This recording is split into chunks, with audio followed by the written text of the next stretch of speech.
This guy can summon lightning with just one hand to obliterate S-rank monsters.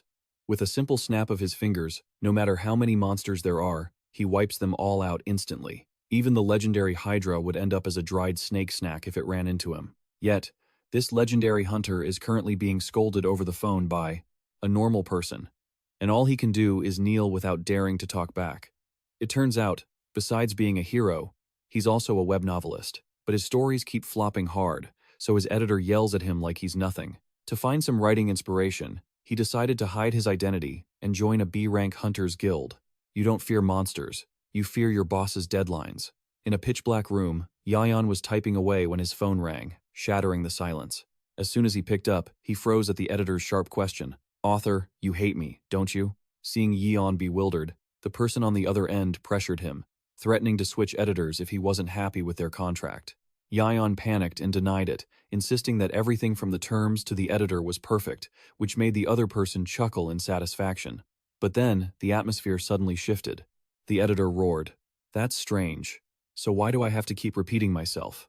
He railed at Yion for not researching hunters properly before starting his story. Even though Yion tried to explain he was just following the overpowered protagonist trope to give readers a thrill, the editor shut him down immediately. He shouted that readers aren't stupid. They need a cohesive world and a logical plot, not just tossing a boss's head at the protagonist and forcing the audience to call it cool. The call ended with a grueling demand for a rewrite, leaving Yion stunned as he watched his 3 sleepless nights of hard work get tossed straight into the trash. He stood there, lost, wondering where he went wrong, especially since just moments before, he was fired up, convinced this would be the masterpiece that finally made him famous. Just as he was hitting a wall, the TV blared a breaking news report about an A-rank monster appearing in the heart of Toronto. Even though the Canadian government and hunters jumped into action immediately, suppressing it proved incredibly difficult, with damage on an unprecedented scale. Looking at the screen, Yion took off his glasses. His dark circles showed clear signs of fatigue as he muttered about his research. In Toronto right now, it was a living hell as a massive monster rampaged crazily, causing a crowd of people to trample each other in a state of absolute panic. With just a flick of its hand, that grotesque creature sent a helicopter exploding in midair. It wasn't just one. A swarm of flying monsters and other giant demons began to pour out, turning the city into a pile of rubble. Security forces struggled to fire back amidst the screams. "Evacuate this way, hurry!" In the chaos, the soldiers desperately shouted for reinforcements while trying to urge everyone to move faster. But as the shadow of the monster's giant foot engulfed the entire squad, a soldier could only gasp in helplessness. "I can't hold on any longer." Heart-wrenching screams echoed as death drew near, but at that split second, when everything was hanging by a thread, a massive bolt of lightning suddenly descended from the sky, with terrifying power. The monster was instantly roasted by the extreme heat, like the sweltering summer sun. In the thick smoke and dust, the surviving soldiers looked at each other, stuttering. What was that? What just happened? High above, a figure hovered, surrounded by a powerful, glowing, golden electric field. The swarm of flying monsters immediately changed course, crazily diving toward the newcomer. Yion, his hair now turned a brilliant gold, watched the grotesque creatures rushing in. As one monster opened its mouth to snatch him, Yion just gently reached out his hand, and a violent surge of lightning erupted, blowing its head off in the blink of an eye. He looked down at his hands, which were crackling with electricity, feeling the power surging through him. With not a single wasted motion, Yion gathered a massive surge of energy and unleashed blinding beams of light that swept across the city. A series of explosions followed, wiping out the monsters in an instant, leaving the soldiers below frozen in their tracks. On the ground, the crowd stared up in awe. A girl excitedly screamed, "He has to be one of the 12. The name Thunder King began to spread with incredible speed. Yion, in his golden-haired, authoritative form, stood amidst the electricity crackling over his body, becoming the center of all attention.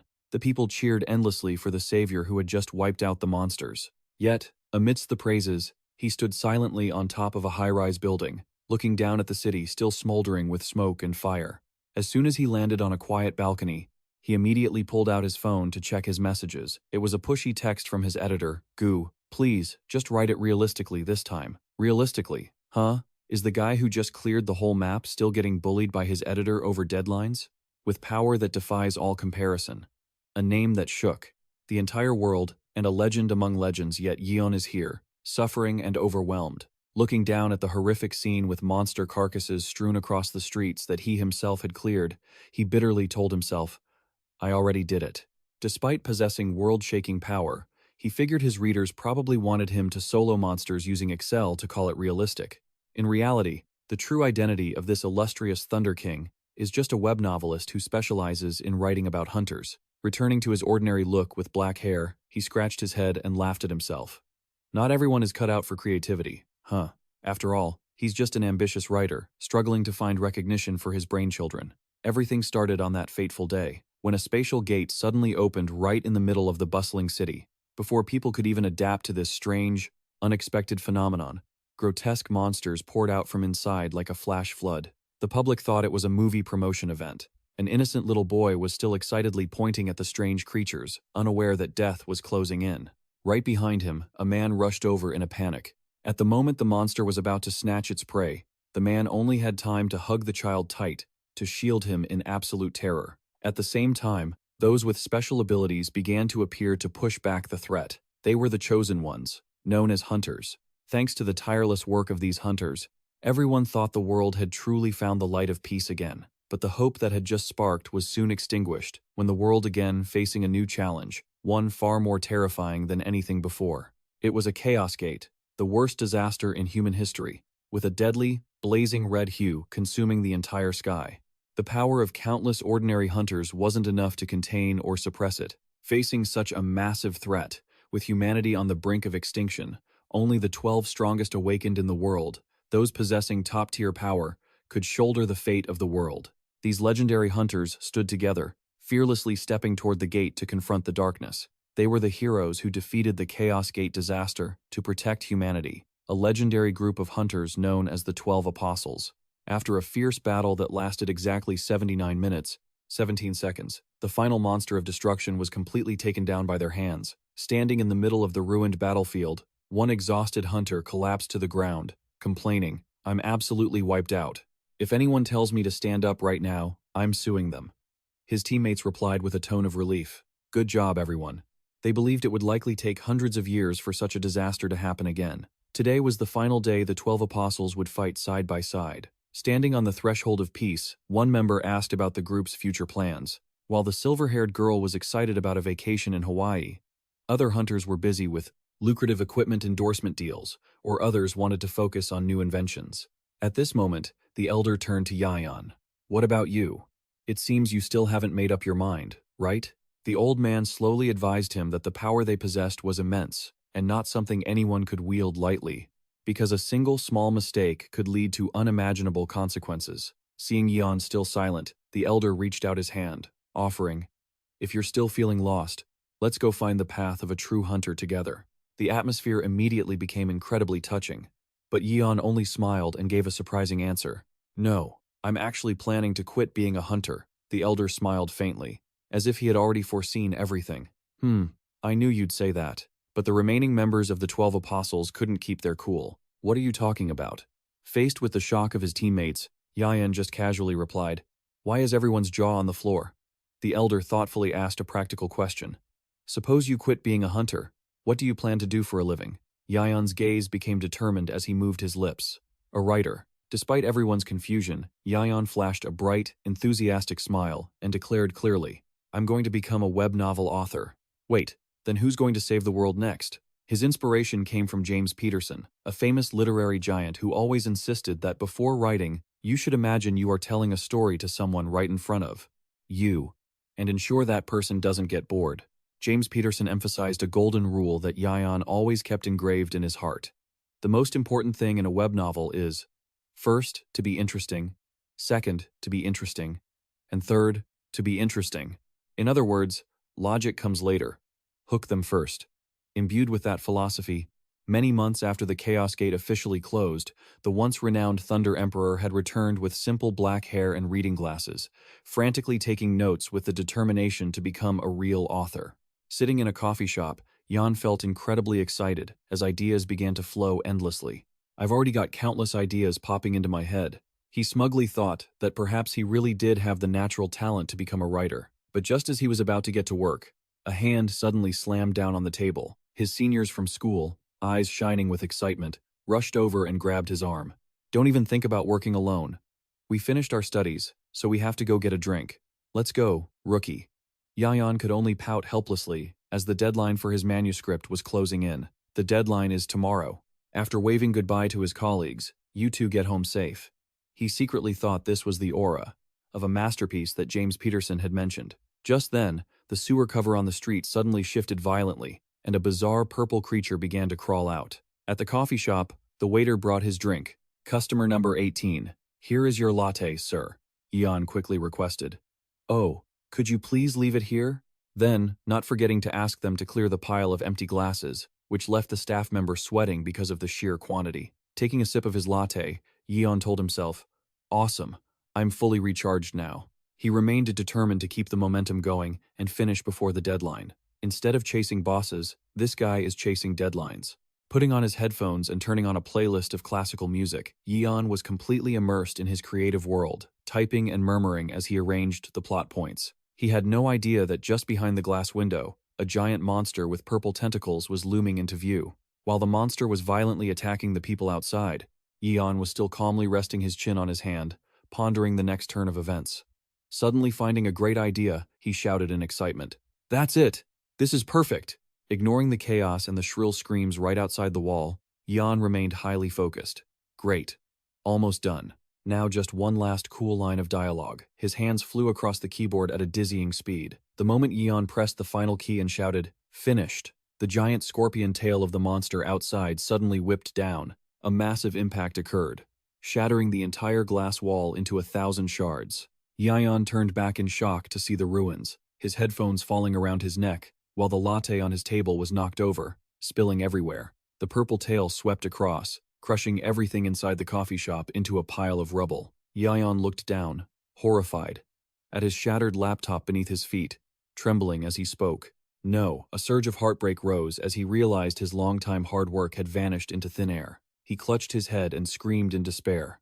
My manuscript! Right behind him, the monster with its giant eye was slowly approaching, radiating a menacing aura. His fury erupted. A bolt of golden lightning suddenly struck down from the heavens, directly onto Yion's location, creating a massive pillar of light that wiped away the darkness. The monster was blasted away by the powerful electric surge, screaming in pain. Stepping out from the smoke and dust, Yion appeared with blazing golden hair and lightning crackling around his body. He spoke coldly. Hey, you giant bug. He stepped forward, forcefully planting his foot on the head of the hideous creature, and growled, Get up. Yion's eyes glowed with killing intent, his hand accumulating an earth-shattering amount of energy as he declared, I wasn't done writing yet. You dare ruin my novel? You're in for it now. On the TV screen, a dramatic scene from a TV show is playing out. John, how could you just get struck by lightning out of nowhere? Jia-sun lies motionless underwater, his body still flickering with stray electrical sparks, while the girl cries out incessantly, Don't leave me all alone. Jia-sun watches the scene unfold. A girl is lying on the floor, frantically eating potato chips while laughing hysterically. Oh my god, this plot twist is top tier. The male lead actually got electrocuted to death. She excitedly insists that a TV show has to be this melodramatic to be good. Contrasting with this disheveled look, she is actually Giselle, a legendary S-rank hunter. Standing behind Giselle is June, the youngest brother in the family, who only looks at his sister with a gaze full of contempt, thinking, look at that state she's in. In the public eye, Giselle is one of the nation's top S-rank hunters and captain of the 7th Squad of the Guardians, the highest-ranked hunter association.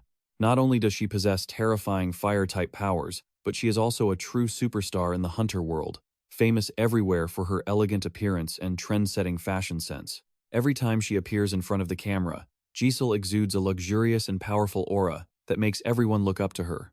But at home, it's a completely different story. June thinks to himself, surely no one would believe that this glorious Giselle is the same person sprawled out on the floor in front of him. He grabs the remote right out of her hand, making Giselle jump up and yell, Hey, what are you doing? It was the climax. She screams, blaming her brother for ruining her precious day off. But June immediately pours cold water on her. What day off? You're just an unemployed freelancer. Since you're home, help out with the chores, or go outside and get some exercise. Ignoring his sister, who is whining and demanding her stuff back, June just walks away coldly. At that exact moment, the phone on the table suddenly lights up with a notification. An alarm rings out, making both June and Giselle jump in surprise. A breaking news alert has just been sent to the phone. An outbreak gate has appeared in the Mapo district. June exclaims in shock. Mapo, the area has been declared a red zone, and residents are advised to find shelter immediately. Giselle stands up immediately, her face becoming unusually serious. Seeing that, June asks in surprise, "Are you going out?" Did you get a call-up message?" Giselle puts on her glasses and replies coldly, "No, I just think it's better if I go out." Witnessing his sister's sudden professional demeanor, June can't help but be sarcastic. "You actually look decent when you're working, huh?" But he immediately pours cold water on her again. "Though, I don't see why you need to go anywhere." Facing Giselle's puzzled look, June calmly explains, "Isn't our resident freeloader already working near there? Or maybe I should say, that failed writer." Meanwhile, at the scene, Yion is sitting dazed on the carcass of a giant monster, his mouth sighing endlessly in despair. He looks painfully at his shattered laptop. The hard drive is smashed to pieces, with no hope of recovery. Yion hangs his head and laments, "Sigh, my luck is as black as a pot bottom. Even though I reminded myself to back up the data, the pain of losing his manuscript still leaves him completely broken." Yion bitterly realizes that today was supposed to be his big break. In his mind, a glorious scenario unfolds, with his debut work being a massive success, helping him win the Super Rookie title and the famous Writer of the Year award. The guy even imagined his acceptance speech. He had dreamed of a golden era with speeches before admiring crowds. Returning to the harsh reality, Yion can only collapse in despair and scream, "I had it all imagined." Yion slumps down, his whole body trembling with frustration as he looks at the wreckage before him. Apparently, grilling a few squids earlier wasn't enough to appease his anger. Brilliant yellow lightning once again erupts violently around his body. Yion roars in a fit of rage.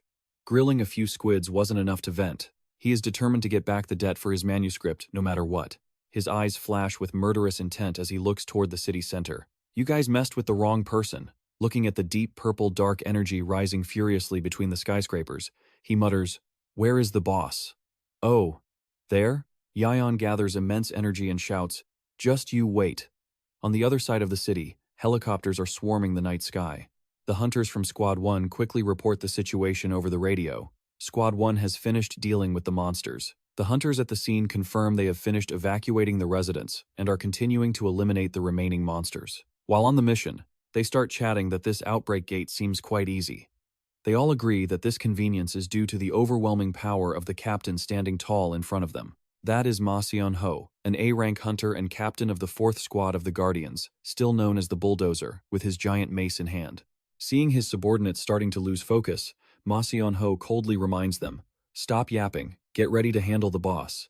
It's about to appear." Despite the soldiers still laughing and joking, thinking an A-rank monster is nothing compared to their captain's stature, he keeps a straight face and warns them not to be careless.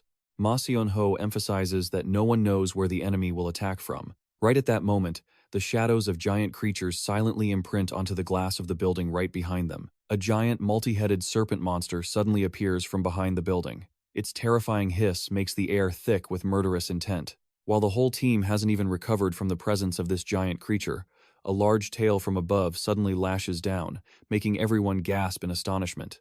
The massive impact creates a cloud of dust. Ma Seon-ho grinds his teeth in shock as he realizes the identity of the enemy, Hydra. Wait, why would it appear at an A-rank gate? He suddenly freezes when he notices something unusual. His eyes shift toward the monster's tail, which is leaking mysterious deep purple liquid. Ma Seon-ho's eyes widen in terror when he sees a hand lying motionless among the ruins. Right at that moment, the emergency system sounds a shrill alert. Warning. Boss-level monster has appeared. Before them now is Hydra, an entity with AAA level power, far exceeding the initial projections and the current team's ability to cope. "Fire! Don't spare the ammo." The commander screams amidst the rain of bullets towards the monster to find a chance of survival. But the monster doesn't even bother to dodge. Its giant tails sweep across the battlefield like a reaper's broom, crushing vehicles, concrete walls, and even the professional spirit of the hunters. Standing in the middle of the catastrophic scene, Ma Seon-ho is shocked, wondering if some terrifying change is happening to the gates. He realizes the situation is completely out of control, and they need to call for stronger reinforcements. Ma Seon-ho realized the power gap was far too vast when facing this entity. He bitterly admitted that with his own strength, he stood no chance at all. Instantly, one of the Hydra's heads opened its maw, gathering a deep purple fire that erupted into a destructive beam of energy, vaporizing everything in its path. The lethal blast swept through, leaving the hunters helpless, as they could only shield their heads in despair. Amidst the swirling dust, Ma Xianho braced himself, using all his might to hold his weapon steady to protect his subordinates, who cried out in worry. Gritting his teeth, the captain whispered to himself, "Damn it, there's no more time to wait." Looking at his teammates scattered across the ground, Ma Xianho knew he had to stall for time until reinforcements arrived. He judged that the power of just one head was nearly A rank. If all 9 heads attacked at once, their chance of survival would be 0. Even as blood trickled from a wound on his face, he remained resolute. But he would not give up. He channeled all his force into his legs and stomped hard on the ground, shattering it with iron-willed determination. If someone needed saving, if he still had the strength to fight, Ma Xianho launched himself into the air, facing the giant beast head-on with a loud roar. "I will fight to the very end." He unleashed his most powerful break-force technique, triggering a shockwave that cracked the surrounding earth. After the all-out attack, Ma Xianho was stunned to realize he had only taken down 2 of the creature's heads. He muttered in disbelief. Only 2 heads? Even after that hit? Before he could recover, the remaining Hydra heads began gathering another deadly, deep purple energy. Ma Xianho turned pale, sensing the breath of death drawing near, as a terrifying torrent of fire suddenly rained down like a flood, knocking Ma Xianho's massive mace far away. He was thrown through the air and crashed to the ground, severely injured. Blood flowed endlessly from the corner of his mouth, but he still gritted his teeth, trying to struggle up through the pain. "Damn it, I can't fall here." But the Hydra gave him no chance to rest. It continued to create a gargantuan energy orb, like a purple sun engulfing the entire sky. Ma Xianho looked on in horror, realizing the impending catastrophe. If that fell, the entire area would be wiped out. In absolute helplessness, he could only shout out bitterly, "Damn it, damn it, damn it." At that hair-raising moment, Ma Xianho looked up, completely stunned by the sudden turn of events. What? What just happened? Amidst the brilliant light parting the way, an authoritative figure began to emerge. Ma Xianho gasped, looking up into the air, while the monsters began to roar in unease, as they felt a terrifying pressure bearing down on them. Yion appeared in his Thunder Emperor form with glowing golden hair, his cold eyes looking down at the ravaged battlefield. Arcs of electricity crackled around his body, radiating such a majestic aura that everything below trembled in fear.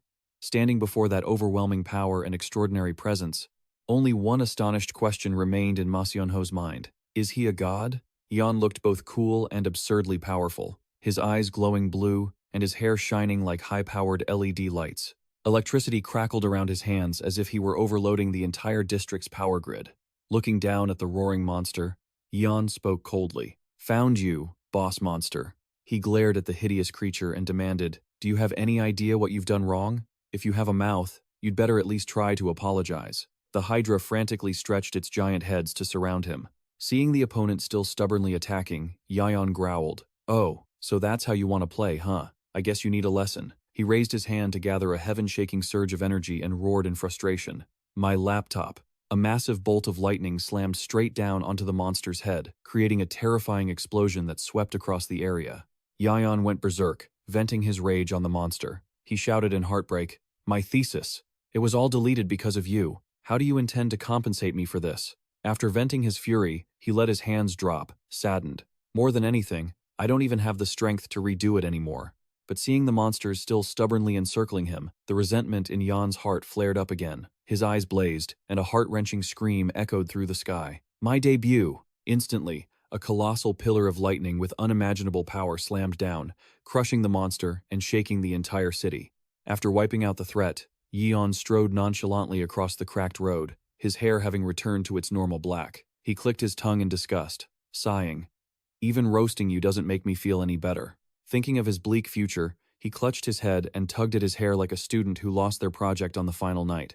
"Ugh, the submission is tomorrow. When am I supposed to rewrite the whole thing?" At the same time, the other hunters began to wake up after the shockwave. They looked around in a daze. "Damn it, I passed out." "But what just happened?" "We were clearly fighting the Hydra." The hunters rushed toward Ma Xianho, who was sitting slumped on the ground. Seeing the captain was still breathing, they sighed in relief. "Whew. Thank goodness he's still alive. Just wait until the rescue team arrives." But one soldier suddenly froze, trembling as he pointed forward. "Wait, look over there."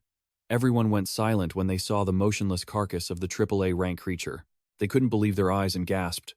The Hydra, is it dead? Approaching the monster's corpse, the hunters present at the scene couldn't help but be shocked as they observed the fatal wounds on its body. They realized the monster had been taken down by an incredibly powerful impact, a strength far beyond the imagination of anyone present. Right beneath the rubble, Ma Sion-ho leaned his back against a wall, his eyes closed in a state of exhaustion and covered in wounds after the terrifying battle. Ma Sion-ho didn't even understand how he became the MVP in this situation. Immediately after, news of the incident flooded the headlines. Reporter Kim Gamey hurriedly reported on the sudden appearance of the AAA rank Hydra at an A-rank gate that had been sealed for 2 years. The whole world was shocked by the news that an A-rank hunter had single-handedly confronted the legendary monster and won a glorious victory. Ma Sion-ho suddenly became a national hero with the nickname the Bulldozer, even though he was currently lying in a hospital bed covered in bandages, wearing a neck brace, and with a look of, "I don't even know who fought. Why are you all praising me so much?"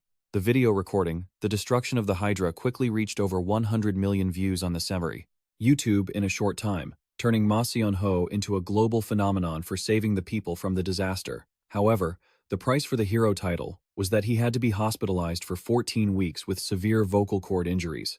According to the hospital report, the cause of this unusual injury, this was supposedly because Ma Sion-ho had screamed and cursed at the monster so fiercely at that critical moment. In the conference room of a major hunter guild, all the high-ranking members were intently watching the dramatic footage on the big screen.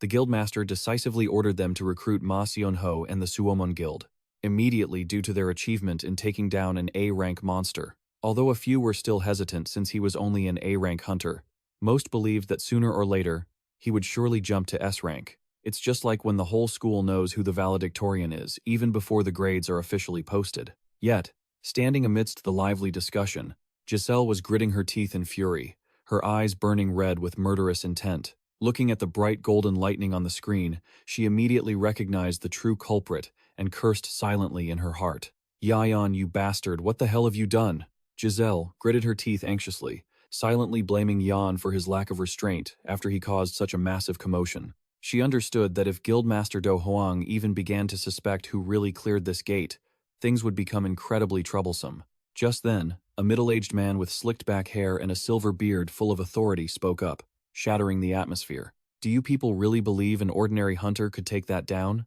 With a sharp, calculating gaze, he affirmed that he didn't believe it at all. This man was an S-rank hunter and the guildmaster of the illustrious Suomon Guild. Giselle turned pale, realizing that this cunning old fox of a guildmaster had caught the scent of something unusual immediately. Du Hoang turned to look straight at her and asked pointedly, "Is that so?" Even though sweat was pouring down her face like a waterfall, Giselle tried to stay calm, feigning ignorance in her reply. "What do you mean?" However, Du Hoang just smirked. He thought it was unthinkable for an A-rank hunter to take down 2 AA-rank monsters. As he strode away, he muttered that this incident reminded him of a legendary hunter from years ago. Du Hoang clenched his fist, his eyes gleaming with ambition when mentioning the name Thunder Emperor, the one who had ignored him and vanished without a trace. He stated firmly, "So, you finally decided to show yourself, haven't you? Thunder Emperor, I will come to meet you personally." Meanwhile, at an office, Yion, in his mundane appearance, was trembling, sweat pouring down his forehead from the stress. He sat cowering before his editor, gripping his water glass tightly as if searching for some calm. In real life, he lacked all his aura, looking even more nervous than a student being called for an oral exam. When the cold voice rang out, the author Yion jumped in fear. "Yes." Immediately, a tablet was slammed onto the table with a sharp, dry thud, signaling that a storm was about to break. Editor Koo Kyung-mo, from the third editorial team of Goldaben Publishing, adjusted his glasses, his face clearly showing disappointment as he declared that things couldn't go on like this. He bluntly threw a bucket of cold water in Yon's face. "To be honest, it's not interesting at all." Although he admitted the world building was quite good, Kyung-mo harshly criticized the fact that every single monster was finished off with just one strike. He emphasized that the story was severely lacking in realism, and if it continued like this, readers wouldn't be able to immerse themselves, leading them to lose interest and drop the series. Yion could only whine, explaining that he had tried his best to make it more exciting, but Koo Kyung-mo didn't let up, pointing out the overly violent descriptions of destroying the Chimera monster in the draft. Editor Koo Kyung-mo sighed heavily, asserting that what he needed weren't descriptions so long that readers forgot what they were even reading. He asked Yion if he had watched the news this morning about the hunter who risked his life to save people and nearly lost his own. Kukyung-mo told Yion to imagine an ordinary hunter, not even high-ranked, but ready to trade his life to protect the people. The image of Ma Seon-ho appeared, filled with despair amidst the Hydra's trap. He shouted, "Do you think I'll fall here?" While the people panicked and screamed. "It's too dangerous, Captain." Kyung-mo emphasized that even without seeing it directly, everyone could feel just how intense and desperate that battle was. That was why the name Ma Seon-ho Seonok was carved into the public's mind, making them feel like they were right there, understanding every thought of the hero. Everywhere, people held signs saying, "Our hero Ma Seon-ho," crying even more passionately than an idol concert fandom. It was all thanks to the sense of reality and the empathy the story brought. Kukyung-mo clenched his fist, asserting firmly, "That is realism." Yion was stunned. He bitterly realized he had never looked at the problem from this angle. He bowed his head apologetically. "I'm sorry." Seeing that the author understood the issue, Kukyung-mo sighed and decided to give him exactly one more week to rewrite the entire draft. Yion happily bowed deeply, thanking him profusely and promising to do well this time. However, Kyung-mo coldly turned and walked away, leaving behind a heavy warning. "It better be, because if it's still not interesting next time, you should prepare yourself for contract termination." Yion went numb, sweat pouring down his face as he heard the words, "contract termination," ring out like a death sentence for his career. When dusk fell, Yion dragged his weary body home after his light chat with the editor. As he stepped through the door with a long, drawn-out sigh, his younger brother, Jun, who was sitting on the sofa, poured a bucket of cold water on him immediately. "You failure? You're only home now?" Yion didn't bother to answer. He collapsed onto the sofa like a soulless corpse, his mouth constantly moaning in despair. The excessive whining made Jun lose his temper. He shouted, "Hey, your complaining is going to shake the heavens." Then he shoved his older brother onto the floor without mercy. Yion lay slumped on the floor, clutching his head and crying pathetically, ignoring his brother's coldness. Jun asked wearily what had happened this time that made Yion wail in such a panic. "What should I do? I'm about to get fired." Seeing his brother looking like he was about to write a will, Jun summarized matter-of-factly, "So, if you don't write what the editor wants, you lose your contract, right?" Yion gloomily admitted that he had to make the story more realistic, but the problem was he didn't know how to write it the way they wanted. When asked about the content of his old draft, Yion suddenly became strangely excited. He gestured wildly as he recounted, "I had 30 A-rank monsters wiped out in just one strike. Sounds pretty decent, right?" He cried out in frustration because the editor said it wasn't realistic. While he thought that for A-ranks, one strike was enough. Jun sighed helplessly, then looked straight into Yeon's eyes and asked a question that made him freeze. "Hey, have you ever actually fought for real?" His pride wounded, Yeon jumped up, firmly asserting that he had, of course, fought for real before. He enthusiastically brought up his feet at the Chaos Gate, where he had fought monsters for 70 hours straight, until he was nearly exhausted to death. Yet, Jun just looked at his older brother coldly, as if he were listening to a fairy tale. "Are you really using that as an example now?" He sternly reminded Yeon that there are only 12 legendary hunters in the world, then posed a critical question. "So, how many people are actually on par with their level of experience?" Jun continued to analyze that the vast majority of hunters in this world only rank between F and C. He emphasized that just reaching A rank is enough money for someone to completely change their life and live in luxury. As for S rank, don't even get me started. They have both money and power. Walking down the street, they look more imposing than a corporate chairman. One cough, and people think they're about to announce a company merger. Jun asked a sharp question that made Yeon pause and think. If S rank is like that, do you think people can really relate to the stories of legendary hunters? According to him, readers only watch the main character and project themselves onto them. Therefore, they prefer stories of growth that start at levels similar to their own. Jun asked his brother, "If you want to write stories like that, what do you need to do first?" Seeing Yeon still stuttering without an answer, he snapped, demanding that he get materials and research them thoroughly. He needs to find out how ordinary hunters fight, or at least observe it in person once.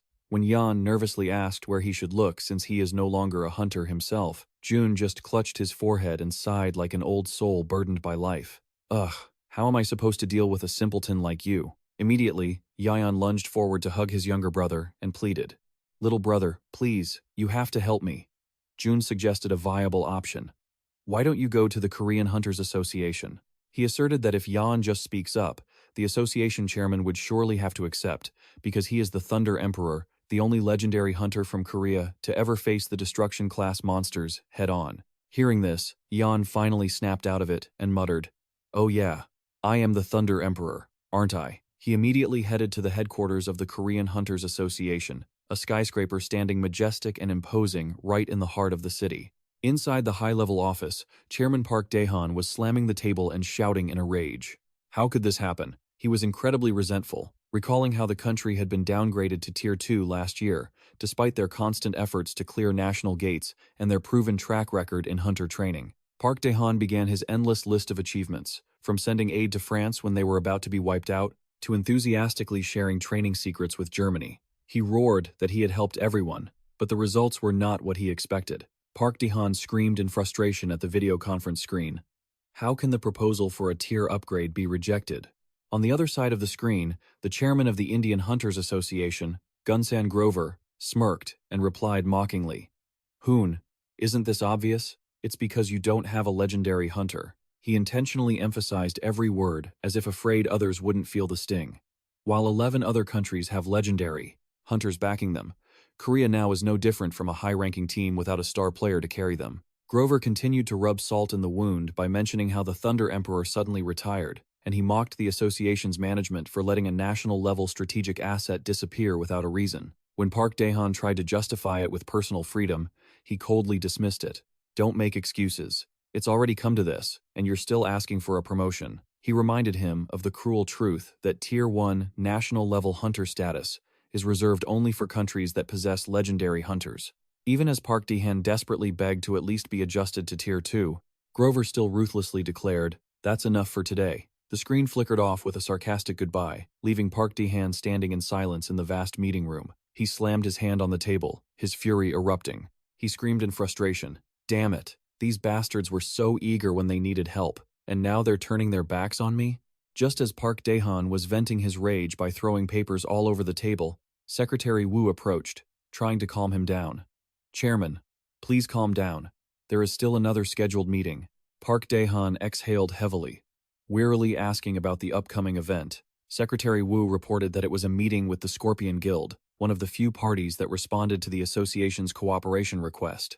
However, the secretary looked very concerned and suggested reconsidering, because this guild is infamous for its poor quality, and there are rumors they specialize in making excuses to have the association help them monopolize high-level gates. Wu feared the association's reputation would suffer if they got involved with such people, but Park Dae-han kept a stern face and insisted, "Secretary Wu, we are the Korean Hunters Association. If it's a officially recognized guild, we have to meet them." Park Dae-han sighed, deeply conflicted. He knew that if he accepted cooperation with Scorpion, other guilds would immediately tear the association apart. While he was lost in thought, the sound of hurried footsteps and shouting to use force to remove someone caught his attention. The head of the security team ran in, breathless, reporting that someone was causing a scene in the lobby, insisting on meeting the chairman no matter what. When he heard that the person was just the son of some convenience store owner, Park Dae-han could only laugh bitterly, mocking himself that even people like that don't respect him anymore. But as soon as the security guard mentioned the name of the convenience store, TJ Mart, he froze, his face changing color in astonishment. He stammered to ask for confirmation, as that name reminded him of a shocking identity. He immediately connected all the dots in his mind. The son of the TJ Mart owner was none other than Yion, the legendary Thunder Emperor, who had long since retired. Park Dae-han shouted in extreme excitement, realizing that the savior of the association had finally appeared. Without a second of hesitation, he ordered his subordinates to contact the lobby immediately and announced that he himself would go down to welcome the honorable guest. But because the elevator was as slow as downloading a 2 kilobyte file per second, Park Dae-han lost all patience, kicked off his shoes, and lunged down the stairs like a marathon runner in his final race, running and screaming commands, "Absolutely do not let that person leave." The chairman's frantic, out-of-control state left his staff standing frozen, staring in shock. At the same time, a luxurious car pulled up right in front of the association building's entrance. Stepping out of the car was Jin Nam, the leader of the Scorpion Guild. With a smug look, never ceasing to praise the grandeur of the association's headquarters, he complacently assumed his influence was big enough that even someone as difficult as Park Dae-han would have to personally come out to receive him. Hearing his underlings beside him praising his money and power, Jin Nam held his head even higher. That face was the definition of I am, the VIP of VIPs. Just then, Park Ji-han rushed out from inside like a bolt of lightning, shouting incessantly as he searched for someone. Watching the chairman's figure sprinting past him barefoot in a panic, Jin Nam could only mutter in confusion, wondering what kind of emergency could possibly have him so rattled. Jin Nam waved his hand excitedly to greet him. "Over here, Chairman Park." But in response to that enthusiasm, Park Dae-han just roared, "Move," and barreled past like a whirlwind. He sent the Scorpion Guild leader flying without a second thought. The guards immediately started shouting as Jin Nam scrambled to get up. "Hey, back off! Do you even know who this is? Trying to block his path?" Jin Nam could only mumble an apology while Park Dae-han rushed up to Yion, panting heavily and looking anxious. "Yion, I'm so sorry for the delay. Have you been waiting long?" Yion just chuckled and replied casually, "Haha, I thought I wouldn't be able to meet you. It's been a while." The two began to head inside together. Park Dae-han made excuses about receiving the notice late, and curiously asked about the purpose of the Lightning Emperor's sudden visit. Hearing Yion say he had something to discuss, Park Dae-han's heart began to race. He held his breath, wondering, could it be? Is he going to return? In his mind, an image of the heroic Lightning Emperor returning, elevating the nation's status across the globe, immediately flashed. Park Dae-han smugly thought that even though the Lightning Emperor had retired, the association had always kept him in mind, and now it was time to reap the rewards for that persistence. But reality is rarely as sweet as a dream. It's usually more like a landmine. Yion just calmly spoke up. "I'd like to take a look around for a bit." Too excited to hear clearly, Park Dae-han cheered triumphantly. "Fantastic. That's exactly the request I was waiting for. Lightning Emperor, I will get everything ready for you immediately."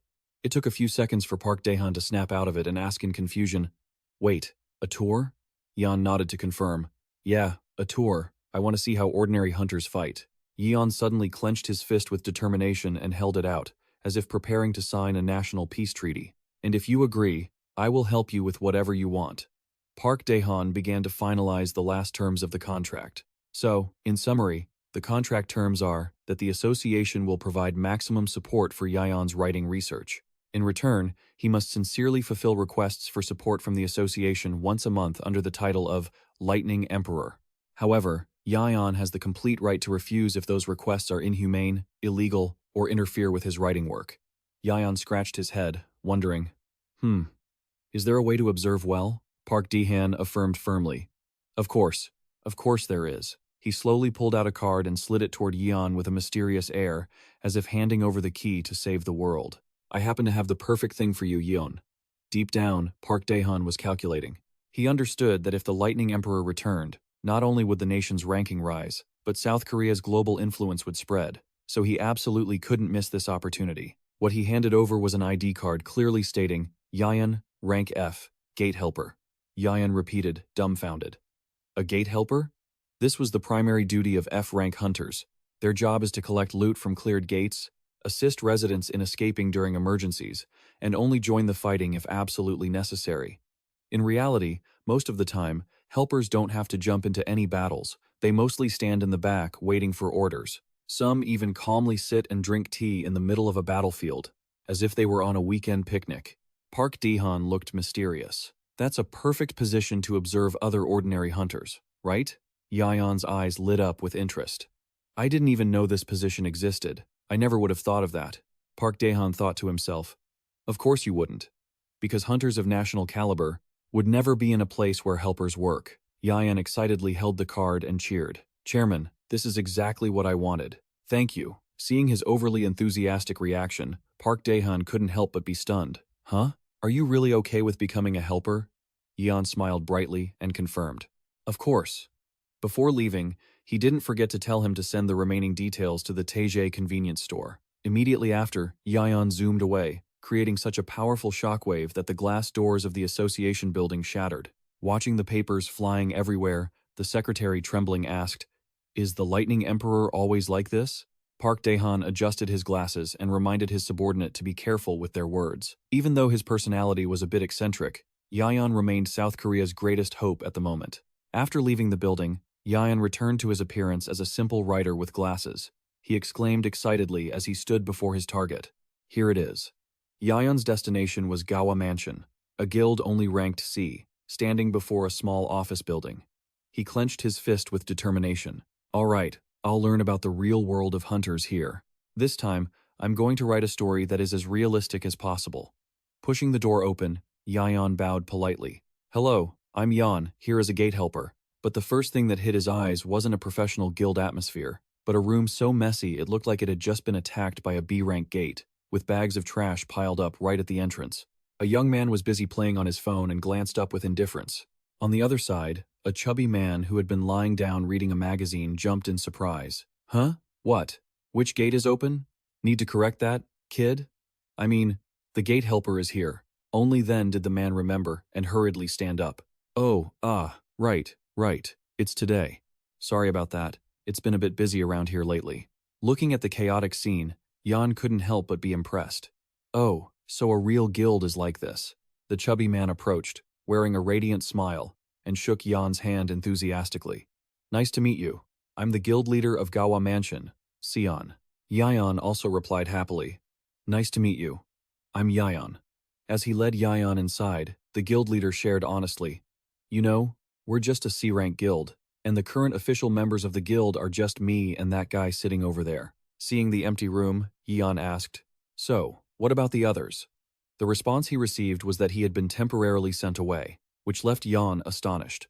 Sent away? In Yon's mind, he immediately pictured a heroic image of the 12 apostles being sent out on a mission to save the world. But the harsh reality struck when the guy playing on his phone poured a bucket of cold water on him. But you chose the wrong place to come to, man. Before Jan's confusion, he continued to mock him. What do you mean? Look at this place. Does it look like a proper guild to you? He bluntly admitted that the guild was stuck at its rank forever, so there wasn't any decent work. The whole team was just struggling to get by day. The image of the 12 apostles sent on a mission to save the world looks epic, but the harsh reality hits him like a bucket of cold water when a young man playing on his phone mocks him. Honestly, you're out of luck coming here, he sneers, catching Yion off guard. What's that look for? Does this place look like a legitimate guild to you? He bluntly admits that the guild has been stuck at the lowest rank, so they never get any decent jobs. The whole team is just struggling to scrape by. The guild leader barked angrily. Hey, do you really have to be so blunt? But he just replied nonchalantly, Come on, I'm just stating the facts. Why are you getting so worked up? Watching the two of them argue, Yion could only blurt out, You two seem pretty close, like people who have worked together for a long time. The chubby guild leader scratched his nose and admitted that, after all, they were partners in crime who had stuck together through thick and thin. The camaraderie here smelled like they were too broke to ever abandon each other. However, the young member beside him smirked mockingly, and honestly, I'm so sick of that. Same here. Fair enough. Witnessing the scene, Yion suddenly became strangely excited. He frantically scribbled in his notebook with eyes shining bright. Partners in crime, that sounds so cool. It's just like what a real hunter should be, at least in the eyes of a rookie like him. This synergy was the perfect foundation for epic combat coordination, Yion asked excitedly. When are we going on a gate raid? But in response to his enthusiasm, a terrifying silence filled the room. The guild leader slowly poured a bucket of cold water on him. Our guild has no plans for that. Yion was so shocked he dropped his notebook. He stammered, What? Wait, isn't this a hunter's guild? The guild leader explained that it was, but in reality, low-tier guilds were rarely ever called for raids. Yion asked tremblingly, Then what am I supposed to do here? He received a blunt answer. Nothing. There really was absolutely nothing to do. Instead of being disappointed, Yion suddenly realized this was the brutal reality he had been waiting to put into his writing. He clenched his fists with determination. Just give me anything to do. I'll work hard. Seeing Yion so eager, the young member suggested, Oh, really? Then how about you clean up around here? Even though the guild leader scolded the member for dumping their work on the newbie, Yion immediately rolled up his sleeves and dove in. Cleaning? Leave it to me. His warrior aura was nowhere to be seen, but his dedicated janitor aura was maxed out. Watching Yion's eager back, the young man smirked. See? He wants to do it. Inside, Yion only had one goal.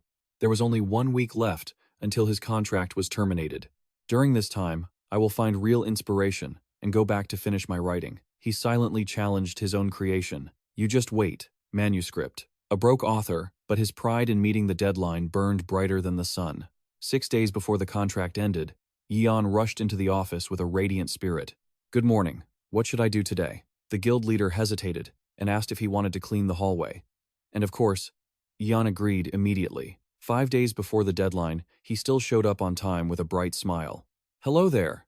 Seeing the member sluggishly wiping the glass, Yion curiously asked if there were any raids today. The guy just sighed and replied, "If there were, why would we be here?" Yion looked around blankly, then asked his familiar question.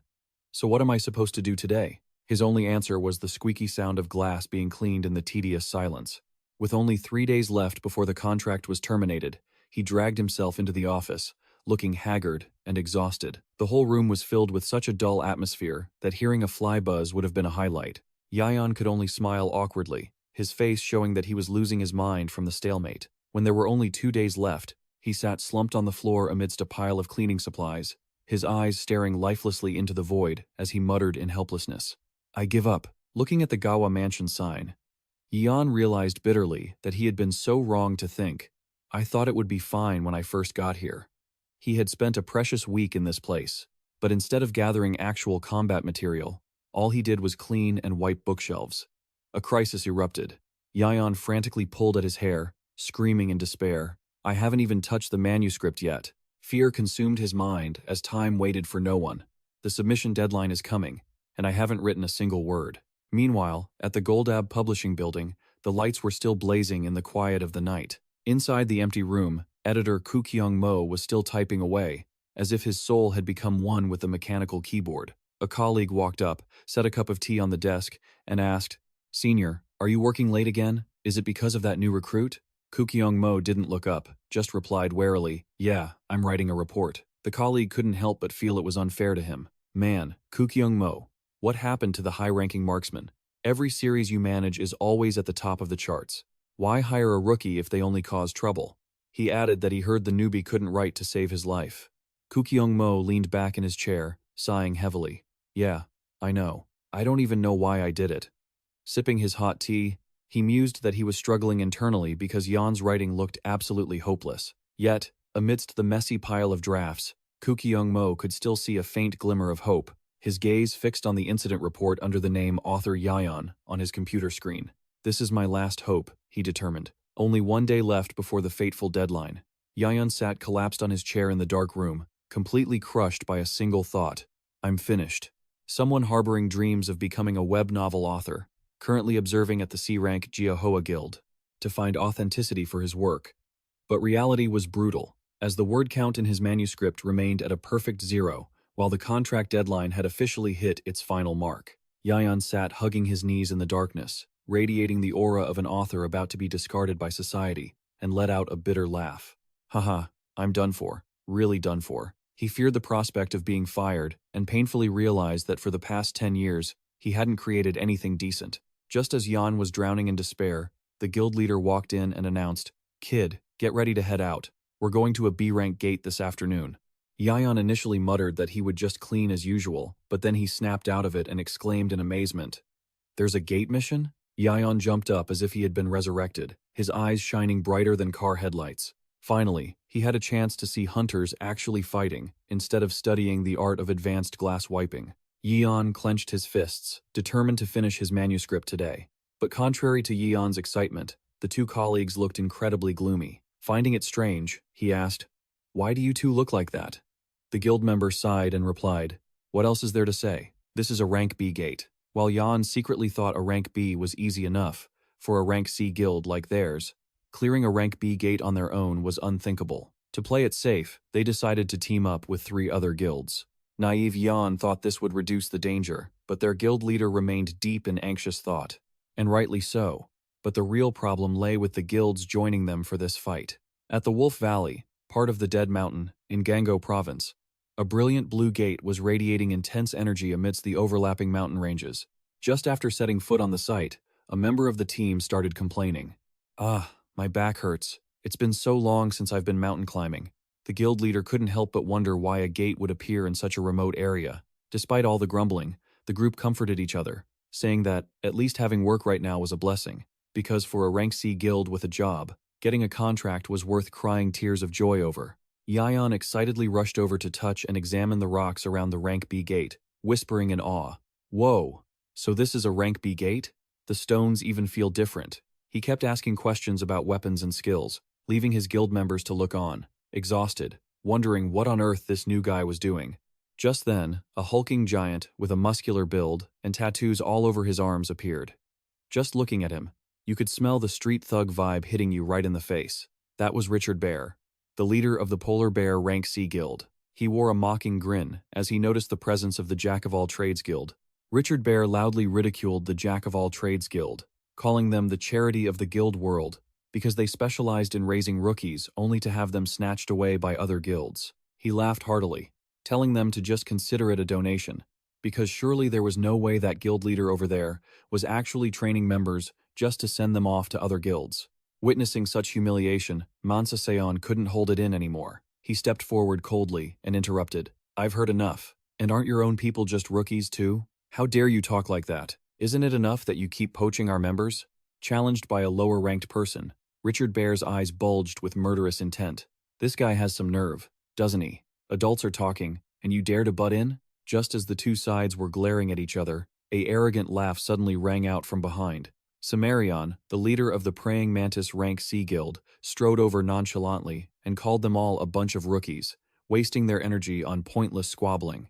Cimmerian advised them not to waste their strength because, once they entered the gate, they would still have to support him, and he didn't forget to insult them by calling them all idiots. Watching the three guilds tearing each other apart, Yion suddenly felt a pitch-black killing intent beginning to shroud the gate. He broke out into a cold sweat. His professional intuition screamed that something huge was about to go down, and he only had time to stutter. "Ah, this isn't good." Watching the war of words between the guild leaders, Yion couldn't help but get excited, secretly admiring this authentic, brutal reality. He frantically scribbled in his notebook, believing this was the most valuable material for his manuscript.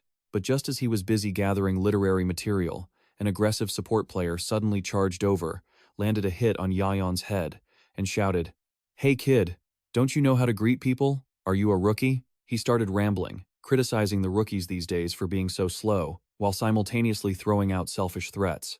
"I'm telling you now, if you dare to touch the monster I've picked, you're dead meat." However, when Yion instinctively turned back with the sharp, murderous gaze of a Thunder Emperor, the guy instantly froze, sweating buckets from sheer terror. Realizing he had accidentally let his pressure slip, Yion panicked, retracted his killing intent, and hurriedly bowed to apologize to keep his identity hidden. "Yes, I look forward to your help." Yion's sudden change in attitude confused the guy. He stuttered in response. "I'm looking forward to working with you too." Looking at the guy's back as he tried to act calm, Yion thought to himself, so even the support players have such intense rivalries. Right then, the call to assemble rang out. "Hey rookie, let's go." Before them, the Rank B gate glowed with a mystical blue light, emitting powerful pressure. The command roared, urging everyone to focus their spirits to survive. Yion also enthusiastically responded with high energy before stepping into the fray. As soon as they stepped through the gate, a ferocious monster wolf immediately lunged to attack. A sword-wielding hunter shouted, aiming to finish it off. But at the decisive moment, the arrogant guy from earlier suddenly rushed out, shoved his teammate aside to steal the kill. He screamed, "Get out of the way, get out!" and then nonchalantly finished the monster off to everyone's shock. Having his prey stolen and even being put in danger, the other hunter snapped, "What the hell is that guy doing? Do Hoanger." But the guy just smirked shamelessly. He believed that in this world, you have to know how to grab your own share. Whoever is slow has to accept ending up with nothing. The chaos and greed continued as a female hunter using a chain had just taken down a target, when that same guy rushed over again, shoving her aside to loot the spoils. He threw out a mocking apology that made his opponent grit her teeth in frustration. What an asshole. If I were playing a game, this guy would get reported for 10 matches in a row. Standing in the middle of a battlefield where hunters weren't just fighting monsters, but also were ready to stab teammates in the back for the smallest profit, Yion was completely stunned. He looked at the chaotic scene before him, his eyes behind his glasses showing clear shock as he muttered, "Is this what a battle for normal hunters is like?" The scene was nothing short of a mess as the hunters started tearing into each other over just a few monsters. Curses echoed everywhere. One person screamed that they had taken down the prey first. Another aggressively shoved, demanding their teammate take their hands off. The selfishness reached its peak as they were ready to brawl, even cursing the others to die together just to fight over a meager bit of loot. Witnessing this ridiculous and unprofessional fighting, Yion was speechless. He had never imagined that the world of ordinary hunters could be this chaotic. Meanwhile, in another corner, the leaders were standing with their arms crossed, watching the battlefield like they were watching a live game stream. With a smug, grinning mouth, a hunter with light blonde hair nonchalantly commented on the benefits of having a monopoly, allowing them to choose how to clear the gate at their leisure. He coldly decided to let those bugs waste their energy handling the trash monsters first. His guild would only wait patiently to deal with the final boss. To these people, this was the most efficient and lazy method to reap profits. As soon as the smug laughter ended, the final monster of the gate officially appeared. It was a giant black wolf with glowing red eyes full of murderous intent, advancing heavily. Seeing the target, a hunter with long, tied-up hair flashes an ambitious smile, slowly drawing his sword from its scabbard. He's convinced that as long as he kills this entity, reaching B rank will be a piece of cake. He might even turn his life around and finally pay off his debts. Arrogant and full of himself, he declares that he's no longer on the same level as the rest of the scum. Then, he charges madly toward the monster. Caught off guard by the sudden pressure from all sides, the monster doesn't have time to react. Its body is severely wounded by the lethal slashes, and it collapses to the ground. The long-haired hunter stands triumphantly over the wolf's carcass, laughing hysterically with excitement. "Haha, that felt so good." He basks in the satisfaction of victory, convinced his destiny has changed. "So this is what it's like to turn your life around. No one will ever look down on me again." He raises his sword high, ready to deliver the final blow. "Now, let's finish this." But at that very moment, another monster, much larger and fiercer, appears. Its glowing red eyes stare straight at the man in front of it. The hunters are terrified, trembling as they identify the terrifying entity that has just emerged. A purple wolf? Why is an A-rank monster here? The beast swings its massive claws down with such force it looks like it wants to send them all to their graves. A powerful blow sends the hunters flying like dry leaves in the wind. Heart-wrenching screams ring out across the battlefield. Run! The giant wolf is on a rampage. The crowd tramples over each other in desperate panic as they realize the worst possible catastrophe. A gate break. It's a gate break. A sudden dungeon upgrade caused by the unexpected appearance of a high-level boss that no one could have predicted. The purple wolf looms large with eyes glowing, blood red, causing a hunter to stammer in shock. Those purple wolves, they're A rank. To the B rank hunters present, an A rank is an insurmountable wall of talent, a boundary of despair they can never cross. In total panic, the hunters flee, screaming through their tears. No way. How can a gate break happen here of all places? The cruel reality becomes clear. The survival rate for C-rank hunters in an A-rank dungeon is now slimmer than that of an ordinary person, especially as the monsters begin to tear through the crowd in a frenzy. Desperate screams echo across the battlefield as one by one, they fall to the sharp claws of the savage purple wolves. A young hunter runs for his life, crying and pleading for help in vain. "Save me!" Deep down, he bitterly wonders why. With B-rank status finally within his grasp, everything could turn into such a catastrophe. Despite trying so hard and not wanting to die here, the hunter's weak attempts to resist are completely hopeless against the monster's overwhelming power. Even Richard Bear, who was so arrogant earlier, is now running for his life, shouting, get out of the way, and save yourselves. Everyone, stay sharp." Amid the chaos, Mansa Seon yells to calm the terrified hunters. He assures them the gate break will be reported to the association soon. If everyone stays calm and finds a place to hide, we still have a chance to survive until reinforcements arrive. With a determined look, he stands tall over the monster's corpse, declaring he will stay behind alone to buy time for everyone to escape. Choked-up apologies ring out as the other hunters scramble to flee, burdened by thoughts of their families. Standing before the giant purple wolf, radiating purple aura, Mansa Seon knows he is nothing compared to its overwhelming power, but he is determined to hold out so the others can evacuate. Suddenly, the young guild member approaches, dropping a sarcastic remark. "Why are you trying to play the hero now? You think the 12 apostles are here to save us?" He swings his chain weapon, his spirit burning like a side character about to have his final moment of glory, and screams for both of them to make a stand and look cool doing it. Even though Mansa Seon is worried about the looming death, his comrade's optimism gives him strength. Turning to Yion, who is still standing there in a daze, Mansa Seon urges him to run away, not forgetting to offer a sincere apology for dragging him into this dangerous situation. Watching the backs of the two hunters risking their lives, Yion suddenly freezes, realizing a truth he has been seeking for a long time. He understands that in a real battle, there will always be those who run to survive and those who fall. But most importantly, it is the resilient will of those who choose to sacrifice themselves to fight to the end. Yion's eyes glow behind his glasses, and sparks begin to fly as he speaks with excitement. This is what reality is all about. Yion clenches his fist, electricity crackling around his wrist as he whispers, "Thank you, everyone." On the other side, Mansa is struggling to hold off the purple wolf pack. A powerful blow knocks him down, and he can only scream in frustration. Argh! Mansa bitterly realizes he can't even touch his opponent. Damn it. Why can't I land a single hit? He shouts to his teammate, "You! Run away!" At that moment, a blinding light erupts, leaving him astonished. Seeing Yion charging straight toward the monsters, Mansa panics and yells, "Hey kid!" But Yion just quietly takes off his glasses, his black hair instantly turning brilliant gold as he makes his declaration. End of the disguise. His eyes shine with authority. He points his finger straight at the enemy and shouts coldly, "Thunderbolt!" A massive pillar of lightning crashes down, crushing the monsters in an instant.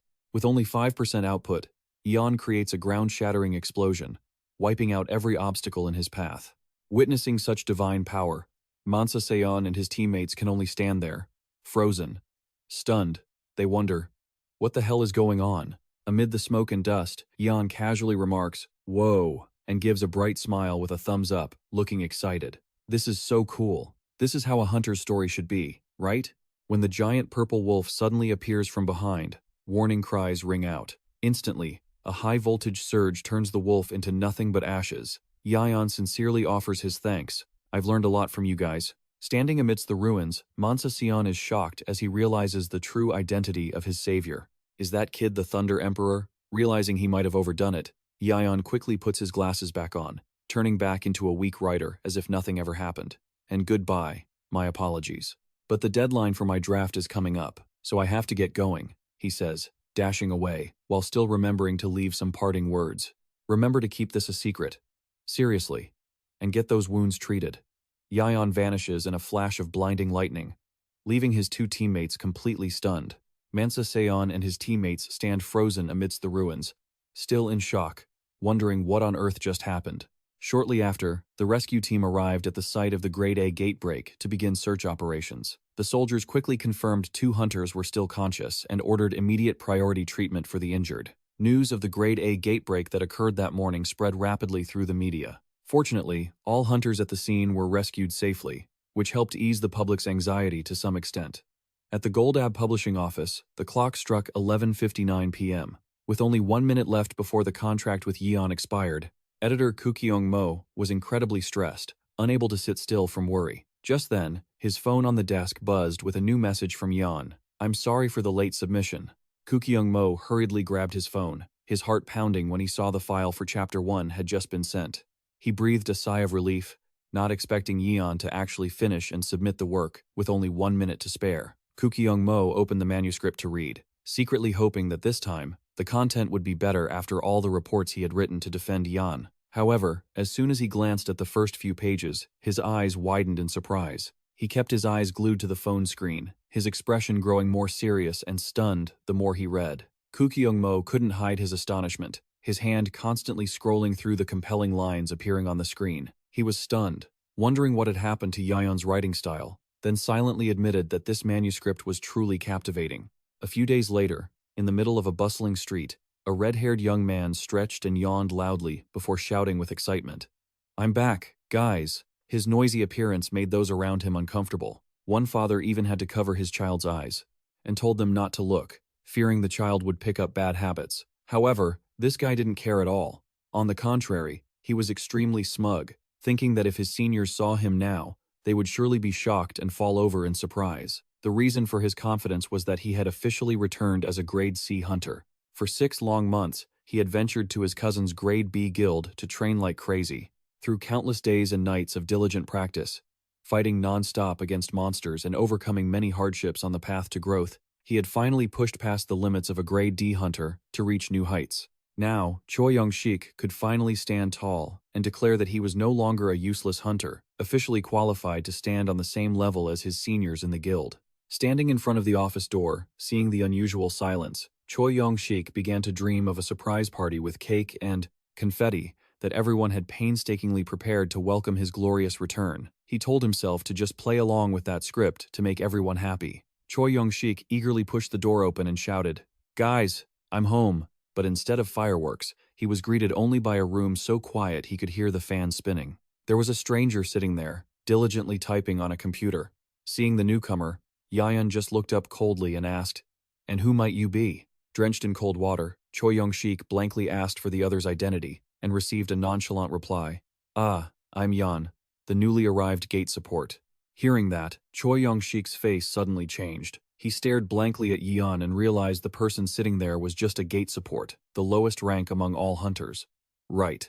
But before Yion could finish, Choi Young-shik interrupted with a cheerful expression.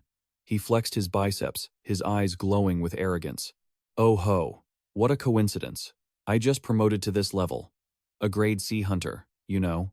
Let me show you a few tricks." Faced with the ridiculous show-off from the new grade C, Yion just stood there speechless, his face clearly saying, "I'm done." Say what? Meanwhile, on the quiet street, Mansa Seon and Cha Seong-gung-ho were walking along with complicated feelings. Mansa Seon sighed deeply, his mind still unable to believe the recent truth. So that kid is the Lightning Emperor. Cha Seong-gung-ho, walking beside him, was just as shocked. He stammered, asking himself, "Have I really been making the Lightning Emperor do chores these past few days?" Mansa Seon could only coldly reply with one short word. "Yeah." Anger flaring, Mansa Seon turned and snapped at his teammate.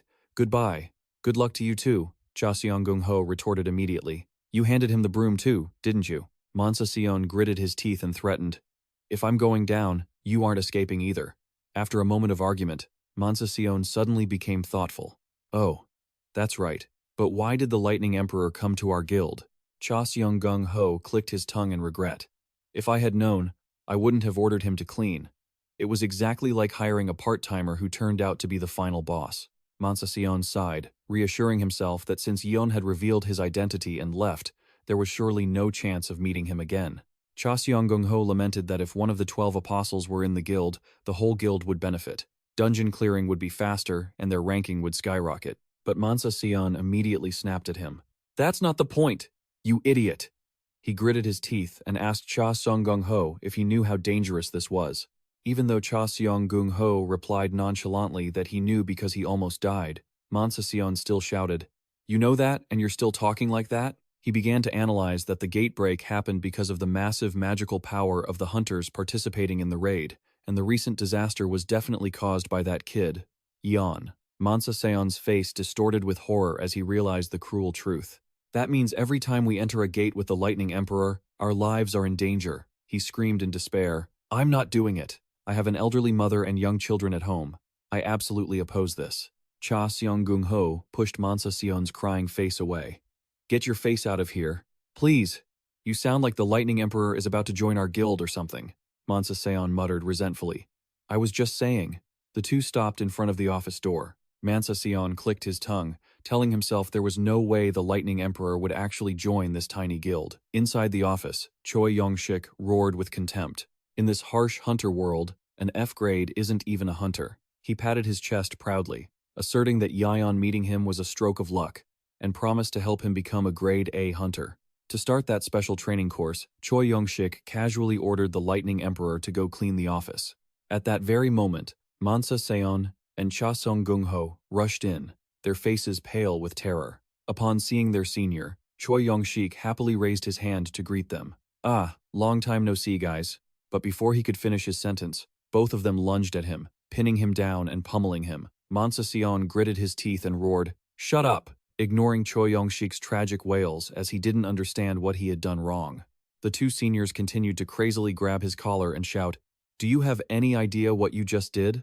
Witnessing that chaotic scene, Yion stood in the background, offering only a mysterious smile. "This place is quite interesting," he thought. At the publishing house office, editor Koo Kyung-mo nodded in approval as he flipped through the new pages, thinking, "This draft is actually solid. The realism has improved significantly." He was completely won over by how Yion depicted the selfishness of the hunters who turned the battlefield into hell, or the way he described the protagonist's brave sacrifice for his comrades. It was the kind of writing that felt more like reviewing a profound novel than a hunter story. Koo Kyung-mo secretly admired the impressive sense of suffering in every line, and firmly believed that if he kept developing like this, getting published would only be a matter of time. Hearing such valuable feedback, Yion burst with happiness. He couldn't believe his ears. The opportunity to debut had finally arrived. A surge of intense energy erupted around Yion. He felt that his decision to join this guild to gather material was absolutely the right call. With eyes burning with determination, Yion frantically buried himself in his notebook, scribbling down information to prepare for the most explosive debut ever. Behind him, Mansa, Seon, and Seung-ho were still struggling to restrain Choi Yong-shik. The two could only tremble as they watched Yeon's fierce silhouette, blurting out in panic. "What are you writing?" Mansa, Seon, and Seung-ho stared at the notebook in Yeon's hands, trembling uncontrollably. They were terrified, wondering if it was a death note. Seeing Yeon's sinister smile, and the words according to plan, they were convinced he was documenting everyone's crimes to prepare for revenge. In the midst of the tense atmosphere, Yeon suddenly spoke up. "Oh, right. I have something I want to give you all." The three of them could only huddle together in fear, terrified they were about to get struck by lightning, to the point where Mansa Seon had to cry out and beg for mercy, mentioning he still had a family to support. But what Yeon pulled out was a blue ticket. It was a Dungeon Gate raid ticket. Yeon excitedly suggested that all four of them, including Choi Yong-shik, should go together with the full lineup of the Vansu Jia Hoa Guild just once. While Mansa Seon was still stunned, wondering if this kid really wanted to go along, Yeon flashed a radiant smile and declared, "Yes, and I would like to join the Vansu Jia Hoa Guild." The statement left Mansa Seon so shocked he froze, mouth agape, unable to say a word. Outside the office, Choi Yong-shik sat on the floor with the look of someone who had just had a bucket of ice water thrown on his life. Yeon sincerely explained that to gather material for his manuscript, he absolutely had to become an official member of the guild. Sa went silent and muttered, "The Lightning Emperor, no. Yeon, I understand why you're doing this now. I also understand why you want to get in here." However, he was still hesitant. It was hard to believe that a top-tier hunter like the Lightning Emperor would operate in a C-rank guild. Just as the atmosphere was reaching a breaking point, Seung-ho suddenly spoke up. "Accept him," Sa snapped, grabbing Seung-ho by the collar and yelling, thinking his teammate was joking in such a serious situation. But Seung-ho looked straight into his eyes with an incredibly serious expression. "I'm not joking. Do you remember the early days when our guild was founded?" Memories of the difficult early days in their cramped office came flooding back, reminding them of the time when 5 people who knew nothing gathered together to begin a challenging hunter journey. Seung-ho recalled the glorious years when their guild membership grew steadily. It was a time filled with joy, dreams, and goals to reach even further. Yet, the harsh reality, just as Richard said, had caused them to leave one by one, forcing them to settle for their current life. Even so, Seung-ho knew deep down that their leader still carried the pain of not being able to reach that dream. He placed a hand on the guild leader's shoulder, sincerely asserting, "I will help you." Seung-ho argued that the person standing before them wasn't the Lightning Emperor of the 12 Apostles, but just a young man yearning to fulfill his ambition. This was a great chance for the guild to try again, for the future of everyone, and for Jiho. So, let's do it. Seung-ho decided to accept Yeon as a dungeon support member who wanted to become a writer, rather than as a legend. The guild leader was so moved he had to cover his mouth to hold back tears. He stood silently, looking toward the horizon, reflecting on old memories and the boy named Jiho in the family photos. Smiling faintly when mentioning the word dream, the guild leader decisively declared, "All right, I accept." Yeon was overjoyed, bowing enthusiastically and asking for everyone's support. Seeing that intensity, an outsider might have thought he had just joined the world's top guild, not a C-rank one, struggling to pay its electricity and water bills. At the same time, a mysterious black car was parked right below the building. Inside, a man was receiving orders over the phone. "Yes, understood." The mysterious man looked at his phone with sharp eyes and reported, "The supporter the guildmaster mentioned. I have found him." Yeon was sitting in a coffee shop, immersed in his creative world with drafts full of passion. "I will help you become an A-rank hunter." After writing that line, he nodded to himself with satisfaction, as if he had just created a masterpiece. His expression said, "If this writing doesn't win an award, then there's something wrong with the literary world." Yeon's concentration was so intense that he muttered to himself for hours, leaving the waiter puzzled. But the manager just shrugged it off, because the stack of empty cups on the table showed this guy was the customer who significantly boosted the shop's revenue. Suddenly, the door chime rang, breaking the silence. The waiter was about to offer a greeting, but froze, stammering, when he realized the person who had just walked in was Do Hong, the guild leader of the legendary Do Hong Hunter Guild. With a dignified and powerful presence, he coldly declared, "I have business with that person. Can I borrow the shop for a moment?" Du Huang offered to rent out the entire shop for 30 minutes, including the request for the 2 employees to leave temporarily so he could have privacy. To their astonishment, the guild leader opened a suitcase filled with thick stacks of cash and promised to pay them generously. The pile of money was so large that the waiter nearly switched to, "Do you need me to carry the whole shop for you, sir?" mode. Seeing the massive amount of money, the coffee shop manager immediately changed his attitude, scrambling to clean up to make space for the honorable guest. While everyone hurried to leave, Yion remained completely lost in his music and his manuscript, unaware of the danger approaching. Du Huang walked slowly toward him, his sharp eyes fixed on the back of the long-hidden lightning emperor. He wore a sinister smile, thinking to himself, "Finally, I've found my old rival. After hiding for so long, we finally meet again." A deep purple killing intent began to erupt violently, engulfing the entire space of the coffee shop with terrifying pressure. Sensing the unusual energy, Yion startled, took off his headphones, and turned around to see Do Hong standing towering behind him with a threatening look. "We still have unfinished business, don't we?" Yet, just as Yion was still on guard, Du Hong's attitude did a complete 180. He lunged forward to pull Yion into a bear hug, nuzzling his cheek and coddling him affectionately as if reuniting with a long-lost relative. "Thunder Emperor, how have you been lately?" Yion stood frozen for a few seconds, caught off guard by such a sharp turn. Despite Yion grimacing as he was squeezed until he could barely breathe, the guildmaster couldn't stop gushing about how he finally got to see his Thunder Emperor in the flesh again. He acted spoiled, saying he had missed him like crazy, but that excessive enthusiasm only made Yion more annoyed. Unable to stand this annoyance any longer, Yion immediately released a surge of electricity, causing Do Hong to be jolted away. His eyes glowed with power in his Thunder Emperor form as he growled, "I'm busy writing a novel. Don't bother me unless it's urgent." Du Hoang sighed tiredly, remarking that Yion was as difficult as ever. He insisted that this time, he wouldn't let him off the hook so easily. When Yion asked, confused, Du Hoang immediately flew into a rage, slamming his cane against the floor and yelling. He felt bitter because ever since Yion retired, he hadn't answered a single one of the countless calls Du Hoang had made. The list of missed calls looked more like a debt collector's hit list. Yion wasn't about to take that lying down. He shouted back that it was precisely because Du Hong called at all hours of the day and night that he couldn't get any sleep. Looking at his phone screen, plastered with missed calls from Suhomun, Yion still felt traumatized. Du Hoang immediately made excuses, claiming that if Yion had shown his face sooner, he wouldn't have had to bother him so much. An argument broke out, fiercely when Du Hoang played the guilt card. "How dare you treat your elder like this?" Yion pointed his finger straight at him, retorting that they had absolutely no blood relation whatsoever. Seeing that arguing was pointless, Yion turned his back to get back to his writing. But suddenly, Du Hoang sat down, looking somber, his expression unusually serious. He looked straight at Yion and asked the core question. "Why did you suddenly return to being a hunter?" Even though Du Hoang was waiting for an answer, Yion casually returned to his desk, completely ignoring the old man's presence. Realizing he was being ignored, Du Hoang started pulling out bribes to lure him in. He mentioned the limited edition black shoes Yion had requested last time. He kept rambling about how hard he had worked to secure 3 of the only pairs in the world from a Suhoman subsidiary, even sparking rumors of abuse of power.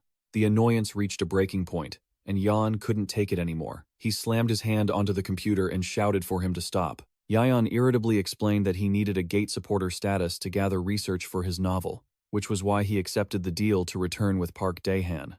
Do Hoang was shocked to hear that Yion had chosen to cooperate with the association president instead of coming to him. He asked, hurt, why Yion hadn't chosen Suhomon. But Yion coolly threw cold water on him. "The Guardians are too strong. There's no sense of reality." Facing Jizzle's confusion, Yion wore a smug smile. He mocked that hunters who were born strong, like him, would never understand what the reality of a normal hunter's world is like. If his editor heard that, they'd probably have a stroke. A guy who was just scolded by his editor for lacking realism was now preaching about reality. Du Hoang, despite not really getting it, still tried to pull him in, promising Yion a successor position at Suhomon so he could collect all the materials he wanted. But Yion coldly cut him off. "I already have a guild," Yion stated firmly. "I've already joined a guild. And please, don't mention the successor business again." Faced with such a blunt refusal, Du Hong froze for a moment, then suddenly burst into hearty laughter. "Ha, it seems I've lost this round." He smugly remarked that any guild that could recruit the Thunder Emperor was quite formidable, even joking about having the Guardians buy them out to settle the debt. Yion immediately snapped, demanding the old man stop joking about such intense matters because he had just officially joined the guild, and absolutely no funny business was allowed. Seeing his harsh attitude, Du Hoang could only chuckle dismissively. All right, I wouldn't dream of stopping you, and I couldn't even if I wanted to. Suddenly, Du Hoang placed a hand on Yion's shoulder, his expression turning strangely serious. Yion, not the Thunder Emperor, noticed this sudden change and couldn't help but wonder, what now? Is there something else? Du Hoang looked him straight in the eyes and warned him cryptically that once he returned to the spotlight, someone would surely recognize his true identity, and that would inevitably lead to unimaginable dangers. The atmosphere became so serious that even the coffee shop felt cold. Just as Yan was confidently thinking that such things were nothing compared to his power, Du Hoang doused him with another bucket of cold water. It's not about you, he mused, explaining that the real danger didn't lie with Yan himself, but was aimed at the people around him. It's the people around you. They aren't as strong as you. Memories of a past time, sitting alone on a pile of monster carcasses, flashed through his mind. Seeing the old man hesitate, Yion pressed him. And then what? Du Hoang sighed softly, his gaze filled with indulgence as he looked at his grandson. Just do your best, kid. If things get tough, just come to us, guardians. Yion just about went deaf on purpose.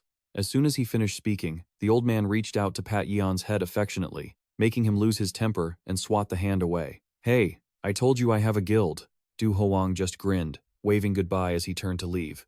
All right, I'm going. Du Hoang smiled contentedly as he looked at Yeon's retreating figure, thinking that his grandson finally knew how to live more fully than before. As he stepped out of the cafe, he casually asked Secretary Kim about the price to buy the cafe he was just at. Upon hearing the 1 billion G price tag, he just replied calmly, "Is that so?" Then he continued to ask about the price to buy out the entire publishing house where Yion was working. That's just how the rich solve problems, folks. Just throw money at it until it's done. Meanwhile, from afar, a mysterious hunter was silently tracking every move. He held Yon's F-rank file in his hand, reporting over the phone that the target had met with both the association president and Du Hoang. He couldn't help but wonder why someone who was clearly just a useless F-rank could make such high-profile figures show up in person. But as soon as he finished speaking, the hunter stopped dead, his face pale with terror. He connected the dots on Du Hoang's special treatment and wondered if the rumors about the old man's pampered grandson were actually true. Seeing Yion just step out of the coffee shop, he realized the assassination was already underway, according to plan. His brain must have been ringing with red alarms by now. He frantically shouted into his phone, ordering his accomplices to stop and abort the plan immediately. A horrific collision suddenly occurred right in the middle of the street, filling the air with dust and smoke. Yion's glasses and phone were flung into the air and shattered as they hit the pavement. Amidst the chaotic scene, the hunter's desperate scream rang out too late. The one we were supposed to kill is Du Hoang's grandson. The mastermind behind the reckless assassination rushed to the scene, trembling as he admitted he had no idea about the target's true identity. In the wrecked car, two assassins gloated, thinking the collision was enough to finish him off, but their smiles instantly vanished when Yion emerged from the dust clouds, his blue eyes glowing with authority. Terrified by the crushing pressure, one of them screamed in despair. What kind of monster is he? Despite not understanding how an F-rank support could possess such power, he frantically drew his knife, shouting, "Kill him!" Yion just stood there calmly, wondering why a car had suddenly blocked his path. He silently told himself, this really proved what his mother said about not looking at your phone while walking. The moment the red-hot blade closed in, Yion dodged lightly, leaving the assassin completely disoriented and only able to let out a surprised gasp before being sent flying into the air by a massive force. Yion stood tall amidst the desolate scene, his bright blonde hair surrounded by crackling lightning, quietly watching the assassins lying motionless on the ground. Yion was shocked to realize he had attacked instinctively without thinking. Looking at the two assassins lying still, he asked anxiously, "Are you guys okay?" His panicked voice sounded more like a victim than an assassin. Trembling as he looked around, fearing someone had witnessed his true power, Yion only felt relieved when the crowd suddenly started cheering for guild leader Du Hoang. Yion clicked his tongue. Shh. Sometimes he's actually useful. However, suspicion still clouded Yion's mind when he realized these two were clearly professional hunters. He wondered why they were targeting him and decided he'd have to ask Dehan about it. Scratching his head wearily at the trouble that had just landed on him, Yion silently watched the medical team put the attackers on stretchers to take them away, silently apologizing for his slightly excessive blow. At the guild office, Park Daehan sat deep in thought with a very serious expression regarding what had just happened.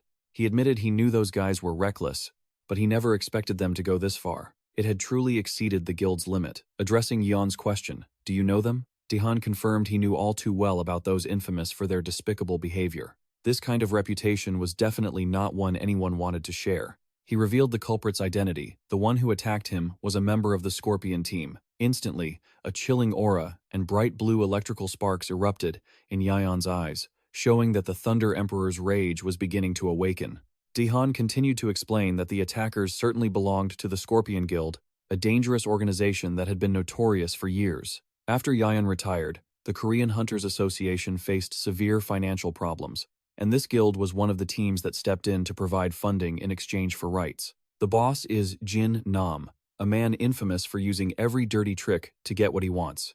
Daehan concluded that this incident, happening on the very day Yion appeared, was Jin Nam's cowardly retaliation after being kicked out of the meeting at the association. Park Daehan explained that because Yion was only registered as an F-rank hunter, Jin Nam dared to target him instead of the association. He apologized sincerely, regretting that he had sought Jin Nam's help in the first place. Yion just told him to let it go, but bright golden lightning suddenly erupted fiercely around his body. Standing right next to him, Park Daehan felt suffocated by the overwhelming pressure. Yeon's eyes glowed with authority as he thought to himself that this was the perfect time to brainstorm for his draft. Daehan frantically begged Yeon to calm down. He promised to do whatever it took to ensure the safety of Yeon's current hunter team and hoped he would overlook this matter. Contrary to that anxiety, Yeon broke into an ominous and excited smile. He realized this was the pinnacle of reality, where hunters were ready to kill each other outside of dungeons if someone stood in their way. Yion became engrossed in thinking about how the protagonist would develop if he overcame these brutal hardships. While Daehan and the secretary stood behind them in fear, Yion's eyes flashed with excitement. He cheered about how wonderful these new plot twists were, ignoring Daehan's panic. "Don't add any more twists, it's already interesting enough." Yion passionately declared that from now on, things were really going to get interesting. Meanwhile, at the Scorpion Guild headquarters, Jin Nam was frantically shouting at his subordinates. He roared at his minions. "You idiots! You go to hit someone and end up in the hospital?" Looking at his injured troops, Jin Nam insulted them for not being worthy of the Scorpion team. The subordinate with a buzz cut trembled as he reported the incident, stuttering that it seemed the target had a bodyguard with him. In his panic, he described a sudden flash of lightning that made Yeon disappear in an instant right before their eyes. Hearing this, Jin Nam couldn't contain his rage. He landed a heavy punch on his subordinate's face, knocking him to the ground. Jin Nam roared in frustration, claiming that the excuse about lightning or some imaginary bodyguard was just a cowardly excuse for his subordinate's incompetence. He continued to yell at the minions kneeling on the floor, insulting them for wearing the Scorpion Guild badge while failing to take down a kid. Seeing their cowardice, Jin Nam just slumped into his chair, sighing wearily and calling them all useless. However, deep down, he started to feel uneasy. Jin Nam realized if Yeon was truly the grandson of Do Hwang, the legendary captain of the powerful descendant team, then that old man certainly wouldn't let this go.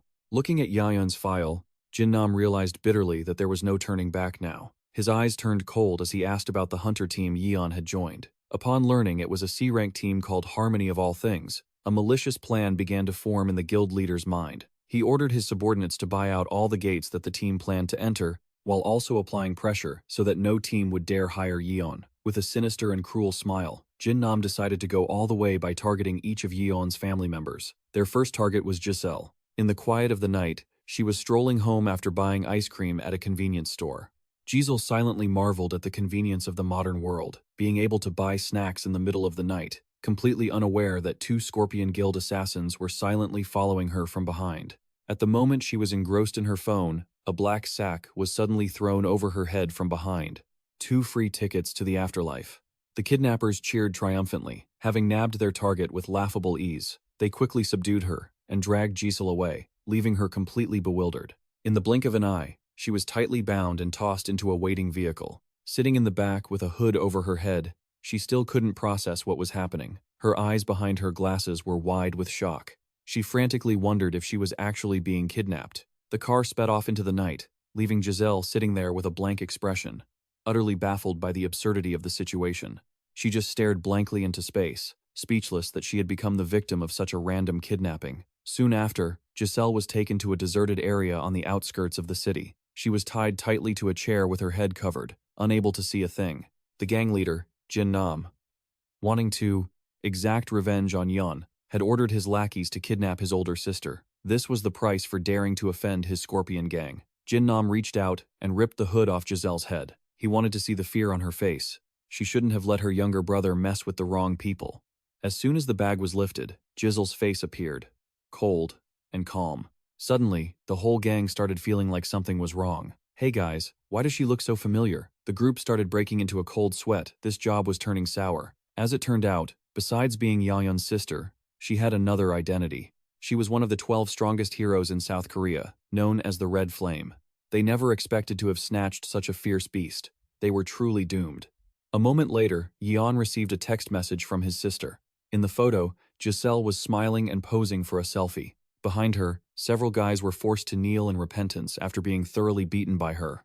Unable to bear the humiliation, Jinnam's underlings roared in anger, not understanding why their boss was so terrified of a young woman. They thought Giselle only had a pretty face and nothing to be afraid of, demanding they rush her to save face.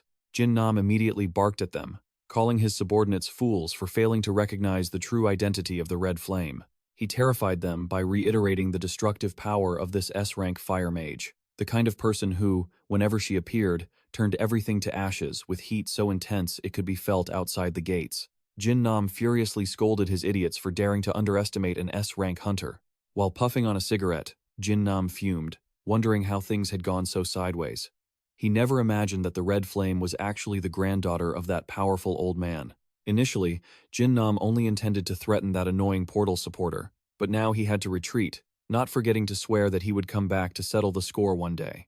Just as Jinnam was about to leave, a cold voice rang out. "Hey, stop right there." He froze, his face still bruised from the previous fight. The underlings trembled as they watched the red-haired woman slowly approach. They stuttered and begged for mercy, even offering to drive her home to make amends. But Jizzle simply replied, "Nope." She declared she had changed her mind. Burning their place down with a snap of her fingers would be much more fun. A violent fire suddenly erupted, consuming everything around them. The hitmen screamed in agony as they were engulfed by the flames. Giselle nonchalantly explained that it was rare for her little brother Yion to ask for a favor, so she wanted to see if it would be anything interesting. Her face turned menacing as she gritted out, "How dare you lay a hand on my little brother?" Jinnam was struck dumb by the terrifying pressure, realizing he had messed with the wrong person. Giselle asserted that this was the price to pay for bothering her brother, as that was her exclusive privilege. A massive pillar of fire shot straight into the night sky, incinerating the entire Scorpion Guild headquarters. Standing in the middle of the ruins, Giselle brushed her hair back with a triumphant smile. Watching the hitmen get tossed into the air amidst the sea of flames, she couldn't hide her excitement. Posing haughtily, she smugly thought that she looked exactly like a main character in a comic book. The kidnapping of the Red Flame by the Scorpion Guild finally ended with a miserable outcome. The entire guild was wiped out. The survivors lay scattered in the hospital, covered in bandages. All of South Korea was abuzz over this unprecedented S-rank kidnapping case. In offices everywhere, people whispered and mocked it, calling it a collective suicide attempt. They quipped that perhaps because Scorpion was the strongest among the A-rank guilds, they had become delusional, daring to poke a tiger only to receive a bitter end. While public opinion was still in an uproar, Yion was currently facing another nightmare called the submission deadline. He frantically texted apologies to his editor, Kookyung Mo, promising to turn in his work tomorrow. The fear of a deadline was even more terrifying than a monster. But right in the heat of the moment, his sister Giselle wouldn't stop pestering him, screaming to know why he had personally come to ask her to handle the Scorpion Guild. Yion irritably shouted at her to get out so he could focus on his work, but Giselle just wouldn't budge, her face full of curiosity. Yion coldly told her to use her favor if she wanted to know, but Giselle immediately brushed it off. Watching his sister sulkily walk out of the room, Yion grumbled about his manuscript being delayed because of those Scorpion goons, and now he was being annoyed by some kind of ape. Immediately, a bone-chilling aura engulfed the room. Jay returned with a terrifying look, grabbed Yion by the throat, and roared, "You've got some nerve, calling your sister an ape.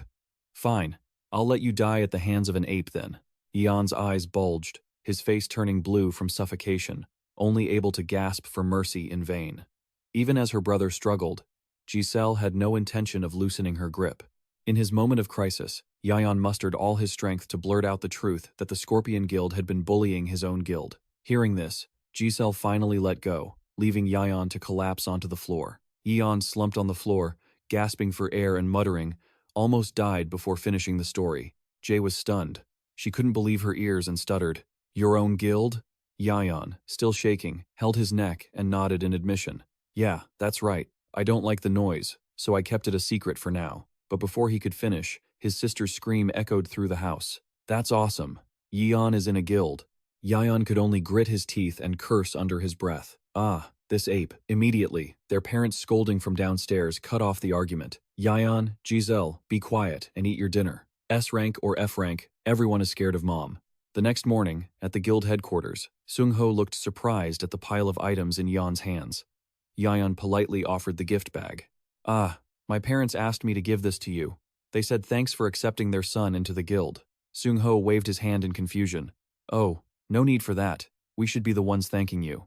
Sung-ho says his brother is asleep, and since Choi Yong-shik is coming back late, he'll update him later. Suddenly, Sung-ho asks curiously, "Oh, right. Have you heard about Scorpion kidnapping Giselle?" Yion keeps writing, unfazed. "Yeah, I heard." Sung-ho smirks, happy that the guys who tried to steal their guild's gate-clearing rights are finally getting what they deserve. Yeon just gives a pained smile, secretly apologizing since he's the actual reason it happened. But then, Sung-ho grows thoughtful. Still, I find it a bit strange. The two sides are in completely different ranks, yet they're tied to the same event. Is it really just a coincidence? Yayan jumps, breaking into a sweat. Why do you ask? Sung-ho insists he feels like there's some hidden reason behind it all. Sung-ho keeps breaking down how weird it is for a guild like Scorpion, famous for being A-rank, to suddenly start snatching up the gates that their smaller guild was planning to bid on. And then they pull something as insane as kidnapping an S-rank hunter. Seeing his comrade's serious face, Yeon shakes so hard that sweat starts pouring down his face. His hands grip his notebook tight. He's terrified. Oh crap, did he figure out it was me? Yeon thinks, while frantically writing, worried sick. He wonders if he'll get fired if he keeps getting in the guild's way. Seung-ho mulls it over and sums it up. Put it all together, and there's only one possible conclusion. Seeing his teammate approach and call out to him, Yeon is shaking like a leaf. He scribbles something into his notebook and cries out through his tears, "I won't let it happen again. Please don't kick me out of the guild." But completely opposite to Yeon's fears, Sung-ho happily announces, "Boys, we're about to get rich." He holds up a shining card, insisting that there's only one reason those high-ranking hunters would suddenly start causing trouble. Seung-ho excitedly explains that it's because there's a massive treasure inside the gate they were planning to bid on. He chuckles, thinking about how once Scorpion is wiped out, the gate-clearing rights they stole will be returned to the guild. Just as he's daydreaming about being rich, Sung-ho gets hit with a massive kick to the face. The guild master, Mansa Sion, snaps, "Let a man get some sleep." Mansa Sion scolds Sung-ho to stop daydreaming about treasures so he can finally get some rest. Despite the irritation, Sung-ho insists that this card is the result of a hard-won auction. The guildmaster turns to tell Yeon to get moving because after he's done with this, he still has to go work as a mercenary to make ends meet. Sung-ho mutters, "I hope we find that treasure soon so I can quit this annoying mercenary gig," leaving the guildmaster to just smile bitterly, wishing he could quit too. Yeon sighs in relief he isn't getting fired. Just then, his phone pings with a new message. Yeon opens it and is stunned to see a message from his editor, Kookyung-mo, asking for a quick meeting about his current draft. He's incredibly nervous, sweat dripping down his face, thinking this is surely going to be more harsh criticism. At the coffee shop, Kookyung-mo is already waiting and starts the conversation. "First of all, I've read your draft carefully." He actually read it, I almost got fired. Yeon is overjoyed when he receives praise from editor Kookyung-mo. "Thank you so much." The author is relieved his story isn't getting cancelled, but Kookyung-mo immediately brings up some questions that make the atmosphere serious again. He wonders when the protagonist will actually rank up to B class. Even though he admits Yeon's writing style has become much more realistic and interesting, Kookyung-mo still feels like something is off. The editor explains that the current content is just everyday stuff, lacking the turning points needed for the protagonist to truly grow. According to him, a classic story needs to start with an ordinary person who goes through countless trials and training to become stronger. That kind of grueling growth is what makes readers feel satisfied and fulfilled. Yeon ponders this. Do I have to think of more ways to torture my main character again? Kookyung-mo uses the 12 legendary apostles as an example, pointing out that they weren't powerful from the start. They had to survive countless life-or-death battles to earn their status. It's that refining process that makes the public so obsessed with them.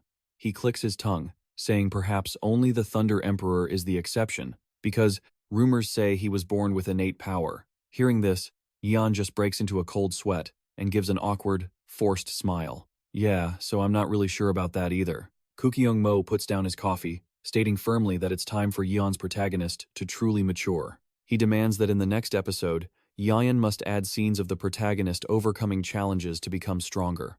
Right after saying that, Koo Kyung-mo checks his watch and hurriedly leaves for his next meeting. Before walking away, Koo Kyung-mo doesn't forget to leave a heavy piece of advice. He hopes Yeon will think deeply about his own personal growth, because that is the starting point for his protagonist. Watching the editor's back fade away, Yeon rests his chin on his hand, his mind repeating the question about the concept of growth that Koo Kyung-mo just mentioned. He pulls at his hair, wondering what the heck growth even is that makes it so important. In Yeon's mind, images of hunters struggling to fight against hordes of ferocious green monsters appear where the line between life and death is razor thin. In his dark room, Yeon is still hunched over his computer screen, his face full of anxiety, until he decides to go on a forum to look for help with his difficult problem. A post with the title, "Need Help," writing about the protagonist's growth in a hunter novel, pops up. Yeon expresses his deadlock, not knowing how to describe the process of ranking up from class to B class in a logical way. Immediately, an account named Lamb replies that it's super simple.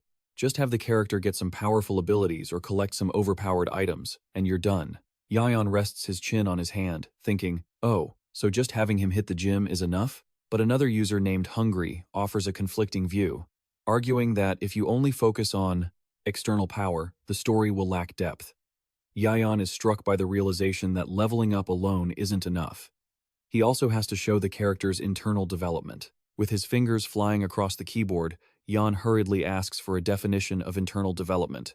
According to Hungry's explanation, it could be the process of overcoming psychological trauma, or simply a character who lacks social skills, learning how to connect with other people. Even overcoming limits with friends to grow together is a meaningful form of development. Those abstract concepts completely overwhelm Yeon. He slams his head onto his desk and yells in despair, "I'm writing a hunter story, not a psychology thesis." Yeon collapses onto his keyboard, tiredly admitting that he is completely clueless about all this. However, an idea suddenly sparks, and a confident smile appears on his face. He realizes that even though he doesn't fully understand it, I can totally observe that process firsthand from the people around me. Right now, at the gate, the atmosphere suddenly grows extremely tense as an alarm siren blares. It's here. A massive monster bear with sturdy armor and crimson eyes suddenly appears, roaring wildly and charging straight at the hunter squad. Facing the ferocious enemy, Mansa Seon and his teammates immediately draw their weapons and shout, "Everyone, get into position." While Yeon quietly observes from the back to gather material, the monster swings its cold, sharp claws, slamming a heavy blow against the ground. The powerful impact kicks up a cloud of dust, shattering the ground and sending a terrifying shockwave across the scene. The crazed bear monster lunges forward, but Mansa Seon manages to block the heavy blow with his greatsword just in time. Sparks fly as the sharp claws clash against the blade. He flashes a defiant grin. "Sorry, but I tend to be a bit rough." Immediately, Mansa Seon yells for reinforcements. His two teammates reply in unison, "Leave it to us," and charge in to attack. Observing from behind, Yeon sighs, disappointed, and writes in his notebook, "Nothing." He breaks into a cold sweat. Frustrated, he realizes he hasn't gathered anything useful from this battle. For the past 3 weeks, from facing deer monsters and crocodiles to even pink rabbits, the squad has just been using the same old, boring strategy. Yeon screams internally, seeing no growth or anything new to learn. The image of that cold-hearted editor tearing up his manuscript flashes like a nightmare, accompanied by the declaration, "If you write this poorly, just quit," making him completely collapse, kneeling on the ground and sobbing in despair. Once the monster is completely defeated, Mansa Seon sighs with relief and praises them. "All right, everyone did a great job." Turning back, he sees the rookie still in a state of panic, muttering, "Please, this can't be happening." Mansa Seon stares, confused, wondering what is going on with this guy. Sighing, he decides to end the hunt and head home. Just then, Choi Young-shik waves and shouts. Choi Young-shik happily approaches and asks Mansa Seon if he has forgotten anything. The guild leader is confused, thinking it's about the profit split, but Choi Young-shik immediately brushes it off. He clenches his fist and shouts excitedly that, while that's important, the guild still needs a big party to celebrate his return and welcome the new recruit, Yeon, after his 2 weeks on the team. Despite Choi Young-shik excitedly hugging him, Yeon just stands frozen with a pale, sleep-deprived face. Mansa Seon sweats and smiles awkwardly, refusing, I'm busy being a dad today, not this time. Mansa Sion waves goodbye, promises to organize a party another time, and walks away. Watching his back fade into the distance, Choi Young-shik wonders what happened to their senior, but Cha Song-gung-ho just thoughtfully explains that Mansa Sion is the pillar of a family. After all, under the brilliant sunset, the guild leader quietly stands on a bus heading somewhere very important. Mansa Sion's gaze becomes unusually gentle as he looks out the window of the moving bus. He stops by a bookstore to carefully pick out a new book, then visits a flower shop to find the freshest bouquet. Holding the gift bag and the vibrant bouquet, the hunter's usually rugged face now shows clear happiness and anticipation. His destination is the hospital. Entering inside, Mansa Sion beams when he sees his young son sitting on the hospital bed with his mother. Upon seeing the familiar figure, the boy cheers with joy. "Dad!" Mansa Sion laughs happily, walking over and gently asking, "Hey son, have you been healthy lately?" The tough guy turns into a gentle father. Jiho excitedly shows his dad that he has eaten all his food without leaving a single bite. Seeing his son being so good, Mansa Sion takes out the special gift he prepared to reward him. It is the novel Why You Shouldn't Seek Stories About Love Hunters by the author Nam Megang. Jiho is thrilled, his eyes lighting up with excitement as he receives the long-awaited book from his father. Mansa Sion asks kindly, "This is exactly what you wanted, right son?" The boy nods repeatedly, cheering in ultimate happiness. He hugs the book tightly to his chest, laughing brightly and thanking him over and over. "Dad is the best. You never let me down." After comforting his son, Mansa Sion turns to look at his wife with affectionate eyes. He shyly scratches his head and suddenly pulls out the vibrant bouquet he had been hiding. The wife is stunned and moved by her husband's unexpected romantic gesture. "Oh my, what is this?" Mansa Sion gently takes his wife's hand, softly explaining that even though they have been busy and may have forgotten for many years, today is their wedding anniversary. In the warm atmosphere filled with love, the couple shares a tender hug. Suddenly, the couple startles and turns around, sensing that something terrible is happening. Their eyes fall upon a tragic scene as bright red drops of blood drip down, soaking the white pages of the book. Jiho sits motionless on the bed, his face pale, his eyes wide and vacant as blood flows continuously from his nose down to his chin. Mansa Sion and his wife are completely frozen. Shock and horror are etched on their faces as they witness their son's sudden critical condition right before their eyes. Jiho gradually fades, his weak body collapsing onto the bed as his breathing grows shallow. The hospital room is suddenly shrouded in a dark, cold, and desperate atmosphere. Mansa Sion screams in heart-wrenching pain. "Jiho!" In the hospital room, Jiho's heavy, labored breathing continues endlessly under the oxygen mask. The doctor approaches to reassure Mansa Sion and his wife that, fortunately, the medication is working, and everything is temporarily stable. Looking at the wife sobbing uncontrollably by the hospital bed, the doctor speaks in a low voice, reiterating a cruel truth.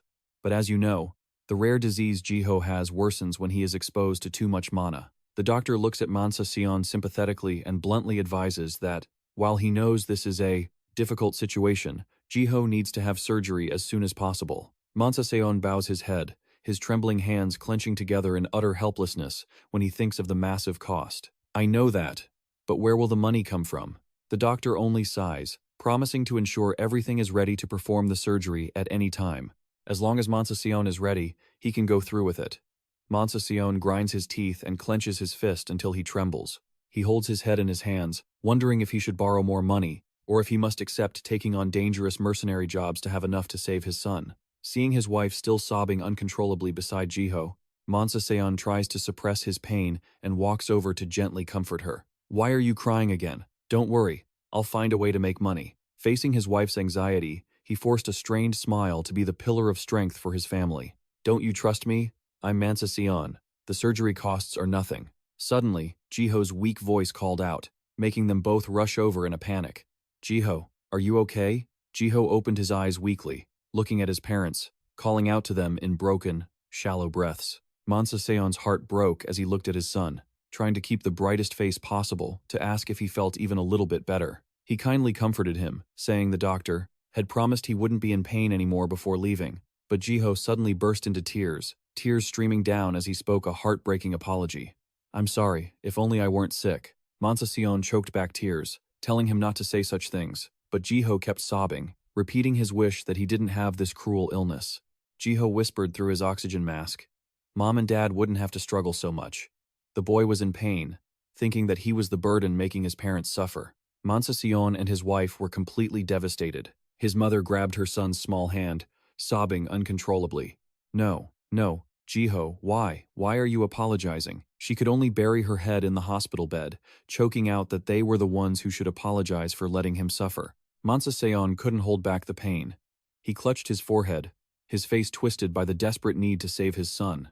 Mom and Dad will make sure you're not in pain anymore. We'll make you better. We promise. Leaving the hospital, Mansa Sion stood quietly in a long line among the crowd at the Hunter Supply office, looking exhausted and worn out. Inside the office, the loan officer looked at his file awkwardly and bluntly refused him. I'm sorry, you're too deep in debt.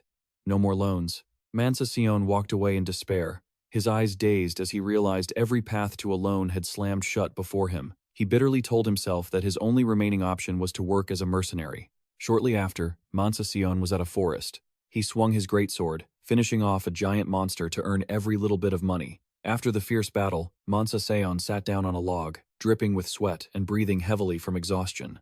A nearby colleague walked over, wiping off his sweat, and offered praise. Hey, man, you worked hard today. Mansa Sion nodded slightly in response. Thanks. Seeing a C-rank guild leader doing such menial labor, the man curiously asked if he was in urgent need of money. Mansa Sion could only offer a strained, bitter smile. Yeah, I'm in a bit of a bind. Mansa Sion hesitated before asking his senior for a favor. Yeah, Hyungnim, I'm sorry, but could you? As soon as he heard the massive figure, the man shouted in shock. What, 200 million? He sighed, reminding Mansa Sion that C-rank hunters were all in the same boat, so it was hard to help. Mansa Sion could only bow his head and laugh helplessly. Haha, I know. Just as things hit a dead end, the man suddenly froze upon receiving a signal and told Mansa Sion to wait a moment. He quickly picked up the phone to discuss a special job. Yeah, Hyungnim, do you remember what we talked about earlier? Do you think this qualifies as C-rank? After confirming everything, the man hung up, looking contemplative. Yeah, I understand. Seeing Mansa Sion anxiously ask if there were any good jobs hiring, he jumped up, looking hesitant. This gig pays well, but it's a death trap. Mansa Sion immediately lunged forward, his eyes burning with desperation. Oh, what kind of work is it? I can do anything. I don't care. The man began to explain about a B-rank guild made entirely of mages, who were looking for a tank to hold the front line while they cast their spells. However, the place they were planning to clear was a high-level B-rank gate. This made the mission extremely dangerous for a C-rank hunter. He emphasized that if successful, the profit would be over 500 million, and since there was only one tank position, Mansa Sion would receive 100 million for this job. 100 million? I'm in. Even though he was warned that he would have to face the monsters alone and could actually lose his life, Mansa Sion replied coldly. That's fine. With an unwavering, determined gaze, Mansa Sion decisively asked, please introduce me right away. Shortly after, he was at the scene, standing tall against a giant orc, wielding a terrifying battle axe that radiated a bright red aura. Mansa Sion gripped his weapon, telling himself, I have to do this. Behind him, the mages were channeling their energy into their staves and shouting nervously. C-rank, you have to hold your ground, or we're all dead. You hear me? The orc roared, its red eyes filled with malice as it swung its giant axe down. Mansa Sion gritted his teeth and roared back with determination. Then, with all his might, he raised his greatsword to block the horrifying impact. He groaned as the pressure from the monster caused his feet to sink deep and slide across the ground. In that moment between life and death, the burdens of life came rushing back to surround his mind. The landlord's harsh yelling about why the rent had suddenly increased, along with the cold explanation that both the monthly rent and the deposit had gone up. If you don't have the money, move out. Not only that, even the guild office rent was announced to increase by 200,000 starting next month, pushing him into a dead end with no escape. But the most painful thing was the doctor's haunting reminder that Jiho needed surgery as soon as possible. Mansa Sion roared, sweat and blood running down his face, which was distorted by resentment. He told himself that it didn't matter what difficulties. This world was piling onto his shoulders, and he defiantly challenged reality. You think this is enough to break me? With an iron will that transcended all limits of a C-rank hunter, Mansa Sion channeled all his remaining strength to push the monster back. His heartbreaking cry echoed throughout the battlefield.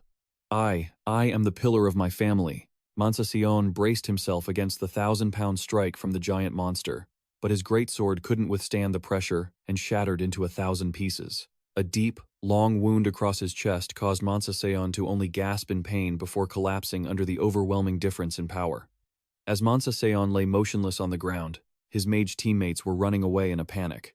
They shouted at each other to pour all their mana into a final attack without caring at all about his safety. In his daze, with blood trickling from the corner of his mouth, the image of Jiho's radiant smile suddenly appeared in Mansa mind. He choked back a whisper. Jiho, Dad is sorry for betting on such a pathetic father. The morning sun began to peek through the window of the small room. Yion was sitting listlessly in front of the computer screen with dark circles under her eyes, wearily mumbling about the word development that the editor requested. I felt like I was completely falling apart after an all-nighter, surrounded by a mountain of energy drink cans, still unable to find a direction for my character. Just then, my phone rang, shattering the silence. Sungho's name lit up the screen. I hurriedly picked up. Yes, Sungho Hyung, I was just about to head to work. With my dark circles and energy drink combo, I looked like a typical deadline slave, but my face suddenly turned pale, my eyes widening behind my glasses as I heard the shocking news from the other end. I stammered. Stunned. I'm sorry, what? Sungho Hyung? The steady drip of an IV bag echoed in the quiet hospital room. Mansa lay motionless in bed, his face gaunt behind an oxygen mask, while his wife slumped beside him, clutching his hand and sobbing. My love? Standing outside the door, I stared blankly at the heartbreaking scene. I finally understood everything Mansa had chosen to gamble his life with, risky mercenary work, just to afford surgery for his sick son. Sung Ho, standing nearby, could only sadly confirm. Yeah, that's right. Sung Ho clicked his tongue, full of regret. Does that old man think we're idiots? Seeing the senior so distressed, I scratched my head and tentatively offered to help Mansa. I whispered, how much do you need? Upon hearing that, Sung Ho's eyes lit up with hope. Really? Yeah. You're the Lightning King, after all. But then, I froze, the smile on my face vanishing. Sung Ho bowed his head, his voice turning firm. I really appreciate the thought, but I have to refuse. I blurted out in surprise. What? Why? Sung Ho explained that if Mansa really needed the money, he would have asked for my help a long time ago, but he never did. Sung Ho honestly shared that he had tried to convince Mansa to bring me into the guild, hoping things would improve. But to our eldest brother, he never saw me as some great lightning king. To Mansa I was simply the youngest brother in the guild. Just then, Choi Yongshik's voice called out from the hallway. Hyung, I've managed to contact the Grade B mercenary that Mansa Hyung has been working with. Sung Ho immediately replied, Oh, I'll be there right away. He adjusted his hair, sighing with concern over our eldest brother's stubborn nature and tendency to overthink things. Sung Ho placed a hand on my shoulder, warning me seriously that if they accepted my power now, I would only be disappointed in myself. Better to be poor and honest than rich and disgraced. Sung Ho affirmed that the whole guild would find a way to solve this, then walked quietly down the hospital corridor. Sung Ho somberly stated, Exactly. Faced with his senior's resolve, I followed him with a sincere gaze and replied, Then don't make me suffer as the Lightning King. Let me help you as the youngest brother. Right after that, the scene shifted to a gloomy gate where monsters began to pour out like a waterfall. The mage squad leader, wielding a fire-feathered staff, shouted a warning, Monsters incoming! Everyone, prepare to fight. The skeleton soldiers, equipped with shields and helmets, charged aggressively, making the commander lose patience and scream for support. Hey, where are the grade Cs? Get over here and hold the front line. Immediately, Sung Ho and Choi Yongshik dashed to the front. We're here! Why are you so uptight, man? Both of them dove into the fray, starting a tense hand-to-hand combat to block the skeleton monster's advance. The battle became incredibly fierce. Sung Ho gritted his teeth, bracing himself against the sword strikes of a skeleton knight. Behind them, the Mage Guild leader kept shouting furiously as the defense line wavered. You damn idiots! Are you even trying? We're being pushed back. Don't let them get close to us, no matter what. Even while being overwhelmed, Sung Ho roared back to keep morale up. But the pressure was too much, and they let a monster slip through. The commander scolded them relentlessly. You fools, you let one get through. Choi Yongshik could only break out in a cold sweat, stammering apologies while struggling to hold off other enemies. After temporarily pushing back the wave, the team stopped before a massive, imposing gate. The commander ordered, We're at the boss room. Let's take a quick break before we go in there and get ourselves killed. Sung Ho and Choi Yongshik sat on the floor, exhausted. Choi Yongshik groaned in pain, his arms numb from the heavy impacts. Looking at the gate in front of him, Seung-ho realized with shock the massive power gap of a grade B gate, having reached his limit just dealing with the small fries. Meanwhile, our eldest brother, Mansa Seon, once had to face these entities alone. On the other side, the members of the Mage Guild began arguing anxiously about how hiring only one grade C tank was too risky. They feared that in their current state, defeating the boss was impossible, and the whole team would be wiped out. The Mage Commander lamented, "Hiring grade B help is too expensive. Let's just make do with the cheap grade C ones."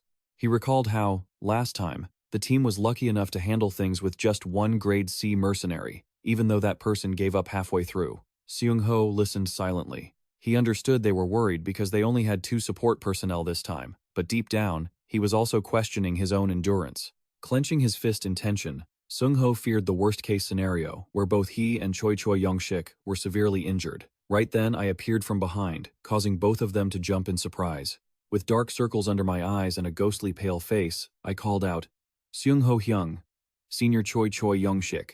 Witnessing the wrecked state of their youngest brother, Seung-ho and Choi Young-shik panicked, asking who had done this to me. I held my notebook, my eyes burning with determination, and asked, "Guys, we're going for the sub-boss today. Do you trust me, and will you follow my lead?" The battle broke out. The whole team went wild, sweeping through the skeleton monsters with fiery and sharp attacks. However, after clearing out the minions, the commander was shocked to realize the boss had vanished without a trace. The hunters began to suspect that someone had taken it down first, but the guild leader immediately dismissed it, thinking no one was stupid enough to risk their career by violating guild regulations. Seeing the situation was not good, the assistant advised the leader to end the raid here since the team was drained of energy. Even though the boss didn't appear, most of the monsters had been eliminated. They decided to rest and recover before continuing the search. The guild leader looked at the pile of bones at his feet, secretly admitting that he no longer had the strength to cast any more spells. If they wanted to actually deal damage to the boss, the team first had to stun it, and he insisted firmly that those useless grade C scrubs absolutely couldn't do it. While the minions behind him were still busy talking about food and looking down on their teammates, the guild leader coldly declared an end to today's raid. The hunters start packing up their gear to retreat.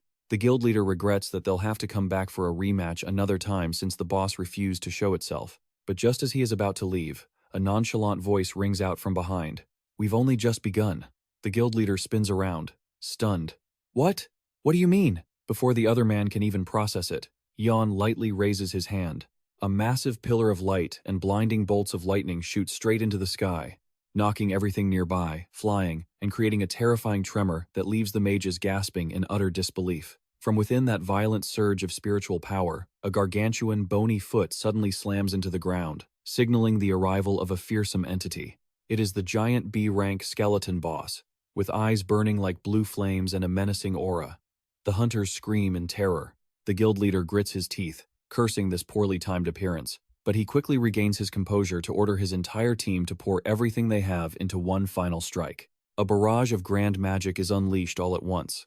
Fire arrows, lightning bolts, ice spears, and torrents of flame, thunder, and frost rain down on the monster's head, creating a blinding explosion that engulfs the battlefield. But as the dust and smoke begin to clear, the guild leader is completely devastated to see that the monster is still standing tall, totally unfazed by their most powerful attacks. The boss swings its massive flail in a wide sweep, while the mages, completely out of mana, fall into absolute despair. Out of mana, time to write my will. In this hair-raising moment, Yion suddenly wears a radiant smile and shouts out loud, "Guys, now's our chance." Instantly, Seung-ho and Choi Young-shik, their eyes burning with intense fighting spirit, launch themselves forward like 2 arrows. Seung-ho wildly swings his chain weapon, while Choi Young-shik utilizes his agility to weave through the gaps of the giant monster. Their seamless coordination and incredible speed leave the Mage Guild leader with his jaw on the floor. Wait, are they cheating? They're just C-rank hunters, yet they're completely dominating a B-rank boss to the shock of everyone watching. Standing behind them, Yion quietly holds his notebook, his eyes shining with confidence. As he watches everything play out exactly as he had calculated, Seung-ho suddenly realizes that every current development is exactly as his youngest brother had predicted. He swings his chain with great force into the monster's flank, silently acknowledging that it is exactly as the kid said. Turning back to a few minutes earlier, both Seung-ho and Choi Young-shik were stunned looking at the notebook in Yon's hand, shocked. "This is," Yion explains smugly. "Heh, That's the strategy I planned based on the documents provided by the guild. Because it was his first time building a combat scenario for a fight below A rank, he had spent a lot of time researching thoroughly. Yion points out that this boss is the giant skeleton king, possessing terrifying strength in its critical weakness lies in its joints, and with their speed advantage, Seung-ho and Choi Yong-shik can easily strike before it has a chance to counter. Yion signals that he is ready. "I'll give the signal," he says, leaving Seung-ho stunned as he asks back, "Wait, hold on, little brother. Have you?" Seung-ho asks in shock if Yion researched all of this in just one night. Yion sheepishly scratches his head, modestly saying, "Well, I do have a bit of a knack for writing. After all, I'm just a beginner. But as a writer, research is fundamental." The image of Yion staying up all night, working tirelessly at his desk to draw up detailed diagrams of the monster's weaknesses, is quite impressive. With such amazing support, Seung-ho surges forward, full of excitement. He thinks to himself, "Thanks, little brother," then prepares to move to the next step of the plan to get the 100 million to save his niece, Ji-ho. The giant skeleton king lets out an earth-shattering roar, just like its usual habit before launching a crushing attack. Immediately, Yion signals his teammates to focus on dodging to the sides to distract the enemy. Choi Yong-shik nimbly dodges a lightning-fast blow from the giant flail and then aims straight for its weakest joints to strike. He leaps into the air, putting all his strength into the jump, and yells out the name of his flashy move, Super Ionic Thunderstrike. A powerful slash strikes the monster's leg, leaving it staggering and disoriented. Realizing the enemy has been neutralized just as his research planned, Yan shouts from behind to urge Seung-ho on. This is the moment. Without a second of hesitation, Seung-ho bolts forward like an arrow, putting all his power into the attack, deciding to aim straight for the glowing green energy core exposed in the center of the skeleton's chest to finish it off immediately. A blinding explosion of spiritual power erupts right at the point of impact, but instead of crushing the energy core, a terrifying pressure suddenly bounces back. The smile on Seung-ho's face vanishes instantly, replaced by shock, as he is sent flying by the blue light in a split second, to the astonishment of his teammates. Both Seung-ho and Choi Yong-shik gape in total shock at this unforeseen turn of events. Standing behind them, Yion is just as stunned. He grips his notebook tightly as he realizes the all-out attack he just witnessed was unreasonably deflected. Looking at the monster still standing firm and radiating an aura even more terrifying than before, Yion suddenly realizes a crucial truth hidden beneath the white bones of the boss. Damn it, where did I miscalculate? Yion realizes a cruel reality. No matter how good a strategy is, it is only a method.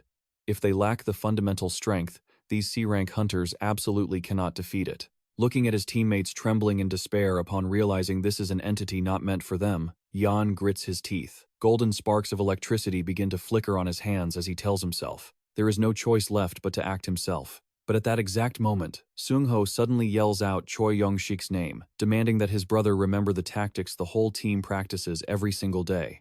Yion freezes in his tracks, his eyes wide with surprise as he realizes they seem to have another trump card beyond the calculations in his notebook. Even without guild leader Mansa Seon here, Seung-ho declares loudly that the team will combine their strength to fight and cover for him. Choi Yong-shik enthusiastically shouted back to his team leader, then immediately used his old trick to grab the enemy's attention.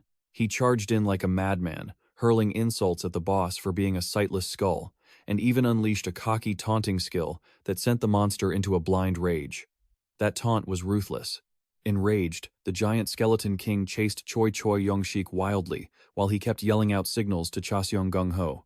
Just waiting for that moment, Seung-ho tightened his grip around the monster's legs, then pulled with all his might, throwing it off balance. Seizing the golden opportunity while the creature was staggering, Choi Yong-shik immediately turned back, putting everything into preparing the final blow. Choi Yong-shik flashed a confident smile, looking at his teammates.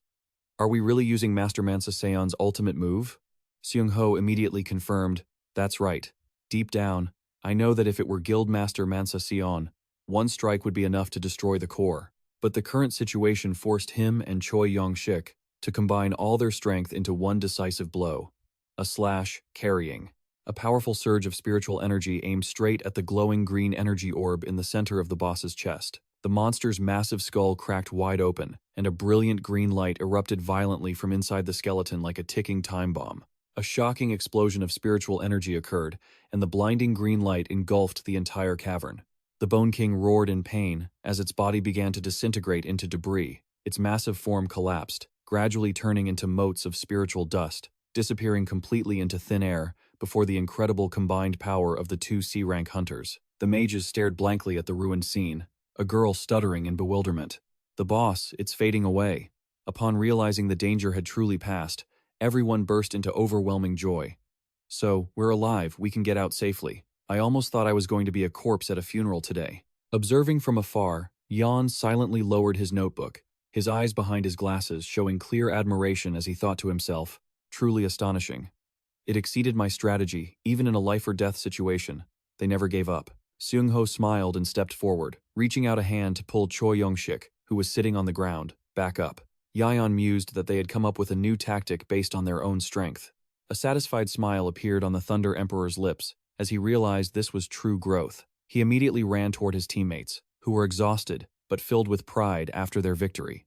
The scene shifts to Sea Hospital, where Guildmaster Mansa Sion still lay in a coma, his face gaunt under the hospital room lights, his mouth constantly mumbling the name of his son, Jiho. In his delirium, Mansa Sion was in constant torment. "I'm sorry, son, it's all my fault for not doing better," he groaned softly, then slowly opened his eyes, looking around in a daze. "Huh? I'm not dead yet?" He suddenly remembered his ultimate goal, to work hard and earn money to pay for Jiho's surgery. He sat up, clutching his head and sighing helplessly. "It's over. How will I ever save my son?" Despair overwhelmed the guildmaster as he thought all their efforts had vanished into thin air. Just then, the curtain was suddenly pulled aside. Choi Yong-shik exclaimed happily, "Boss, you're awake?" Seung-ho and Yeon, standing nearby, also spoke up with concerned reproach. "Ah, a guildmaster in this condition? Do you have any idea how much you panicked us?" Mansa Seon hung his head in apology. "I'm sorry," but Seung-ho immediately cut him off. "Hold on. Just rest easy now, boss." The three teammates stood side by side, united. Seung-ho smiled, asserting, "While you were resting, we did everything we could. You don't need to worry about Jiho's surgery costs anymore." Mansa Seon was stunned, his eyes widening in shock at the unbelievable good news. "What do you mean?" Mansa Seon trembled as he held the device, showing his account balance, unable to believe his eyes. "Is this the money you guys earned from mercenary work?" Seung-ho smiled and confirmed that all that money, combined with the team's earnings, was enough to cover Jiho's surgery fees. Faced with such deep sincerity from his teammates, the guildmaster hung his head in shame. "I don't think I can accept this." "Forget your pride. It's not worth more than the hospital bill." That remark from the team made Seung-ho and Choi Yong-shik gasp. Seung-ho snapped angrily. "What was that? What do you mean? Have you lost your mind? Are you not thinking about Jiho? Huh?" Mansa Seon hurriedly clarified that he didn't intend to refuse, he just couldn't calmly accept money that his brothers had risked their lives to earn. He gripped the device in his hands, firmly insisting that he would definitely pay everyone back in full. Even though Choi Yong-shik tried to reassure him that the whole guild understood his difficult situation, Mansa Seon still gloomily admitted that this was his own internal struggle. Mansa Seon's eyes were filled with sadness as he recalled the past, tormenting himself. "It's because I'm incompetent that everyone else suffers." Memories of those desperate days came flooding back. When members of the guild had to sit on a dark street corner sighing in exhaustion, one person complained they were going to go crazy. They recalled how Mansa Seon had frantically conquered 4 gates in a single day. Witnessing that recklessness, the team worried that if they continued working at such high intensity, they would all collapse first. In the midst of the internal instability, the vice guildmaster with a muscular build suddenly appeared.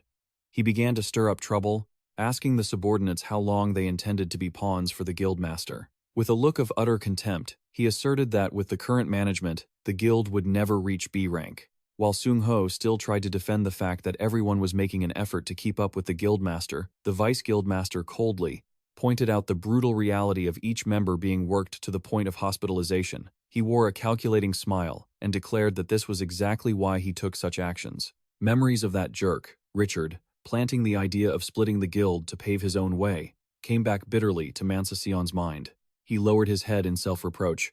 "This is all my fault." Looking at old photos, from the initial dreams when they first started out to the small family he couldn't fully protect, the pain tightened in the guildmaster's chest.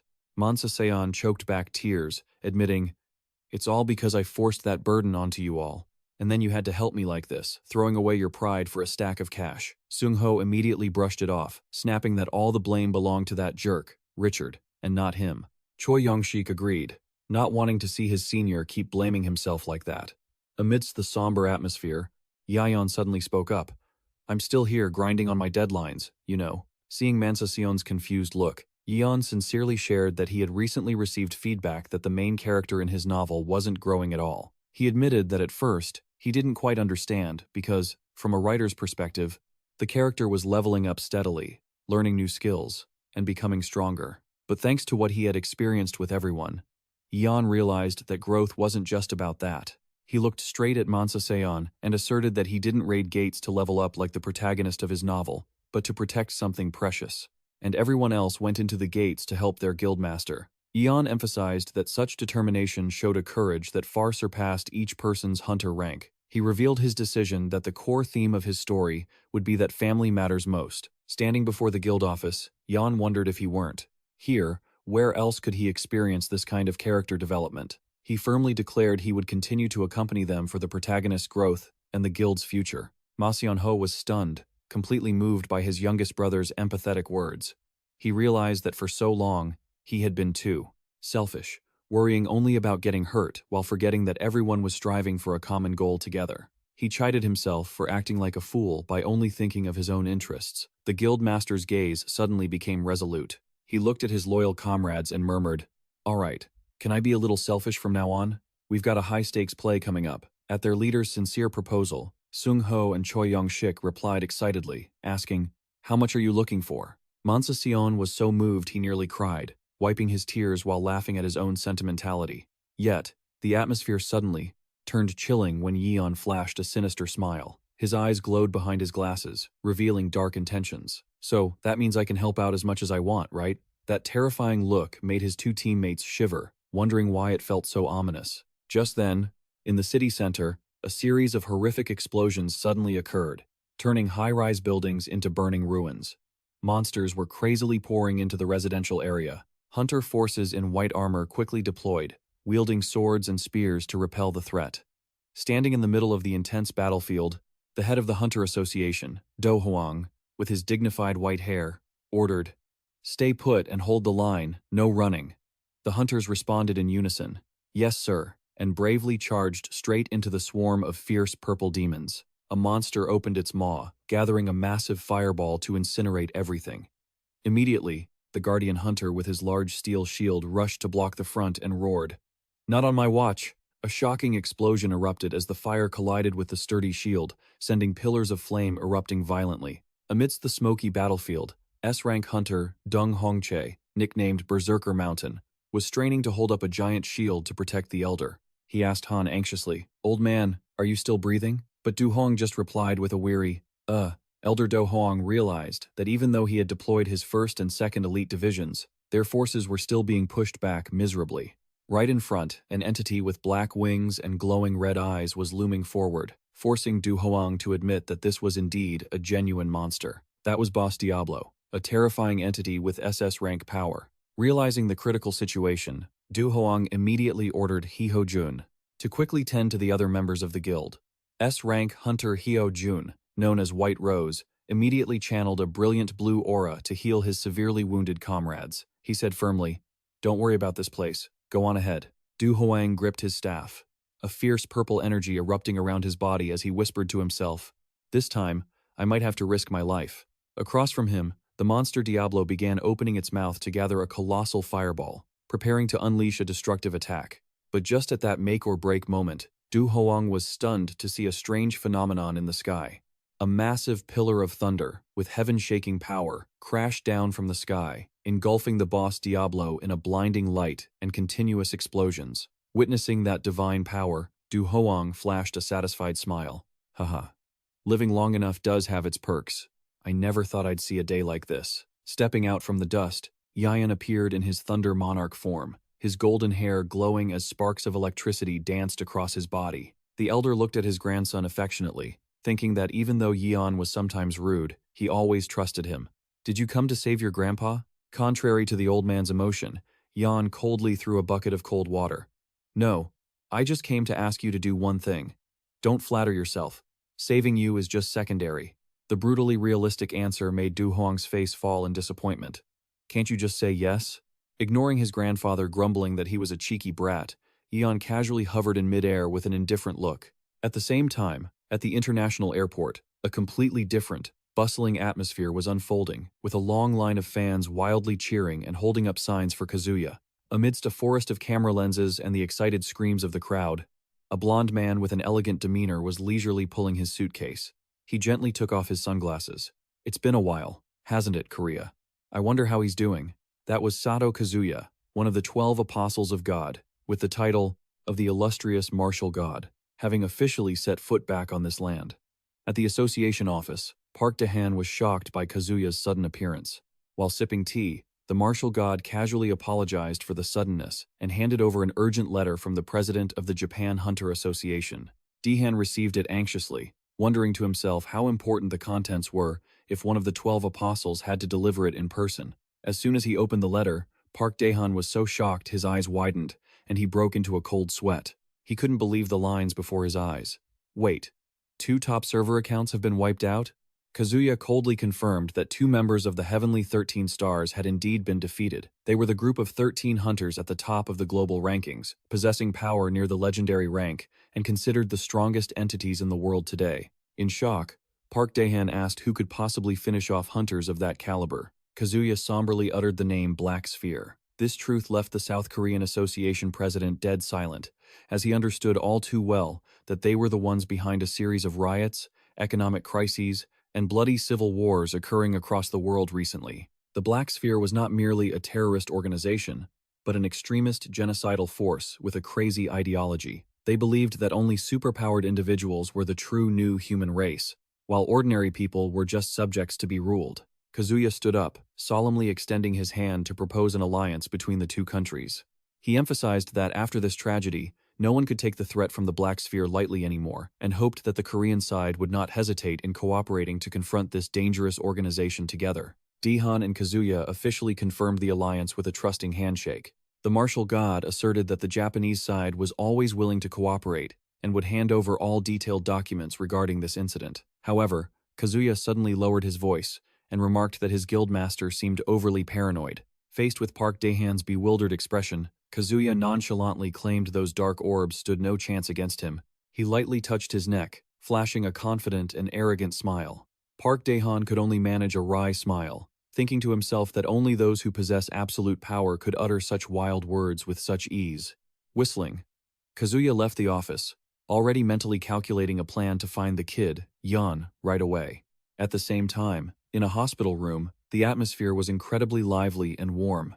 The entire guild was holding a small party with plenty of pizza and fried chicken to celebrate the major events that had just passed. Choi Young-shik eagerly stood up, raised his glass high, and loudly urged everyone to fill their cups to start the feast.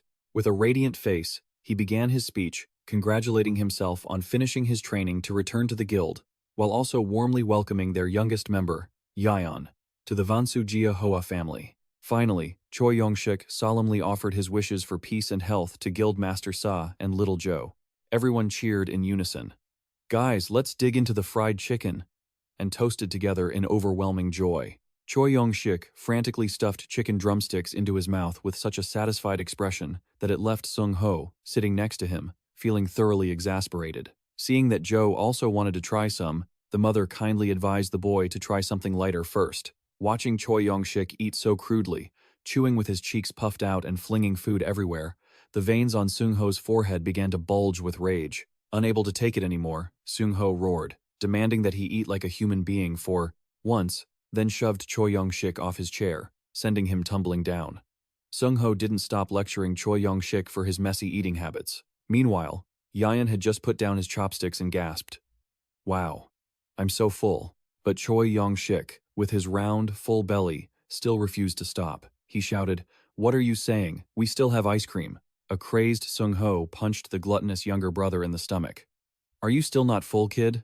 Despite the attempts to stop him, Choi Young-shik was still eager to go get dessert ice cream at any cost. Sung-ho sighed and went along with him to keep him from making a scene. In the hospital room, Ji-ho pouted, frowning at having to take medicine. "I hate medicine." The boy's mother kindly told Mansaseon to head out first, saying she would give him his medicine and be right out. Mansaseon and Yeon began cleaning up the trash after the party. Mansaseon said, "Put it all in here, I'll go take out the trash." While working, the guildmaster suddenly grew contemplative. "Wait, I heard your grandfather is Du Huang? Seeing Yion puzzled, he asked, "What's wrong?" Mansa Seon revealed he had heard about it from his nephew, and couldn't help but be shocked to learn that the legendary Do Huang was actually Yion's grandfather. Yion hurriedly corrected him. "That old man is just claiming a relation, sir." Facing Mansa Seon's confusion about the old man calling him grandson, Yion explained that it was just an affectionate term, and they had no blood relation at all. Mansa Seon was still stunned, listing a series of favors Du Hoang had provided, from transferring the father and son to a VIP room, covering all medical expenses, to even offering a refund and promising to gift them an entire house. Looking at the kind smile of the old man in his memory, Mansa Seon felt like the whole thing was a dream. Mansa Seon looked at Yion sincerely.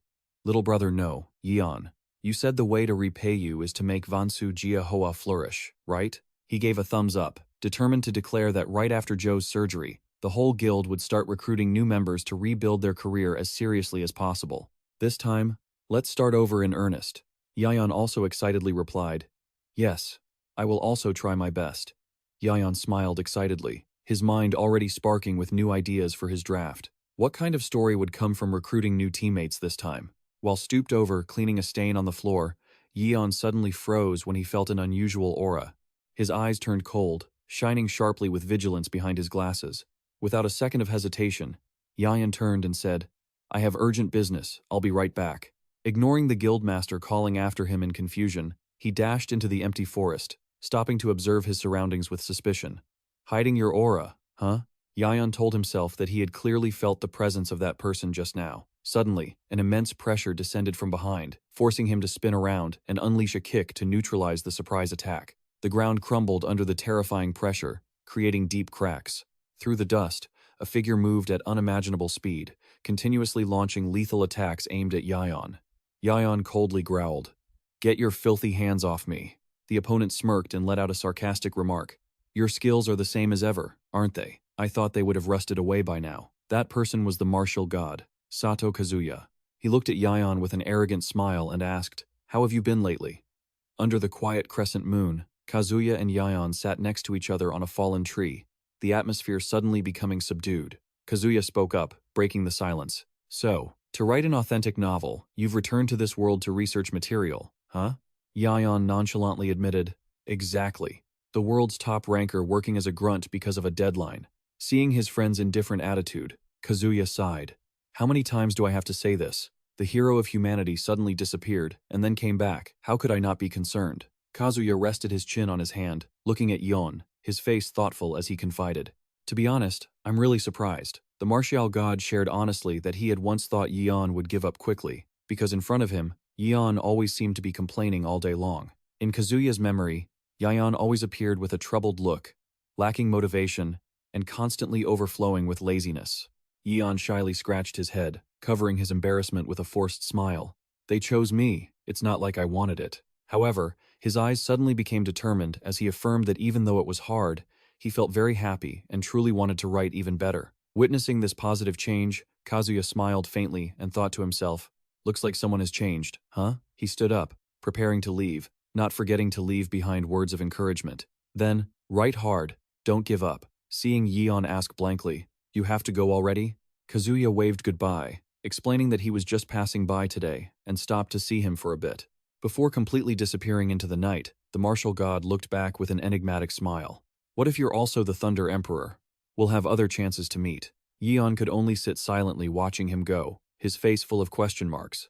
Meanwhile, at the association office, Chairman Park Daehan stood, motionless by the window, looking down at the city with a heavy heart. He sighed, troubled by the brutal truth that 2 members of the 13 stars had already been killed. Park Daehan realized with a sinking heart that humanity's last hope might now rest solely on the 12 apostles. But the biggest headache of all was the legendary Thunder Emperor himself.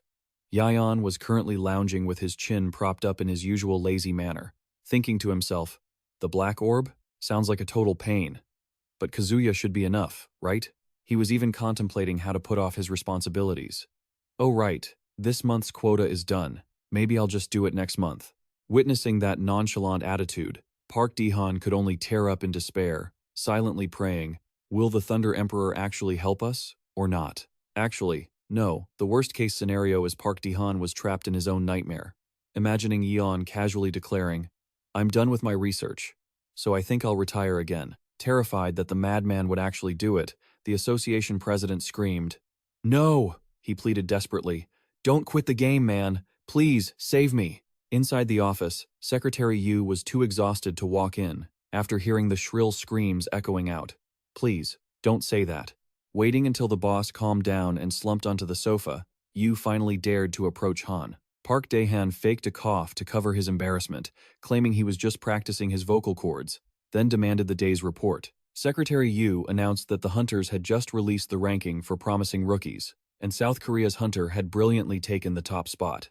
Park Dae-han immediately guessed it was the Demon Sword, leaving Yu surprised. The president pensively admitted that among all the rookies he knew, he was indeed the best, showering him with praise in hopes of finding someone to carry the burden. That was the Demon Sword. Cha Seong-gu, a mysterious hunter wielding a massive blade that exuded a menacing, blood-red aura. Cha Seong-gu was currently the most talked-about hunter in South Korea, having reached S-Rank faster than anyone after awakening. Even more remarkably, he was the one who had formed a contract with Umbra, one of the 7 divine artifacts known as the most powerful weapons since the Great Gate era. Park Dae-han calculated the odds, knowing that in history, only 2 people who signed a contract with Umbra had ever reached legendary status. Thinking about the potential of the Demon Sword leveling up, Park Dae-han couldn't hide his calculating smile. He believed that once that happened, South Korea would possess 2 legendary hunters and officially rise to become #1 in the world. Park Dae-han laughed wildly on the sofa, dreaming of the day he would become the president of the top association, making the Indian Association president tremble in fear. He realized with joy that from now on, he wouldn't have to rely on or cater to the Thunder Emperor's mood swings for even one more second.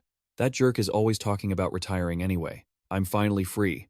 Park Dae-han was laughing smugly, proud of the thought that he would no longer have to coddle the Thunder Emperor's fickle temperament. But Yion had appeared right behind him at some point. He propped his chin up with a sinister smile. "Keep talking. I'm listening." Park Dae-han was so terrified he turned pale, immediately changing his tone to stammer out an excuse. "I didn't mean that. It's just my old age acting up." He pivoted faster than an ex-lover having a change of heart, seeing Yion just sigh. Right. I get it." He finally dared to breathe a sigh of relief. Just then, in the main lobby of the association building, a mysterious figure in a black cloak was quietly walking in. It was the Demon Sword, Cha Seong-gu, who had just reached S-Rank and was thinking about completing his registration. From the Umbra sword on his back, a deep, gravelly voice echoed, "Already reached S-Rank, have you? This kid is growing up fast. But don't forget, to become a warrior worthy of me, you need to be much stronger than this." Umbra promised that once Cha Seong-gu tapped into its full power, he would become the champion and could carry out his revenge exactly as he had always wanted. As Cha Seong-gu brushed past Yion and Park Dae-han, the Umbra sword suddenly vibrated violently.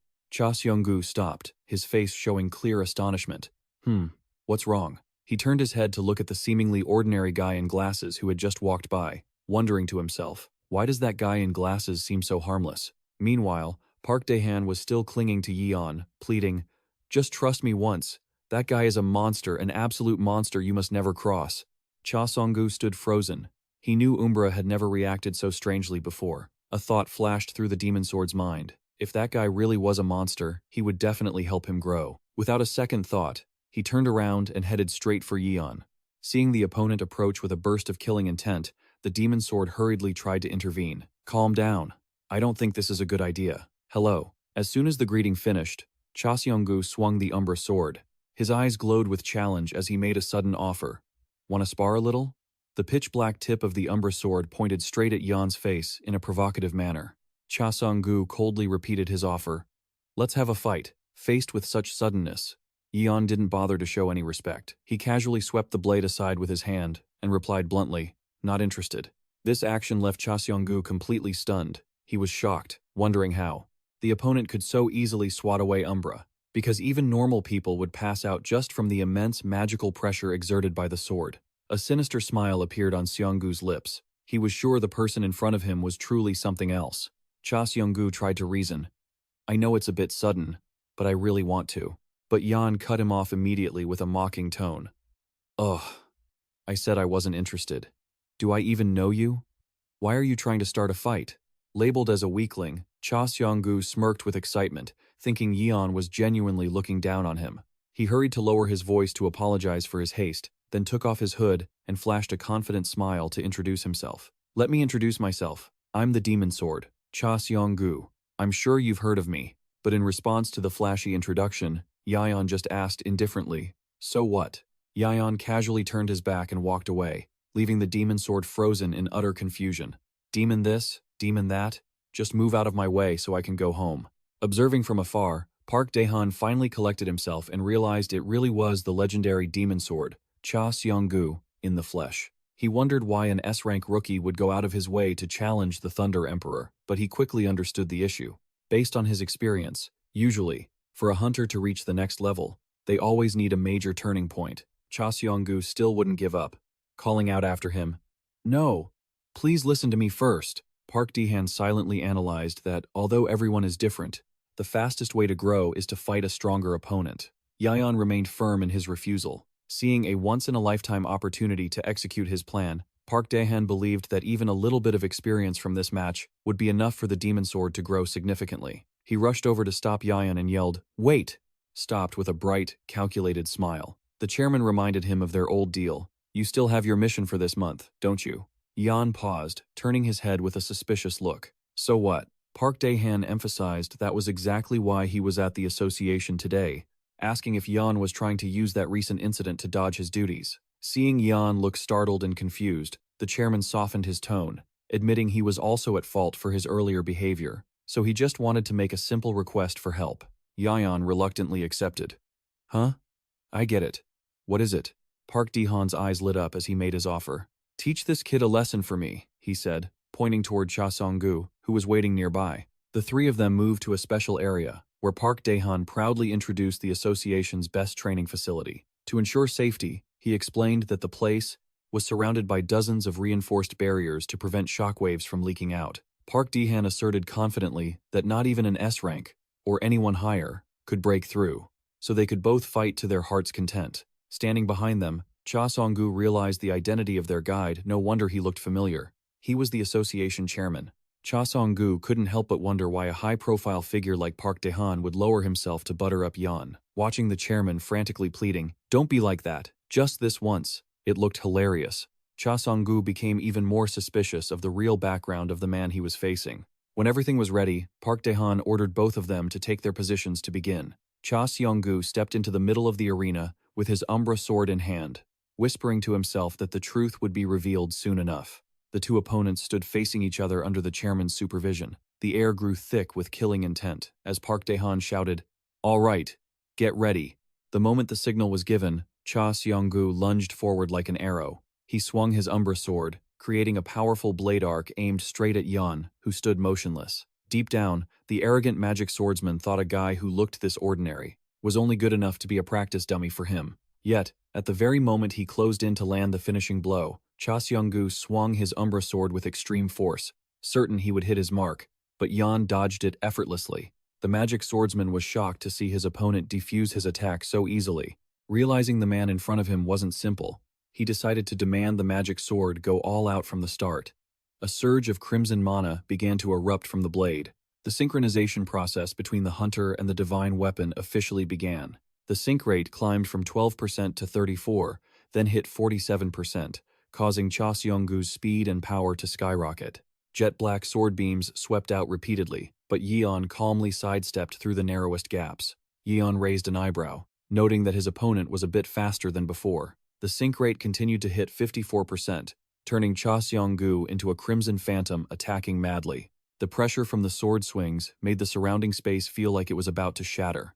Park Dae-han, standing outside the barrier, broke into a cold sweat. He realized in horror that this magic power was even more terrifying than anything he had imagined for an S-rank hunter. Cha Seong-gu, now with glowing red eyes and murderous intent, his whole body shrouded in dark energy, coldly declared that the battle from this point on would be completely different.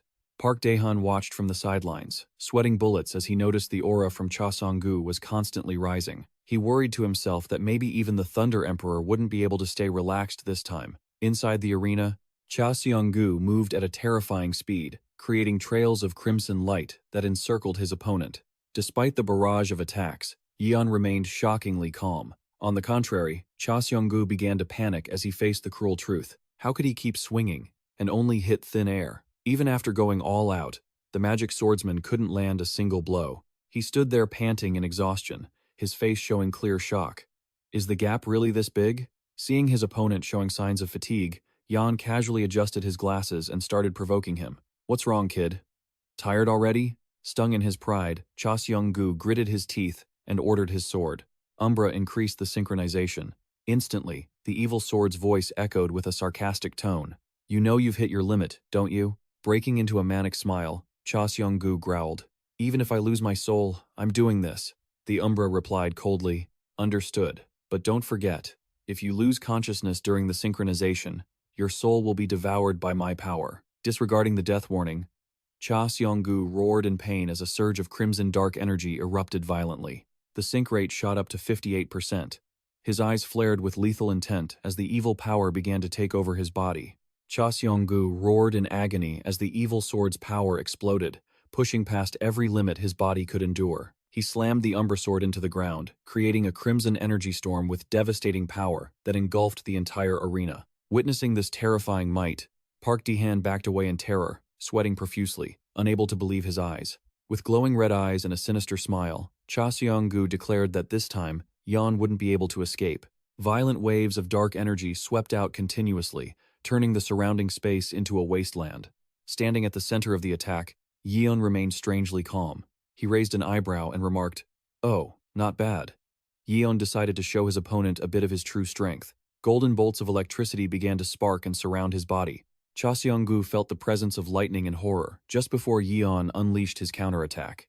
A massive pillar of lightning slammed down from the heavens, drowning the magic swordsman in a blinding light. An earth-shattering explosion occurred, instantly shattering all the association's most reinforced defensive barriers. Park Ji-han clutched his head and cried out in despair as he watched his expensive facilities being completely destroyed into rubble. He realized with pain that all his long-term investments had gone up in smoke under the power of the Thunder Emperor. The dust slowly cleared to reveal a deep crater in the middle of the sturdy arena. Cha Seong-gu collapsed, heavily injured and gasping for air, but a satisfied smile graced his face.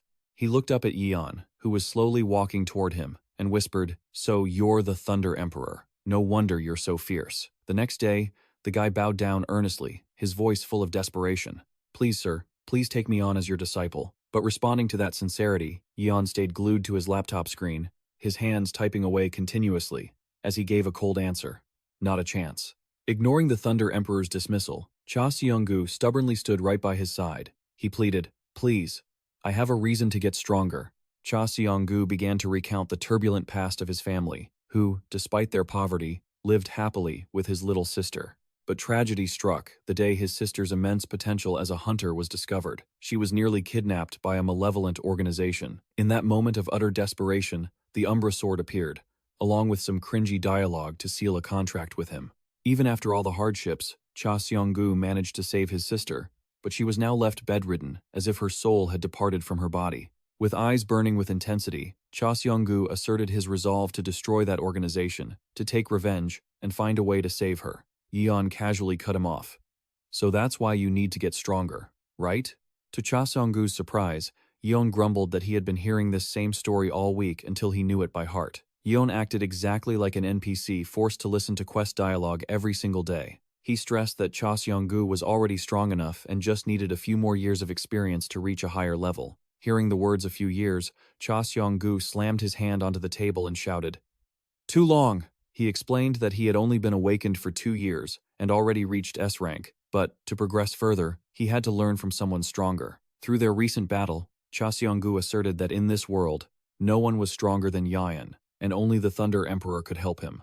When Cha Seong-gu started clutching his head in agony, mentioning his sister in the hospital room, Yion just shouted in frustration, "Oh, good grief, I get it, that's enough." Yion frowned decisively.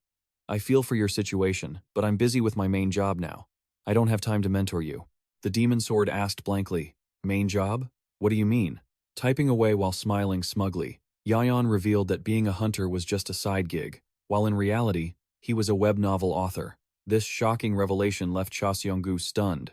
Watching Yion's silhouette, walking away lazily into the sunset, Cha Seong-gu couldn't help but feel shaken, wondering how someone could abandon such immense power and fame just to write novels. While he was sinking into despair, the Umbra demon sword suddenly chimed in thoughtfully. Hung, I understand now. Before his master's confusion, Umbra surmised that Yion seemed to be participating in a lonely race, where he was the only one moving far ahead, with no rival able to catch up, and no one capable of following behind.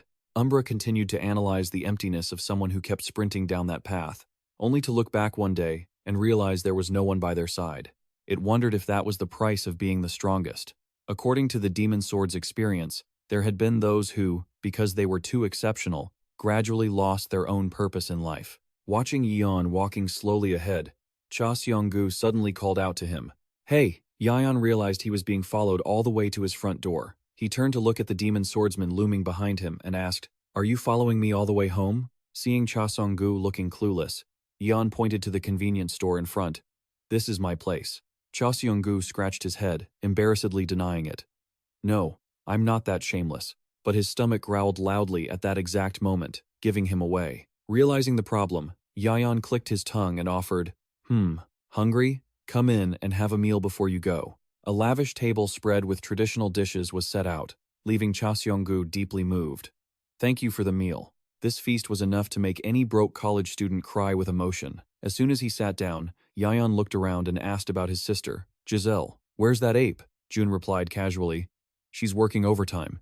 Yion sighed in relief. Good. She almost saw something she shouldn't have.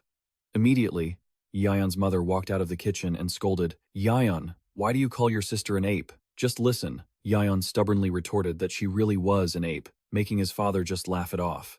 Yion got hit hard by his mom for talking back, making him yelp in pain. Cha Seong-gu sat in the middle of the table, feeling guilty for being so shameless as to follow someone home to freeload a meal. Seeing the young guest looking shy, Yion's father said kindly, Haha, make yourself at home, son. Eat as much as you want. Cha Seong-gu replied politely, Yes, thank you, sir. The father asked curiously about their relationship, as it was the first time he'd seen Yion bring a friend home. Yion immediately corrected him. We're not friends, just accidental acquaintances. June secretly marveled at how badass his brother was for introducing an S-rank demon swordsman as a total stranger. Seeing Yion blankly ask his brother if he knew him, June insisted firmly that Cha Seong-gu had been all the rage lately, so of course everyone knew him. Yion's mother gently placed a fried egg on Cha Seong-gu's bowl of rice. The young man was flustered. Ah, thank you, ma'am. She smiled warmly and said that Yion's friends were like her own children, so he should come over to eat whenever he was hungry. Receiving such warmth from his new friend's family, Cha Seong-gu's eyes welled up. He choked up, Thank you, excuse me. The family meal unfolded in a remarkably warm atmosphere. Cha Seong-gu lowered his head and ate in silence. His emotions surged as he realized how long it had been since he'd had a proper home-cooked meal. The simple, delicious taste made him unable to hold back, silently whispering, It's so good, before suddenly pausing from overwhelming emotion. The whole table fell silent. Everyone was startled to see tears rolling down Cha Seong-gu's face. Oh, excuse me. He wiped his eyes flusteredly, stuttering an apology for his sudden rudeness. Understanding the young man's heart, Yion's family subtly covered for him by blaming the kimchi stew for being too spicy. The father and Yion took turns gasping, pretending to tear up so that Cha Seong-gu wouldn't feel out of place. Yion's mother quickly chimed in, kindly apologizing for making it too spicy, and hurried to get him some water. Receiving such sincere care from strangers, Cha Seong-gu smiled faintly, silently thanking everyone for such a meaningful day. Standing in front of the TJD convenience store after dinner, he honestly told Yion that it had been a long time since he felt such family warmth. Cha Seong-gu intended to say something more but stopped himself. Looking at Yion, he remembered Umbra's words about how those who are too gifted often lose their purpose in life. Cha Seong-gu realized he had been too selfish to keep pestering Yion. He decided to give up on his intention to be an apprentice and said his goodbyes to leave. He watched the demon swordsman's back, feeling a bit conflicted about whether he had been too cold, but brushed it off when he received a call from the clan. Right at that moment, Yion was discussing over the phone about recruiting new members for his guild. Hearing the words recruiting members, Cha Seong-gu suddenly stopped in his tracks. Listening to Yion enthusiastically talk about the new beginning for everything works out, Cha Seong-gu smirked, telling himself that, if he gave up now, it would truly be too early. The official guild recruitment interviews have begun, But the atmosphere at the Wansu Jia Hoa Guild office is getting incredibly bizarre. Sung Ho and Ma Seon Ho are sitting on the sofa, clutching stacks of resumes with expectant expressions as the first candidate walks in. As soon as he appears, a middle-aged man in a flashy gold suit and sunglasses boldly announces, "Hello, I am the man faster than light, the lightning-fast Cho Hun. With fuel prices so high, I can't afford to gas up my ship to hunt pirates, so this Navy admiral has to switch careers, boys." Facing the guy's excessive confidence, Sung Ho can only offer a strained smile. "Haha, faster than light, huh? That's confident." After receiving the polite praise, the guy bows and giggles. However, the moment he looks at the resume, Ma Seon-ho freezes for a few seconds, seeing stats like 41 years old, E rank, and a special skill of running 100 meters in 23 seconds. His most notable experience is participating in an elementary school track meet and working as an apartment security guard for 3 years. The guild leader can only sigh in frustration and coldly announce that he's rejected. Ma Seon-ho reads the resume, his eyes losing their spark, followed by a young man with a bizarre martial arts aesthetic. He clutches his left arm, which is emitting a purple dark aura, and gives an evil laugh. "Heh, I am sealing the dark flame dragon in this left arm. Just by releasing the seal, the crimson flame will wait." Ma Seon-ho stares at the guy's smoking head and casually reminds him, I think your head is literally on fire." Immediately, flames erupt, causing the guy to panic and scream, forcing the hunters to order him to be taken to the door immediately. The interview nightmare continues as a boy with fluffy green hair, dressed like he walked out of a hero comic, boldly declares, "I haven't awakened yet, but if you take me, I will become an S-rank hero." Ma Seon-ho is speechless, thinking to himself that he must have walked into the wrong genre. From delusionals to a guy bragging about his stone-hard body, they are all kicked out without mercy. One even dares to impersonate a secret disciple of the Thunder Emperor to get special treatment, making Ma Seon-ho yell in anger after a long day of dealing with all sorts of troublemakers. Both hunters collapse from exhaustion. They complain that there isn't a single decent candidate on the first day of recruitment. While feeling dejected, Ma Seon-ho suddenly remembers and asks about Yion's whereabouts. But Sung-ho just shakes his head because he still hasn't been able to contact him. He guesses that his youngest brother must have stayed up all night writing and fell asleep. Sure enough, Yion is passed out on the floor, sleeping right through his alarm. Seeing that, they feel helpless. Sung-ho decides to keep the interviews going. But as soon as he glances at the next candidate's resume, he stops, his face changing color in shock. Seeing his teammate's strange behavior, Ma Seon-ho curiously asks what could be so urgent. But then he too widens his eyes when he sees the applicant's identity. At that moment, the office door slowly opens. "May I come in?" Ma Seon-ho and Seung-ho look at the resume in shock, unable to believe their eyes when they see the B-rank label. A B-rank hunter seeking out this tiny guild? Just then, a burly man with a long scar on his face, carrying a giant hammer on his shoulder, walks in and boldly introduces himself. "I am Nam Do-pan." Sitting opposite the giant, Ma Seon-ho is still wondering why a B-rank hunter would lower himself to come here. Not keeping them waiting, Nam gets straight to the point. "I won't beat around the bush. How much are you paying?" He makes a money gesture with a calculating smile, causing Seung-ho to worry and whisper to the guild leader, asking what this guy is up to. Ma Seon-ho immediately realizes this is a common figurehead tactic, where small guilds pay a large sum to recruit high-level hunters to boost the guild's ranking based on their strongest member. Nam Do-pan urges them arrogantly, claiming this is a rare opportunity and demanding the guild close the deal immediately. Ma Seon-ho ponders, knowing full well that this guy just wants to be a figurehead and collect money without lifting a finger to fight. After a moment of consideration, Ma Seon-ho calmly replies, let's make this quick." Thinking the prey has taken the bait, Nam smiles smugly, but that smile freezes when Ma Seon-ho coldly declares him rejected. The B-rank hunter is stunned, slamming his hand on the table, sending papers flying to the terror of Sung-ho. Facing the guy's rage, Ma Seon-ho remains calm and firm. "Don't even think about it." He coldly points toward the exit. "The door is right there, please get out," insulting him right on the spot. Nam Do-pan loses it. He swings his giant hammer, smashing the office floor, and roars, "You dare act cocky with me? You want to die, right?" The B-rank hunter Nam Do-pan roars in fury. "You son of a..." Sung-ho, standing nearby, sees his attitude and understands the outcome.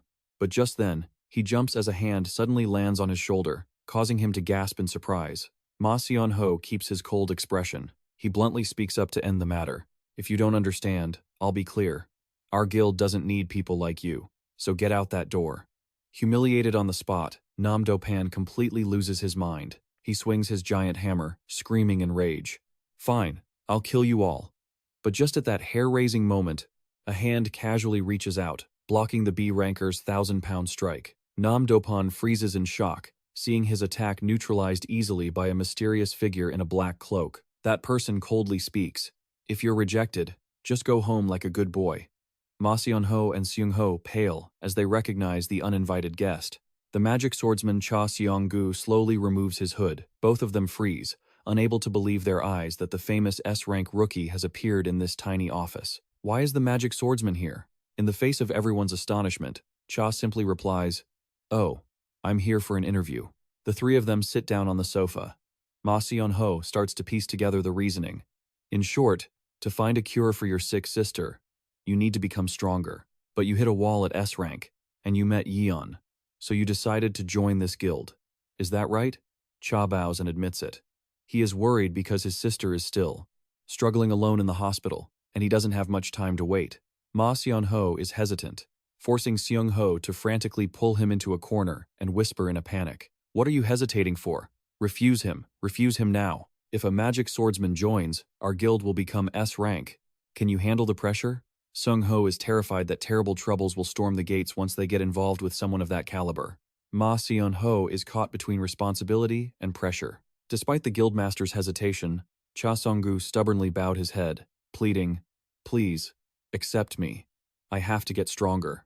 Looking into Cha Seong-gu's desperate eyes, Ma Seon-ho thoughtfully reminisced about his younger self. He recalled the moment he screamed in desperation while facing a giant monster just to protect his pride as the family's breadwinner, not wanting another young person to walk the reckless path he once had. Ma Seon-ho sighed, then firmly declared, "You're in."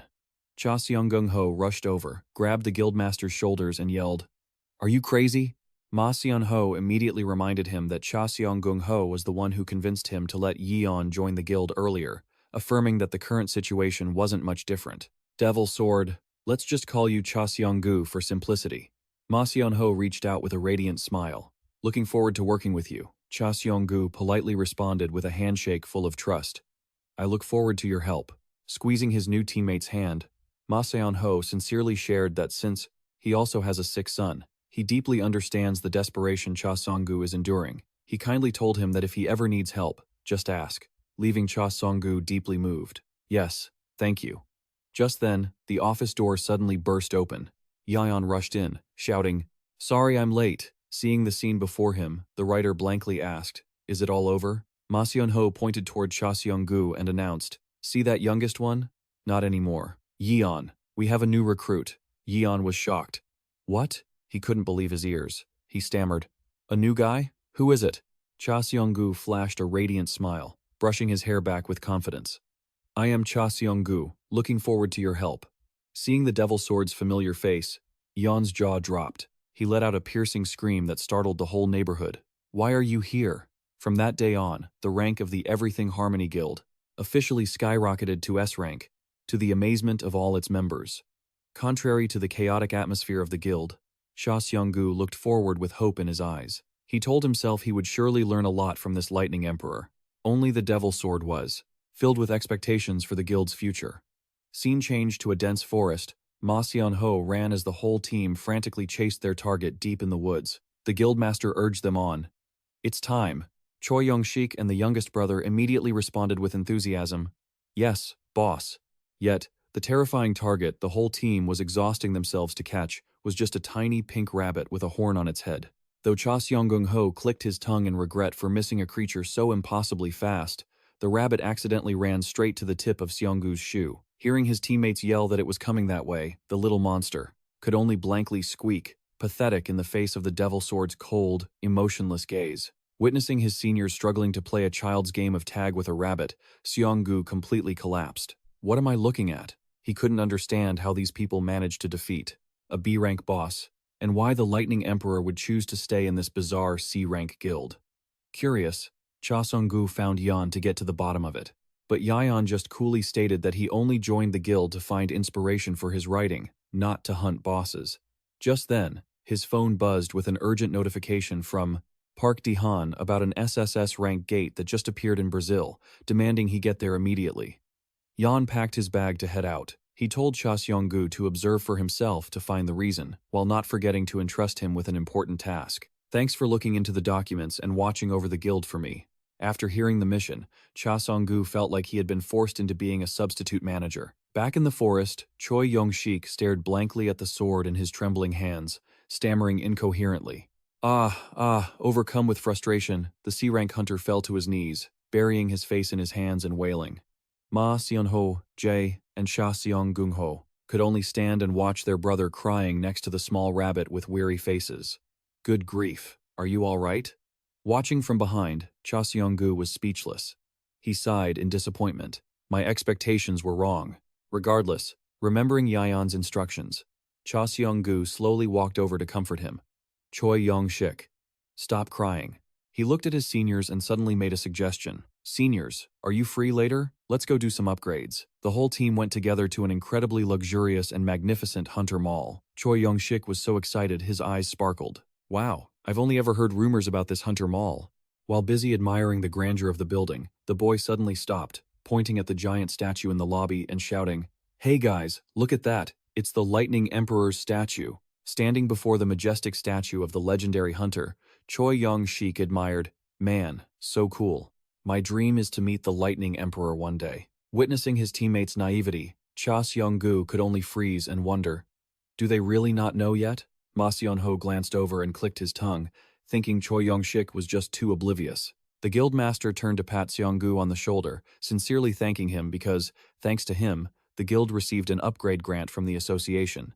Looking at his phone screen, Ma Seon-ho was so shocked, he nearly dropped it when he saw the notification of 10 billion won. Cha Seong-gu nonchalantly replied that it was just a small token of gratitude for accepting him into the guild. Cha Seong-gu temporarily put aside his questions about why the Lightning Emperor joined this guild, thinking that just being by his side was enough. The Devil Sword smiled slightly and excitedly suggested they go look at some new weapons together. Upon entering the shop, Choi Yong-shik was drawn to a sword in a glass case. He pressed his ear against it, looking mysterious.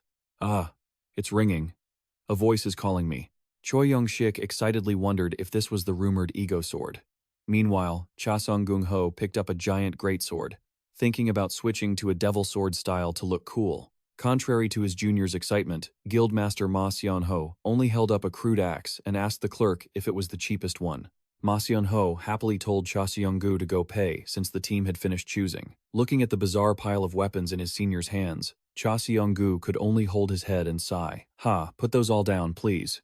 His words made all three of them gasp and shout in unison. What? He felt hopeless, not knowing where to begin. Explaining to these ignorant teammates, he turned to Choi Yong-shik. First, Choi Yong-shik. Logically speaking, there's no way an ego sword would be sold at a shopping mall, right? Even though Choi Yong-shik insisted that he clearly heard a call from the sword, Cha Seong-gu remained firm. Switching over to Seung-ho, Cha Seong-gu bluntly pointed out the mistake in choosing the greatsword.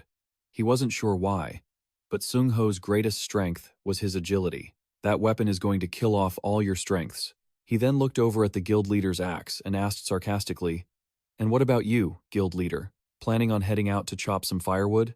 Ma Seon-ho scratched his head, awkwardly explaining that he just wanted to pick the most cost-effective option. The three of them stubbornly defended their stance, claiming they could get stronger without spending a fortune on gear. Cha Seong-gu coldly poured cold water on them.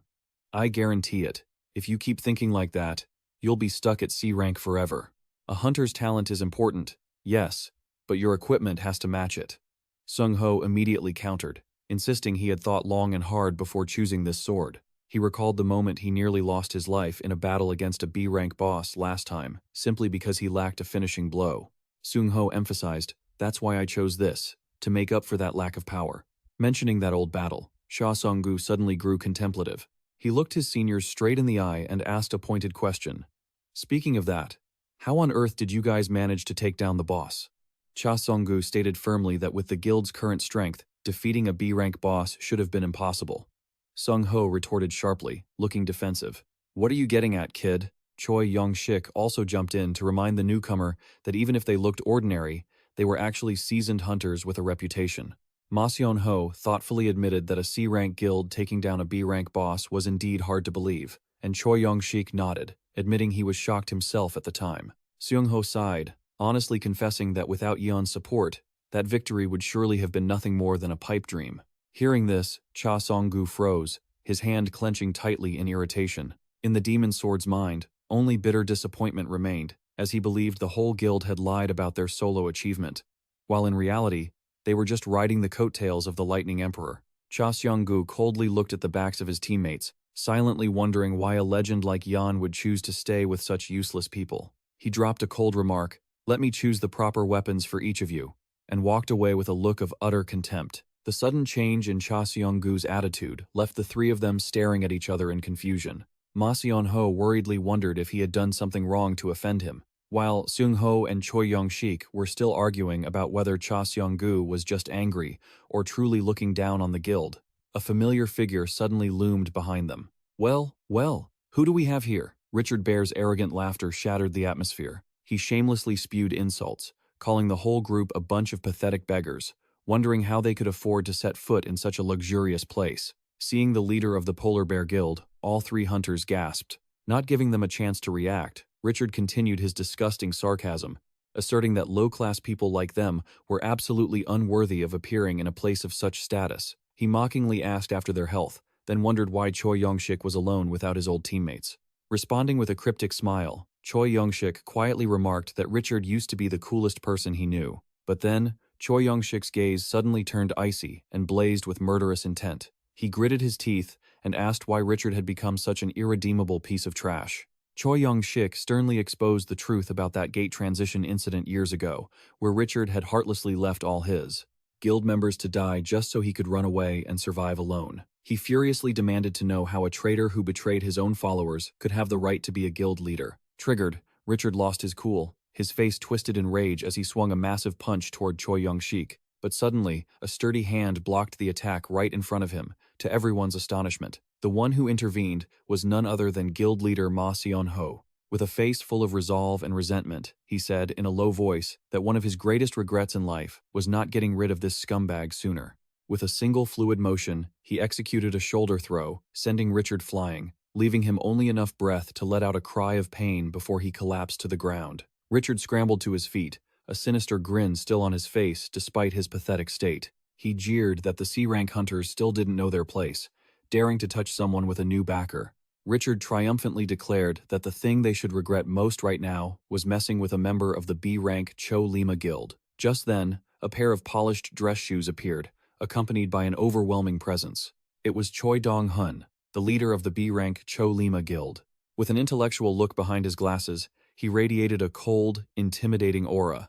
He looked down at the scene and questioned, "What are you doing to my guild member?" Elsewhere, Cha Song-gu was testing his new sword in the training room. He silently judged that its length was perfect, and the weight was also very suitable for him to execute the most flexible maneuvers. The more he swung it, the better it felt. While absorbed in training, Cha Seong-gu's eyes caught a strange object on the floor near his feet. He bent down to pick it up and realized it was a note from the Lightning Emperor, Yion. Flipping through the pages, Cha Seong-gu was stunned to see it contained the entire strategy for taking down the B-rank giant skeleton boss that the guild had defeated earlier. Every move was written down by Yion in incredibly detailed, meticulous steps, making Cha Song-gu silently think that, just as he had predicted, they were just riding the coattails of the Lightning Emperor. But as he read the following lines, Cha Song-gu was shocked to realize that Yion himself had admitted his strategy was a complete failure because he hadn't accounted for the actual strength of Seung-ho and Choi Yong-shik. While Yion was still hesitating on whether to intervene,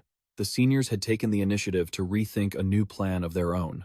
They actively caused chaos for the monster, then struck the core simultaneously to finish it off. To the amazement of the Lightning Emperor, the note concluded that, in the end, the two seniors had successfully defeated the boss through their own efforts. Cha Seong-gu was stunned to realize this was the true growth he had been looking for, making him feel that every passing day was worth looking forward to. He murmured to himself that if this note was accurate, it seemed he had misunderstood them. Right then, a terrifying crash suddenly erupted from behind, causing Cha Seong-gu to spin around, alert. Choi Dong-hun loomed forward with a murderous expression, coldly questioning, "You dare insult a member of my Cho Lima Guild?" Richard, standing behind him, added triumphantly, "You C-rank losers think you're something special?" Without a word of warning, Choi Dong-hun roughly grabbed Ma Seon-ho by the collar, causing the guildmaster to gasp in pain. Gritting his teeth, he snarled, You're only rank C, yet you dare mess with a member of this guild? Just as tensions reached their breaking point, the shopping center manager rushed over and shouted, "Hold on. What's all this noise about?" Upon seeing Choi Dong-hun, his face turned pale. He issued a warning.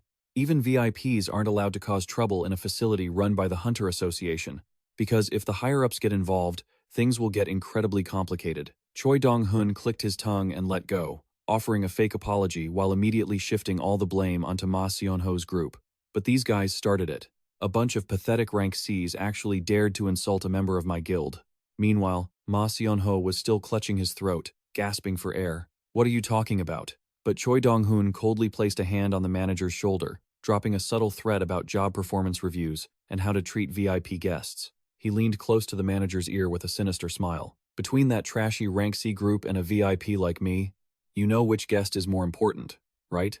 Choi Dong-hun threatened him subtly, asserting that he trusted the manager to handle this wisely. Backed into a corner, the manager swallowed hard in fear, then suddenly shifted his attitude, smiling and insisting he must have had a misunderstanding. Witnessing such blatant bias, Choi Yong-shik and his teammates shouted in outrage, "Hey, they were the ones who started it. You aren't even listening to us, are you? Siding with them just because they're a higher rank?" The manager, sweating profusely, tremblingly declared that he would call the Hunter police if Ma Seon-ho's group continued to be uncooperative. While the members of the Van Sugaho Guild could only grit their teeth in frustration, Richard and Choi Dong-hun laughed gleefully, mocking them, saying low-rank hunters should know their place and accept reality. Just then, Cha Seong-gu loomed into view from behind, a magic sword strapped to his back. He coldly asked the manager if low-rank hunters are just expected to accept unfair treatment. Cha Seong-gu looked directly at the crowd, standing cockily in front of him, and calmly dropped a bombshell. "Too bad we aren't rank C." That sentence left both the manager and the guild leader of Lima stunned. Richard flew into a rage, screaming that it was a blatant lie because he knew the guild's true strength, and lunged at Cha Seong-gu, intending to use force to put him in his place. But Cha Seong-gu simply locked the opponent's wrist with ease, leaving Richard trembling from an overwhelming strength he couldn't resist. He coldly warned, "Let's see who's really talking nonsense," then ordered the manager to immediately re-verify the guild's registration info. Richard turned visibly pale, his expression clearly showing he'd realized he'd picked a fight with the wrong person. Just as the manager was flustered and about to comply, Ma Seon-ho stepped in to stop him, calmly admitting, "We really are rank C." The guild leader bowed to apologize to the manager for the disturbance, promising to leave as soon as their business there was finished. Ma Seon-ho's excessive humility left Cha Seong-gu stunned and angry. He shouted, asking why the guild leader had to suffer such humiliation when he was trying to help. Ma Seon-ho just walked on quietly. In a low voice, he admitted that Cha Seong-gu's help would make things easier, but it seemed there was something about that approach he couldn't accept. Ma Seon-ho looked Cha Seong-gu straight in the eye and affirmed, "The rank S isn't us, it's you." He explained that everyone could support each other to grow together, just like with Yion, but he insisted, "At least I don't want to show off things that don't belong to me, like he does." Looking at the bewildered Richard, Ma Seon-ho finished with utter contempt. How shameful. The guild leader's integrity left Cha Seong-gu speechless. Cha Seong-gu mused to himself that he had truly misunderstood these people. As Ma Seon-ho led the team away, Cha Seong-gu bitterly realized he had been too obsessed with ranks and hadn't seen the big picture. The magic swordsman felt embarrassed in his own heart. Just as they turned their backs, Choi Dong-hun shouted arrogantly, "Hey, rank C trash, didn't you hear me? Get lost." He threatened them crazily. "Otherwise, I'll show you who you're dealing with." Cha Seong-gu's eyes turned icy and dangerous. Before the other man could react, he slammed his head into the floor. "Go ahead, try to move, and see who's going to show who." He coldly declared that anyone who dares to threaten his guild leader in front of him deserves to be put in their place. Seeing Choi Dong-hun trembling in terror, Ma Seon-ho nervously called out to Seong-gu. Cha Seong-gu turned to look at Ma Seon-ho with a questioning gaze. "I'm helping you all. And that's okay, right?" While the whole guild was still too shocked to react, Richard Bear suddenly drew a blade and lunged from behind. He roared in a frenzy, "You bastards, just die!" But the guild leader had sensed it in time and landed a blow that knocked the fat man down. He nonchalantly threw the bear-like man to the floor, making him yelp in pain. Richard lay flat on the ground, screaming frantically, demanding the manager call the Hunter police to kick Ma Seon-ho's group out. The manager standing nearby just trembled, sweat pouring down his face at the tense situation. But as soon as he realized the true identity of the person in front of him, The manager's attitude did a complete 180, and he bowed deeply in apology, trembling in shock. "I am so sorry I didn't recognize you sooner." Richard Bear went numb, his eyes bulging in disbelief as he heard that legendary name. Despite the opponent's terror, Cha Seong-gu remained calm. He gently said it was fine, as he fully understood the situation. But immediately after, his voice turned icy as he set a condition in return. Cha Seong-gu pointed at Richard and Choi Dong-hun, ordering the manager to handle this scum for him properly. With that, he turned to urge his seniors in the Vansugaho Guild to leave quickly. He left Richard and Choi Dong-hun kneeling on the floor, begging desperately for forgiveness. Cha Seong-gu strolled back to the group and announced he had finished choosing all the appropriate weapons for everyone. Choi Yong-shik couldn't help but marvel at the incredible speed of their new junior. The whole guild walked past the majestic statue of the Thunder Emperor in the center hall. Cha Seong-gu looked up at the statue silently, still wondering why a legend like Yion would choose to hide in this strange guild. Lost in thought, Choi Yong-shik's voice suddenly pulled him back to reality. When asked if the sword he had chosen was truly a spirit-possessed sword that had a soul, Cha Seong-gu just smiled mysteriously in response. Cha Seong-gung-ho dismissed it, scolding Choi Yong-shik for spouting nonsense so the team could keep moving. Even though the junior insisted he had heard voices coming from the sword, Cha Seong-gung-ho teased him, saying that a spirit-possessed sword also knows how to choose a master with good taste, not an idiot. Watching his seniors joking around, Cha Seong-gu wore a radiant smile, silently feeling that he had truly found a wonderful place to belong. At the same time, at the guild office, a courier had just delivered a mysterious letter. Seeing the envelope on the floor, Ma Seon-ho thought it was just a notification about the weapons he had ordered. But when he picked up the luxurious, high-quality envelope, he knew immediately that it wasn't just some ordinary shipping invoice. The moment he opened it and read the contents, the guild leader's face changed instantly, his eyes wide with shock. Late that night, in a dark room, Yion was diligently working at his desk when he received a surprisingly complimentary call from his editor. "Your story has gotten really good lately," he said. Hearing that, Yion scratched his head and gave a satisfied grin. "Heh, thank you," the author laughed gleefully. The voice on the other end continued, suggesting that he only needed to finish the draft for the next episode, and he would be ready for the next step. When Yion asked, confused, the editor explained that it was time to begin the evaluation process in preparation for an official launch. Yion froze, his heart pounding, and he asked in astonishment, "A launch?" Editor Koo-kyung-mo explained. Further that, while the final result still depended on the platform's review, the company's internal assessment was currently very positive. "Highly motivated," Yion replied. "I see. Yes, I will keep trying my best."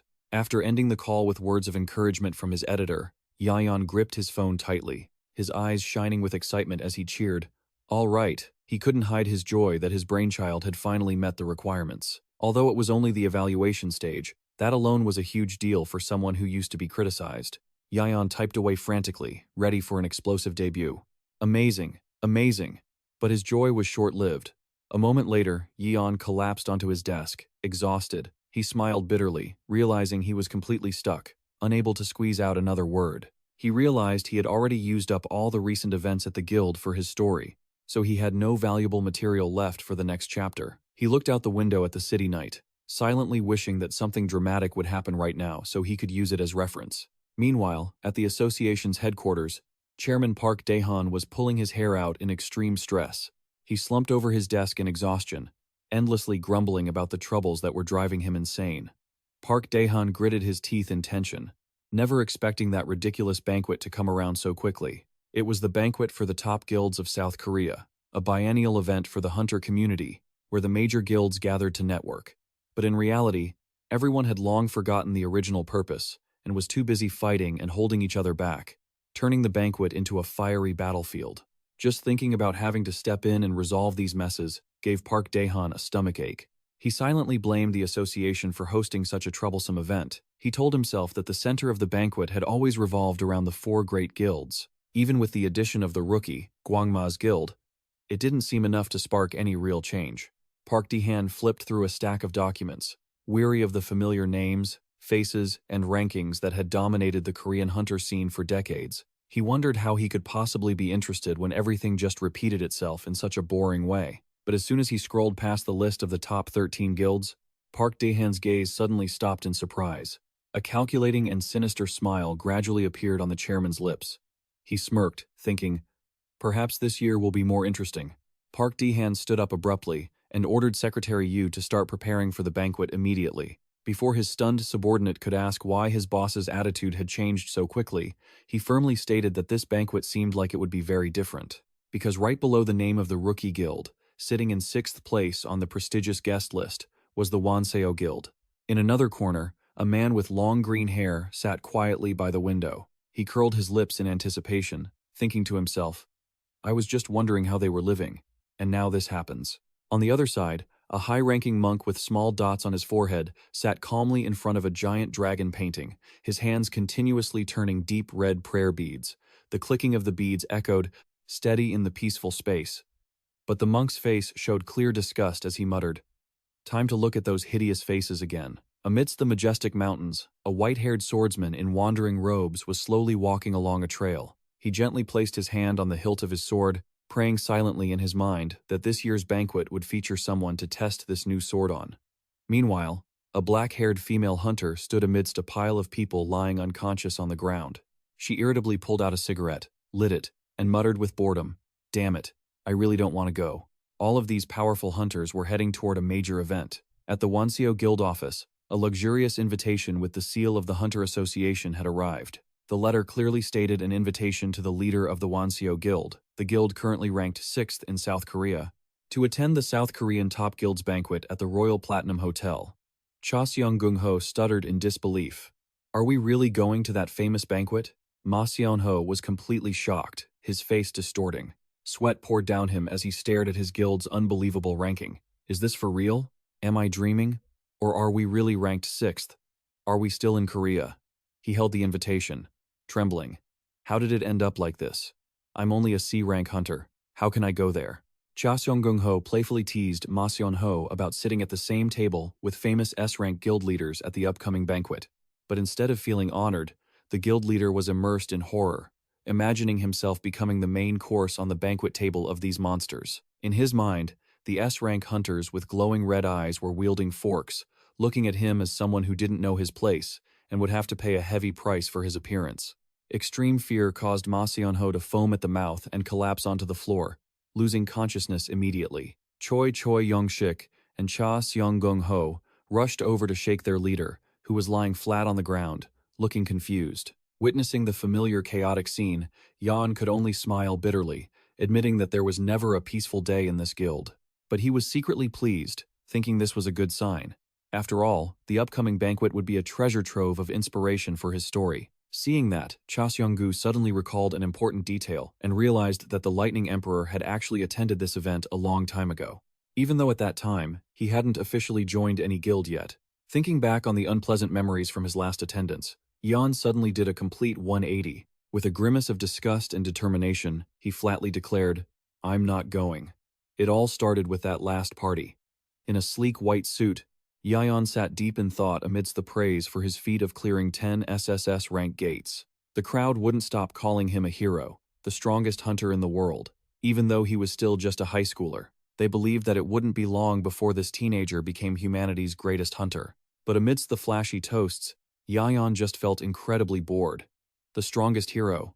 What did that even mean? He thought to himself, while the crowd around him was fanatically cheering for the status of Korean hunters. He let out a weary sigh, remembering those meaningless parties.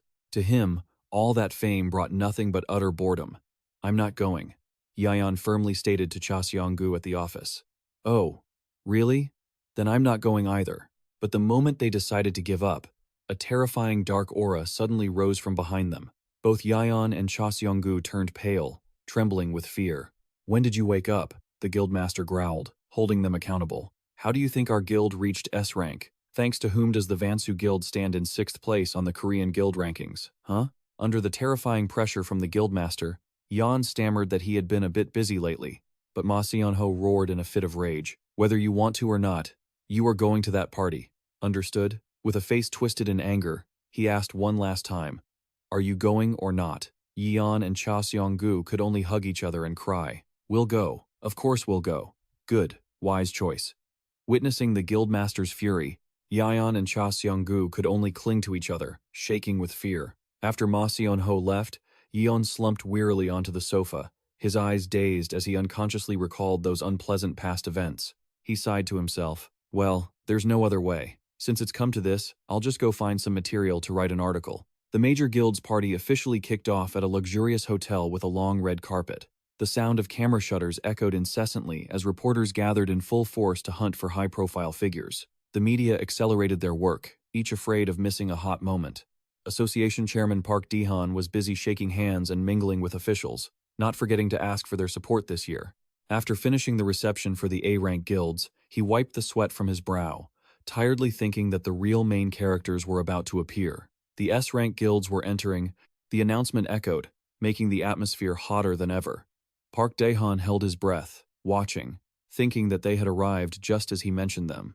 Leading the way was the Patnong Guild, ranked second, with hunters carrying a mythical aura in classic attire. Next was the Ninth Dragon Guild, ranked fourth, featuring mysterious high-ranking monks. Not to be outdone was the Infinity Guild, ranked third, exuding elegance with long hair and pristine robes.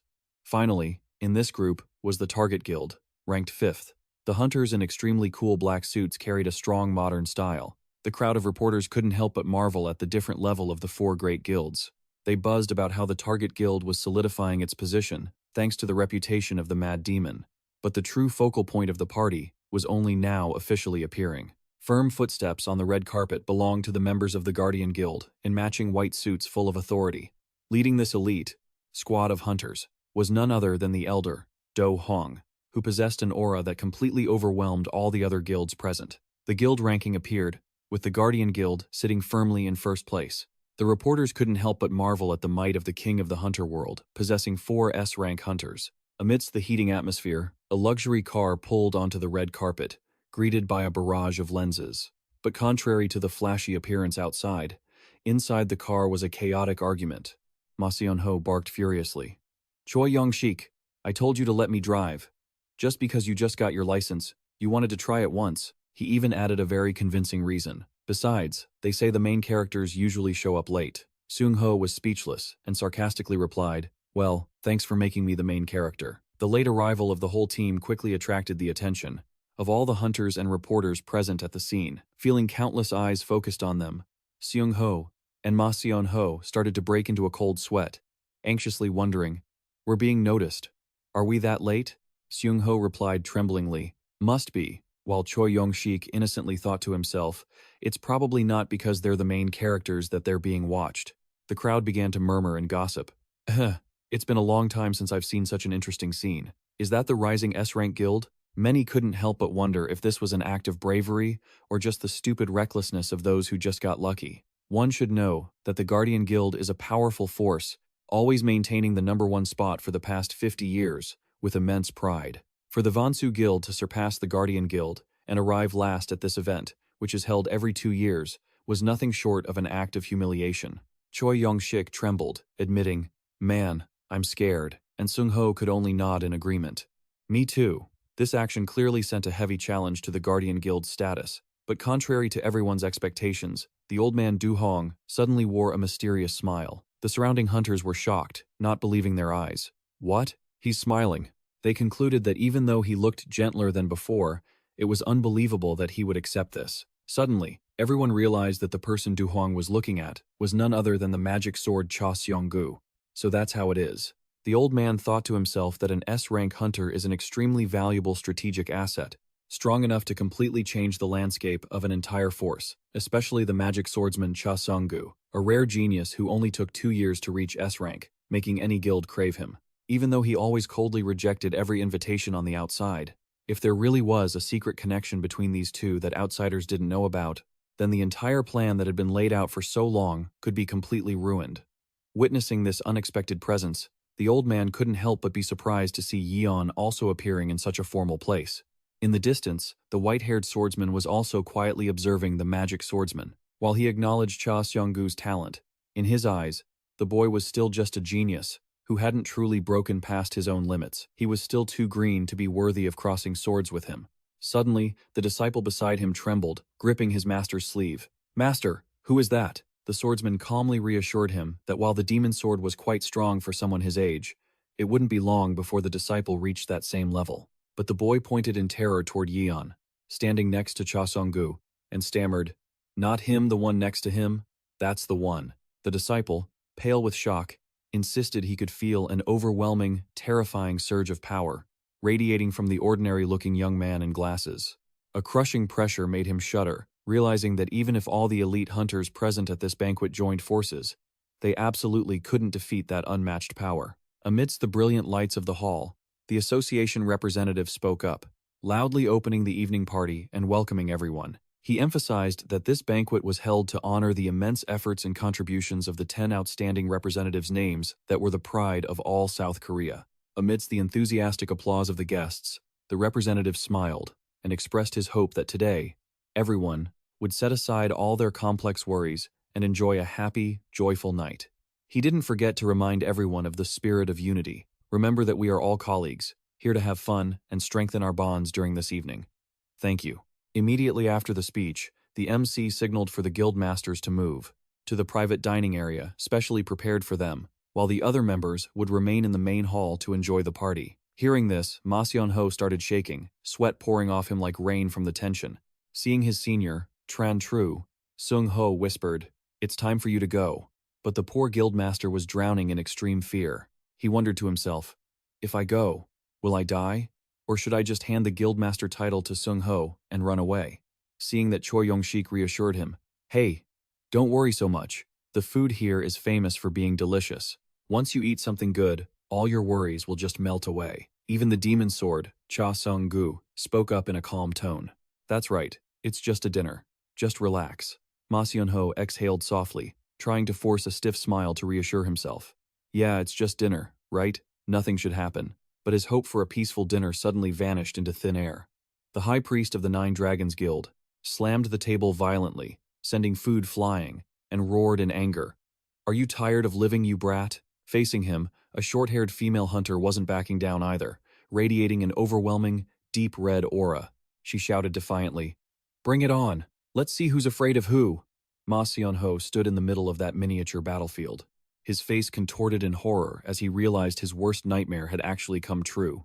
We're in trouble. 10 minutes ago, at the luxurious banquet table, the sound of forks and knives clinking echoed between the intimate, polite conversations. Ma Seon-ho sat among the elders, hearing them laugh and talk about good news, his heart finally feeling some relief. This moment was so peaceful he even thought he'd walked into the wrong party. He thought to himself, turns out the atmosphere is easier to breathe in than I thought.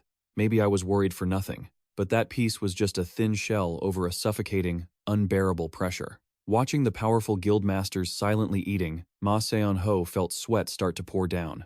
Suddenly, the bald high priest spoke up softly. "Oh, perhaps we've been too neglectful of our new guest." Ma Seon-ho turned pale, his mind frantically hoping that the old man, Du Huang, would step up and introduce him, since he was completely clueless about these big shots. The high priest turned to ask Du Huang if he could lend a hand and introduce them. But the old man just calmly ate as he replied, "Why ask me that? I only met this person today myself. I'm not giving up." The bald man brought up that the demon sword seemed to know Yion, then suddenly leaned in toward Ma Seon-ho with a meaningful smile. "So surely there's a connection to his guildmaster, right?"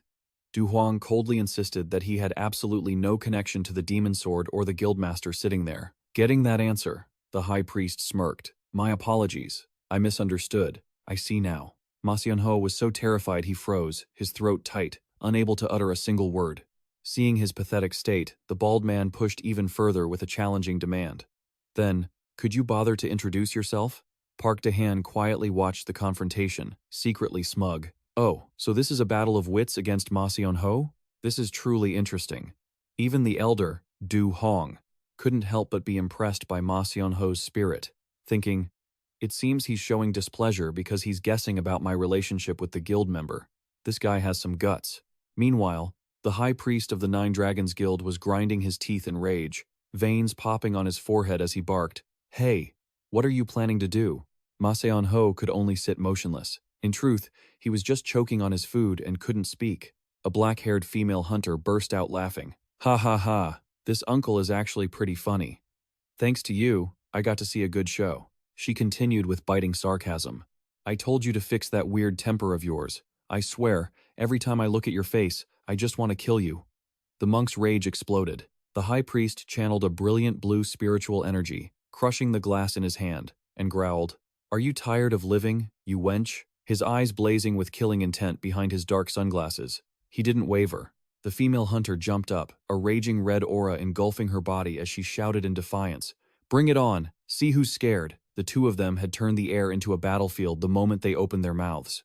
Why did it turn out like this? He tried to raise his hand to intervene. Wait, it was just... But he was immediately cut off by a cold voice. A hunter with elegant, long silver hair was slowly wiping his mouth, speaking with contempt. No sense of time or place, how vulgar. The female hunter and the high priest both turned to him in surprise. Huh? A middle-aged man in traditional clothing sitting nearby also chimed in, mocking the silver-haired swordsman. "You're one to talk. Always acting so high and mighty. But you're just a butcher, too." Having his pride touched, the swordsman silently drew his katana, which radiated a powerful, deep blue aura. His eyes were cold as razors as he growled. "Step out. I'd like to teach you a lesson." The opponent wasn't backing down either, a surge of blue energy erupting around his body as he loudly replied, "Fine by me, I'll take you on. Today, we'll settle this here and now. The tables next to us probably just want to ask for a refund for the buffet." Offended, the swordsman silently drew his katana, which was glowing with a powerful, icy blue aura. His gaze turned sharp as a razor as he growled, "Come out. I'd like to have a word with you." His opponent didn't back down, a blue aura erupting around his body as he retorted loudly, "Fine by me, I'll take you on. Let's settle this right here, right now. The people at the nearby tables probably just want their buffet money back." Amidst the thick, suffocating magical aura, Elder Do Huang let out a sharp sigh and coldly barked, "Stop." The S-rank hunters, who were acting so aggressively just a moment ago, all turned pale, sweating profusely as they couldn't withstand this overwhelming power. Du Huang calmly sat back in his seat, slowly took a sip of his drink, and remarked, "The atmosphere seems a bit too heated, don't you think? No one likes that. Cut it out." Under the elder's pressure, even the most arrogant ones had to obediently back down. Park Di-han watched, unable to help but marvel at Du Huang's level of power. But then, he suddenly froze when he spotted a figure still sitting firmly amidst the wave of pressure. Park Dae-han was shocked to realize that his whole body felt like it was being crushed by the terrifying pressure. Yet, that guy seemed completely unfazed. Impossible. Even Do Huang's power forced S-ranks to yield. But he was actually holding his ground? Park Di-han couldn't believe his eyes when he saw the guildmaster of the newly emerging 6th-ranked guild sitting tall with a look of determination. He secretly admired the aura that seemed like a final boss. But in reality, his CPU had disconnected 10 minutes ago. Ma Xianho was actually unconscious long ago, with his eyes rolled back and a runny nose flowing involuntarily. Meanwhile, Yion just sat there, bored, spinning his pen next to his notebook. Yion sighed in annoyance, telling himself he knew he shouldn't have come. There's no material worth writing about. So boring. Just as he was feeling bored, gasps of astonishment suddenly echoed throughout the hall. Wow, so gorgeous. How can she be this beautiful? The hunters around were all crazily blushing at Giselle's elegant beauty as she leisurely enjoyed her wine in the brilliant spotlight. However, from Yion's perspective, his sister was just an over-the-top poser, making him look at her with deadpan eyes before returning to spinning his pen beside the magic sword. Cha Song-gu couldn't help but exclaim, "She's honestly a goddess." Immediately, Yion snapped, "Why are you saying such cheesy things too?" Seong frantically denied it. "No, it's not like that." In the magic sword's mind, a completely different image appeared. When she goes out, she's all dolled up. But at home, she turns into a sloppy sister with thick glasses. She casually orders him to go buy snacks just because they live together now. Seeing Giselle's current glamour, he just sweated, thinking, "Am I sure this is the same person I see at home?" On the other side, Giselle was still smiling smugly, thinking she was being admired. Luckily, there was one sensible person. Taking a sip of wine, Giselle pondered. Yion has always hated these places. Why did he suddenly show up? She realized that recently, her little brother had been doing things he never did before. Watching the crowd of hunters get into a chaotic brawl right in front of her, Giselle casually commented, "Wow, how lively." Suddenly, the crowd parted in fear as a large, heavily tattooed figure strode forward. Terrified whispers erupted everywhere. It's the battle dog, the fierce hunter, carrying a threatening killing intent, headed straight toward Giselle's table. He looked at her with disdain and scoffed. "Playing the queen today, too?" With a look of pure contempt, he growled, "Stop acting all high and mighty with those losers. Why don't you spar with me instead?" Giselle glanced at him coldly, a mocking smile appearing on her lips. "Excuse me?" The ridicule didn't stop. He continued to insult her, calling her a weakling who only knows how to show off, and mocking her title as the strongest among the S ranks as nothing more than a vanity. He sneered, comparing her to a little girl who only knows how to play with fire, making Jisoo tremble with rage at being insulted. Seeing the tension, the magic sword Cha Seong-gu moved to intervene but was immediately stopped by Yion. Yion calmly explained, "No need. That old grumpy lady doesn't like anyone meddling in her business." At this moment, Giselle was gritting her teeth in endurance, her cold eyes filled with fury as she clenched her hand so hard the table felt like it was going to shatter. She silently reminded herself to be patient, because the person in front of her was Battledog, the leader of the Nine Dragons Guild's strike force. A conflict between high-ranking officials right now wasn't just a personal matter. It could easily ignite a bloody war between the top major guilds. Jisoo coldly muttered, "Whatever," then stood up to leave to avoid trouble. But the Battledog didn't let up. He continued to shout, mocking her as a coward, who was trying to run away because she lacked confidence in her own strength. Just then, two other S-rank hunters, Dong Hongchae and Heo Jun, suddenly stepped in to intervene, demanding they stop because this wasn't the time or place for such things. Despite the presence of such high-profile figures, the Battledog laughed arrogantly. He insulted Jisoo for hiding behind the old men, and even made disgusting, taunting remarks, challenging her to hide in his arms instead. Jisoo's footsteps suddenly halted, her patience reaching its limit, and she roared in her mind, "I've had enough." But at that very moment, two S-rank hunters, the Mountain Dung Hong, Chara, and the White Knight Heo Jun, simultaneously moved to suppress the Battledog. With suffocating pressure, Dung Hongchae growled, repeating his final warning. "I told you to stop." Black Leopard Kim Dojin stepped forward, coldly reminding him, "That's enough." The Battledog didn't stop. The magic sword Cha Seong-gu couldn't just sit there either. "I've heard enough. I can't take it anymore." Seeing two other S-rank hunters intervene, the Battledog wasn't scared. Instead, he laughed with a sinister thrill. "Ha ha ha, so both the Black Leopard and the promising new guy are here too, huh?" Deep blue magical energy burst violently around his body. He roared with excitement as he saw all the S-ranks had gathered. With his combative and wild nature, the Battledog challenged them all. "Good, then let's have a real fight," he screamed, in extreme excitement, finally able to settle who was better once and for all. The Battledog revealed his long-held resentment, believing that just because they were S-rank, they were hailed as heroes. But in reality, their skill levels were vastly different. While the other guild masters were looking at him with serious and annoyed eyes, the Battledog still arrogantly declared he wanted to use this opportunity to determine who the truly strongest was. Both Cha Seong-gu and Kim Dojin were in fighting stances. The killing intent radiating from them made the surrounding space incredibly tense. Witnessing the chaotic scene right in front of him, Yion sighed wearily. So exhausting. He thought to himself that there had been plenty of people who only cared about showing off their power in such meaningless ways before. To someone who had reached the pinnacle like Yion, titles like the strongest or hero really weren't worth worrying about. And he couldn't understand why people cared about such things. The crowd of guests began to panic. They scrambled to find places to hide, knowing that once these powerful individuals, when these S-rank hunters make a move, no one can stop the horrific destruction they leave in their wake. A thick, oppressive killing intent blanketed the hall as the S-rank hunters prepared to dive into a chaotic, terrifying clash. Just as the tension hit its breaking point, a powerful, commanding shout suddenly echoed through the room, shattering the atmosphere. "Stop!" Association Chairman Park Dehan stepped forward. He gave a cold reminder to all the bloodthirsty hunters. Today was not the place for a brawl. Park Dehan signaled for everyone to put away their weapons and issued a final warning. He made it clear that if they didn't stop, the association would officially hold their guilds accountable for this disturbance. Faced with the chairman's authority, Mong could only bow his head in silence, giving a slight nod to acknowledge his mistake. He clicked his tongue and turned to leave, but didn't forget to offer a belated apology for causing trouble, prompting Park Daehan to coldly remind the guilds to be more careful next time. Elder Do Hong also stepped forward, to excuse himself to avoid further awkwardness between the parties after the unnecessary friction. However, just as he turned his back, another guildmaster with long gray hair and a wicked grin began to make snide remarks about the interesting events that had just unfolded. He mocked Du Hoang for being too protective of Jizzle and suggested he should abdicate sooner rather than later. Du Hoang paused, calmly thanked him for the advice, and then suddenly unleashed a terrifying wave of purple aura as a courtesy in return. Du Hoang growled that anyone who spent their time coveting someone else's seat clearly lacked the quality to be a king. He demanded that his opponent immediately abandon his delusional ambitions regarding Engavong, and realize his own place. The elder's immense pressure left the other man rooted to the spot, standing as still as a statue.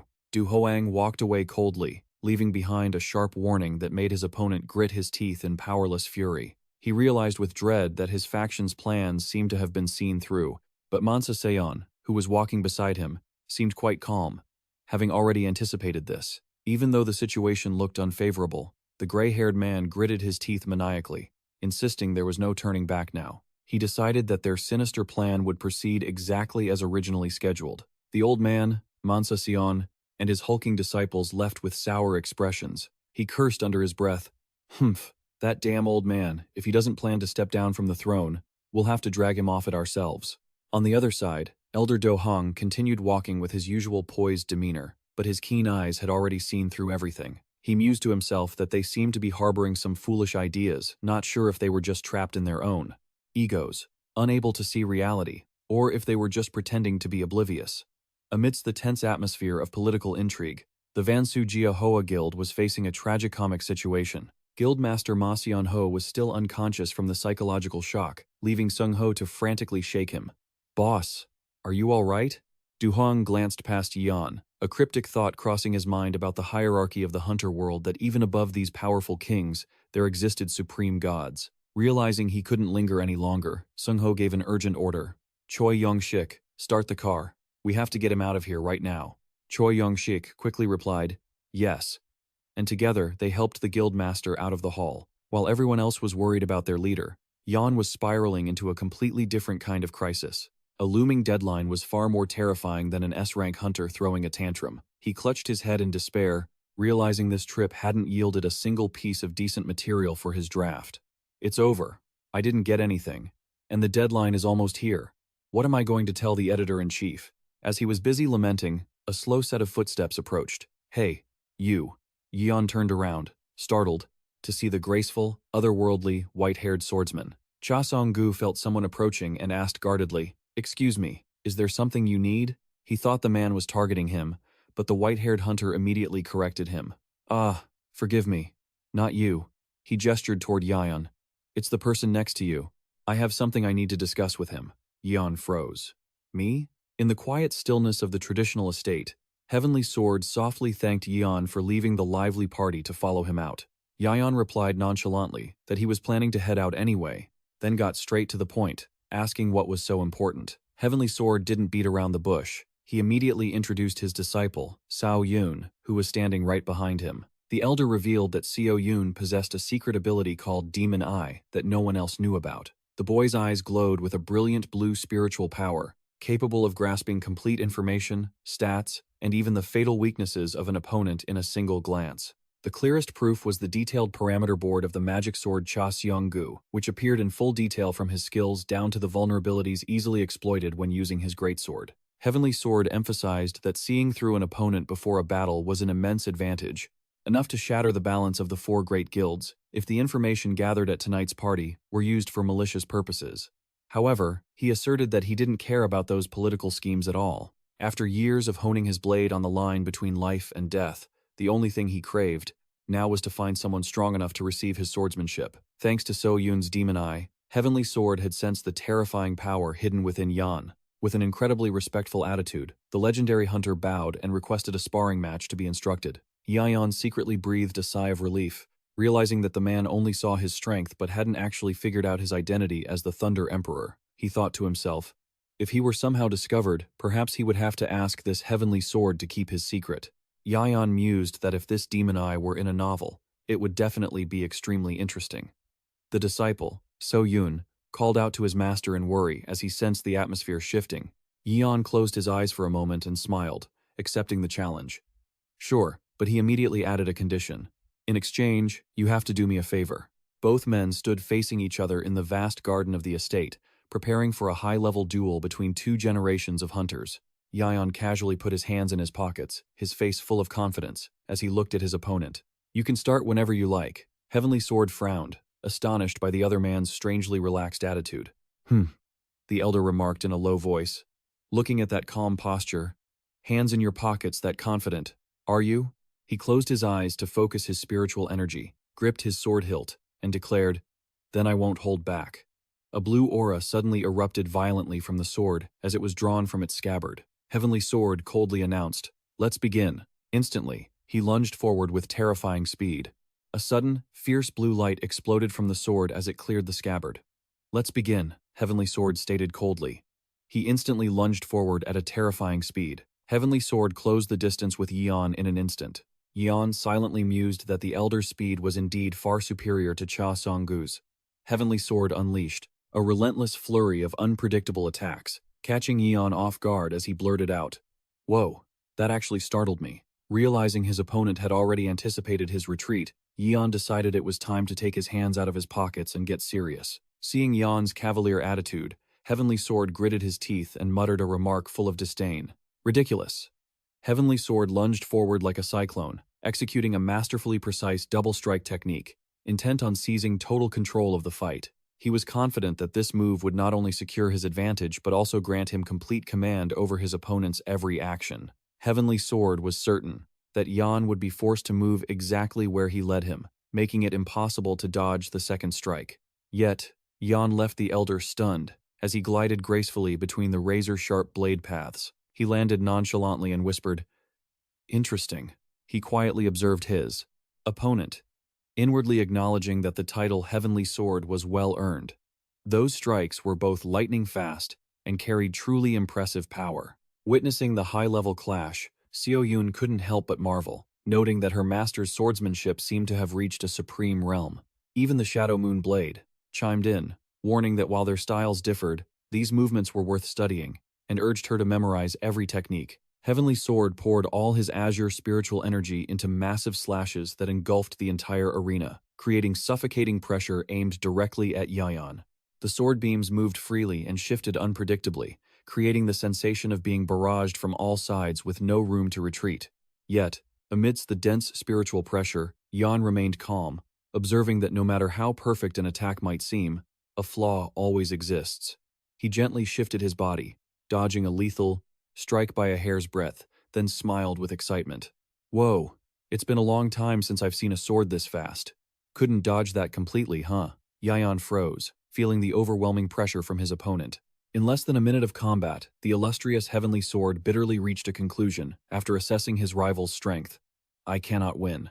Although this was the first time in his life he had felt such crushing helplessness, the only reason he stubbornly held on to his sword hilt was to break through his own limits. Heavenly Sword charged with his full power and a content smile, declaring he only wanted to keep fighting until the very end. Immediately, brilliant golden sparks began to surge violently around Yion's body. His hair shifted to the vibrant golden hue of the Thunder Emperor. Yion reached out coldly and declared, "This is your reward for entertaining me."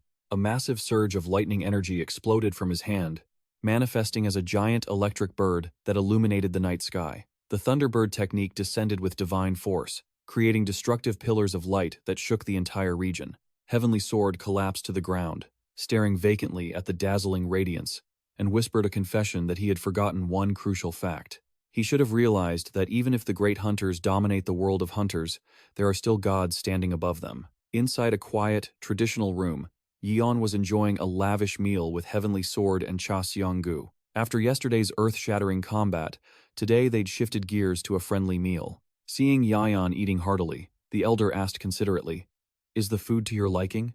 The writer stuffed his mouth and replied enthusiastically, "It's exactly my style." Heavenly Sword could only marvel inwardly. Strange. Looking at Yion now, he couldn't help but recall the practice match from yesterday. At that time, the overwhelming characteristic aura of the Thunder Emperor had made him feel unapproachable. Yet now, he looked no different from an ordinary young man. Seeing the elder staring intently, Yion asked, "Is there something on my face? Why do you keep staring at me?" Heavenly Sword quickly apologized, explaining that the feeling now was so different from yesterday that even imagining it was intriguing. Yion asked blankly, Imagine what?" Heavenly Sword fell silent, wondering how other guilds would react if they knew the Thunder Emperor had returned. Before Yion's naivety, he wondered, is there really no difference? The elder insisted there certainly was. According to him, Yion joining a guild and attending the banquet of the 10 major guilds was a signal that the Thunder Emperor would officially return to the world and resume his hunter activities. Heavenly Sword believed that once Yion revealed himself, everyone would realize the fight for The throne had just been a farce all along. Yion broke into a cold sweat, forcing a smile as he told himself his opponent was completely misunderstanding things. He gently clarified that while his return was real, it was entirely for personal reasons. Facing Heavenly Sword's confused expression, Yion casually revealed that he was busy writing, and the only reason he agreed to the practice match was simply to learn about the magic eye as source material for his story. Heavenly Sword looked straight at Yion, his voice deepening as he asked, "Do you intend to just stand by and watch the Korean hunter scene now?" In the world of hunters, power struggles are an everyday occurrence, but unlike the chaos now, the past was a time when everyone had to hold their breath. It was all because of the presence of a god named the Thunder Emperor, who used absolute power to suppress the ambitions of the four great guilds and other powerful factions. But when the strongest disappeared, those thirsty for power began to reveal the true nature they had hidden for so long. Those desires grew with each passing year, turning into a greedy monster that could not be controlled. The heads of the major guilds began to show their faces, their eyes filled with calculation and cruelty. Heavenly Sword stated that war was unacceptable because the association and the public would surely not allow the four great guilds to run wild. The elder poured tea and confessed that he had chosen the path of righteousness and didn't care for fame or fortune. However, people like Mathang or the Bone God were completely different. They always craved the throne and were ready to collude with powerful figures to clean up the aftermath. Though he didn't know the exact timing, Heavenly Sword was certain that an attack on the Guardian Gate was inevitable. Heavenly Sword reminded Yan of the significant bond between him and Du Huang, asking if he truly intended to stay out of it. Facing the elder's anxiety, Yan just sipped his tea calmly and replied with a cold detachment, "Well, everyone should mind their own business. I have no reason to be responsible or care about those things." Witnessing that indifferent attitude, Heavenly Sword could only watch Yan in silence.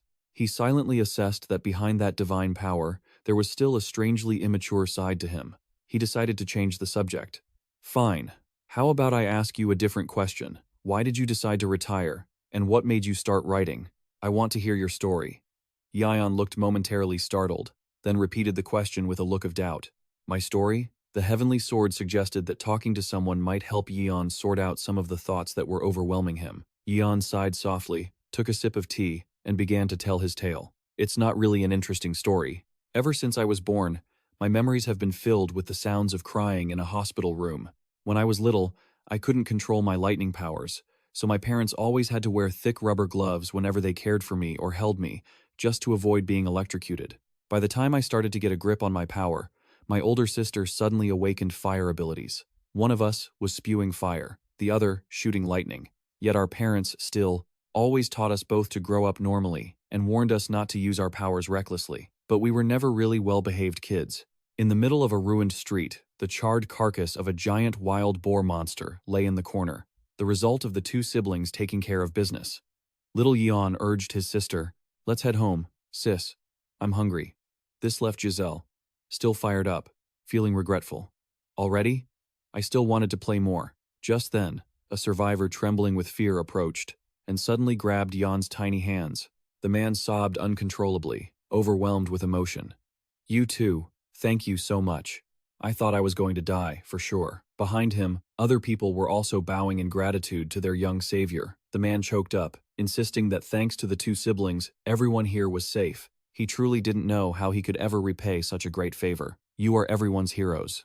That statement left Yayon stunned. The young boy's eyes widened in confusion. In Yayon's immature mind at that time, the word hero sounded so strange and yet so impactful. Am I a hero? Every time a gate suddenly opened, Yan and Giselle would compete to sweep through all kinds of monsters, even though they were just elementary school and kindergarten students at the time. Because of this natural talent, it was only natural that talent scouts from the association and private guilds constantly sought them out. At the Zhongdi convenience store, Yan's father wearily faced a crowd of reporters surrounding them. He pleaded, "Please, everyone, just go home. I've said it many times now, I don't want the kids entering the hunter world yet, at least not until they are truly grown up." Looking down from the window, Yan's mother was anxious to see the curious crowd growing larger by the minute. She silently thought that although she had somewhat anticipated it, she didn't expect news about the two children to leak out so quickly. She worried that while she could stop them for now, they would eventually approach the children even more aggressively later on. Of the two, she worried about Giselle the most, because the girl always acted on impulse. Whenever she asked, "Mom, is being a hunter good?" her mother would immediately pour cold water on the idea. It's not good. Conversely, she wasn't very worried about Yion because he was naturally someone who absolutely hated trouble. But just as she turned away, the shadow of Yion beside her had disappeared without a trace. She panicked. They were just standing here. Where did they go? Suddenly, Yion, with his bright blonde hair, leaped out the window. The boy shouted excitedly, "Mom, I want to become a hero." This reckless action left Yon's parents frozen in shock, while the crowd of reporters below went crazy, snapping photos to capture this momentous event. Yion landed right in the middle of the crowd, officially declaring his desire to embark on the path of a hunter. Although there was a bit of noise and chaos, in the end, his parents decided to respect Yon's wishes. Standing before the representative of the association, Yion obediently listened to the instructions. "Always be careful and listen to the adults, okay?" The boy clearly replied, "Yes," and officially began his life as a hunter under the management of the association. Standing before a colossal gate radiating an incredibly powerful dark blue magical energy, Yion naively asked the representative to be sure, "I'm supposed to go in here, right?" Starting with the S-Rank gate that Yion entered for the first time, his power continued to advance significantly. From those grueling challenges, he went on to conquer SS-Rank gates, and then even SSS-Rank gates couldn't make things difficult for the future Lightning Emperor. As a born genius, Yion nonchalantly admitted, "These things are as easy as eating candy." To him, the deadly lands that other hunters feared were nothing more than an exciting playground. The act of single-handedly conquering an SSS-Rank gate turned Yion into a living legend, causing the crowd to scream with endless excitement. "Hero! Hero!" This was the glorious debut of the Lightning Emperor, where attention and cheers filled every corner. Such brilliant glory was more than enough to make a child's heart pound fiercely. And so, Yion couldn't help but lose himself in the hero game on that glamorous playground. But as time slowly passed, every child needs to grow up, and no matter how much you grind in a game, you eventually get bored. Sitting alone on the carcass of a giant monster, Yion looked silently into the void, realizing it was a sign that it was time for him to leave this playground. However, he still had to stay in a place that now only held endless boredom and emptiness. Looking down at the crowd cheering below, Yion just whispered wearily, "Being a hero is so boring." Spatial gates continued to appear without warning, bringing with them hordes of monsters that rampaged everywhere. In the midst of the disaster, the world screamed once again for heroes, forcing the Lightning Emperor to throw himself into the battle to sweep away the darkness. Yion looked silently down at his hands, which were crackling with lightning, silently telling himself that he had been living as a hero for so long. Amidst lavish parties, in the clinking of glasses of the powerful people who worshipped him, he didn't feel any joy at all. The child of yesterday had grown up. He was no longer moved by the attention of the crowd, and he no longer found it exciting to play in this fake hunter playground. Because Yion never really had to struggle to become a hero, he couldn't feel anything called achievement. As that endless emptiness accumulated over the years, his soul seemed to have grown cold. Sitting in the middle of a deserted forest, the old mage spoke up softly. "Sorry for suddenly asking you to spar." Yion replied calmly, "It's fine. It's been a long time since I moved my body, so it's actually good. Lately, everything has just been boring." The answer made the old man burst into a hearty laugh. Yion frowned, confused. "Why are you laughing all of a sudden?" The old man looked at him contemplatively, then explained gently, "A child who should be enjoying their life has the eyes of someone who has lived a whole lifetime already. That's why I find it funny." Yion immediately retorted, "I'm not a child anymore." The old man asked softly, "Do you no longer find the life of a hunter enjoyable?" Yion bowed his head in silence, admitting that everything felt mundane now. He reminisced, "When I was young, maybe I wanted to be a hero, but now that I actually am one, I don't feel anything at all." The elder smiled slightly. "Perhaps that's only natural. Look at that night sky." The elder pondered aloud, explaining that everyone must face anxieties with no clear way out, much like that dark night sky. Yet, they never stop. Everyone will try to move in any direction to solve those worries and find their own meaning to light up the darkness, like those stars. The elder advised, "Thunder Emperor, you should also find your own meaning. That way, at least you won't be lost in the darkness and can decide which star to follow." Yion stood stunned, reflecting on those words' own meaning. Looking at the elder's face, he thought to himself that it was unfair to hear those words, as he had no choice but to keep pushing until the end. But just as he made up his mind, an emergency situation struck. An alarm blared urgently through his communicator. "Emergency! Thunder Emperor, an SSS-Rank gate has erupted right in the center of Sao Yun." Witnessing the disaster unfolding before him, Yion realized that soon, He had abandoned the attempt to seek such a vague meaning. He immediately replied, "Understood. I'll head there right now." Because at this moment, he had seen with his own eyes the true heroes throwing themselves into danger. At the city center, a brutal battle was raging between hunters and the pitch-black monsters. Alarmed screams echoed incessantly. "Heo-jun, when will the support team arrive?" Heo-jun replied in despair that he couldn't contact anyone because the signal had been cut off. Faced with being cornered, a hunter shouted in a panic, "Du Hoang, if it goes on like this, we'll all be wiped out. We must retreat first to regroup." But the elder, Do Hoang, immediately brushed it off and roared in anger. "Nonsense. If we retreat now, who will protect the people?" Right in front of them, a giant monster with glowing red eyes prepared to strike, aiming directly at the exhausted hunters. In a split second, in the nick of time, Yion suddenly appeared from the sky, coldly shouting out his technique, Thunder Wheel. A massive pillar of lightning with earth-shattering power slammed straight down, submerging the monster in a blinding light and explosions that shook the entire city. On the ground below, the people looked up with hopeful eyes and cheered. "Ah, it's the Thunder Emperor." The applause echoed throughout the streets. "The Thunder Emperor, our hero, has arrived. We're saved." But amidst the praise, Yion pondered the definition of a true hero. Watching the hunter Heo-jun struggling to save his teammates, and urging them, "Try a little harder," and the two elders panting from exhaustion after the battle, he thought, aren't they the ones who don't give up and fight until the end? Yion questioned if he was truly worthy of being called a hero, when he was born stronger than everyone else. Countless thoughts flashed through his mind, but he couldn't organize the contradictions in his heart. Hovering in the smoke-filled sky above the city, Yion quietly made his final decision. From that day on, he gave up on being a hero and would be a hero no more. The phone rang incessantly with calls from Association Chairman Park Di-han, but Yion ignored it to focus on his computer screen. Since that day, he had firmly let go of the title of Thunder Emperor and the life of a renowned hero, only accepting support for extremely dangerous gates to trade for his own freedom. Yet, that comfort soon became boring. He muttered in frustration, "Ugh, this is so dull." Just like that, a year passed. Yion had matured, but his mental state hadn't improved, it only became more sluggish. Standing at the award ceremony, Kazuya smiled slightly, noting that Yion was much gentler than before, because in the past, he wouldn't have bothered with any rituals or manners. Kazuya patted his friend on the shoulder, affirming that Yion was no longer a child. The martial god believed that people naturally change over time, watching Kazuya's back as he stepped into the dark gate to continue his journey. Yion felt a bit anxious. He wondered if he was the only one standing still, while everyone else was constantly moving forward.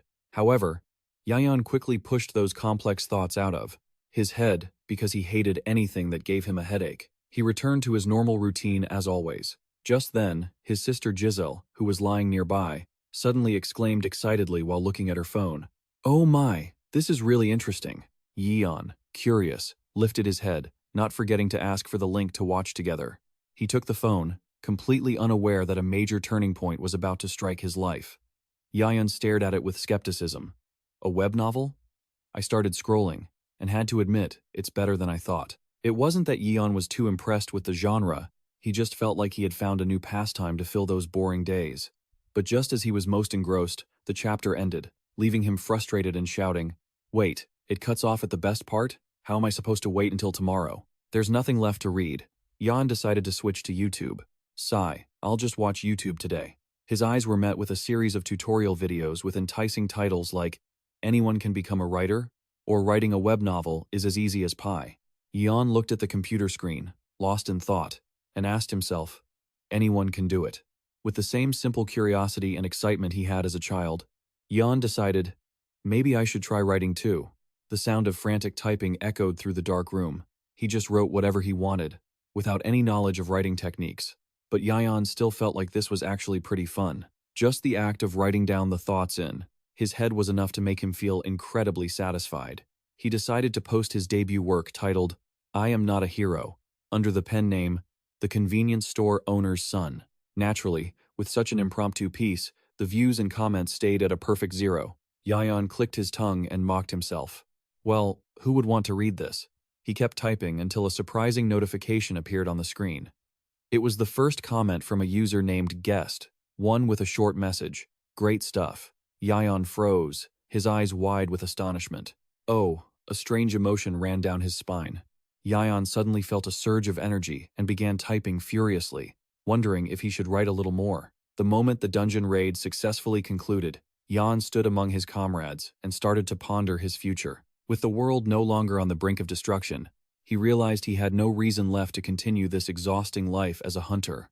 A sudden thought crossed his mind, and Yion wondered, maybe I should try writing seriously? Going from saving the world to saving deadlines, that's a bit of a shift. Even though he felt a bit intrigued, he quickly clicked his tongue and tried to dismiss the idea, thinking he would just get bored like always. Right then, the call of his comrade, the Thunder Emperor, rang out, shattering his train of thought. It was Elder Temu asking what he wanted to do in the future. This made Yion reflect on everything that had happened, even though he was still filled with doubt about whether writing could help him find the true meaning of life.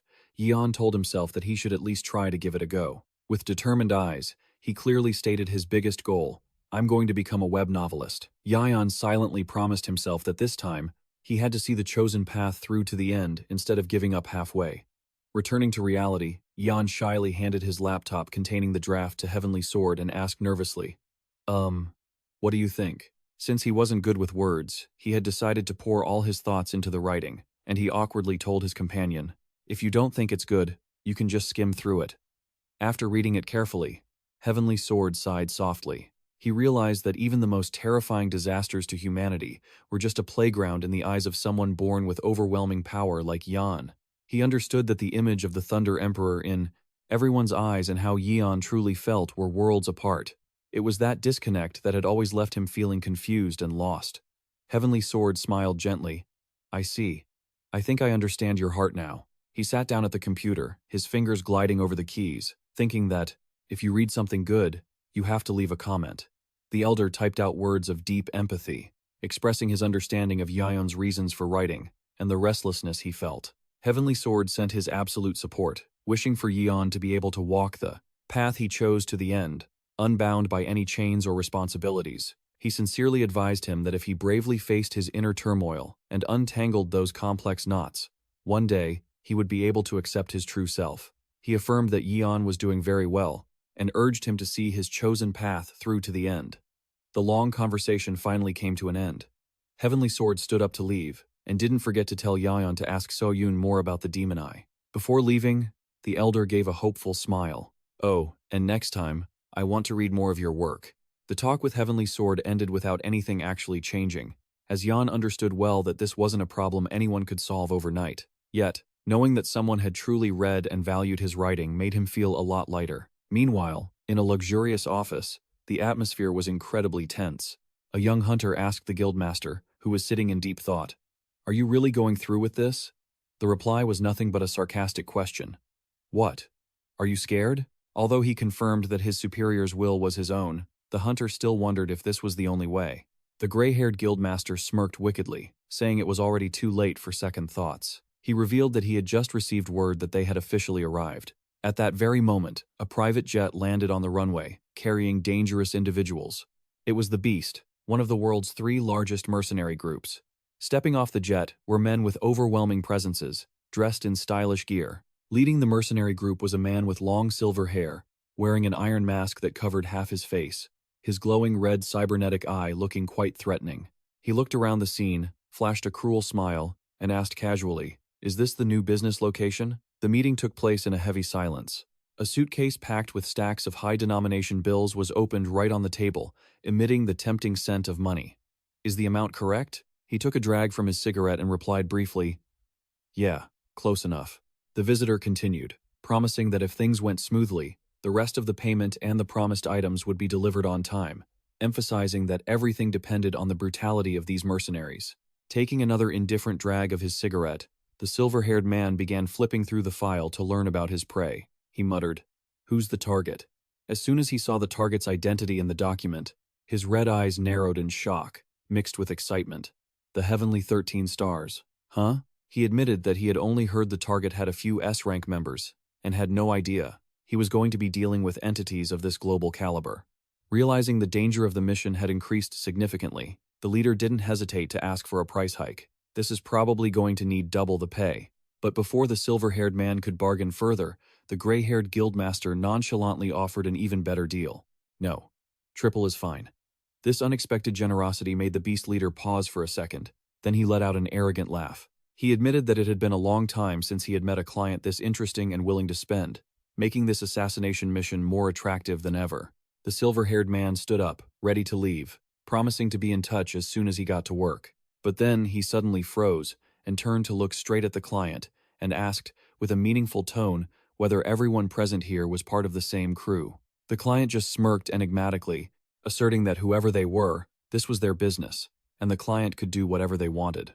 Before leaving, the beast leader coldly placed a hand on the table and left a heavy warning. Just don't get in my way. He waved goodbye nonchalantly and walked away, leaving the bald man standing there, sweating bullets from fear. He worried that a madman who couldn't tell friend from foe was just like a rabid dog that was impossible to control. However, the gray-haired man just smirked sinisterly, claiming that this hunt didn't need a trained pet dog. A bloodthirsty, hungry wolf was what truly fit the bill. While these dark schemes were being plotted, Yion was thrilled to receive a call from his editor, Kukyong Mo. Hearing him praise the new manuscript as not bad, Yion grinned with satisfaction. Thank you. However, Kukyong Mo immediately pointed out a weakness.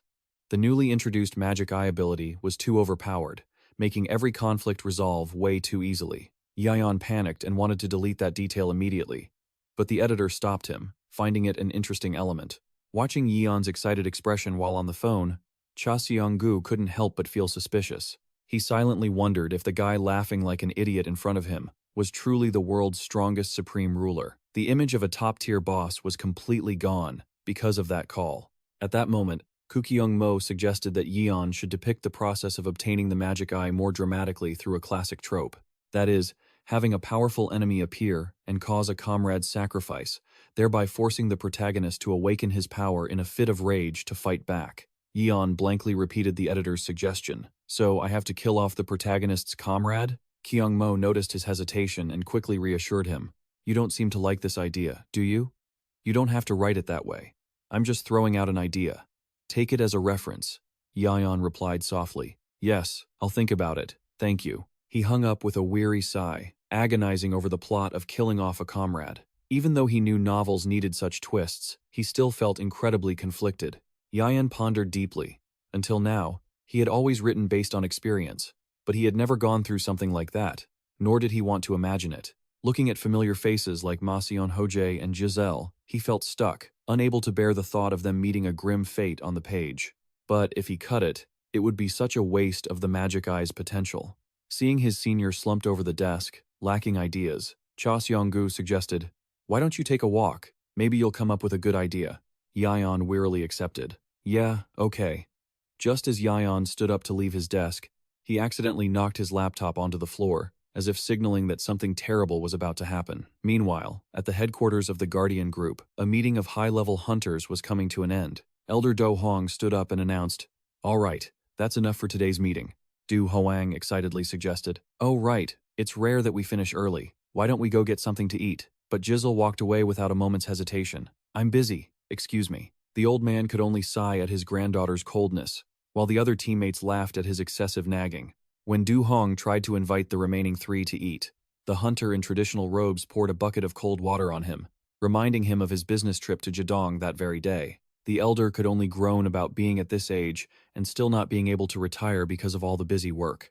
Du Hoang sat slumped in his office, sighing with loneliness after being stood up by his juniors and abandoned by his friends. He told himself he'd just work while he waited. Meanwhile, Giselle was driving like a maniac with a furious face. Turns out, Yion had dared to send a text threatening to turn her precious sunglasses into dust if she didn't lend him her laptop. Giselle gritted her teeth and roared, "You dare use my sunglasses to threaten me?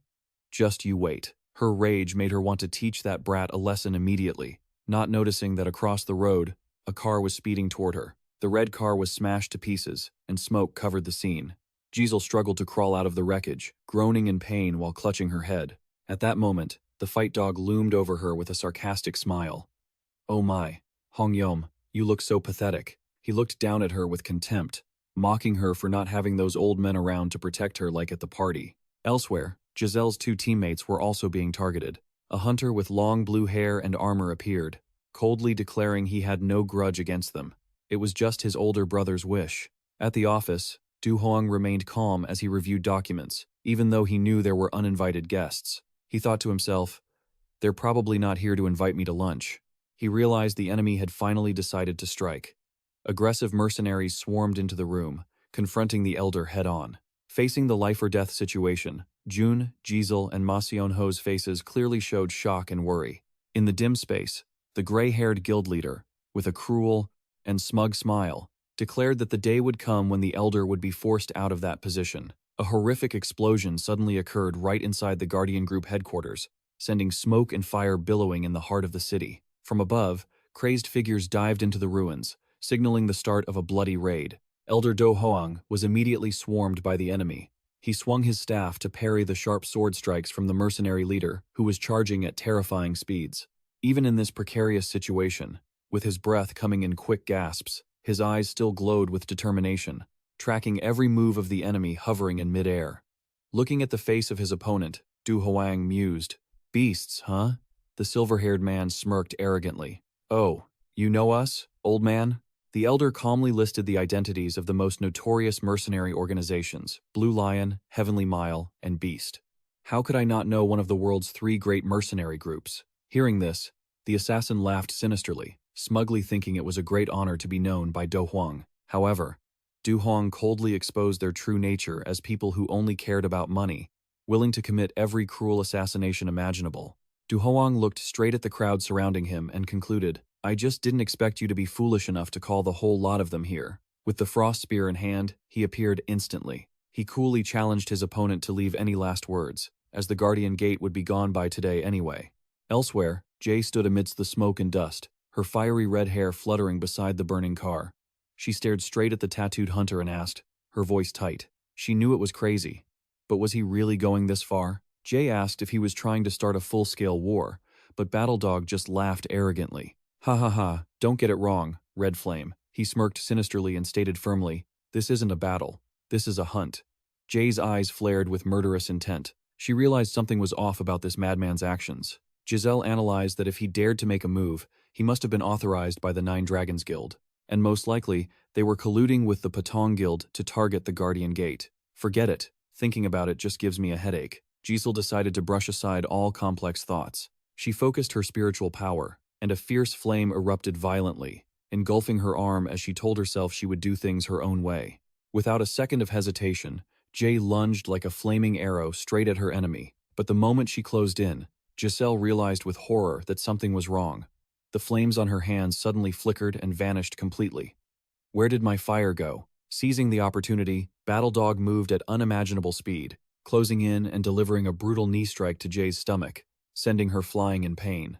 Giselle collapsed, her breathing ragged, as she realized her spiritual energy was being suppressed in an unnatural way. She gritted her teeth and questioned, is this a magic suppression barrier?"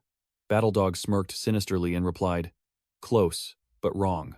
Behind him, a female hunter with purple hair was gripping a necklace that emitted a strange light, officially revealing herself as the one casting the magic seal. Giselle glared at her enemy, blood trickling from the corner of her mouth as she growled, "Damn it! You actually hired mercenaries?" Battledog triumphantly admitted the results exceeded his expectations. A total coward indeed. A car crash and a magic seal, you're well prepared. Are you really that afraid of fighting me? Stung by the truth, he flew into a rage and grabbed her hair, roaring crazily. "Let's see how much longer you can keep that up."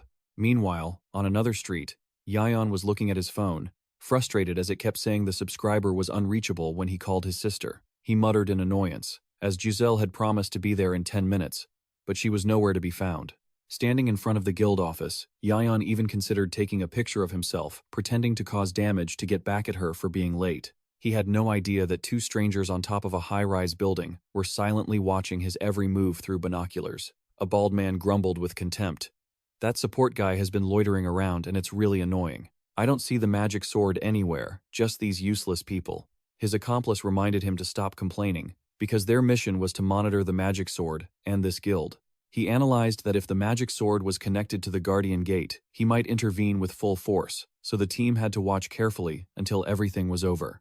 He suspected the Everything Harmonious Guild was actually a new unit being cultivated by the Guardian Gate. Pointing at Yion, he sarcastically remarked, "For instance, that gate support guy might actually be an expert." But before he could finish, Yion vanished from their sight, leaving both of them shouting in shock. At the very moment they were frantically searching, Yion suddenly appeared right behind them, with his bright blonde hair and blue eyes radiating a cold, murderous intent. The pressure from the Lightning Emperor made the two watchers go limp. He asked coldly, "Explain yourselves." Battledog rushed over with a cruel smile, roaring at Jizzle to clench her teeth to receive a lightning-fast punch.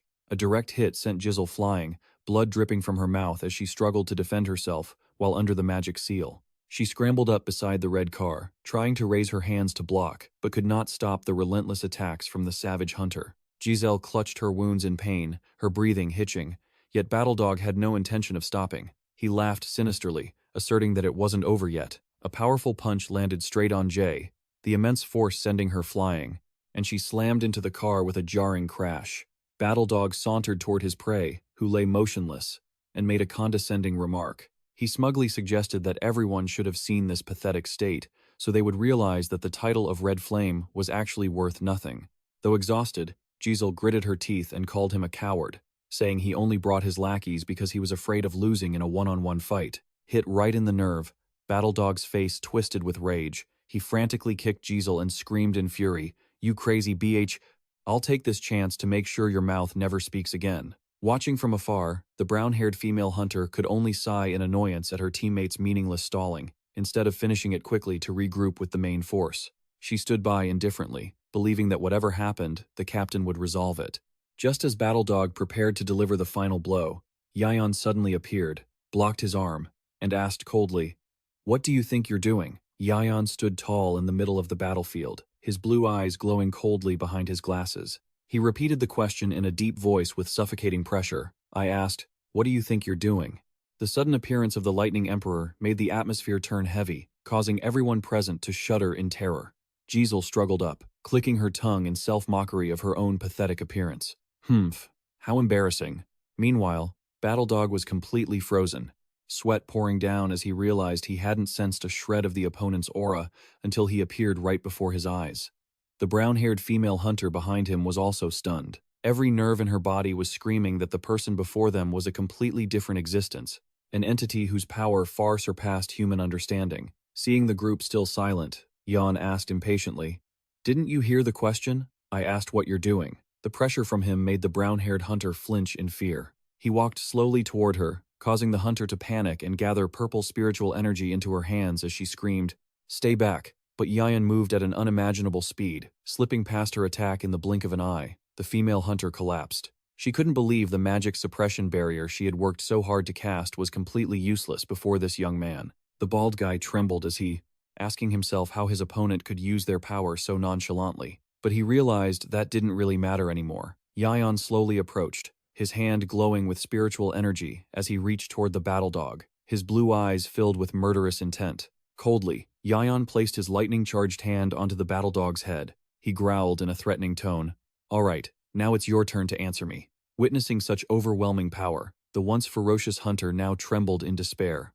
"We're done for." Yet, even though she was injured, Giselle forced herself to stand up to stop him. "Hey, back off. He's mine." She wanted to settle this debt herself, but she didn't forget to ask for her younger brother's help. "Since you're already here, give me a hand." Yion sighed softly and closed his eyes. "I got it." He then asked her where he should begin. Leaning on Yion's shoulder, Giselle reminded him with concern. "Do you remember the others? Please go take care of that side for me. They're probably being ambushed just like I was." Faced with his sister's anxiety, Yion just smiled confidently. Don't worry about them. I've already hired someone to run that errand for me." On another battlefield, Giselle's two colleagues were being completely overwhelmed. The man with blue hair mocked them with utter disdain. "You two are getting on in years, aren't you? I guessed that controlling you wouldn't be difficult, but I didn't expect it to be this easy." Seeing his opponent severely wounded, he walked toward them coldly to finish the job. "Let me send you both to your final resting place in peace." But just as his blade was about to fall, the magic sword, Cha Seong-gu, appeared just in time to save them. Ma Thung, shocked to realize the identity of the person standing before him, stuttered in extreme terror. "You are." Once everything was settled, Yion waved goodbye casually. "All right, I'm heading out. Take care." Jay wasn't about to be outdone. She waved back dismissively. "Yeah, get lost already." Watching her brother's figure fade away, Jay glanced at the bleeding wounds on her arms. Her eyes suddenly turned cold, A dangerous smile crept onto her lips as she whispered to herself, "Now, let's start round 2. Across from her, the battle dog was panting heavily, exhausted. He suddenly erupted into insane laughter. Ha, ha, ha. Clutching his head, the battle dog laughed while questioning the incredible power of the blonde monster who had just left. He casually threw out an insult, claiming he had narrowly escaped death thanks to Gisel's intervention, and suggested she should thank him. But Gisel just coldly clenched her fist, flames beginning to simmer around her body as she growled. "What was that? You're actually about to be beaten to death by me." The battle dog laughed, still unaware he was about to be wiped out. Seeing his opponent's bruised state, the battle dog sneered with contempt. "Huh? Look at yourself." He mocked her, saying that even though the magic seal had been lifted, in her current battered condition, Giselle was no better than someone on their deathbed. But at that very moment, a terrifying burst of firepower suddenly flared up, engulfing Battle Dog's entire body. Within the glowing red light, the wounds on her body vanished without a trace. The Battle Dog stumbled back, his eyes wide with horror as he realized the absurd truth. "Your wounds, they're healed?" A massive pillar of fire shot straight into the sky, creating a heaven-shaking shockwave, leaving the battle dog to only clutch his head and scream in despair. "What is that? This again?" Amidst the raging sea of fire, Jo emerged slowly with an aura that completely overwhelmed everything around her. Her eyes burned with murderous intent as she looked down at the enemy, trembling at her feet. Giselle declared coldly, "I didn't expect to have to use this on someone like you." The battle dog was stunned, sweat pouring off him like rain as he witnessed all of his opponent's injuries vanish in an instant. He couldn't believe his eyes, silently questioning if Red Flame had been an offensive mage all along, but had been secretly hiding top-tier healing abilities. Seeing the hunter frozen in shock, Giselle slowly approached with a provocative smile. "Confused, are you?" All around, giant fireballs radiated terrifying heat as if trying to incinerate everything. She gritted her teeth and demanded accountability. "Did you think you were the only one with an ace up your sleeve?" Witnessing the opponent's spiritual energy rising non-stop, the battle dog gritted his teeth, going mad as he realized Gisel's power was being amplified many times over. He screamed in helplessness. "Damn it, this is insane." Then, disregarding everything, he poured his strength into charging straight into the sea of fire to find a slim chance of survival. The battle dog couldn't understand why someone who had just been injured to the point of collapse could produce such terrifying destructive power so suddenly. He swung his fist with all his might, his mouth constantly screaming in disdain at the sparks surrounding him. The battle dog's face suddenly turned pale with terror as he realized something was wrong. He roared in defiance, "Go ahead and try."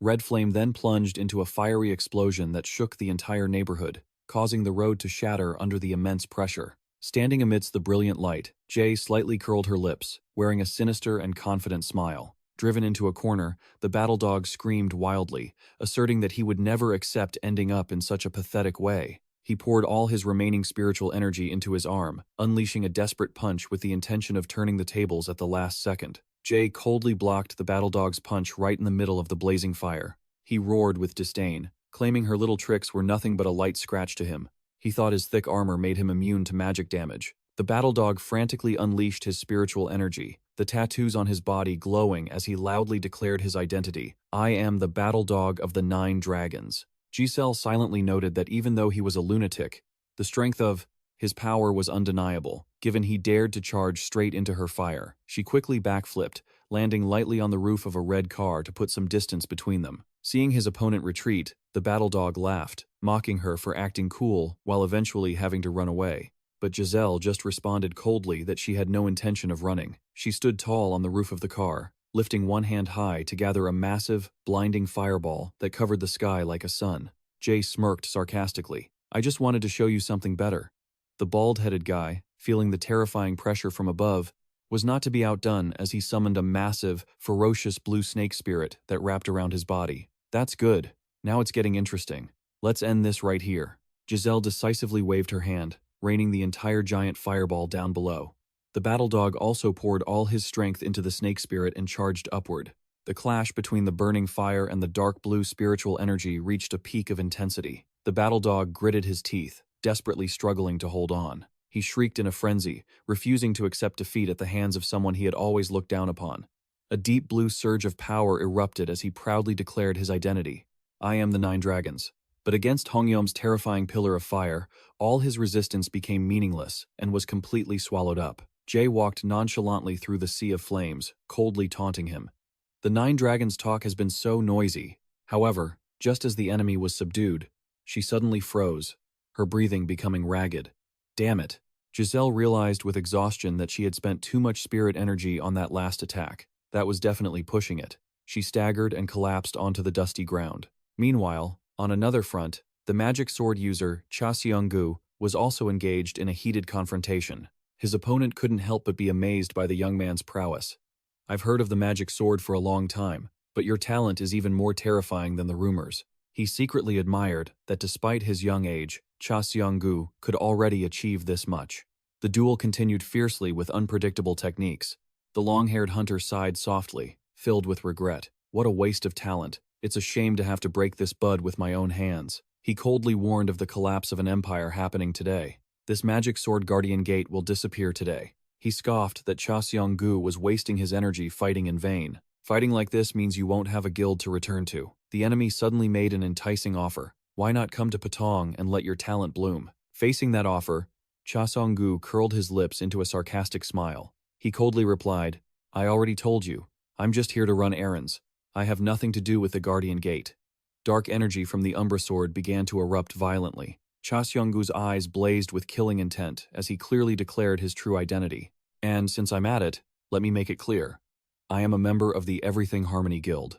Instantly, he launched a powerful slash that collided thunderously with his opponent's weapon, creating a blinding explosion of spirit energy in the middle of the street. The enemy was stunned by Cha Seong-gu's sudden power boost. As their blades locked, Cha Seong-gu smirked mockingly. It seemed that last attack was a bit tough for him. His opponent wasn't falling behind. He smiled back. That's definitely better than before. Then, he suddenly spun and moved with unimaginable speed. He coldly declared, but now, you're only just barely keeping up with my movements. The dual strike, a signature technique full of pride, belonging to the heavenly sword, was suddenly unleashed at a terrifying speed. This technique allowed the user to completely seize the initiative with lightning-fast attacks, skillfully forcing every action of the opponent to follow their will, leaving the rival in a position where they couldn't dodge the decisive blow and had to painfully brace themselves to block it. Only when facing it directly did he truly understand the terror of such a high-level technique. Cha Seong-gu realized, if he didn't increase the synchronization level with the Umbra magic sword immediately, he would definitely be crushed under his opponent's overwhelming pressure. But forced synchronization brought an immense burden, making him wonder how much longer his body could hold out. That also meant he had to end this battle as quickly as possible. Cha Seong-gu gathered all his remaining spirit energy, roaring as he unleashed the heavenly slash. Instantly, he countered with a surge of deep blue spirit energy, creating a massive tidal wave that covered the entire battlefield. Facing such wild power that seemed to want to drown everything, Cha Seong-gu kept his cold, determined gaze, focusing all his spirit on the final life-or-death confrontation. Facing Cha Seong-gu at this moment was the Water Dragon Man, standing majestically atop a giant blue water dragon. He looked down coldly at his exhausted opponent and remarked that while he didn't know how Cha Seong-gu could use the Heavenly Sword's technique, it absolutely did not mean he had truly become a legendary heavenly swordsman. Not letting his opponent regain his composure, the Water Dragon Man swung his weapon, summoning a giant water dragon head that lunged straight at Cha Seong-gu with a challenge. Let's see if you can copy this? In his desperate state, Cha Seong-gu screamed frantically for Umbra to unleash the heavenly slash once more. But it was too late, as the deep blue surge of spirit energy completely swallowed him. Submerged deep under the terrifying water pressure, Cha Seong-gu realized in shock that he couldn't execute the technique, and his body had truly reached its final limit. Looking down from above, the Water Dragon Man acknowledged the young man's amazing strength, but he asserted that since he was the Water Dragon Man, he had to follow the path of the Water Dragon, and the magic sword had to follow its own path. He coldly pointed out that Cha Seong-gu was focusing too much on the immediate victory and missing what was most important. Those awakening words made Seong-gu realize the obvious truth he had inadvertently forgotten for so long. He silently admitted that the Heavenly Sword's technique, while very powerful, was completely different from the swordsmanship path he was pursuing, the path of growing alongside Umbra. With iron will, Cha Seong-gu ordered the magic sword to increase the synchronization level to the maximum. Despite Umbra warning that his soul could be swallowed once his magic power was exhausted, Cha Seong-gu gave a confident smile, asking the sword to trust him before preparing for the final burst of power. Cha Seong-gu's power kept climbing as the synchronization rate with Umbra skyrocketed from 62% to 70%. His face grew dark, his eyes blazing with killing intent amidst the violent water pressure. The Water Dragon Man sensed the shift in the tide. He coldly decided to end the battle immediately, instead of dragging it out. At that very moment, Sha Xionggu officially reached a 77% synchronization rate, the terrifying Demon King transformation. With black wings and a sinister smile, he clearly declared, "Now. This is where it really begins." The Water Dragon Man smirked in response. "Good. I will also give it my all." The battle exploded in mid-air as the Water Dragon Man spurred his dragon forward. Cha Xionggu, in his Demon King form, did not fall behind. He shouted, "Let's go, Umbra." Both crazily exchanged moves at unimaginable speeds, creating powerful shockwaves that swept through the high-rise buildings. A blinding energy explosion occurred when the two forces collided head-on, with light covering the entire battlefield. As the dust cleared, the Water Dragon Man had been completely subdued. He knelt, heavily wounded. "Let me ask one last question," the Water Dragon Man asked in shock. "Do you really have no connection to the Guardian Gate?" Cha Xionggu had returned to his normal appearance. He scratched his head nonchalantly and replied, "Not at all." He firmly insisted that he had only accepted the request from a member of the guild. This response left Shui Longren frozen in shock, unable to believe that anyone would plunge into this battle just for a simple request. On the building's rooftop, screams of agony erupted as an attacker had one of his arms severed by Du Hoang. The leader of the villainous faction gasped in shock. No way! He could not believe his eyes at the old man's absolute defensive power. Standing amidst the swirling energy, Du Hoang coldly warned them. If they wanted to get any closer, they should be prepared to lose at least an arm. He affirmed that anyone who dared to set foot in his territory would be cut down immediately, making the enemies fear that their long-planned scheme would go up in smoke. Cornered, the ringleader screamed frantically, "What? Are you not confident enough to face us head-on?" Du Hoang, the ringleader, mocked the elder who bore the title of king, yet had to rely on lowly tricks to hold his ground. Contrasting that agitation, Du Hoang maintained a calm expression and retorted sharply, "You're the one who should be facing me head-on. I'll use those very tricks to personally sever your head." A vibrant purple barrier enveloped the elder, separating him from the hunters encircling him from outside. Realizing he could not delay any longer, the leader ordered all his troops to attack simultaneously to break through the old man's defense. A barrage of attacks, from green firepower to freezing ice, rained down at once. The hunters frantically rushed in, trying to find a way to pierce Du Hoang's impenetrable defensive layer. The battle between the great hunters entered its most intense phase as Du Hoang was besieged by a series of destructive attacks. Ma Thong charged in crazily with a surge of deep green spiritual power. He roared triumphantly, "Give it up already!" On the other side, the bald hunter also continuously unleashed toxic green spheres of dark energy, aiming directly at the elder. A cataclysmic explosion erupted right on top of the building, with thick smoke and fire blanketing the sky. While the mercenary leader watched silently from afar, Ma Thong began to break into a cold sweat. He couldn't believe his eyes when he saw Du Hoang still standing firm amidst the enemy encirclement. He exclaimed in terror, "Ah, no way! Is it really going to this extent?" Seeing that Du Hoang's purple barrier still didn't have a single crack. Facing the elder's royal aura and absolute defensive strength, the beast leader smirked with excitement.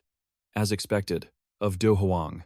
Truly admirable, truly interesting. Seeing the mercenary just standing there watching the show, Ma Thang flew into a rage and shouted, "Hey, what have you been doing this whole time? Hurry up and attack or do something." The silver-haired man only smirked. Although he really wanted a proper one-on-one fight, he reminded himself that he was working, so he had to focus on finishing the job. He then signaled his comrade standing nearby. With a casual snap of his fingers, he activated a glowing red magic circle, with ancient symbols appearing beneath his feet.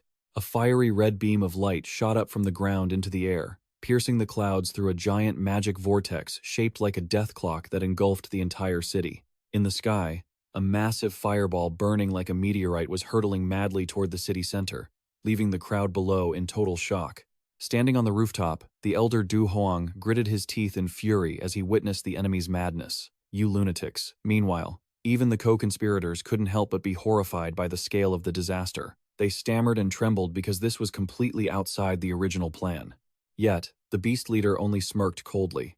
He nonchalantly assumed that he just needed to complete his commission, not caring about anyone else's life. Faced with such chilling cruelty, Du Hoang could only grit out, "I knew you were trash, but I didn't expect you to go this far." The silver-haired man kept up his sarcasm, mockingly asking why the elder had to get so angry when he could have just kept his territory and stayed safe. He arrogantly challenged whether Du Hong intended to do something as stupid as going out to save people. Looking at the fireball radiating terrifying heat, Du Hoang had to admit the gravity of the danger. At this life-or-death moment, a beautiful memory suddenly surfaced in his mind. It was the image of an innocent little boy running around beside him, clearly declaring he wanted to become a hunter, like his grandfather. When asked why, the boy smiled radiantly and insisted it was because he was a hero who always protected and saved everyone. Du Huang smiled gently, patted the child's head, and humbly replied that he was not some person of justice. The boy retorted firmly, "You're lying. Every time someone is in danger, you go and save them." Watching the small back of his grandchild, Du Hong smiled kindly, secretly realizing he could never just ignore those naive words. Returning to reality, his eyes shone with determination, erasing all fatigue. He released all the spiritual energy in his body, then focused all his strength into swinging his great sword, unleashing his ultimate technique, Infinite Strike, with destructive power. A giant glowing slash cut straight into the fireball threatening the city. A massive shockwave immediately occurred. The entire barrage was crushed right in mid-air to the enemy's astonishment. Standing in the middle of the debris, Du Hong watched silently as the thick smoke and dust gradually dissipated, his entire body exhausted and no longer able to maintain his combat stance. Suddenly, he felt a cold, killing intent closing in right behind him. Before the elder could react, the beast leader rushed in and dealt a slash to his chest, wounding him severely. Du Hoang collapsed to the ground in utter helplessness. Standing over the dying legendary elder, the masked assassin laughed loudly and insanely. "Ha ha ha," the mercenary leader added a bitter remark. "Knowing it would end like this and still doing it truly admirable. I bow to that stupid choice." He intended to land the finishing blow to earn his reward for the interesting performance just now, but a hand suddenly stopped him. The gray-haired client walked up coldly and demanded, "Wait, let me finish him." The mercenary shrugged and stepped aside. If the client said so, then that was that. Du Hoang struggled to look up at the traitor, a contemptuous smirk on his lips. So you finally decided to step up? In the end, are you still as stupid and ugly as ever?" The remark touched a nerve, and the gray-haired man's face darkened. He responded coldly, "It's a pity for Shui Long to have been loyal to someone like you." Fury erupted. The man roared in madness, "You damn old man!" and swung his blue energy weapon directly at the elder, who had closed his eyes, waiting for his impending death. Facing the brink of death, Du Hong peacefully reflected on the image of his happy family. He told himself that at the very least, he could hold his head high as he went to reunite with them. Suddenly, a voice broke the silence, shattering his thoughts. "Why are you still just standing there?" A powerful hand grabbed the assailant's arm right before the strike could land, bringing him to a complete halt in shock. Du Hoang opened his eyes wide in disbelief, stunned by the presence of his savior. Behind the traitor, Yion's towering figure emerged with an overwhelmingly oppressive aura. He stood calmly, shielding the heavily wounded Du Hoang. He turned his head slightly and offered a casual apology. "I'm a bit late, aren't I? My apologies." Recognizing his savior, Du Hoang gave a relieved nod. "That's right. Of course you saved me. Thank you. Now, just rest. Leave everything to me." The elder was exhausted, only able to utter his final entrustment. "All right, I'm counting on you." He drifted into unconsciousness. Yion's eyes suddenly ignited with blue spiritual energy as he glared coldly at the enemies, who stood frozen in shock. The villains were utterly bewildered to see reinforcements appearing from the direction where the water dragon and the magic sword were battling. They had expected the magic sword to be the one to arrive, but the person before them was a complete stranger. "Wait, who is this guy?" Fury erupted. Yion growled, "You filthy scum." Brilliant golden lightning began to surge violently around his body. Yion's eyes glowed with murderous intent as he declared, "Now, it's time for you all to pay." His black hair gradually shifted into the brilliant gold of the Thunder Emperor amidst the thunderous, earth-shaking lightning bolts. Witnessing this powerful transformation, Ma Thung and his cohorts cried out in absolute terror. No way is that the Thunder Emperor. They couldn't believe their eyes. One of the 12 legendary hunters was standing right there. In stark contrast to the panic among the hunters, the beast mercenary leader broke into a crazed grin. He clutched his face, his red eyes revealing intense excitement, as he exclaimed, "Ha!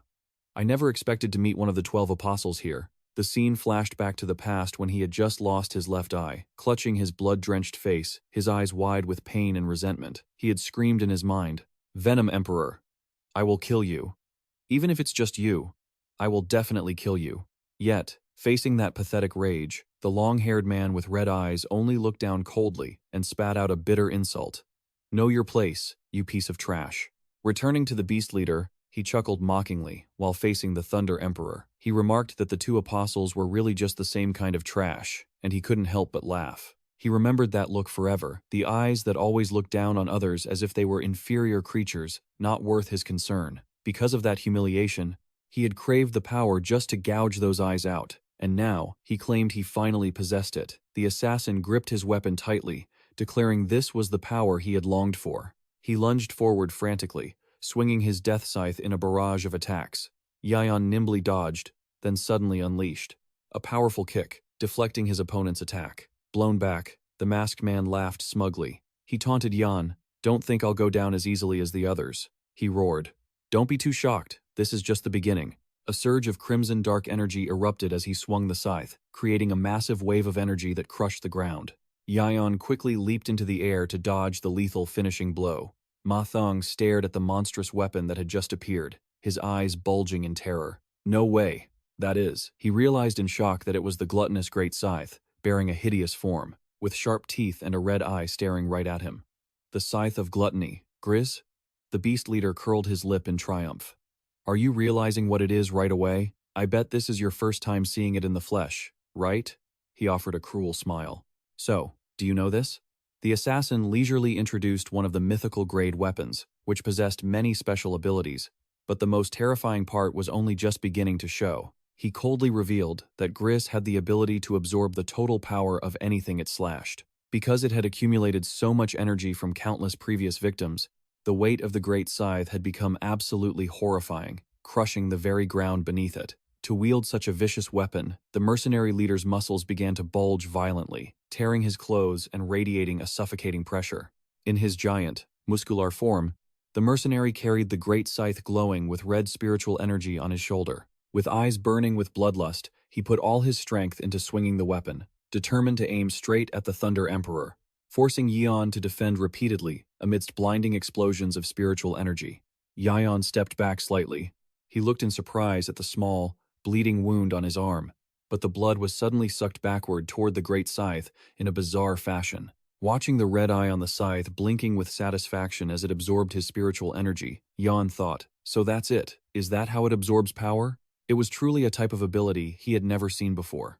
Usually, with his nature as a writer, he would have loved to stop and study or take detailed notes on this strange power. But Yion coldly clenched his fist, and brilliant golden lightning began to gather intensely. But today is not the day for that.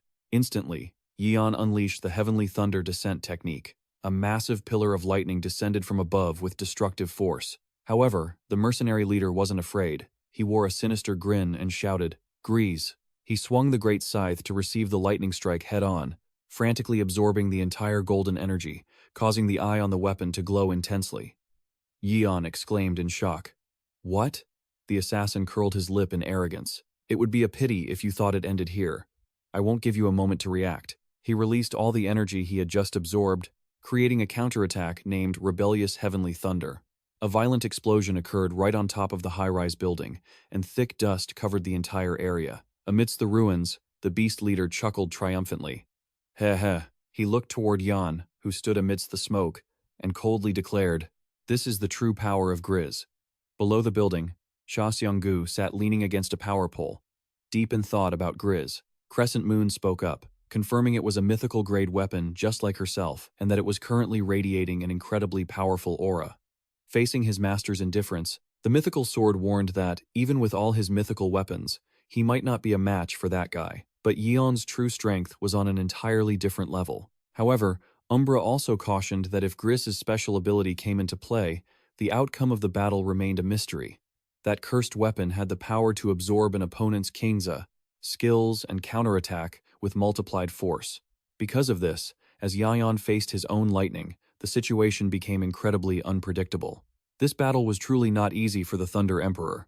Yion looked down in shock at his severely injured arm, where sparks still flickered around the wound. He was secretly stunned, as this was the first time in his life he'd been hit by a lightning wheel strike launched by his own hand. Seeing the counterattack succeed, the beast leader tilted his head back and laughed manically with smug satisfaction.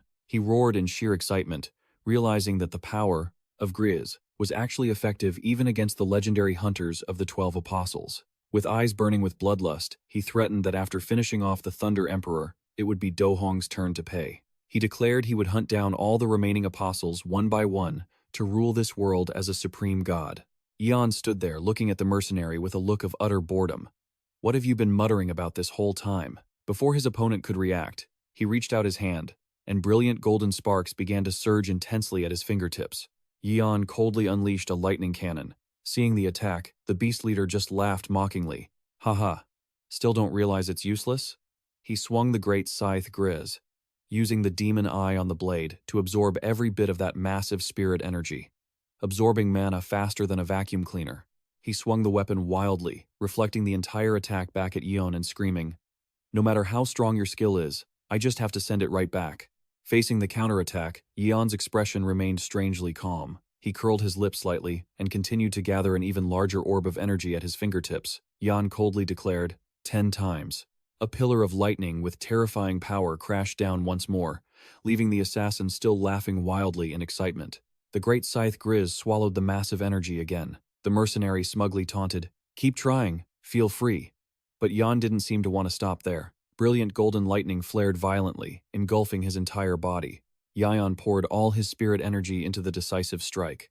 A massive pillar of light with ever-changing power descended, drowning everything in a blinding glow, leaving the assassin completely overwhelmed. But the beast leader still laughed like a madman.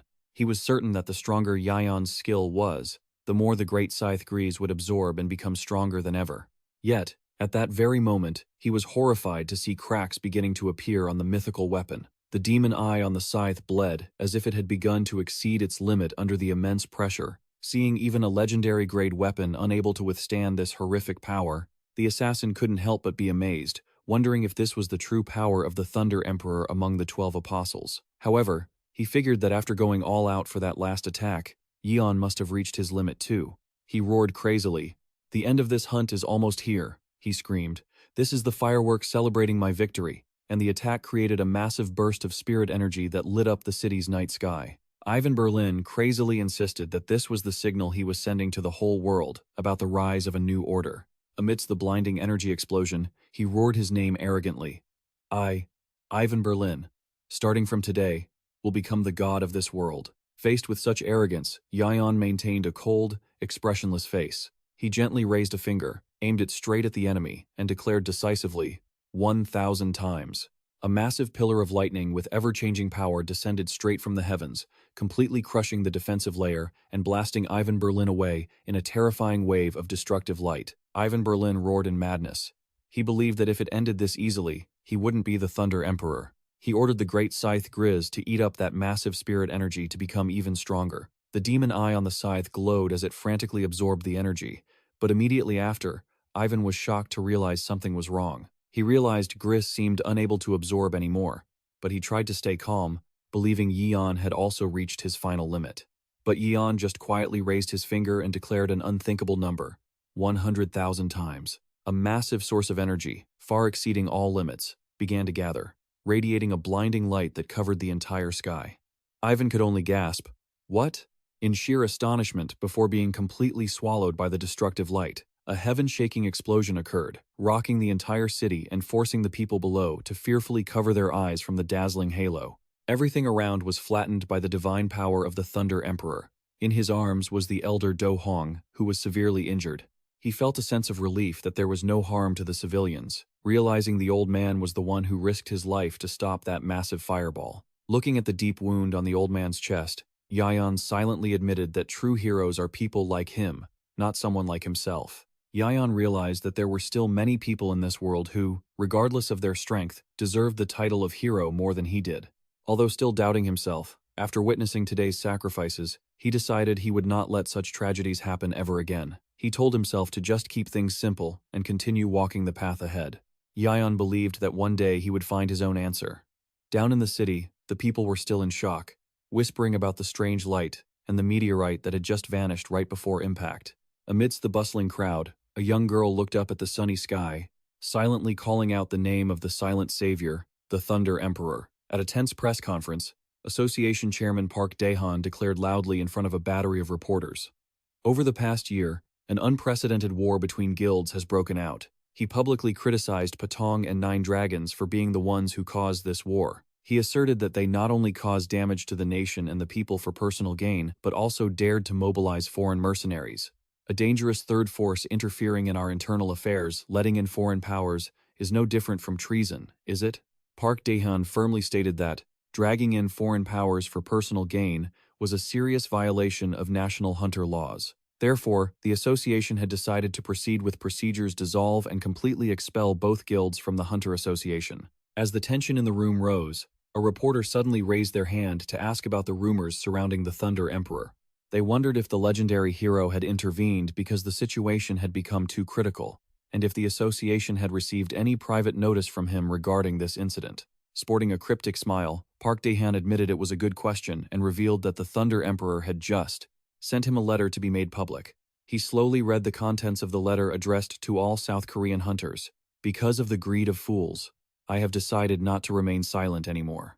The Thunder Emperor declared that he would not ignore the current situation and threatened that if something similar happened again, he would personally step forward to confront the masterminds directly. The Thunder Emperor's message quickly spread everywhere, from the giant screens in the city center to the phones of citizens riding the subway. He sent a warm message. Remember, the light is always by your side, and I feel the same way. To all of us, you are like a shining beacon. As of today, I, the Thunder Emperor, officially announce my return. Park Dae-han closed his folder and concluded the press conference with just that one word. That's the end of the scoop. The reporters' cheers erupted throughout the hall immediately following Park Dae-han's announcement. Everyone frantically clicked their cameras, urging each other to publish their articles immediately with sensational headlines, "The Thunder Emperor's Glorious Return." Meanwhile, at the Wonsu-gahwa Guild office, Sung-ho was losing his mind in disbelief. Are you kidding me? Didn't you hear just now? The Thunder Emperor is back. That person called the Thunder Emperor.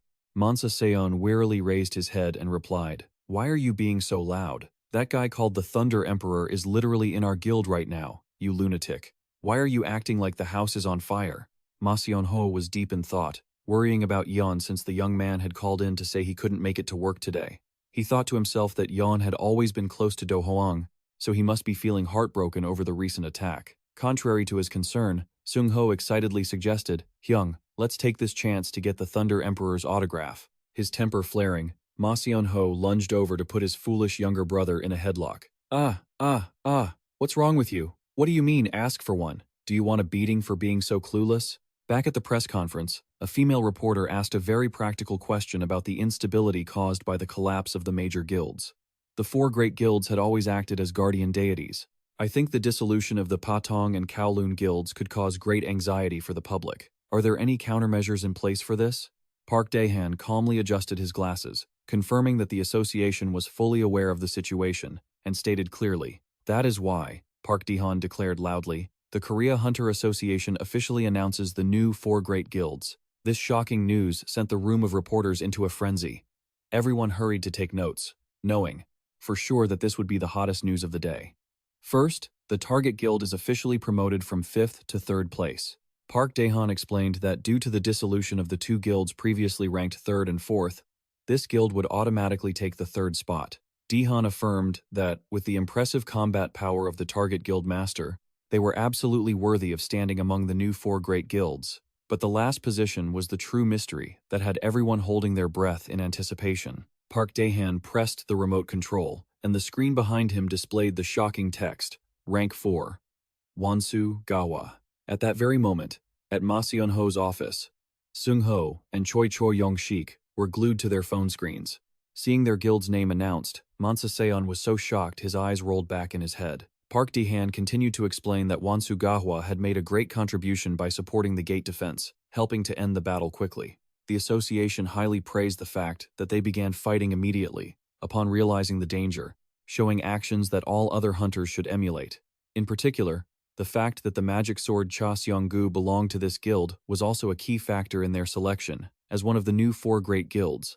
Under the immense pressure of their new title, Mansa Seon completely collapsed. I'm used to suffering. I can't handle all this sudden glory. Haha. While Ma Seon-ho could only mutter in his delirious state, wondering if this was a dream. Contrary to his teammates' chaos, Cha Seong-gu looked at his phone screen and smiled helplessly, thinking to himself that there really isn't a single day of peace in this guild. Cutting to a cafe, the editor, Koo Kyung-mo, sat opposite Yion. He stared intently at his laptop screen with an extremely serious and pensive expression. Yion anxiously wondered if writing based on feedback was okay. But then he reassured himself that the current plot points didn't feel forced. While he was lost in thought, the editor smiled in approval. "It's great, actually," Yion asked in surprise. "Really?" Koo Kyung-mo excitedly commented that the work not only reflected the feedback clearly, but also how the world-building and the sense of crisis were built was extremely captivating. He praised Yion for gradually developing the aura of a true author, causing the young man to just scratch his head shyly. Suddenly, Koo Kyung-mo looked Yion straight in the eyes with full seriousness and announced, "So, this time I will submit your work to the platform's review round." Ah, how do I describe this feeling? Success beyond expectations. Things are looking up, aren't they? Koo Kyung-mo advised that the results would be in after about 3 months, so Yion should take the time to rest comfortably. Yion bowed in emotional gratitude, secretly cheering inside that his brainchild had finally reached the most important review round. Meanwhile, in a secret room with a virtual reality screen, the Thunder Emperor's warning message was being replayed. "Not only will I not ignore this situation, but if something similar happens again, I will personally step out to confront you." A mysterious female hunter asked curiously, "Was that message meant for them?" Immediately, a creature with the form of a beast growled excitedly, desperate to try fighting the Thunder Emperor at least once. Those in the shadows laughed sinisterly, confirming that a confrontation would happen eventually, and declared for the sake of their great cause, they were obligated to eliminate the 12 apostles. The leader with long white hair declared loudly, "That's right. We are the representatives of the gods and the blade of judgment." He announced that, in the process of judging this world, the 12 apostles would naturally be pierced by their blades as well. Yeon's image on the radar screen was targeted and shattered under the hostility of this mysterious organization. "This organization is pretty intense, huh? Let's see if they can handle our family." Confetti cannons exploded, filling the Wonsu Gahwa Guild office with color. Everyone shouted in unison, "Congratulations, Yion!" Cha Seong-gung-ho and Choi Choi-young-shik couldn't stop praising him. "Our Yion is so cool." Amidst the lively atmosphere with the banner, "Congratulations to author Yion on the release of My Neighborhood's F-Rank Hunter."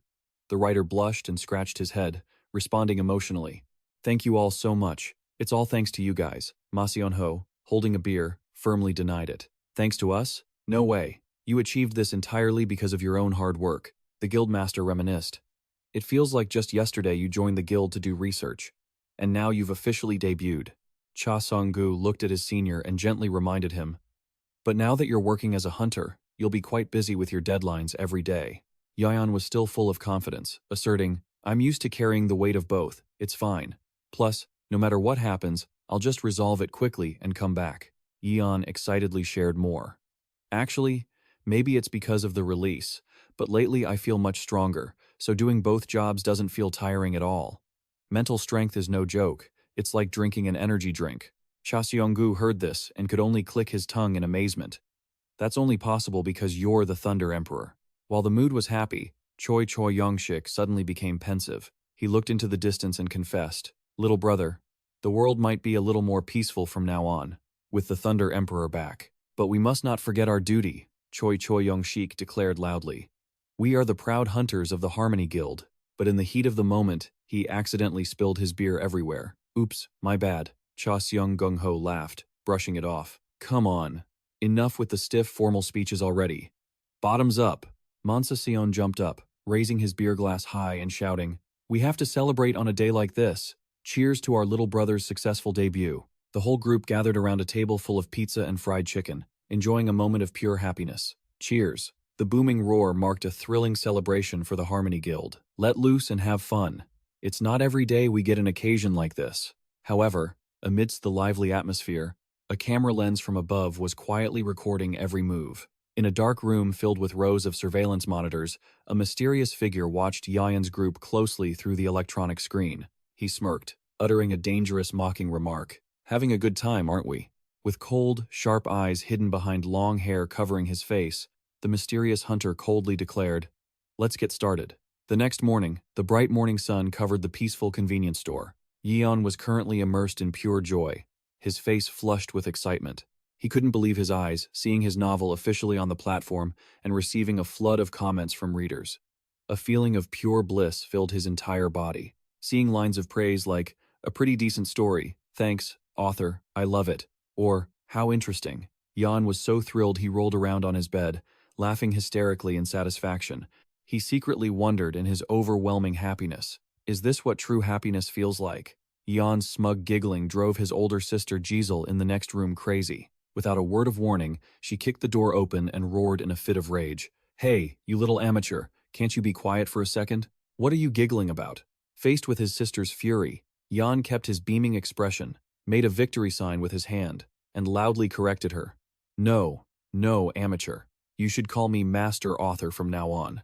Giselle walked into the room, looking at Yion sprawled on the bed, eyes glued to his phone, and sighed in exasperation.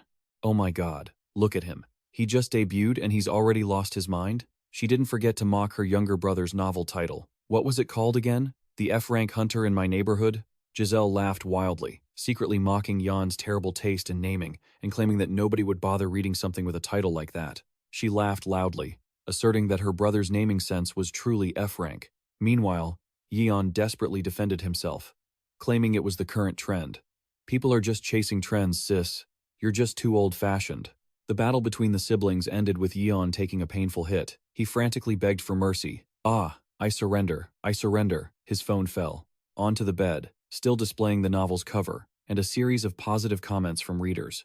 While adjusting his clothes, Yion grumbled, "Seriously, you're like a gorilla, all brute force and no brain." Immediately, a purple aura flared up from Giselle. She growled, asking if he wanted a round two, causing Yion to scream in fear.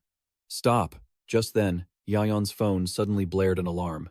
An emergency disaster warning flashed on the screen. Seoyun area. Super monster containment breach, appearing in 5 minutes. Yion immediately changed his attitude and hurriedly prepared to leave. "I'm heading out." Before his sister's bewildered expression, he briefly explained the disaster alert and insisted that since the Thunder Emperor had returned, he had a responsibility to show up. Brilliant golden lightning began to erupt violently. Yion took off his glasses, his hair gradually turning a regal, glowing gold. He was back, and more powerful than ever. Seeing her younger brother preparing for battle, Giselle waved mischievously to cheer him on. "All right, go ahead. F-Rank Hunter of My Neighborhood." Yion could only snap back helplessly. "Ugh, seriously, stop calling me that." Arriving at the super containment scene while the monsters were wreaking havoc, Yion was unusually impatient. His eyes shone with excitement as he whispered to himself that he had to end the fight quickly to get back and check the novel's comments. At the same time, at the office, the computer screen suddenly went black, leaving the busy editor baffled. "What the? I'm swamped. Why did it turn off?"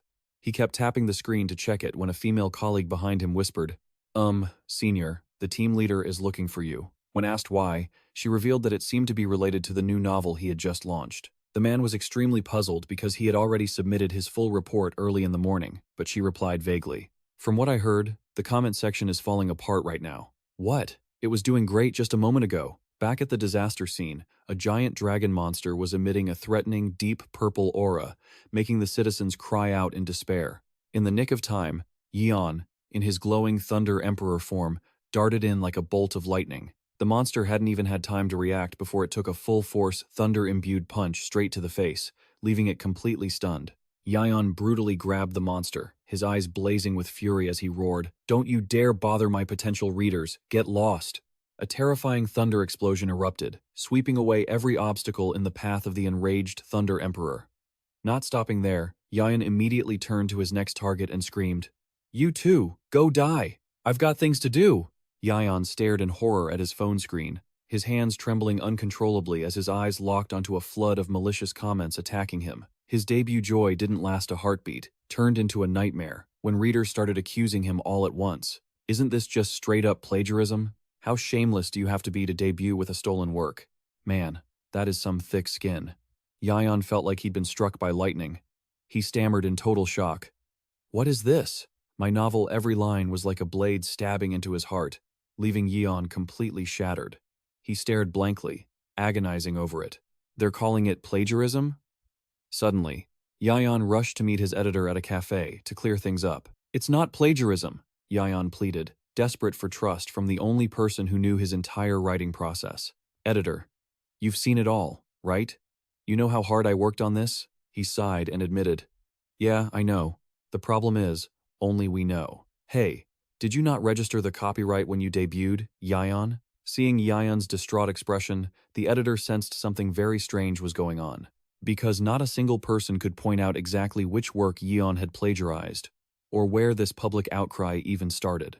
He realized that everything seemed to be manipulated by some invisible hand with malicious intent to destroy the rookie's career. Meanwhile, the culprit was still hiding behind a computer screen, wearing a sinister grin. Yion was at a complete dead end, he asked, trembling in despair.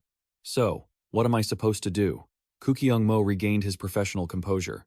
He sternly reminded Yion that, no matter what happened, the serialization had already begun, and an author's duty was to meet the deadline. He affirmed his role was to help Yion finish the work as safely as possible amidst the storm of public opinion. Kukyung-mo's eyes turned cold and determined. He delivered a heavy-hitting final remark to boost Yion's spirits. In other words, just ignore the controversy. You just need to write. The author write. Let them talk all they want. Just keep his seat planted and write. As dawn broke, the room was filled with empty energy drink cans. Yion was sitting listlessly in front of his computer screen, his eyes dark and puffy from a sleepless night. He clutched his hair in total frustration. How am I supposed to write like this? I couldn't write a single word all night. Even though his hands were on the keyboard, Yion's mind was fixated on the phone sitting right beside him. He fought an intense internal battle. Absolutely do not look at the comments, or you won't be able to write. Yion tried to push the thought out of his head to focus on his work, but then a faint spark of hope flickered, making him waver. He told himself, but maybe by now, the misunderstanding has cleared up and people are cheering for me? Even though he said he wouldn't, his hand had already instinctively reached for the phone. In the end, his curiosity defeated his reason. Yion trembled as he picked up his phone, his face full of anxiety. I'm so nervous, I can't take it anymore. But the moment he looked at the screen, his eyes went blank as he saw a malicious comment. Debuting with a plagiarized work, huh? His rage exploded, and he screamed in utter injustice, I did not plagiarize. A storm of killing intent made the whole room shake as he made his resolve. I can't write like this. I have to catch the person spreading these rumors and get rid of them or something. Yion stood up decisively, telling himself he first needed to change his mood to regain his composure. He headed to the headquarters of the Wanshi Jiahe Guild, which he always considered the ideal place to find inspiration whenever he was stuck. But as soon as he stepped in and called out, I'm back, Yion froze in front of a chaotic scene. You guys, just take a look at this. Despite Mansa Seon and Sung Ho trying to hold him back, Choi Yong-shik roared in a fit of rage. How can I stay calm? We need to find the people who wrote these comments and teach them a lesson. It's even more of a headache here than at your place. Ma Seon-ho tried to calm the fiery Choi Yong-shik, advising his younger brother to stop because these negative reactions were already expected by the guild. He sighed tiredly, asserting that the most important thing right now was to focus on strengthening the guild's foundation instead of wasting energy worrying about negative comments online. Just as Yion entered, Sung Ho pointed out the malicious comments targeting the article that featured Wanshi Jiahe as one of the 4 great guilds. Seung Ho explained wearily that they had intended to ignore it, but Choi Yong-shik had made a scene and forced the whole guild to read insults like, who are these nobodies? Are they Korean trash? Or did they bribe the association? Yion read each line silently, while Ma Seon-ho began to regret letting the members get carried away with such toxic content. The more they read, the more the members' rage flared up. Ma Seon-ho's veins popped when he saw Wanshi Jia. He mocked as stinking of old people. Sung Ho couldn't hide his anger either when they were called lackeys of the demon sword. The climax was a comment aimed directly at the team's appearance, claiming that besides the demon sword, they all just looked like neighborhood hunter trash. Even though Yion tried to persuade everyone to stop reading, Mansa Seon had completely lost control. The guild leader roared in a sea of flames, madly demanding that they bring those bastards here immediately, and screamed, What's wrong with Wanshi Jiahe? If we catch them, beat the hell out of them.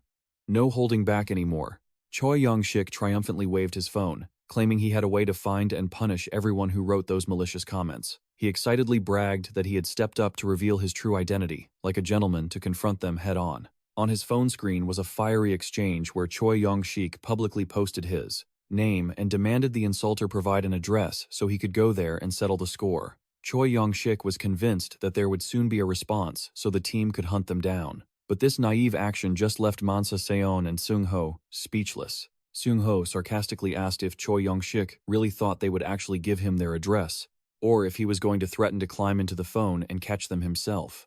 Ma Seon-ho held his head in disappointment, asserting that even the Thunder Emperor couldn't do something so absurd. Seung-ho gave a meaningful smirk. Who knows? Maybe the Thunder Emperor could do it? He turned to ask Yeon's opinion, causing the writer to suddenly fall into deep thought. Yeon put his hand on his chin in reflection. He thought to himself that if he followed that method, perhaps tracking down the identities of those hiding behind the keyboard was actually a possibility. Inside a dark, high-tech room, a hulking man with chains wrapped around his body stepped in heavily and asked in a low voice, "Report the situation." A young man with messy blue hair was focusing intently on a set of modern computers. His hands glowed with blue spiritual energy as if he were manipulating the entire system. He nonchalantly replied, "We just finished the preparations." The leader continued to question him on the progress of the operation targeting the Thunder Emperor, asking if there were any obstacles.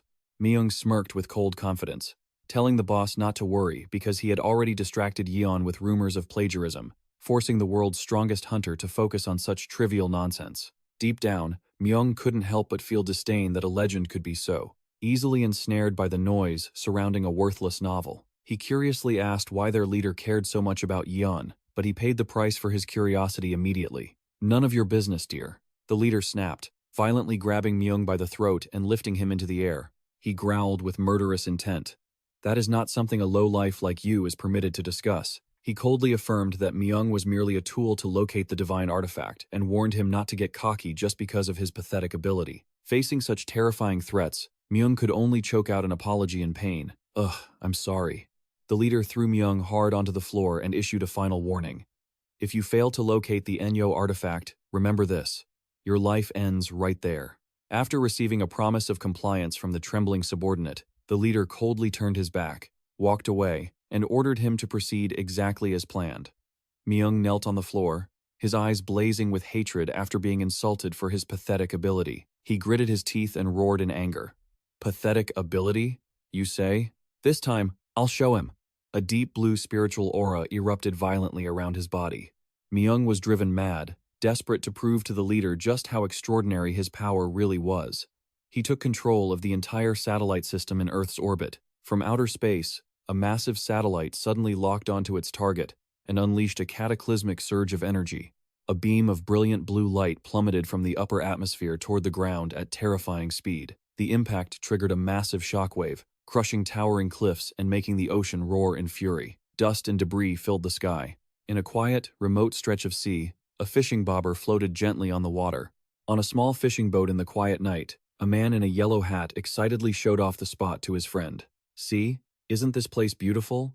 The view is incredible too." His friend in the red hat smiled back. "Yeah, finally, you've done something useful." He explained that since there were only uninhabited islands around, the area was incredibly peaceful. Looking up at the glittering night sky, his friend marveled. "Why do the stars look so bright?" "Oh, the scenery is truly magnificent when you lose yourself in space like this." However, the man in the yellow hat's smile vanished as he noticed something strange up above. "Wait, is that really a star?" A blinding light suddenly erupted.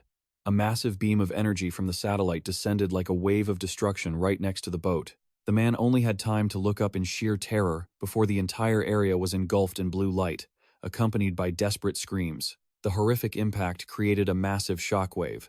The tiny boat was swallowed by giant waves in an instant, leaving them only enough time to cry out in horror. Amidst the thick smoke and turbulent water, one person struggled to surface.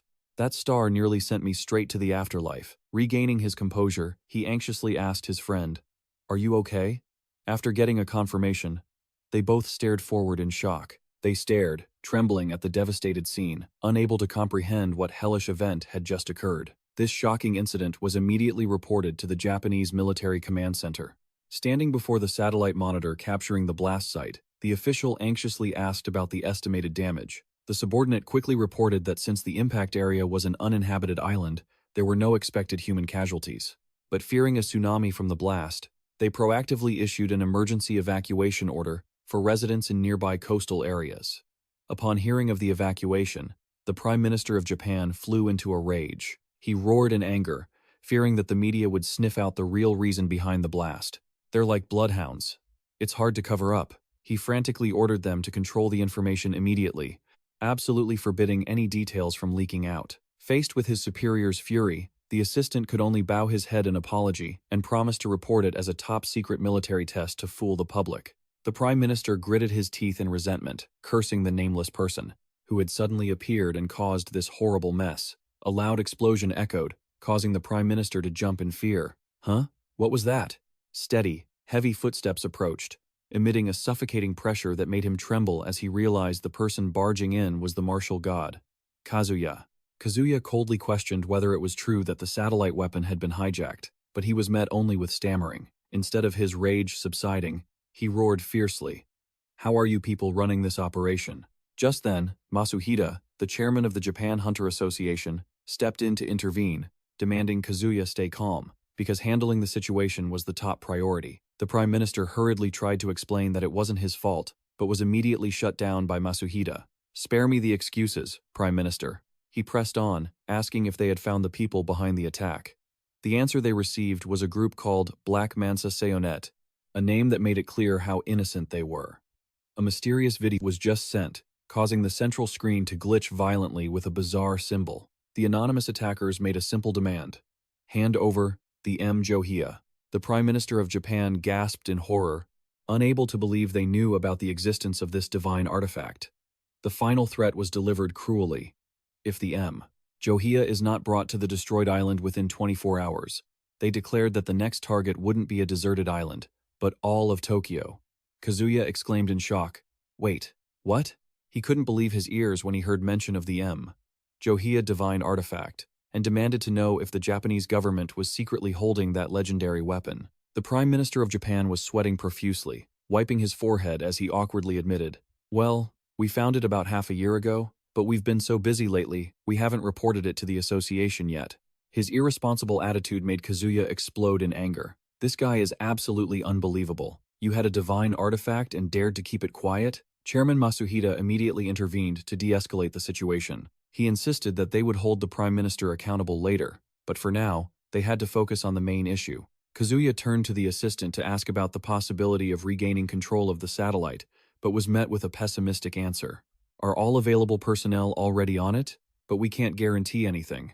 Kazuya suggests blowing up the satellite to settle it once and for all. The assistant explains that with their current capabilities, they could easily take control of another satellite weapon immediately. Masuhida mumbles to himself, "Damn it, this is such a headache." He realizes everything they've done so far has probably been to get their hands on the divine artifact. When asked for his opinion, Kazuya coldly states that the most important thing right now is that they dared to target Japan, where he is currently present. They don't respect him at all. Meanwhile, in South Korea, Yion is going crazy in front of his computer screen. He stares blankly, realizing he can't even find the original comment that actually started those baseless plagiarism accusations. Comments keep popping up. Like, is this supposed to be a highly anticipated work? It's good. But what did they even plagiarize? These keep appearing. Yion grinds his teeth, concluding that this is clearly an attempt to manipulate public opinion with malicious intent. He frantically types away on his keyboard to fight back against this injustice. He declares clearly in the comments section, "I'm not the author, but I'll find out who you are." He continues posting angry comments. Instantly, bright yellow sparks of electricity begin to flare violently around Yion's body and keyboard. His hair turns the brilliant gold of the Lightning Emperor. Yion roars in a fit of rage, "I'll just have to find them myself." A massive surge of lightning energy explodes, making the entire convenience store light up brightly in the middle of the night. As the light fades, the room is left in silence, with only an empty chair and faint black smoke remaining.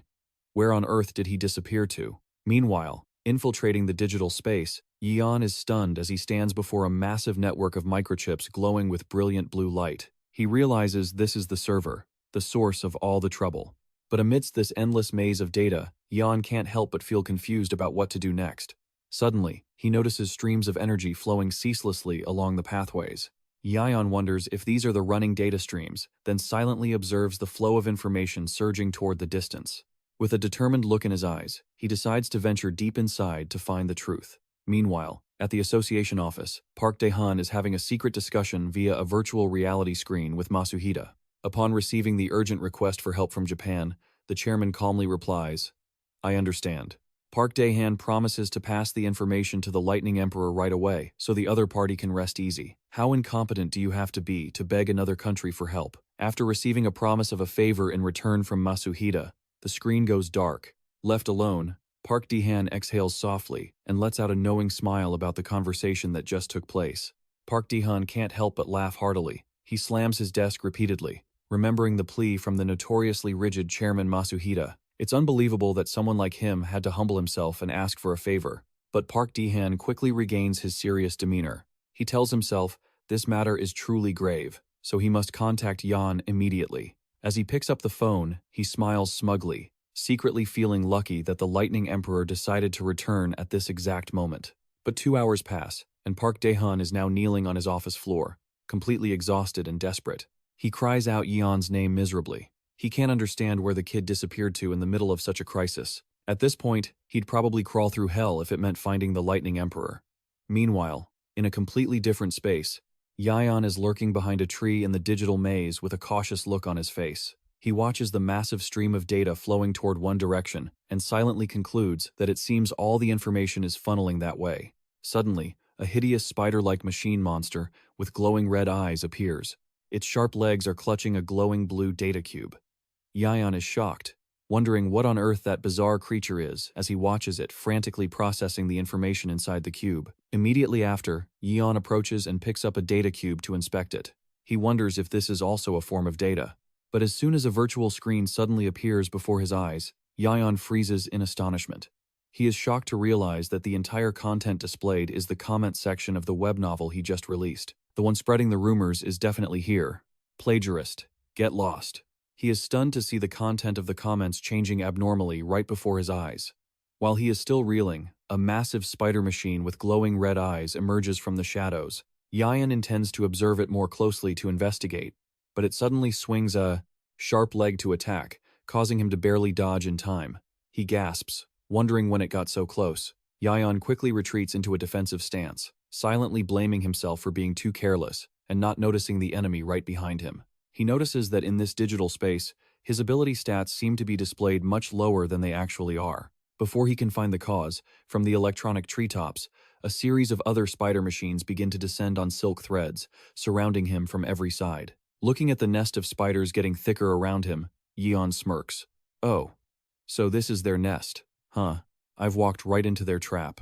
Without hesitation, he immediately unleashes the Lightning Emperor's power. His hair turns brilliant gold, and lightning bolts begin to crackle intensely. Yion declares that no matter how many there are, he only needs one blow to incinerate them all. A massive burst of golden lightning erupts, drowning all the spider machines in a torrent of destructive light. Amidst the debris with lingering sparks, Yion exhales in relief as he sees his skills are still functioning steadily in this virtual environment. However, when looking at the sparks still crackling on his hands, he suddenly feels something is off and wonders if the accuracy of his attacks is being diminished. At that exact moment, a remaining spider machine frantically lunges, attempting a sneak attack from behind. Yion maintains a cold expression, and with a powerful kick, he deflects the enemy's attack before casually grabbing a spider by the head with his bare hand. Yion confidently declares that he can easily handle these small fries without even using his skills, then exerts force to crush the target against the digital floor. All those pests were finished off in a heartbeat. Just as he exhales, thinking the battlefield is clear, Yion freezes at the high-pitched screech of a massive spider machine that has just emerged from the darkness. He smirked, excited to see a survivor, and promised to give them a special gift. Yion gathered a crackling sphere of lightning in his palm and launched it straight at his enemy. But he was shocked to realize that his supposedly powerful attack didn't seem to cause any damage to the monster at all. Yion began to wonder if his mana output in this virtual space was being restricted. The giant spider lunged forward with a massive strike, forcing him to brace himself, and he was knocked back a long way. Yion painfully realized that the sensation of being hurt here was terrifyingly real, so he quickly leaped high into the air to create some distance. He clicked his tongue, admitting that fighting with stats that were distorted compared to reality wasn't easy at all. If they dared to mess with him, he would crush them immediately. Instead of being afraid, Yion was incredibly excited, feeling like he had just dived into a top-tier virtual reality game. He eagerly enjoyed the rush of dopamine flooding his veins while continuously dodging the deep purple venom rays that were melting everything around him. Yion reminded himself that while it was fun, He had to be extremely careful, because he had no idea what kind of terrible consequences the damage taken in this virtual world would have on his real body. Yion froze, stunned to realize he had been caught in a web of glowing blue silk without even knowing it. He struggled in vain, panic-stricken as he asked himself, "What is this?" Even though he tried his best to rip it apart, the threads stuck to him tightly. Yion gritted his teeth, realizing the threads wouldn't break, only conduct electricity. A sudden realization made him stunned. Was this why his attacks just now hadn't worked?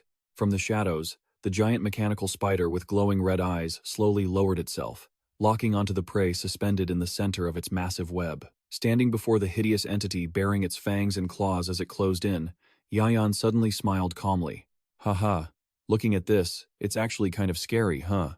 He smirked, looking straight at his enemy and asking back, "But you know what?" The Lightning Emperor calmly explained that the reason the previous attacks hadn't worked wasn't because of low power or missing the target, it was just that he needed a conductor to channel the electricity. Golden lightning bolts began to erupt violently, covering Yion's entire body. He wore a confident smile and closed in on the ideal conductor.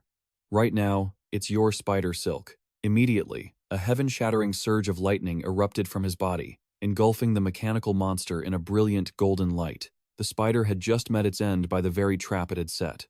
Returning to his normal state, Yion breathed a sigh of relief, silently musing that it had been a long time since he had enjoyed such a refreshing battle. However, he quickly paused when he remembered that his main purpose for entering this space wasn't just to play around. Looking down at his feet, Yion discovered a glowing red sphere and curiously picked it up, thinking it was the eye of the spider from before. He carefully observed the sphere, which bore a strange pattern of two snakes wrapped around a staff, and couldn't help but wonder about its true origin. At the association office, Park Dae-han was sitting, pulling at his hair, his legs trembling from extreme anxiety. He silently prayed that nothing terrible would happen to Yion during this urgent situation. Just then, an announcement from the internal speaker rang out, confirming the Lightning Emperor had arrived, making the chairman rush to order them to let him in immediately. The office door swung open, and Yion walked in leisurely, catching Park Dae-han by surprise. Seeing all the missed calls on his phone, he asked nonchalantly, "A whole bunch of missed calls? What's going on?" Immediately, the chairman broke down, rushing over and wailing, "Why couldn't I reach you? If something had happened to you, I would have died first." Despite Park Dae-han crying and hitting his shoulder out of worry, Yion only replied calmly that he had been busy dealing with some personal business. Park Dae-han slumped his head onto the desk, sighing in relief, having thought Yion had met with some misfortune. Hearing that, Yion frowned, curious about what had just happened.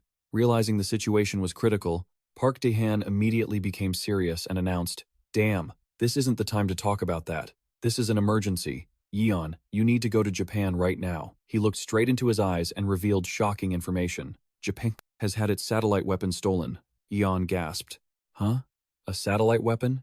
Seeing Yion still confused with a face full of questions, Park Dae-han clicked his tongue, realizing he needed to explain everything in detail. He began to recount the history from long ago, when legendary hunters were the ones who held the destiny of an entire nation. Their power, while providing immense benefits, also made leaders wary. Because of this, nations had constantly researched and developed cutting-edge weapons with destructive power even greater than legendary hunters. And the pinnacle of those studies was the satellite weapon, with power far exceeding that of a nuclear bomb. "That's top tier? Even more than a nuke?" Park Dae-han pointed to a screen displaying a strange pattern, and announced that this dangerous weapon had now fallen into the hands of villains. Seeing the symbol of two snakes wrapped around a staff glowing on the screen, Yion was stunned to realize it was the same pattern he had just seen in the digital space. Park Dae-han confirmed it was the mark of the Black Trade, also known as the Spider's Eye, a notorious multinational terrorist organization. Yion was shocked and connected all the dots. He realized that the person who had manipulated public opinion and spread rumors of plagiarism to destroy his novel was none other than this Black Trade organization. Park Dae-han cleared his throat to pull Yion back to reality. He emphasized that because of their alliance and the terrifying destructive power of the satellite weapon, the situation was extremely critical. As soon as he heard that the Black Trade organization was behind this, Yion clenched his fist in anger and decisively declared, "I'll go." The Lightning Emperor's sudden decision left Park Dae-han stunned, unable to believe his ears, but Yion kept his gaze firm, affirming that he would head to Japan immediately to settle the score with those who dared to mess with his hard work. If they dared to make his passion project suffer, they would surely pay the price. Meanwhile, in Japan, the atmosphere in the high-level meeting room was as tense as a wire, with estimated casualties totaling up to 6 million people, including nearly 700,000 people expected to die if the satellite weapon were activated. There were only 3 hours left, but the association was still at a total dead end, unable to find any traces of the enemy, leaving the officials sweating with fear. Faced with this hair-raising situation, Chairman Masuhida shared a shocking decision with a heavy heart. He coldly announced that the association and the Japanese government had decided to stop pursuing the Black Spear organization entirely. This announcement caused the entire meeting room to erupt in shock and outrage. One official shouted, demanding to know if they intended to just hand over the holy artifact, Ionia, to the terrorists like cowards. Another opinion suggested that sacrificing the artifact was better than letting the citizens of Tokyo die. But this was immediately countered by fears that if Ionia fell into the wrong hands, it would create an even worse catastrophe. Amidst the heated arguments, he demanded everyone calm down and listen to the full plan, noting that stopping the pursuit didn't mean surrender, but was actually to prepare for a large-scale counteroffensive. Although the officials remained skeptical about the plan's feasibility, Masuhida insisted that they would first bring Ionia to the designated location to lure the enemy out. Just then, the martial god Kazuya, with his golden hair and overwhelming aura, strode into the room. He coldly declared that he would be the one to personally take the artifact and confront the Black Spear organization. An official screamed in a panic, but martial god Kazuya ignored everyone's astonishment. Kazuya calmly analyzed the situation, noting that if one examined the content of their provocations and demands, their purpose wasn't just simple terrorism. They desperately needed Ionia. Upon hearing this, the Prime Minister of Japan went pale and started shaking. Could it be? Kazuya smirked mysteriously and declared, "Because of that, I will use Ionia as bait to launch a full-scale attack on them." This caused the Prime Minister to slam his hand on the table and jump up in protest. Isn't that plan far too reckless? They have the satellite weapon in their hands, and you're talking about a full-scale attack? It's high risk, high reward. Is your life not important to you? The Prime Minister frantically questioned. If Black Spear fires on Tokyo, what then? Kazuya remained composed. He stared directly into the man's eyes and asked in return, if we obediently hand Ionia over to them, is there any guarantee they won't fire on Tokyo? The difficult question left the Prime Minister sweating, able only to stutter in helplessness. Ignoring that, Kazuya asserted that Black Spear was an organization that had to be rooted out sooner or later, so this was the perfect opportunity to exploit the situation and counterattack. He spoke clearly to reassure them. Don't worry about the safety of Tokyo. I wouldn't have made this plan without countermeasures, because I've already invited someone reliable to join us. At the same time, Yion, in his Thunder Emperor form, was frantically racing through the air amidst golden streaks of electricity. He quietly wondered, who's talking about me?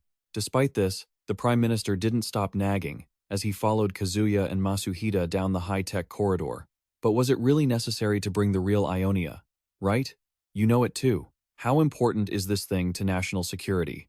Not bringing the real one is like gambling with the lives of our people. Chairman Masuhida finally spoke up to remind him, Mr. Prime Minister, the fact that the Japanese government possesses Ionia and has successfully developed the satellite weapon is top secret, isn't it? The Prime Minister could only bow his head and admit, that is true.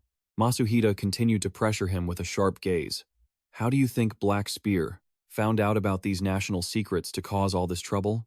He raised concerns about a mole or that the entire Defense Department had been hacked. Even though the method remained unclear, Masuhida insisted that bringing a fake might backfire, and he firmly declared that they had to smoke the rats out of their hole. The group stopped in front of a reinforced steel door. A guard immediately stood at attention and reported, "We have arrived, Mr. Prime Minister." Masuhida looked at the extremely worried Prime Minister and asked if he was ready to open the storage area. Realizing he had no other choice, the Prime Minister gave in. Fine, there's no other way. He stepped up to the control panel and placed his hand on the screen to perform the security verification. The system immediately identified him, and the massive steel doors began to move, sliding open. Kazuya and Masuhida stepped inside through the swirling mist, heading deep into the most secret facility of the Japanese government. Damn, even with security like this, they still managed to sniff it out. Before them lay a vast space with a high-tech pedestal situated right in the center. Kazuya stared fixedly at the object emitting a brilliant spiritual light, and silently confirmed that this was indeed the eighth holy artifact, Ionia. The legendary hammer was hovering within a powerful violet energy vortex. Elsewhere, Myung bowed his head to report to Titan that the holy artifact Ionia was now at the deserted island as planned. However, he couldn't help but feel uneasy when revealing that the one personally escorting the treasure was the martial god.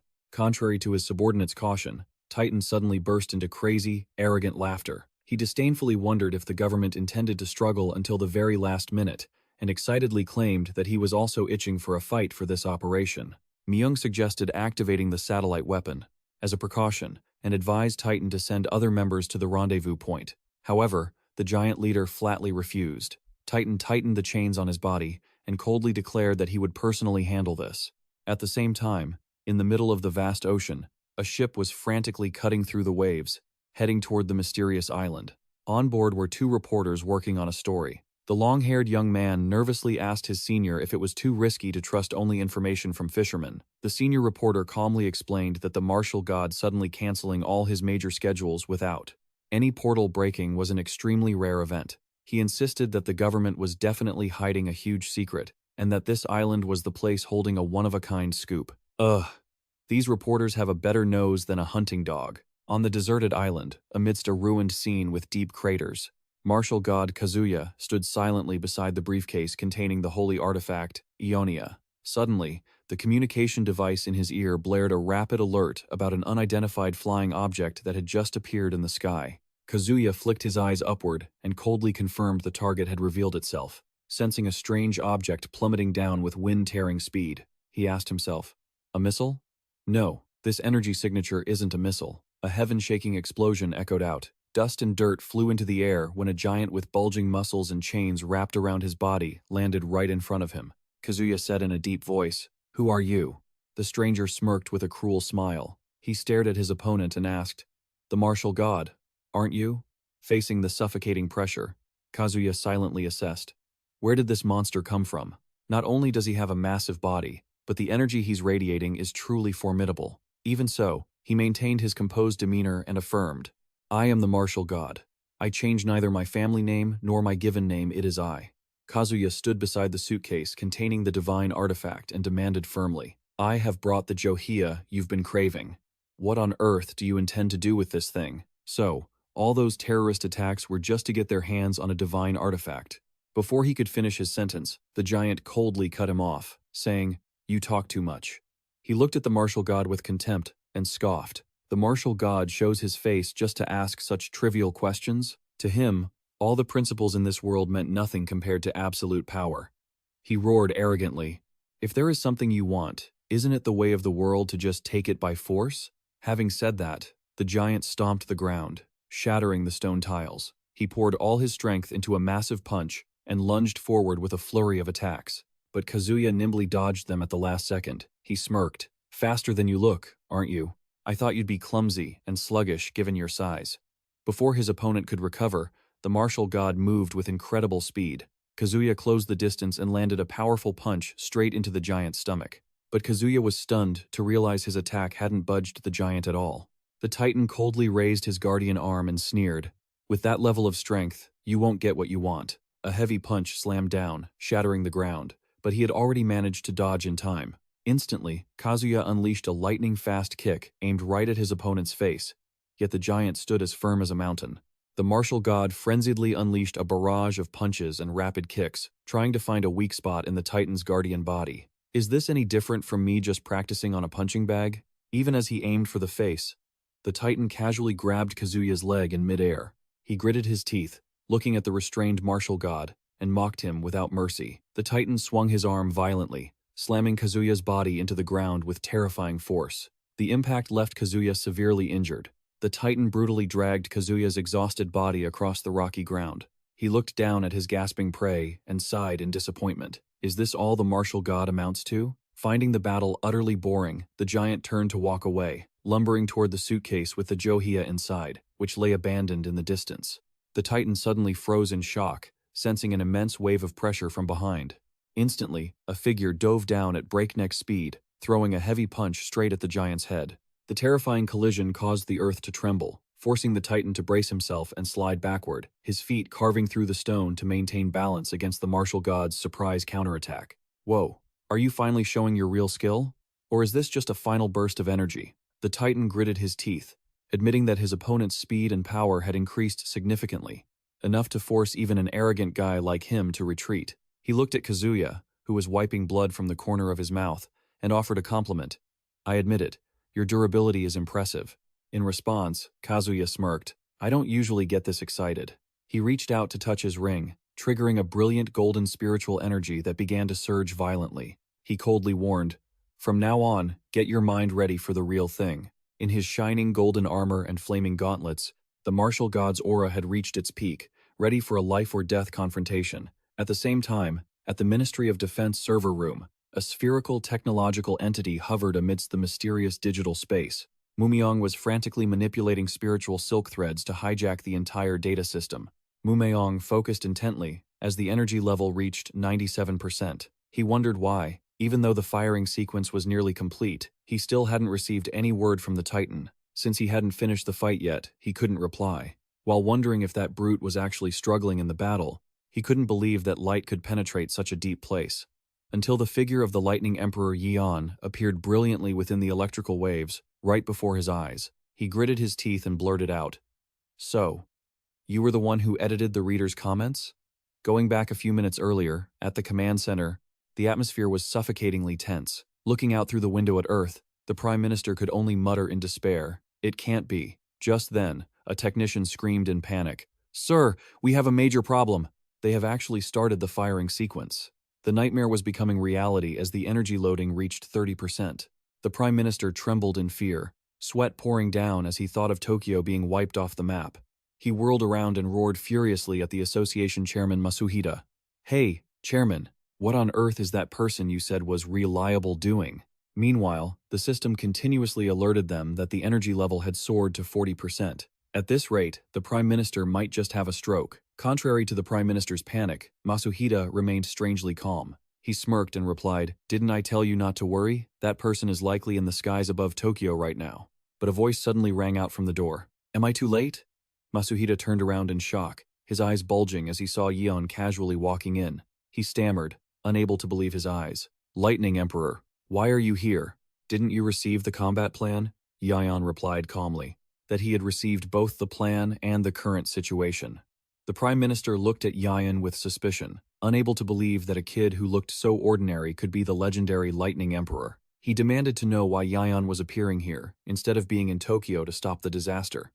Yion silently looked out, at the vast expanse of space outside the window, and asserted that there was a better way than just stopping the satellite weapon. The answer left Masuhida stunned. A better way? Without another word of explanation, Yion suddenly turned and dashed away at incredible speed. Adjusting his glasses, Yion called back, "Please excuse me." To the Prime Minister's bewilderment, Yion began to unleash lightning spiritual energy that lit up the entire room. His hair gradually turned a brilliant gold as fierce yellow lightning surged around his body. Yion put everything else aside and decisively declared, "Because there's no time, I'll explain the details when I return." He officially transformed into the Lightning Emperor with a suffocating presence, then vanished in a blinding flash of lightning. Mumyong was focused intently on controlling the system, with blue binary code swirling around him. He muttered impatiently, as the weapon preparation was nearly complete, but there was still no news from the Titan. He wondered if that brute was truly struggling in battle.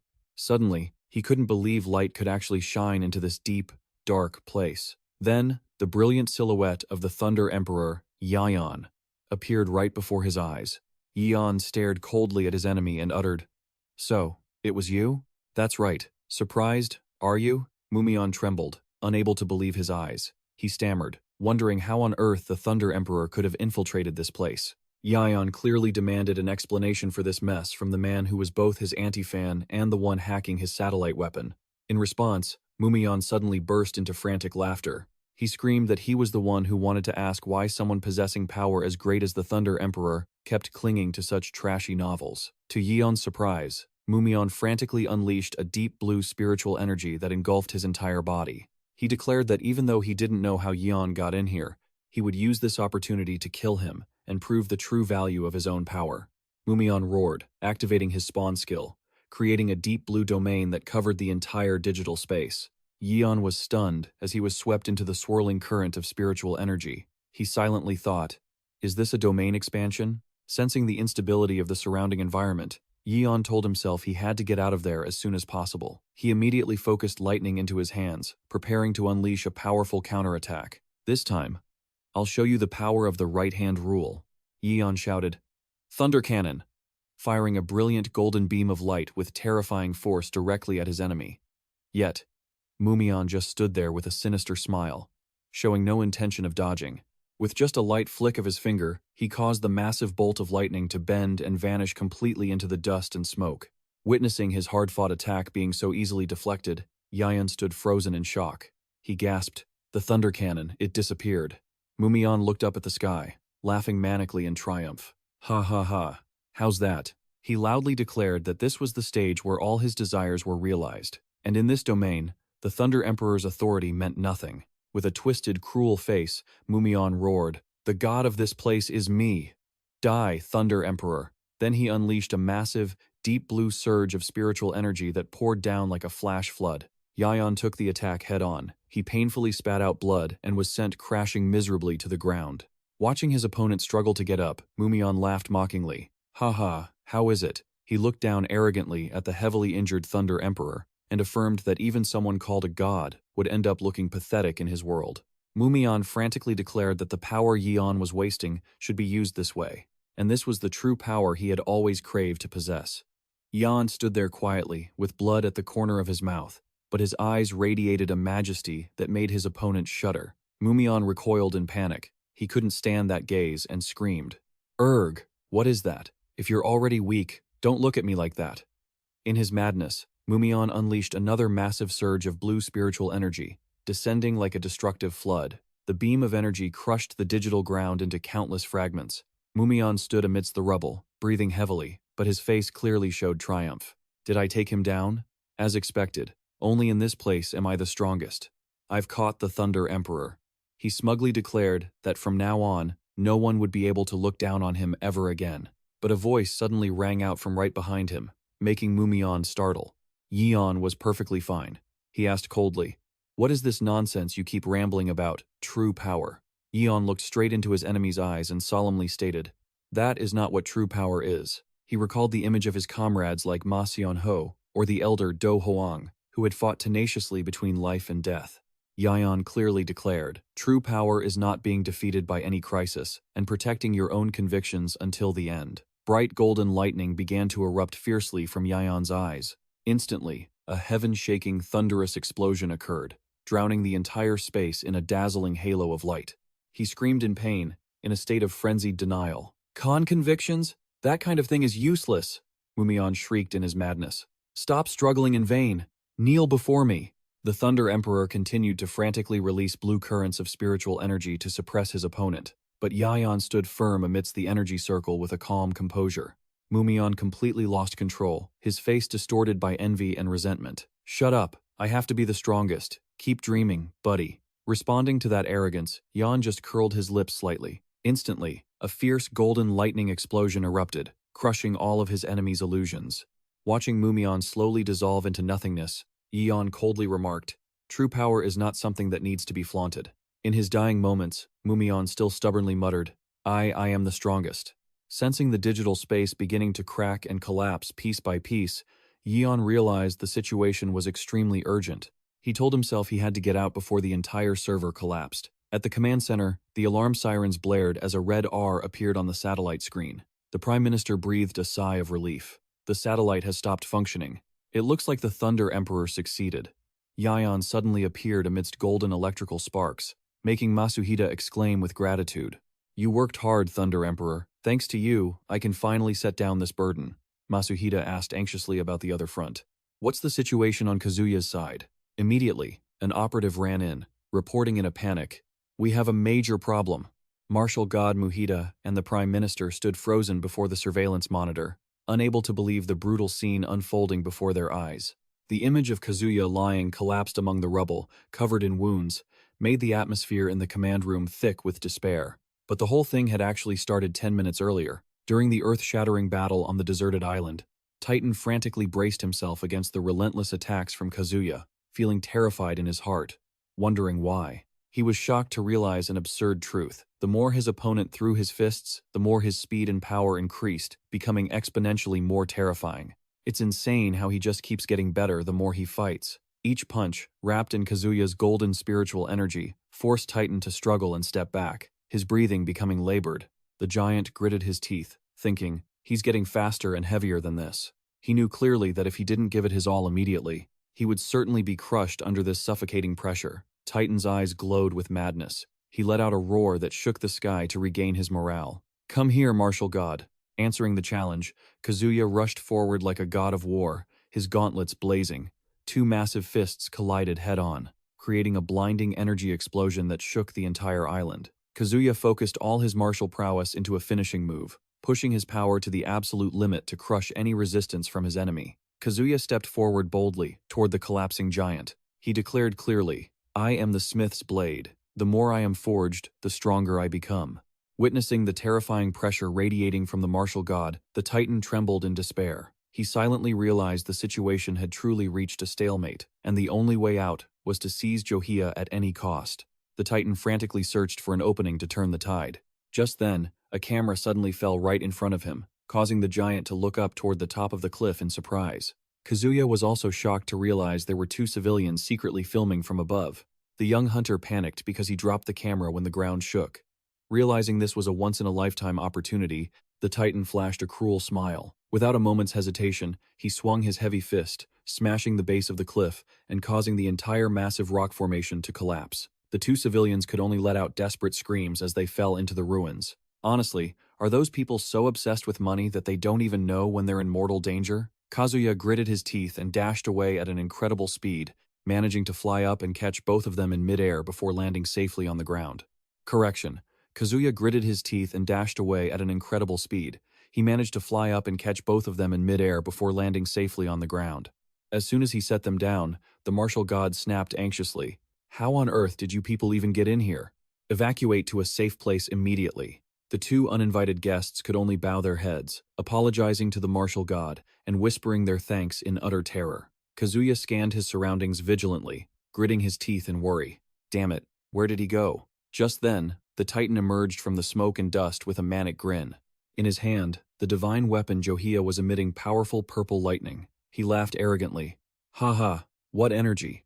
I can feel infinite power flowing through my veins," the giant thought excitedly. Is this the power of a divine weapon? Witnessing the scene, Kazuya's eyes widened in astonishment. He realized the horrifying truth. He never expected the giant to be able to form a direct contract with Johia. This is a total disaster. The Titan roared in challenge, "Come and get me." The martial god declared crazily that he would make Kazuya the first sacrifice offered to the power of Johia. Faced with the enemy's arrogance, Kazuya poured all his golden spiritual energy into his gloves and shouted, "Shut up!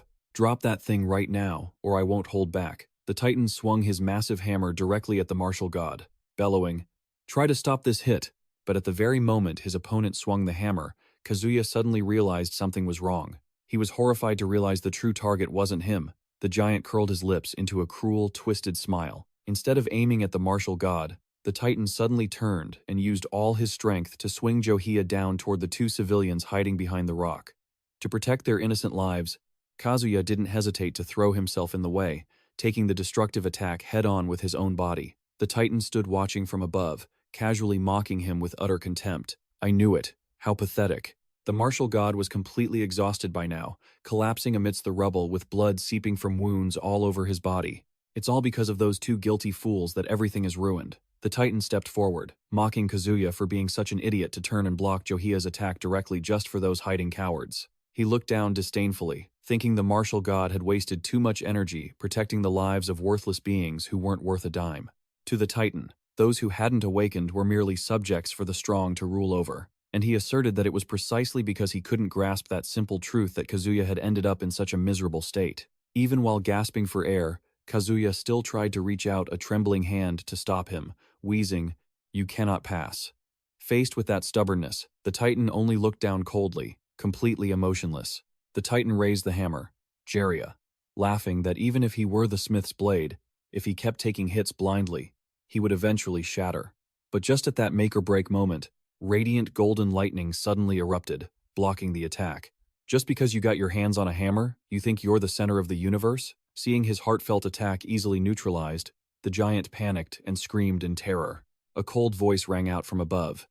You've gone a bit too far, don't you think? The Titan trembled as he looked up and recognized the glowing figure of the Thunder Emperor, Yion, hovering in midair with killing intent in his blue eyes. He stammered in terror at the sight of the Thunder Emperor.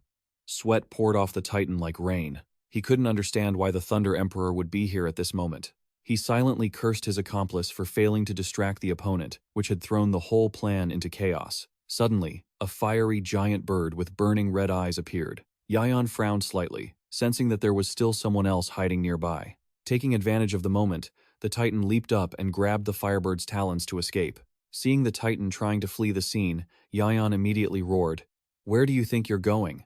But unexpectedly, the move had no effect on the firebird. Yion was stunned as his attack was blocked. What? He blocked it? A mysterious cloaked figure emerged from the smoke, calmly advising, "Don't be so impatient, Thunder Emperor." With a mysterious smile hidden behind his hood, he left a challenging parting message, "Because we will be seeing each other again very soon." Then, he vanished into thin air in an instant. Yion looked toward where the stranger had been in shock, but immediately had to push aside. His bewilderment when he saw Kazuya lying motionless amidst the rubble below. He rushed over to catch his comrade, who was dying in a pool of blood. "Kazuya, are you okay?" Kazuya struggled to open his eyes and look at Yion, wheezing. "You're here? I'm sorry. Even with your help, I lost Johia." "It's fine," he affirmed, saying that thanks to Kazuya's sacrifice, both civilians were safe and sound, and to him, that was more than enough. Kazuya smiled faintly and peacefully, as if a weight had been lifted. He wheezed a final word of thanks. "Thank you." Then his hand went limp, and he completely passed out in the Thunder Emperor's arms, leaving a gloomy and sorrowful atmosphere hanging over the ruined island. Yion walked silently to Sea Hospital, carrying a gift box filled with daily necessities. In his heart, he couldn't help but worry about his comrade. It was the first time he had seen Kazuya beaten to that extent. He wondered if he had woken up yet. As he approached the hospital room, Yion suddenly stopped when he saw a crowd of nurses and fans surrounding the door. They were cheering excitedly. "Ah, he's even more handsome in real life. So charming." Watching that lively scene, Yion wondered in confusion. Wait, isn't that Kazuya's hospital room? Inside the martial god's room. Even in his hospital gown, Kazuya was still radiating a dazzling aura. He nonchalantly signed autographs and flashed a killer smile. "All right, who's the next lucky lady?" Witnessing his friend's professional fan service, Yion could only stand there frozen, his face showing pure speechlessness. The fan meet and greet ended in a continued buzz from the crowd as Kazuya waved goodbye.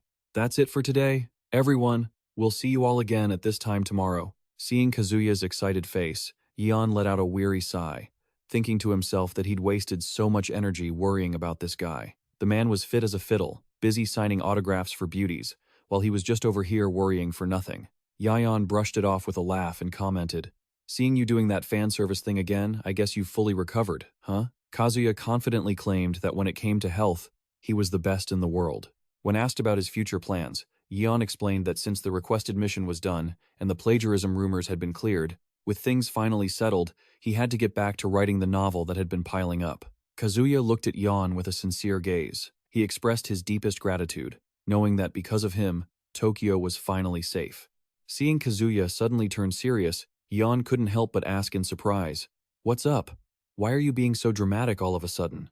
The martial god's voice turned cold when mentioning those who had attacked him. He stated with certainty that they possessed abilities on par with the 12 apostles. Kazuya gritted his teeth in resentment at the thought that Jonia's divine artifact had fallen into the hands of dangerous people like Titan and that mysterious hooded figure. He worried whether they were plotting to seize other divine artifacts as well. Yion pondered, wondering what their true goal really was in doing all this. Kazuya shook his head wearily. He couldn't understand it either, as they just left behind incomprehensible excuses before vanishing without a trace. Looking out the window, Kazuya asserted that this definitely wasn't the end of it. An ominous premonition washed over him. It seemed that for the first time since the chaotic portal incident, the 12 apostles would have to assemble once again to face the coming storm. Meanwhile, in a dark and mysterious cathedral, a figure in a black cloak was diligently reading the ancient scripts on a massive book. In front of him stood a statue of a blindfolded goddess holding a scale. Right at the statue's feet, Johia's divine artifact was covered in thick black smoke, beginning to shake violently amidst magical sounds echoing throughout the space. as if resisting an evil ritual. A deadly, toxic purple magical aura frantically coiled around Johia, attempting to swallow the ancient god's breath contained within. The hooded figure knelt, piously proclaiming the arrival of the first servant for that day. The high priest with white hair appeared, his eyes glowing with fanaticism as he offered heartfelt praise to his master. Just then, one eye of the statue suddenly flared with a sinister red light, as if in response from the dark abyss. A harsh clashing sound rang out as Johia was knocked out of reach. Titan collapsed to his knees. His entire body felt as painful as if pierced by thousands of needles, as purple-black veins spread across his chest and arms. The priest coldly explained that the artifact carried the breath of an ancient god, so once someone unauthorized touched it, its divinity would be tainted and its power significantly diminished. He looked at the struggling giant and asserted that without the protective brand, everything would have turned to ash under the artifact's power. Titan writhed in agony, the purple-black veins spreading all over his body, making him tremble as he stammered, "Forgive me, my lord. The martial god's power was stronger than I imagined. Please, don't forsake your servant's suffering." The high priest closed his eyes tightly, clasping his hands in reverence. "I, the first servant, offer my prayers. Please forgive our weakness." Titan's heartbreaking scream echoed throughout the dark cathedral as the cruel, magical power frantically crushed his body right at the feet of the blindfolded goddess statue. This time he was done for, his body turning ice cold. At that moment, another hooded figure quietly entered to seek an audience. The eighth spear, Brand, requests an audience with you, my lord. The priest glanced at the newcomer and asked in a low voice, "Brand, can I place my expectations in you?" With an air of arrogance, this hunter asserted that he was completely different from the pathetic wretch lying on the floor. He revealed a glowing red tattoo like a sinister symbol on his neck and flashed a wicked smile. "I've already set the bait. Sooner or later, they'll bite. This time, I, Brand, will show you what I can do." Back at the editorial office, Kukyung-mo was closely monitoring the readers' reactions to Yeon's series. He wondered to himself if he should be happy in this situation, as the plagiarism controversy had unintentionally become a wildly successful marketing campaign for the work. Seeing the enthusiastic comments and the readers urging for the next chapter, Kukyung-mo breathed a sigh of relief. It's lucky it got resolved well. Now the author doesn't have to worry. But then, rapid footsteps and the sound of his name being called angrily suddenly shattered the peaceful atmosphere. Kukyung-mo looked up, bewildered, to see a man storming in. He slammed his hand violently onto the desk and shouted, "Stop publishing Yeon's work immediately." Kukyung-mo stood up, stunned, asking in disbelief, "What? Director, what are you saying?" Even though he tried to explain that the plagiarism controversy had been resolved, the director still screamed madly that the plagiarism label would follow them and ruin the company's image in the long run. He pointed a finger threateningly at Kukyung-mo's face. "If the company's image is ruined because of a plagiarized work, will you take responsibility?" Kukyung-mo slammed his hand on the desk, his voice full of resentment. "What is the reason for you doing this so suddenly? I already said we could continue publishing." The reader's response is growing too, but responding to the editor's passion, the director just swept everything aside with a ferocious look. He roughly poked his finger hard into Kukyung-mo's head, uttering insults with an arrogant tone. "Do what the director says. Is your head just for decoration? If you don't want to get fired, stop it right now." He leaned in close, his cold eyes gritting out an ultimatum. "The deadline is today." With that, he turned and walked away, leaving the entire office staff in shock. Everyone began to whisper, because this was the first time they had ever seen the director act so insanely and unreasonably. But as soon as he stepped out of the room, the director's face suddenly turned blank. He wondered absent-mindedly, "What am I doing? Did I sleepwalk or get possessed?" However, as soon as he turned his head, a glowing red lightning-shaped mark was clearly visible on his neck. That was the brand. The dark magic silently manipulating his mind to carry out the plot to ruin the Thunder Emperor's career. Yion cried out in total horror. "What? Suspend the publication? You can't be serious." He couldn't believe his ears. How could this happen? We already cleared up that it wasn't plagiarism. Kukyung-mo could only bow his head helplessly. He admitted that even though the controversy had ended and the reader's response was coming back strongly, the decision from above couldn't be overturned. Kukyung-mo explained heartbrokenly that the company's internal management had decided to suspend publication until the situation stabilized a bit more. Hearing this, Yion felt so crushed, his soul seemed ready to leave his body. He whispered in despair, "Stopping the publication like this is really Kukyung." Mo apologized chokingly for letting things turn out this way. But he quickly rallied Yion's spirits by reminding him that the contract terms were still in effect. he made an unexpected suggestion. What do you think about preparing the next work? Let's just lose this round and set up for the next. Let's write something new and make them furious. Yion asked blankly. Say what?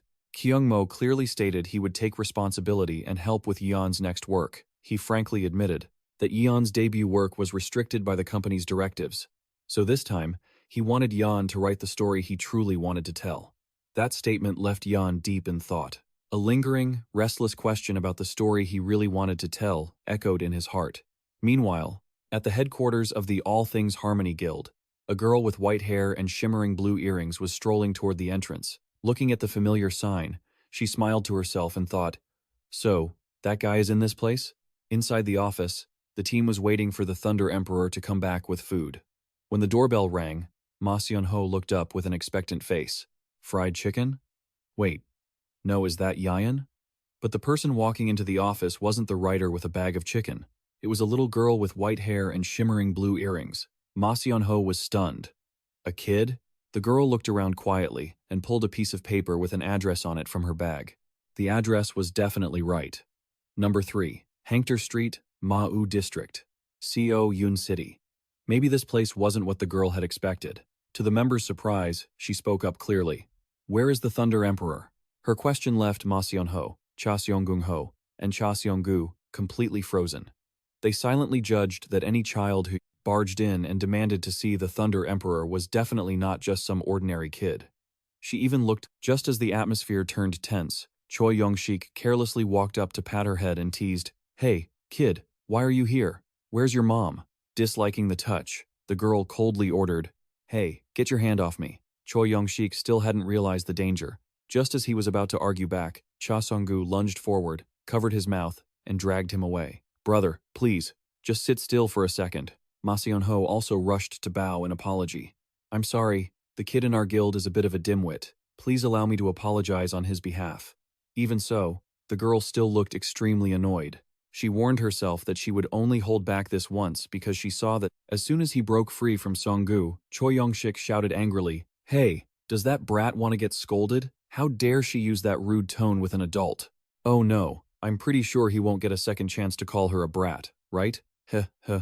Her patience reached its limit. She declared, Today, I'm going to teach you a lesson. Then, she suddenly unleashed an extremely powerful blast of blue frost. In the blink of an eye, Choi Yong-shik was completely frozen in a giant block of ice, to the horror of his teammates.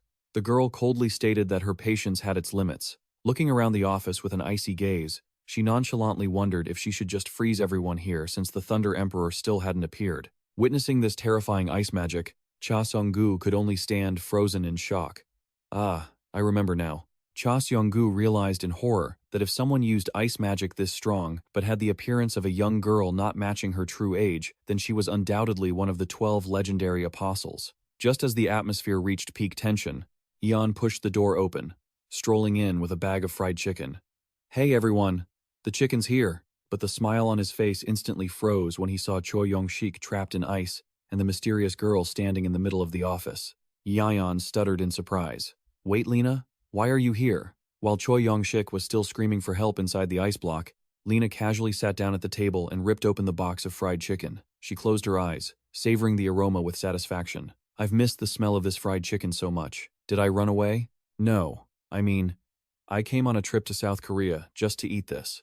While eating happily, Lena enthusiastically invited everyone to join in. However, Yeon immediately blew his top when he saw she had already polished off both chicken drumsticks. Hold on, eating both drumsticks is a crime, Lena nonchalantly chewed and replied. Then go buy more. I'll give you all the money you need. Then go buy them yourself. Her defiant attitude made Yeon grit his teeth in frustration. Ma Seon-ho and Cha Seong-gung-ho whispered, trembling as they ate, asking about her true identity. Seong-gu lowered his voice to explain that she was one of the 12 apostles and the leader of the Leviathan Guild, ranked number 1 in the world.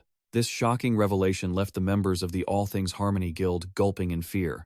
Yeon chewed his chicken while questioning Lina about why she suddenly appeared here. Worried about the situation at the Leviathan Guild, he asked suspiciously, Did you ask Hinma for permission before coming? The question hit the nail on the head, making Lena jump. Her face instantly changed color, feeling guilty. Lena stammered, trying to justify herself. Of course, naturally, I did.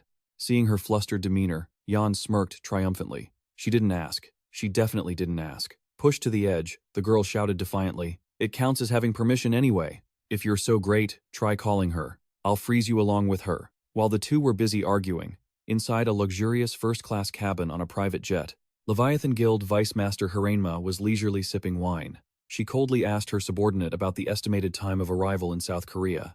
Upon hearing that it would be about 2 more hours, Hinma brought the glass to her lips, her cold eyes looking out the window as she ordered, "Pick up the speed."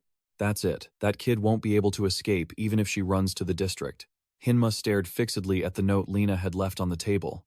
"Don't come looking for me." She thought to herself that the brat thought she could hide her tracks, but in reality, she couldn't hide anything properly. Lena kept rambling about wanting to go to South Korea, plus the credit card history and immigration records had betrayed her immediately. Hinma muttered to herself, "Kids really are simple, and I am definitely going to scold." Lena needed a good scolding for running away from home just like that. Just then, Kay, her trusted assistant, approached her respectfully. "My lady Hinma, we still have a while before we reach South Korea.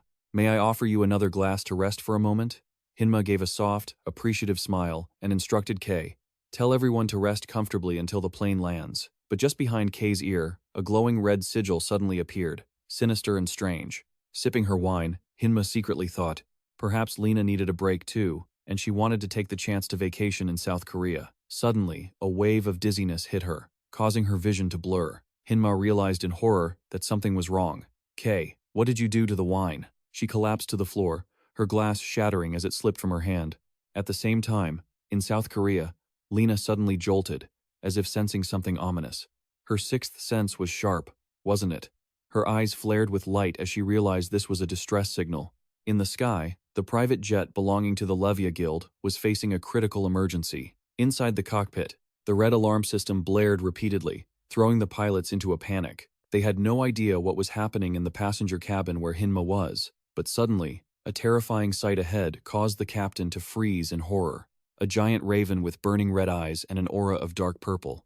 Energy was hurtling straight toward the plane at a terrifying speed. This monstrous creature's wings blotted out the entire sky, carrying an overwhelming killing intent aimed right at the cockpit. In the middle of the vast ocean, a lush green island appeared, but that tranquility was quickly shattered by a horrific event.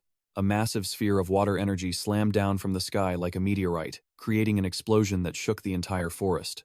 The escorting hunters were blown away by the immense pressure of the water. Amidst the dust and smoke, Hinma struggled to get up, exhausted. She asked her subordinate, Han, with concern, "Is everyone okay?" Thankfully, crashing into the water probably softened the impact. Thanks to the water shield that protected them in time, the hunters were unharmed, but they immediately grew worried when they saw Hinma staggering. She had just replied, "I'm okay," when a sudden burst of pain caused her to drop to her knees in agony. Her subordinates rushed over in a panic. "Lady Hinma, where are you hurt?" Hinma tried to reassure them she was fine, just tired from forcing herself to stay conscious to land on the nearest island. Yet, she secretly realized the magic power here was extremely scarce, and the sting of betrayal still tortured her mind. Why would Kay do such a thing? What in the world was going on? A sudden, violent tremor echoing from deep within the dense forest made Hinma snap to alert. Heavy footsteps made the ground shake, leaving the accompanying hunters feeling deeply unsettled. From the thick darkness, a series of shadows with glowing red eyes emerged, surrounding them from every side. A giant monster with long horns roared in terror, radiating an overwhelming killing intent aimed directly at the exhausted group. These monsters were truly opportunistic, choosing to strike just when people were down on their luck. The captain immediately ordered the squad to reform and protect Lady Hinma. The hunters drew their weapons in unison, ready for a life-or-death battle to defend their mistress. But just then, Kay, the one who had served the wine on the plane, suddenly reappeared, covered in wounds. "Lady Hinma, you must run away quickly." Seeing Kay in such a tattered, bloodied state, Hinma gasped in shock as the giant raven with eyes like burning fire dove from above like a ghost. Kay looked at his mistress with eyes full of remorse and whispered, "Lady Hinma, I am sorry." But before he could finish his sentence, he was ruthlessly slaughtered by the raven. Hinma could only scream in desperate pain. Kay, from the mist, a stranger with a sinister smile stepped out leisurely. He glanced at the scene with contempt and mocked that it was quite arrogant for a mere pet to act on its own. Hinma gritted her teeth in rage. She realized this was the one behind it all. "Is it you, the one who caused all of this?" He responded nonchalantly, right. I forgot to introduce myself. I am Sigil, the eighth blade of the Black Spear. He arrogantly declared himself the Grim Reaper, here to punish those who dared to defy the laws of nature. After his arrogant introduction, Sigil spread his arms, revealing a massive army of monsters with glowing red eyes emerging from behind him. He challenged them smugly. My introduction is done, so how about you say hello to my lovely little pets now? At this critical moment, Yion, in his Thunder Emperor form, asked curiously, Hey Lena, how did you know Hinma was in danger? They were flying at a breakneck speed. Lena explained that she and Hinma were wearing a pair of earring artifacts that could sense each other's status. Lena explained the signals from the earrings, which helped her not only detect abnormalities, but also pinpoint the exact location of the other person. Gritting her teeth in fury, Lena couldn't understand who would dare touch Hinma. A hunter who ranked among the top of the Heaven's 13 stars flew close behind. Yion was also deep in thought about the chaos in Japan not long ago. He was anxious, remembering how Jonia had been stolen, and wondered if that mysterious organization was targeting other divine artifacts as well. They are as greedy as demons. They want everything they see. Yion insisted that this definitely wasn't the end, but only the beginning of a much larger conspiracy. Suddenly realizing something, he called out, Lena, is Hinma holding any divine artifacts? Lena looked surprised as she asked back, How did you know? His expression darkened, his voice laced with rage. So it really was them? We cannot delay any longer, Yion shouted. Lena, we need to hurry. Then, he suddenly released a massive burst of lightning to accelerate, leaving Lena struggling to keep up. On the island, the man called Sigil kept throwing insults as he watched the hunters bracing themselves. Are you just going to stand there like statues forever? He laughed mockingly, sneering that the famed Levia Guild was just an empty shell without Lena. Sigil appeared bored because the battle was too dull, making it hard for him to even enjoy it as a pastime. Trapped in the circle of monsters, Hinma could only grit her teeth in frustration at the enemy's provocation. Looking at her subordinates risking their lives to protect her, Hinma realized that even though they were elite members, it would be difficult to fend off such an overwhelming number of monsters. She clenched her bloodied hand. Despite her injuries, Hinma commanded clearly, Everyone, fall back, and stood tall, stepping forward. Her reckless action caused her subordinates to panic and try to stop her, fearing that her current physical state could not withstand any more overexertion. Hinma gritted her teeth, insisting she was fine. She told herself she just had to hold on until Lena arrived, because right now, survival at any cost was the top priority. As the giant monsters closed in, she shouted clearly, Chiana, release! A surge of azure spiritual energy erupted, and the legendary trident blazed in her hand. Witnessing the divine artifact reveal itself, the Fallen couldn't hide his excitement. He was smug, finally getting to see the power of Chia with his own eyes. Not giving the enemy a chance to react, Hinma slammed the trident into the ground, unleashing her ultimate move, Sea God's Descent. A colossal spectral projection of the Sea God appeared behind her, its pressure stifling. With eyes burning with fire, Hinma commanded the Sea Spirit, devour them. The Fallen was stunned by the terrifying scale of the attack. His face shifted as he saw the tidal wave crashing down. There, now feast your eyes on this. The tidal wave of spiritual energy poured down like a flood, sweeping away the entire army of monsters in an instant. The destructive force of the water crushed the beasts, drowning them deep in the forest before they could even fight back. After the explosion of power, the forest returned to a deathly silence, with trees flattened amidst the receding water. Hinma collapsed, using her trident to prop up her completely exhausted body. She gasped for air, looking around at the ruins, wondering to herself if it was truly over. The two Fallen had cowardly run away, but then, a sinister voice suddenly echoed right behind her. Finally caught you. Hinma turned in shock to see the Fallen standing amidst a swirl of crimson, malevolent energy with a cruel smile. He blocked her every attempt to resist and roared, Where do you think you're going? Instantly, he cast a blood-based enslavement spell, causing Hinma's eyes to turn a bizarre, glowing red as she fell under the control of his dark art. Not far away, Lena immediately felt Hinma's energy reaction on the island, though she still couldn't pinpoint the exact location. Just as she was confused, a mocking laugh echoed through the forest, making the girl jump as she realized the direction of the hidden enemy. Yion shouted, Let's go! As they neared the scene, Lina felt a jolt of horror. Her eyes widened in terror as she felt a terrifying change taking place. The Fallen looked to the sky and laughed hysterically, smug that he finally held the divine artifact in his hands. Watching Hinma desperately screaming the weapon's name, He frowned slightly as he heard Lena's frantic calls as she rushed in from behind. The Fallen calmly turned to greet his uninvited guests with a sinister smile. He was quite surprised to see the Thunder Emperor also appearing here, along with the Ice Queen, Lina. Yion crackled with lightning and rage. He growled, demanding accountability. So, it was you behind all of this, wasn't it? The Dark Brand Fallen curled his lip, acknowledging he had met the Thunder Emperor sooner than expected, wondering what kind of artifact he'd missed that might have shared his location. Lina trembled with fury, her hands clenched tightly as she saw her dear friend being harmed. She screamed in resentment, "You bastard! What have you done to Hinma?" Contrary to her rage, the Fallen kept a mocking smile on his lips. He replied nonchalantly, "Don't get so worked up. I had no other choice. This divine artifact isn't just anything. It's very picky." He placed a filthy hand on Hinma's head and explained that the divine artifact would never respond unless the user was the one who had formed a contract with it. With a face twisted by evil, the Fallen insisted that the only way to seize its power was to directly control the mind of the one who held the contract.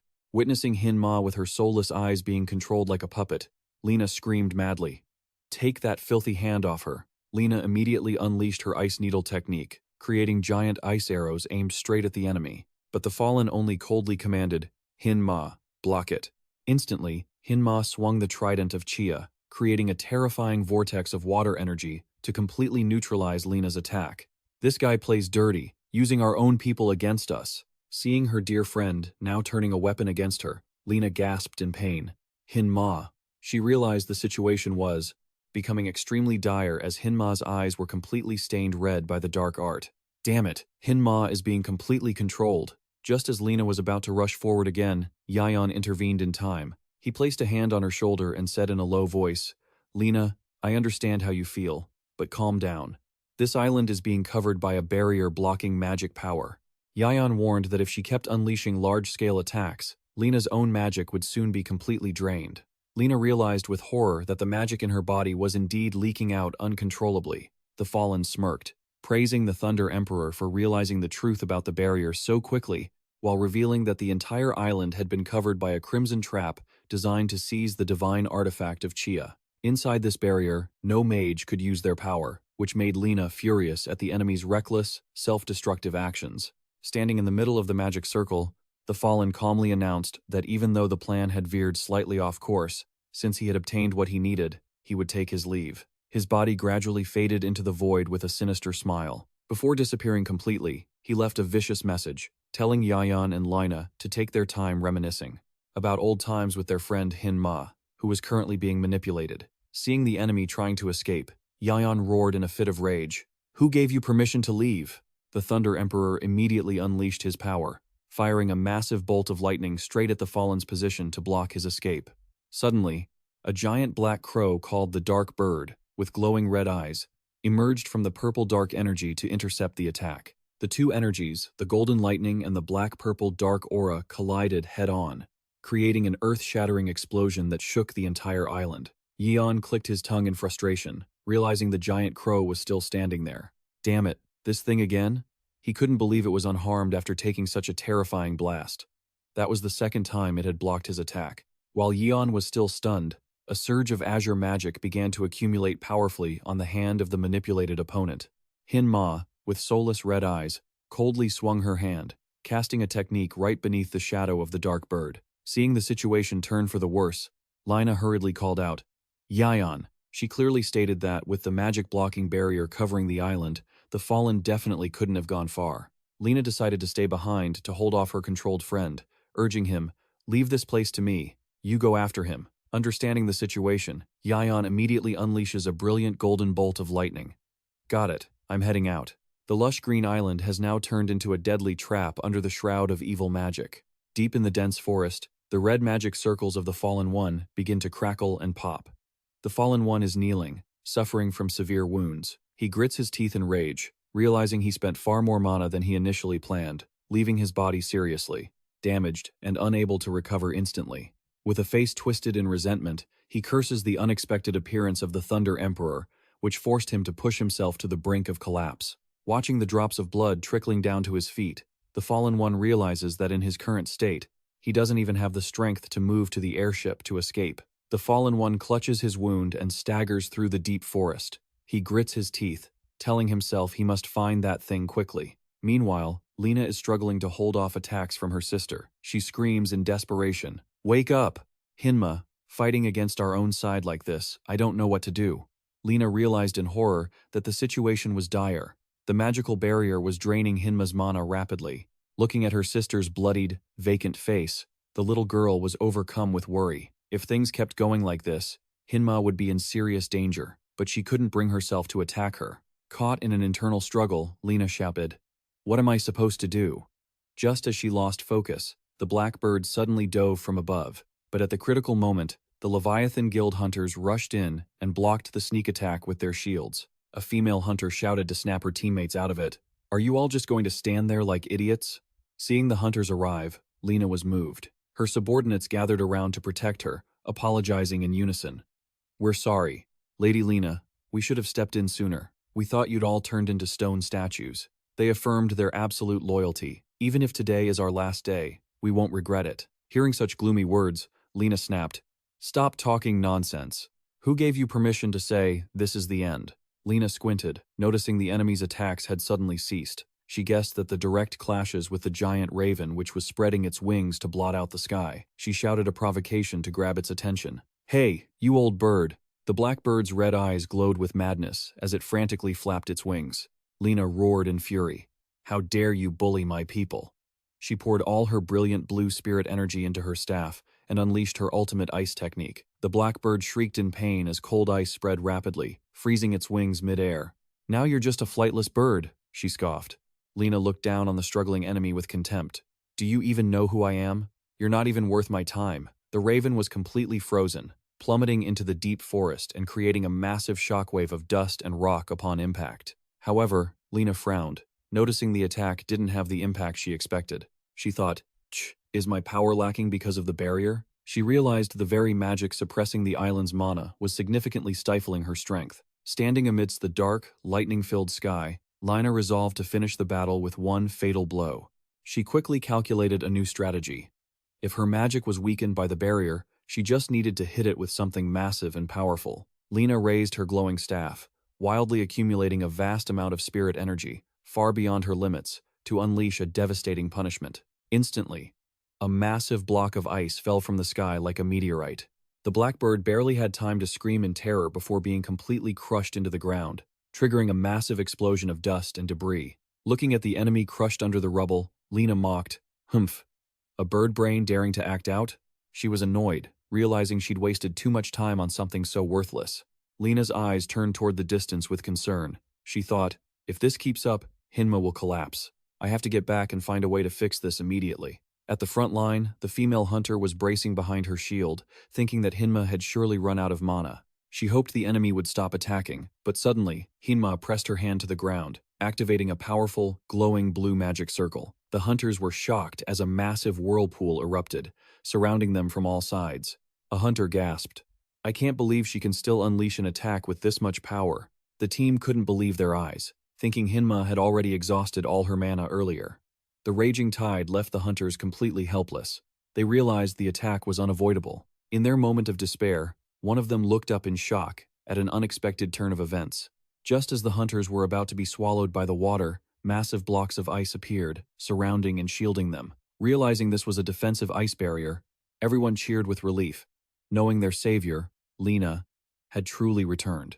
Lena landed on the ground with an anxious expression. She approached her sister, who was controlled by dark magic, and choked back tears. "Hinma, I'm back. What are you saying? You left without a word. Do you even remember you're the leader?" Seeing Hinma gradually lose strength and collapse, Lena rushed forward, catching her and hugging her tight. Lena sobbed, apologizing profusely, "It's all my fault." She began to use ice magic to freeze Hinma's entire body, trying to halt the corruption of the brainwashing curse. She whispered gently, "It'll hurt a little, but please, bear with it. This is only a temporary measure." Lena looked toward the deep forest with a worried gaze, silently urging Yion to hurry and eliminate the mastermind to break Hinma's curse. Meanwhile, Luo An was dragging himself through the deep forest, grinding his teeth in frustration. "Damn it!" He frantically dug under the roots of an ancient tree, muttering curses for burying the item too well. When he finally found the wooden box, his eyes lit up with hope. Found it, the blood medicine. Luo An's hands trembled as he held the vial, convinced that drinking it would restore his power instantly. But a cold voice suddenly echoed right beside him. "What are you doing here?" Yion, in his Thunder Emperor form, surrounded by crackling golden electricity, smiled mockingly. "Playing treasure hunt all by yourself?" He didn't forget to praise the Thunderbird for helping him track down the enemy's location. Luo An turned pale with terror, unable to fathom how his opponent had tracked him to this remote wilderness. "When I want something, there's always a way to get it." Terrified, Luo An tried to deflect. "Aha, you must be pretty free now that the story is ending." "Huh? I never thought you'd still be following me." Hearing the word ending, Yion's eyes turned cold and filled with rage. He growled. "How do you know about that? Don't tell me your lot is the reason the story is ending, too?" Pushed into a corner, Luo An frantically waved his hands in denial, insisting he had nothing to do with any secret reports or plots to sabotage the story. Seeing the Thunderbird hovering on his shoulder, Yion pondered that while he had many suspicions, there were more important things to resolve right now. The golden sparks of electricity intensified, forcing Luo An to beg desperately, "Wait, just hear me out." To save his skin, the mercenary immediately offered a trade. "Spare my life, and I'll give you everything." To Yion's surprise, Luo An played his final card. "Aren't you curious about the identity and true purpose of our black merchant group?" Seeing her waver, he hurriedly claims he will reveal the whole truth, saying he was just following orders. Yion coldly demands, "Then first, bring that weapon here," then reaches out to take the divine trident from his opponent. But the moment Yion touches it, the fallen one's face suddenly twists in malice. Right at that moment, a crimson magic circle erupts beneath the Thunder Emperor's feet, leaving him only enough time to gasp in shock. A trap? The fallen one screams crazily, ordering the monster hidden underground. "Swallow him."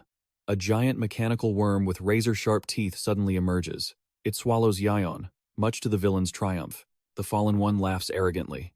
"Did you think I'd give up that easily? Fool." Though Yion was swallowed by the giant mechanical worm, he quickly escapes and snaps.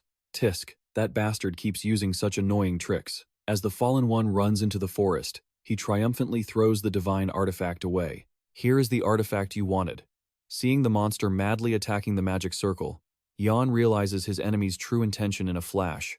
Was he aiming for this from the start? Watching the fallen one desperately running toward the red magic circle, Yion mutters to himself, "Things like this are finished quickly." However, Yion is stunned to see the fallen one frantically drinking a blood potion to restore his strength. He grinds his teeth, realizing Yion is in a tight spot. There isn't enough time to eliminate both. In Yion's mind, the obsession of losing the divine artifact Yohia to the evil black merchant organization before resurfaces. Yion worries about how many more divine artifacts they intend to steal. A surge of rage erupts. Yion bellows in frustration, "Damn it." Then, aiming straight at his enemy, he declares, "I won't let you get away." The Thunder Emperor unleashes his full power, darting forward like a lightning bolt, and screams, "You scumbag." Seeing the Thunder Emperor closing in with suffocating pressure, the fallen one panics and screams, "Damn it." He frantically activates a series of crimson magic circles and keeps shouting, "Summon, summon, summon." An army of giant monsters appears simultaneously from the magic circles. The fallen one orders them to protect him at all costs. "Everyone, get out here and protect me. Do you hear me?" But a massive pillar of lightning with destructive power descends, engulfing all enemies in a blinding glow. The fallen one is stunned, his face twisted in horror as he realizes his entire army of monsters, which he painstakingly summoned, has been wiped out in an instant. He screams in desperation, "No way!" But the suffocating pressure from above leaves him trembling and collapsing to the ground. Yion, in his Thunder Emperor form, slowly descends from the air amidst brilliant golden sparks. He looks at his enemy with dead eyes and coldly says, "Get lost." Realizing his end is near, the fallen one screams and begs in vain, "Wait, I'll give you information. Anything, please. Spare my life." But those pleas cannot move the author, who is in a fit of rage. Not only did he steal a divine artifact, but he even dared to mess with the story he wrote. The result is the young man getting hit by Tulin's ultimate lightning bird, turning him into gold instantly. A blinding light covers the entire island, completely erasing every trace of the villain. This time, he has no chance to steal other people's stuff anymore. Meanwhile, in the forest where Lena is keeping watch by the block of ice, the atmosphere is incredibly somber and anxious. Looking at her sister, who is frozen to stop the curse, Lena anxiously thinks to herself that if this continues, Hinma's body won't endure the cold. and being frozen forever will surely cost her her life. She can't wait for Yion to return any longer. Lena makes a firm decision. I will undo Hinma's seal. The young girl clearly orders the Leviathan hunters who are on guard nearby. She might attack when she wakes up. Everyone get ready. The subordinates immediately draw their swords and shields, concentrating hard to handle the worst-case scenario. The ice block slowly melts, revealing Hinma's face as she gradually wakes up. Her eyes flutter open, and miraculously, the evil red glow has completely vanished, revealing her brown eyes tired, but clear. Seeing Lena standing right in front of her, Hinma weakly calls her name. Lena is overjoyed to see her sister freed from the manipulation. Lena sobs and rushes to hug Hinma tightly. Hinma, do you recognize me? Hinma smiles slightly. Even though her face still bears some wounds, she gently teases, You're too late, Lena. The curse must have faded when that fallen one died. The subordinates cheer in delight. Lord Hinma. Seeing familiar faces, Hinma smiles with relief. It feels like it's been ages since we last met, hasn't it? Lena still hasn't shaken off her guilt. I'm sorry, Hinma, because I suddenly disappeared without saying goodbye, and I arrived late. That's why you got hurt. Hinma kindly comforts her. It's okay, Lena. She deeply realizes that after this incident, perhaps both of them really need a quiet moment to rest, after long, tiring days of just running forward blindly. As soon as she hears about rest, Lena's eyes suddenly light up with excitement. So this will be an official vacation? But Hinma immediately changes her attitude. What vacation? Didn't you rest enough in Korea? So now, can we get back to working hard? The young girl screams in desperate protest. I don't want to. Wah! I haven't even finished eating my fried chicken yet. That's your punishment for running away from home without permission. Watching the childish argument between the two sisters, Yion just bursts into laughter and quietly leaves into the deep forest. Meanwhile, at the hospital, the atmosphere is buzzing with the latest news reports playing continuously. A mysterious figure in a black cloak stands silently in the waiting hall, eyes glued to the TV screen. The breaking news confirmed that the attack on the Leviathan Guild's private jet was carried out by the Black Trade Organization. The report continued to praise the coordination between the two apostles, the Thunder Emperor and the Ice Mage, for quickly resolving the situation. At that very moment, the mysterious figure's eyes suddenly flared with a sinister purple light before he silently vanished into the darkness. Returning to his normal appearance, Yion strolled down the deserted street under the flickering streetlights as the night grew late. Elsewhere, editor Koo Kyung-mo was still deeply troubled about his young friend's career. He secretly hoped the recent incidents would be the chance for Yion to write a truly unique story of his own. I think you should write it so grandly and distinctly that no one can criticize it anymore. Yion wandered down the empty street, his mind still swirling with the editor's advice. He told himself that the only real story he could ever tell was one based on things he truly understood and had personally experienced. Just then, a chilling aura of killing intent suddenly surged from behind him. Yion startled, looking up as a mysterious dark figure lunged from above, attacking with terrifying speed. Yion panicked, dodging and shouting in shock. He was stunned to see the ground crushed under the stranger's overwhelming power. The attacker moved like a ghost, unleashing a barrage of deadly sword strikes aimed straight at the Thunder Emperor.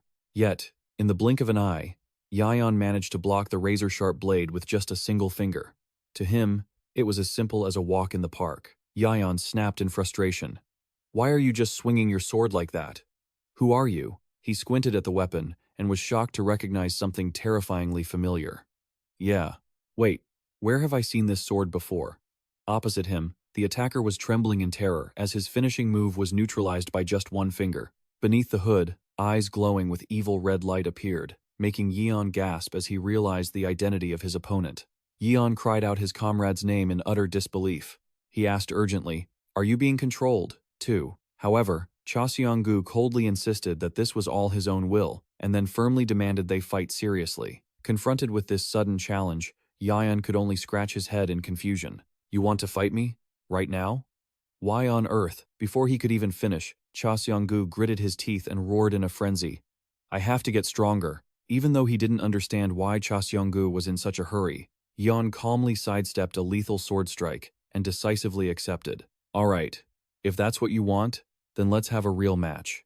After a powerful snap of his fingers, a massive surge of spiritual energy erupted. Yion casually explained that he had turned this area into a special space, completely isolated from the outside world, so no matter how wild they got, it wouldn't cause any harm to the surroundings. With a confident smile, the Thunder Emperor declared, Go ahead and give it your all. At that moment, the demon sword Umbra suddenly urged Cha Seonggu to bet everything, because this was a once-in-a-lifetime chance, so he had been possessed by the cursed sword. Seonggu roared with determination. I was planning to do that from the very start. Cha Seonggu, his eyes burning red from the synchronization, growled that this time would be different from before. Seeing his opponent's bravado, Yion just smirked to himself. I feel like I've heard that line before. Instantly, Cha Seonggu swung his sword, creating a bone-shaking impact as he roared out his technique, the Dark Flash. Yet, the Thunder Emperor moved with incredible speed, gliding through the gaps of the attack in a truly spectacular fashion. Meanwhile, as soon as Cha Seonggu landed, he was stunned to find his target gone. He broke into a cold sweat, unable to believe his eyes. No way. How could he dodge my ultimate technique that easily? Just as Cha Seonggu was reeling, Yion suddenly appeared right behind his back. All right, my turn now. Seonggu was absolutely terrified, his pupils constricting because he couldn't sense when Yion had closed in on him. Not giving his opponent a second to react, Yion unleashed a series of powerful punches and kicks infused with lightning. Each fast and heavy blow forced Cha Seonggu backward. He could only brace himself in vain amidst the blinding flashes of electric explosions. Pushed into a corner and repeatedly struck, Cha Seonggu gritted his teeth in frustration. Damn it, is the gap in our strength really that wide? He realized that even after trying his absolute best, the distance between him and the Thunder Emperor remained an unbridgeable abyss. Seeing his opponent was exhausted, Yion spoke in a low voice. Seonggu, let's end this here for today. But those words touched a raw nerve, bruising Cha Seonggu's pride. He stood frozen, drowning in intense self-loathing. What have I been doing all this time? Memories of his resolve to avenge his younger brother flooded back, making him bitterly realize that whether in the past or present, he hadn't accomplished anything worthwhile. In a fit of desperate madness, Cha Seonggu gripped his demon sword and shrieked, Umbra, release 85%. Watching Cha Seonggu recklessly release that power, the demon sword Umbra panicked and tried to stop him. Seonggu, no, you're already at your limit. You'll die for real. But at the peak of the chaos, Yion suddenly appeared right behind him and coldly declared, that's enough. A single decisive strike to the back of the neck caused all the dark aura to dissipate. Cha Seonggu lost consciousness and collapsed instantly. Yion caught his comrade just in time and whispered a reminder. Striving to win is good, but you can't let your emotions take over and lose yourself in the process. As the sunset faded, Seonggu woke up on a park bench. Yion stood beside him, handing him a bottle of water and asking kindly, feeling any clearer now? Drink some water. You've come back to your senses, right? I almost lost my mind there, Seonggu replied softly. Thank you. Yion went straight to the point. So, why the sudden rush? He affirmed that Cha Seonggu had already grown, much stronger than when they first met, promising that in just a few years, he would be one of the top elite fighters. However, Cha Seonggu hung his head in frustration.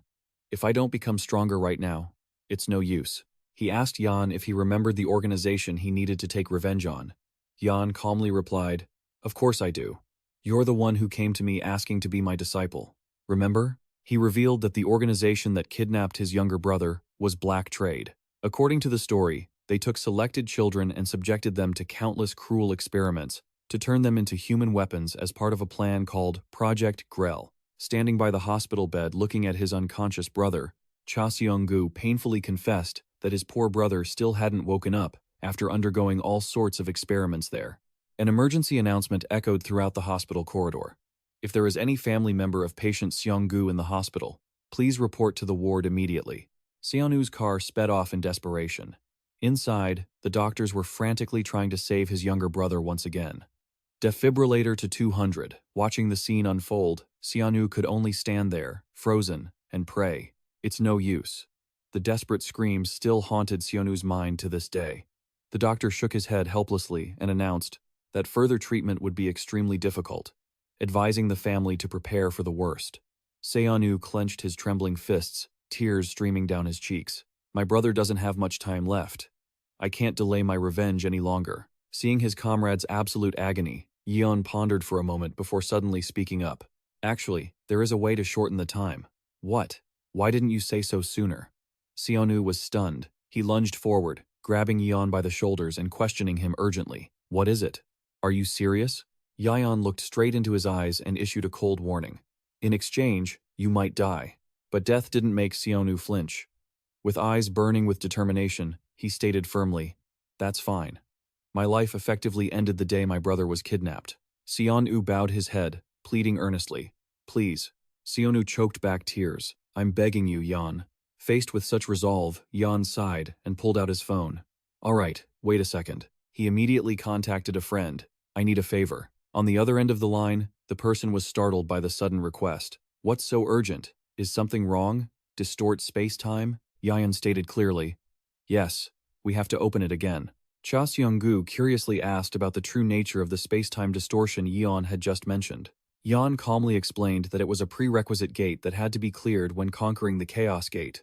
Later, it was renovated by Zeber, one of the 12 apostles and a brilliant magic engineering expert, to serve as a training ground. Yeon informed him that from now on, Cha Seong-gu would have to enter that place, where he would exist in a spiritual state and feel neither hunger nor fatigue. The most unique feature was that the flow of time there was completely different from reality. 10 long years of grueling training inside this space would be equivalent to a mere 3 months in the real world. However, the price for this rapid increase in power was incredibly brutal. Within that space-time distortion, Cha Seong-gu would be forced to face the entity he feared the most. As soon as he entered, a suffocating pressure, along with flashes of brilliant golden lightning, erupted before him. It was the majestic silhouette of the Lightning Emperor, Yion. Who would have thought the person he feared most was the strongest one? A massive pillar of thunder with destructive power immediately descended, forcing him into a life-or-death battle with no way back.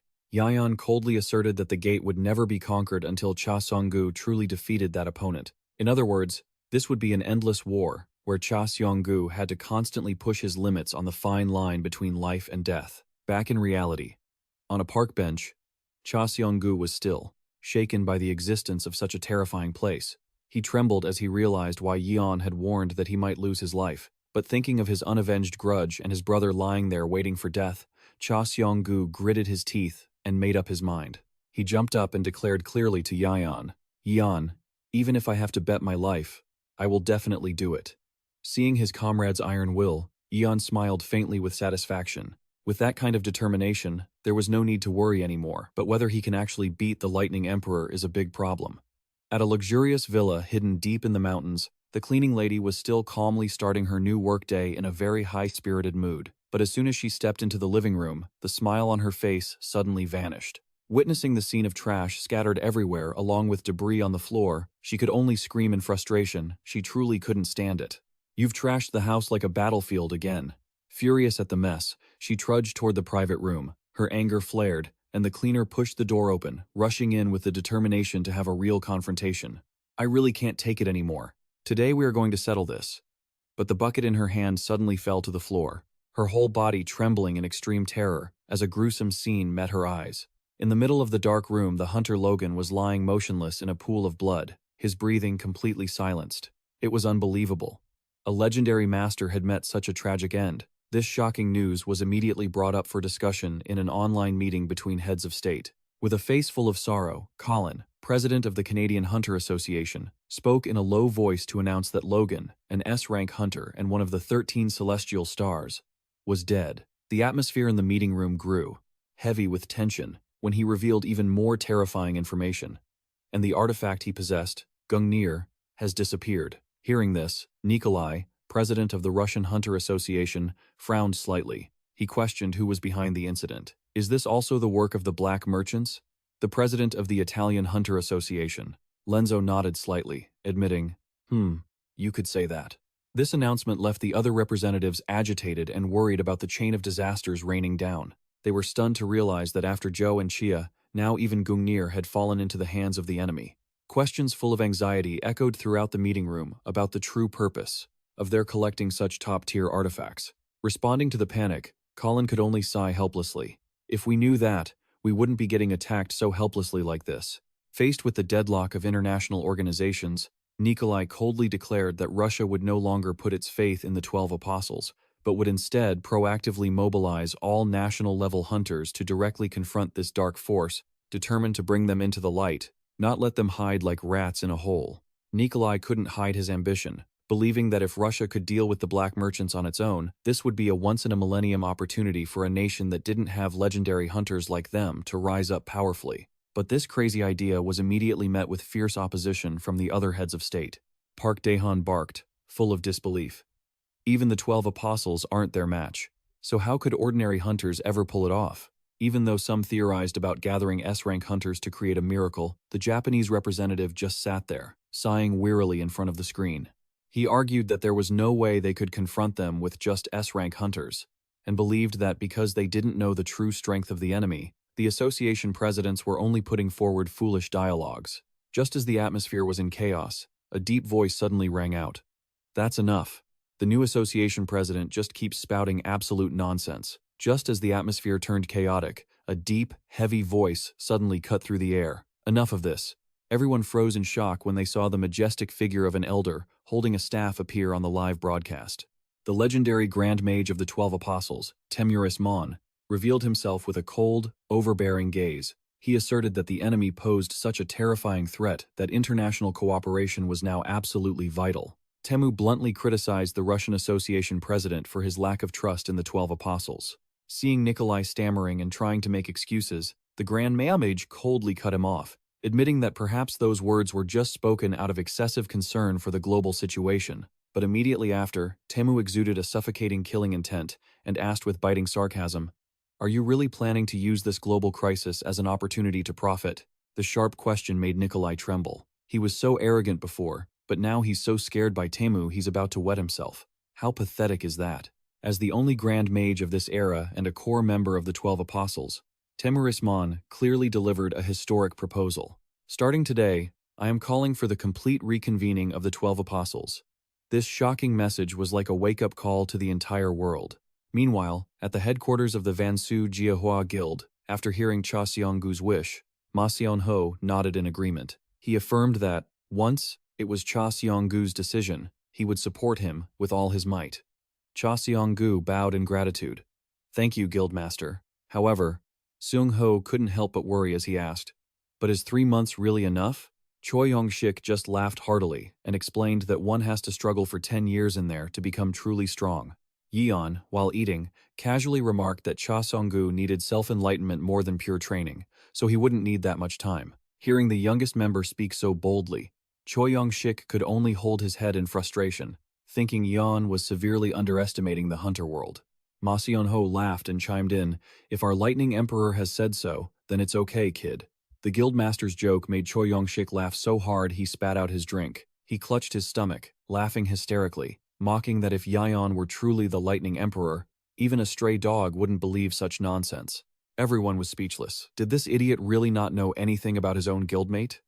Yion was still innocently munching on pizza, laughing, thinking his seniors were just joking around. Seeing his comrades' blank expressions, he asked naively, "What's wrong with you two?"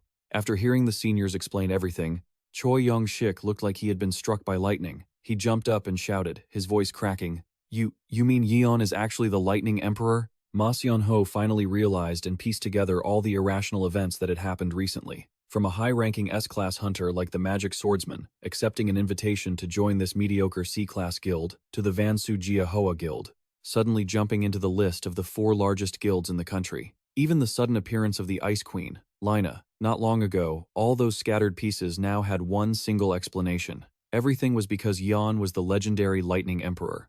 While Choi Yong-shik was frozen in shock, Yion was still casually enjoying his last slice of pizza, with a very satisfied look on his face. "Hee, you guys can stay frozen. I'm just here to eat." Ma Seon-ho tried to regain his composure to get back to business. He asked about the upcoming trip that Cha Seong-gu was going to take, right? Was all the luggage packed? Cha Seong-gu firmly asserted that he didn't need to bring anything, because once he stepped into that training space, luggage would become useless anyway. Seeing that everything was ready, Yion stood up and signaled, "All right, pizza's finished, time to head out." Cha Seong-gu replied clearly, "Understood." Yet, right in the bushes behind the building, a tiny black bird with glowing blue eyes was quietly observing their every move. Yion said his final goodbyes to head out. "I'm heading off then." "All right, take care." Just then, a creature shaped like a penguin suddenly dashed into the room, to the surprise of all the members. Yion immediately recognized the uninvited guest and exclaimed, "It's Nero." He excitedly hugged it and petted it. "Long time no see, Nero. Scared me there." Seeing Ma Seon-ho still blankly pointing and asking what was happening, Yion introduced him. This is Nero, the 10th generation familiar of Grand Mage Temu. Ma Xianho was so shocked he couldn't speak when he heard the identity of the creature's master. Don't tell me you mean the Grand Mage Temurismon? Yion wondered why the bird had come all this way. The bird quickly handed him a letter, which left him feeling uneasy. A letter? Why would that old man send a letter? As soon as he opened it, a blue light erupted, revealing a projection of Temuris Monday. The Grand Mage exchanged greetings and immediately got to the serious matter concerning the Black Merchant Organization. Witnessing the only Grand Mage in the world appearing right before their eyes, the entire group was in utter astonishment. Temu spoke in a low voice, announcing that after observing the series of incidents, he concluded that the enemy could not be dealt with using conventional methods. With a majestic gaze, the elder clearly declared the plan to reassemble all 12 apostles. Therefore, I ask you to respond to the summons. Lightning Emperor. The summoning of the 12 apostles stunned the members of the Vansujia Hoa Guild. Ma Xianho and Sung Ho gasped. The 12 apostles reassembling? What on earth is happening? Meanwhile, Choi Yong-shik was so shocked by Yon's true identity that he fainted on the floor, foaming at the mouth and muttering, Yion is actually the Lightning Emperor. Yion pondered, realizing Kazuya's prediction was right. He looked at Temu's projection and answered decisively, All right, I'll go. But the Grand Mage had one more request. Before that, Lightning Emperor, I have one more favor to ask of you. Sitting in the car heading to the airport, Yion couldn't help but worry about the secret mission Temu had entrusted to him via the message. The elder's voice sounded serious regarding the disappearance of the Poison Emperor and the chilling rumors that he was massacring civilians. Yion gasped, What? Uncle Poison Emperor? Although I hope it's just a baseless rumor, I must ask you to go to China immediately to meet him and verify the situation yourself. Poison Emperor. Facing this unbelievable news, Yion couldn't help but think of the uncle he had always respected. The Poison Emperor he knew wasn't a person like that. Memories took him back to the final days of the chaotic gate amidst the desolate, sun-scorched wasteland of the past. Back then, Poison Emperor Waisogon had suddenly asked why Yion became a hunter. He had simply replied that it was because he was stronger than others, and the world needed someone like him to protect them. I thought the same. If I'm strong, I should step up to protect the weak. Waisogon thoughtfully asked Yion about his plans for if one day peace were truly restored to the world. Yion scratched his head in confusion, admitting he had never thought about that. Ever since he was a child, he only knew how to fight to meet everyone's expectations. He wondered if, once the Thunder Emperor was no longer needed, he wouldn't know what to do next. Looking at the flow of life, Waisogun silently reflected that everyone stands on a flowing river. Some people flow with the current, while others stubbornly choose to swim against it.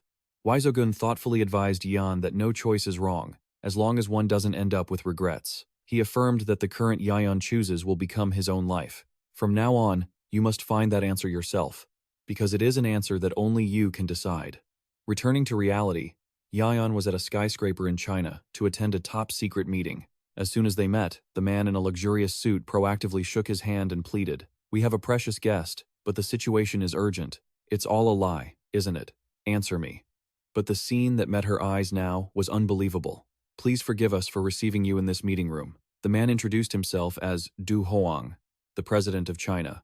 As soon as he sat down, Yion went straight to the point. It was about the Poison Emperor, right? Du Hoang solemnly confirmed it, emphasizing that what he was about to reveal was top-secret information. The president asked Yion to look at the screen, which displayed images of a devastated landscape. He revealed that this was the location where two legendary hunters had fought to the death, and those traces belonged to both the Poison Emperor and the Sword Saint. Yion gasped in utter shock. The Sword Saint Du Hoang painfully announced that China had completely lost contact with the Sword Saint after that battle. Yion slammed his hand on the table and stood up, shouting in anxiety. So we don't even know if the Sword Saint is alive or dead? The president tremblingly admitted the bitter truth, and that was exactly why they had to desperately invite the Thunder Emperor to confirm the Sword Saint's status. However, the true objective of this mission was even more brutal: to eliminate the Poison Emperor, Waisogun. At the same time, at a gruesome crime scene in the middle of the night, a pathetic hunter was trembling and begging in despair, Please, spare me. Standing before the last survivor was the Poison Emperor, Waisogun, his eyes glowing with evil red light and blood splattered across his face. The survivor trembled in sheer terror. He sobbed uncontrollably, unable to believe the horrific reality. How could one of the 12 apostles be so cruel? His pleas were met only with a chilling silence. To Waisogun right now, the noble title of the 12 apostles seemed meaningless. Looking at the corpse lying at his feet, Wisogun casually declared, "For the sake of my goal, a title like that can be discarded at any time." He strolled away, leaving behind the ruins and the carnage. Just then, a mysterious voice echoed from behind. "Let's go." Soun, a stranger in a luxurious feather coat, appeared. A small bell hung on her collar, emitting delicate sounds with every step. She curled her lips into a sinister smile. Her eyes gleamed with calculation, having successfully manipulated one of the world's strongest hunters. The chime from the woman's collar echoed throughout the dark space. It's really serious when even a legend gets manipulated, guys. Upon arriving at the scene of the duel, Yion couldn't help but be shocked by the scale of the destruction. Mountain peaks had been leveled, and the ground was shattered by the power of the legendary hunters. Looking at the giant crater piercing through the mountain, he whispered in awe, "Man, they really fought hard." This desolate scene suddenly reminded Yion of old memories involving the Poison Emperor. Back then, Hua Jane had once aggressively sought him out to vent her anger. "Yion, listen to me. I shouldn't be associating with that guy Wisogun anymore." Caught off guard, Yion watched as she ranted, accusing Wisogun of telling her to have self-respect and stop acting out while in the gate. Hua Jane shouted in frustration that she was only fighting on the front lines to protect everyone, yet she was labeled as a nuisance. Yion just stood there, silently wondering why Hua Jane always reacted so violently whenever the Poison Emperor was mentioned. Seeing his sister fuming, Yion had to play along. "Yeah, you're right. Poison Emperor was wrong." But immediately, he awkwardly corrected himself, saying it was probably just a thoughtless comment from Wisogun. He tried to defend him, but it didn't really help. While Hua Jane was still fuming, Kazuya stepped in and pointed out the truth. "He only said that because he was worried you'd get hurt, Hua Jane." That hit the nail on the head, causing Hua Jane to blush and immediately deny it. Kazuya didn't let up. He reminded Yion of the time Hua Jane was injured before. Back then, the Poison Emperor's expression was truly terrifying because he was so worried. Kazuya affirmed that if Yion or he were hurt, the Poison Emperor would react the exact same way. Although she stubbornly replied, "It's completely different." Hua Jane's eyes softened, and her face turned bright red from embarrassment. Recalling the moment she was cared for, she muttered, "Is that how you guys see it?" Trying to act nonchalant, Hua Jane threw out a playful insult and hurriedly made an excuse about an appointment to escape the teasing of her two younger brothers. Watching his sister's back as she scurried away, Kazuya quietly asked if she had calmed down. Yion firmly replied, 120%. She's just a bit temperamental, but she's easy to coax. Kazuya remembered the days when the group had just finished their mission to protect the Earth, and he still wondered why Hua Jane had the strange habit of crawling into a cave and refusing to come out whenever she was angry. Yion strolled through the night. He tried to recall the state she once mentioned, a realm like a wall, where there were no worries or delusions. He clicked his tongue, thinking, that lady must be sitting somewhere sad and miserable right now. The scene shifts to a rugged, high mountain in the middle of a quiet night. Deep in the dark cave, flickering candlelight cast shadows on the rock walls, creating a somber space. Among the sharp stone pillars, Poison Emperor Hua Jane sat in meditation, her eyes closed, as if trying to find peace of mind. However, painful memories continued to haunt her. The silhouette of a man with glowing red eyes turning his back and walking away with cold, final words, "Never look for me again," which made Hua Jane's heart sink. She bowed her head in pain, trying to mutter to herself, "Must let go of all worries to escape this obsession. Seriously, just let it all go to clear your head. Living while overthinking will make you old fast." Suddenly, footsteps echoing from the cave entrance broke the silence. Hua Jane startled and asked vigilantly, "Who's there?" Yion walked in leisurely with a slight smile on his lips. "I knew you'd be here." Seeing her younger brother had found her all the way here, Hua Jane was both surprised and annoyed. "How did you know about this place?" Yion casually sat down next to her and teased that after the loud argument they had like a married couple the other day, it was obvious she would be here. Being unfairly categorized, Hua Jane retorted irritably, "Married couple? What are you talking about?" Ignoring his sister's anger, Yion looked her straight in the eyes and asked in a low voice about the most important issue. "What exactly happened to the Poison Emperor?" Hua Jane recounted that when she heard the absurd rumors about Wisogun massacring civilians, she immediately set out to find him to verify the truth. Crossing through dense forests in the darkness, she told herself that Wisogun was definitely not that kind of person. As soon as his familiar figure appeared in front of her, she called out, "Sunday." He slowly turned around, his red eyes staring at her, and said in a deep voice, "You finally came, didn't you, Hua Jane?" Without a moment's hesitation, Hua Jane asked, filled with indignation, I heard rumors that you were massacring civilians. It's all a lie, right? Answer me. But what met her eyes at that moment was a sight she could not believe. Yion looked around and asked if this was the demon extermination valley that Uncle Vuong had pointed out. A strange woman was standing right next to him, her hand draped flirtatiously over Sound's arm. She smirked. It's a pleasure to meet you, Sword Saint. I've heard so much about you from Sound already. Hua Jane stood frozen, her heart tightening as she questioned herself in bitterness. What? Sound. What is this? Who on earth is that woman? Sound turned away coldly, muttering indifferently. I'll explain later. Hua Jane, now is not the time. Her fury erupting, Hua Jane drew her sword and roared, Shut up, explain it right now. Her anger was met only with heartless rejection. No. Watching the man she had always trusted walk away with someone else, Hua Jane issued a final, stern warning. This is your last chance, Sound. I said, explain. I returned to reality inside the dark cave, Yion asked in shock. There's someone else beside Poison Emperor? Hua Jane confirmed it was a woman completely different from her in every way. A woman who reeked of heavy perfume and wore a smile as flirtatious as a rose. Hua Jane shouted in indignation. No matter what, how could you hide behind a woman's skirts and cause such a massive mess? Yion tried to reassure her that there might be some misunderstanding, but Hua Jane immediately dismissed it. What misunderstanding? I heard it very clearly. Memories of that night came flooding back. The mysterious woman had stroked him and whispered, Yes, Sound. Let's cremate a world of our own. Truly, the words of a homewrecker stirring up trouble. Back in reality, Hua Jane resolved to stop the Poison Emperor before it was too late. She firmly stated that something major was about to happen at the Demon Extermination Valley. Hua Jane decisively grabbed her sword, looked at Yion, and asked, Thunder Emperor, will you come with me? Yion and Hua Jane stood amidst the vast library of ancient books, both filled with suspicion. Regarding the Demon Extermination Valley, the elder known as Master Wang stroked his beard thoughtfully, admitting that even though he had spent his whole life buried in ancient texts, he had never heard of this place. Seeing that even the most learned man didn't know, Hua Jane was disappointed and prepared to leave, not forgetting to apologize for the intrusion. Master Wang humbly replied that he was the one who felt embarrassed for not being able to help the Sword Saint. As Yan and Hua Jane turned to leave, Master Wang suddenly paused, muttering about a place he vaguely guessed at. He hurriedly waved his hand, telling them to act as if they hadn't heard anything, as he felt that place couldn't possibly be the location they were looking for. However, his hesitation made Yion curious enough to turn back and press him on where it actually was. Faced with the young man's persistence, Master Wang lowered his voice and revealed a place with a similar name. The Valley of Exterminated Knights. Hua Jane repeated the name Valley of Exterminated Knights in shock, her eyes gleaming with suspicion. Master Wang explained that this wasn't an official location on the map, but just a neighborhood that the locals called by slang. He warned them that it wasn't a place worth seeking out and advised them to pretend it was just a slip of the tongue and forget it. Watching the elder's back disappear behind the bookshelves, Yan muttered the name Valley of Exterminated Knights with skepticism, while Hua Jane was certain that something was hidden there.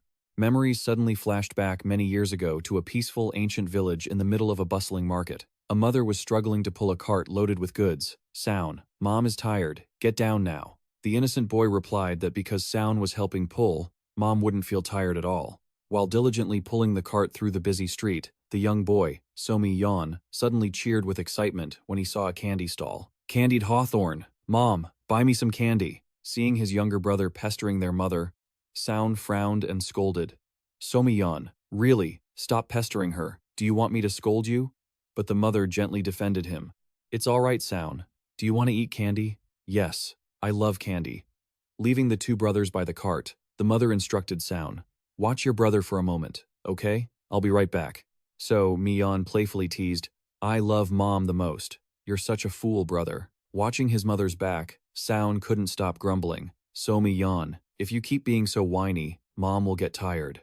Mom said it's okay. Even if Mom said it's okay, it's not. The boy solemnly told himself that next time, he wouldn't let his brother act so spoiled again. But a gunshot rang out, suddenly cutting off his train of thought. The entire market instantly erupted into chaos, with the crowd frantically trampling over each other to escape. Curses echoed everywhere. Damn it, get out of my way. Move it, lady. Get out. Amidst the panicking crowd, the mother stood there with a bewildered expression, still clutching the skewer of candied hawthorn she had just bought for her child. Witnessing the horrific scene, Sound screamed in despair. Mom, watch out. Men in black suits coldly aimed their guns at the crowd, causing the mother to collapse to the ground right before the two children's eyes. Sound stood frozen, his eyes wide with horror as he watched the tragedy unfold. Wyogun woke up with a start, sweating profusely, his body covered in old scars. In the dark space, a woman in a purple outfit sat calmly observing, then asked, "Did you have a nightmare?" Wyogun looked at the intruder with a guarded gaze and demanded, "Who gave you permission to enter here?" The mysterious woman smiled, mocking the Poison Emperor's coldness, which made outsiders easily mistake them for enemies. She leisurely explained that because he hadn't answered when she called, she had come in on her own. As Wyogun put on his robe, he snapped, demanding she stop with the useless talk and state her purpose. Walking closer and placing her hand on his shoulder, the woman announced that all preparations for the Demon Extermination Valley were complete. She continued to whisper seductively, "Now, we just need to wait for the right moment. Then, the goal the Poison Emperor has longed for will be achieved." Not letting her touch him, Wyogun brushed her hand away and coldly warned that he would not tolerate this overstepping again. The woman paused slightly, and she probed to see if her earlier provocation of the Sword Saint Hua Zhane had displeased him. She casually justified it, saying if she hadn't done that, the Sword Saint would surely have become an obstacle. The woman affirmed that if Hua Zhane dared to hinder the plan, she couldn't guarantee her safety. The threat aimed at his loved one made Wyogun completely lose his temper. His eyes flared with a cruel, bloodshot light. "If you dare do anything to Hua Zhane, you will die by my hand." Witnessing the Poison Emperor's rage, the woman secretly sneered.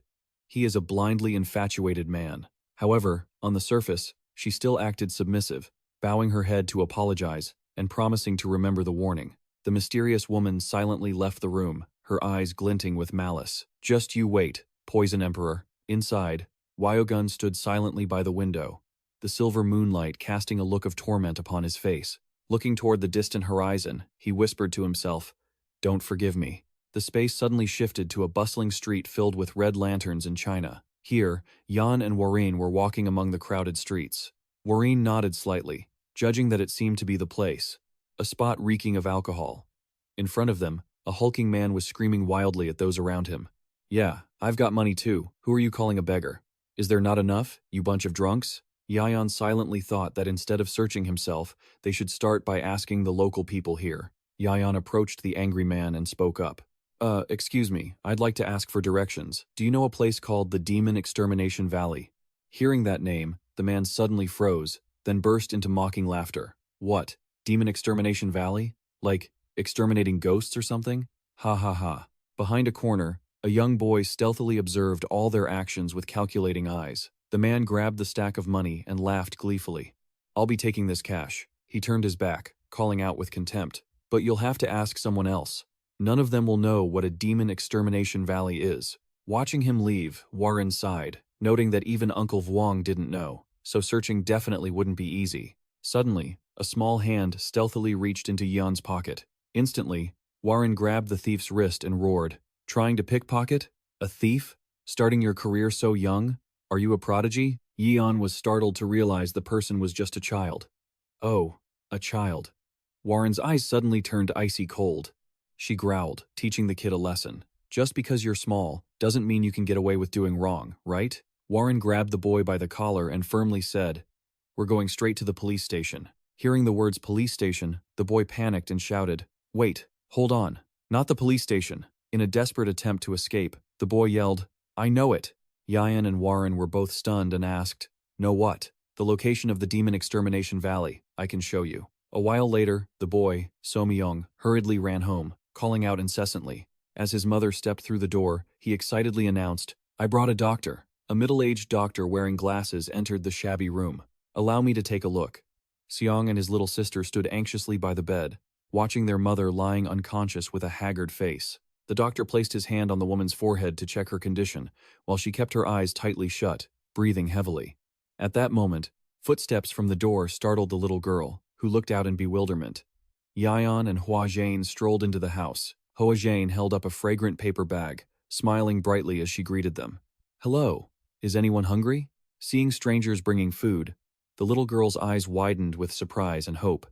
The sound of the siblings' hungry stomachs growling made the small room suddenly feel lively. Yeon and Hua Zhane could only look at each other, feeling uneasy about the children's difficult situation. Hua Zhane pulled a steaming hot white bun from the bag. She gently knelt down, offering the bun to the little girl with care. Here, eat quickly, lest it get cold. Even though she was very hungry, the little girl didn't forget her brother standing nearby. What about my brother? Hoa Jane smiled kindly. She handed over another bun and reassured them.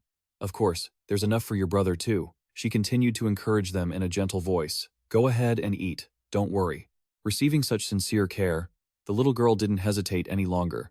She opened her mouth wide and took a big, satisfying bite of the bun. She sat at the table, using both hands to eat the bun deliciously, washing away the long-standing hunger. Hoa Jane watched the little girl gobble it down, unable to hide her concern. She gently advised, if you eat like that, you'll choke.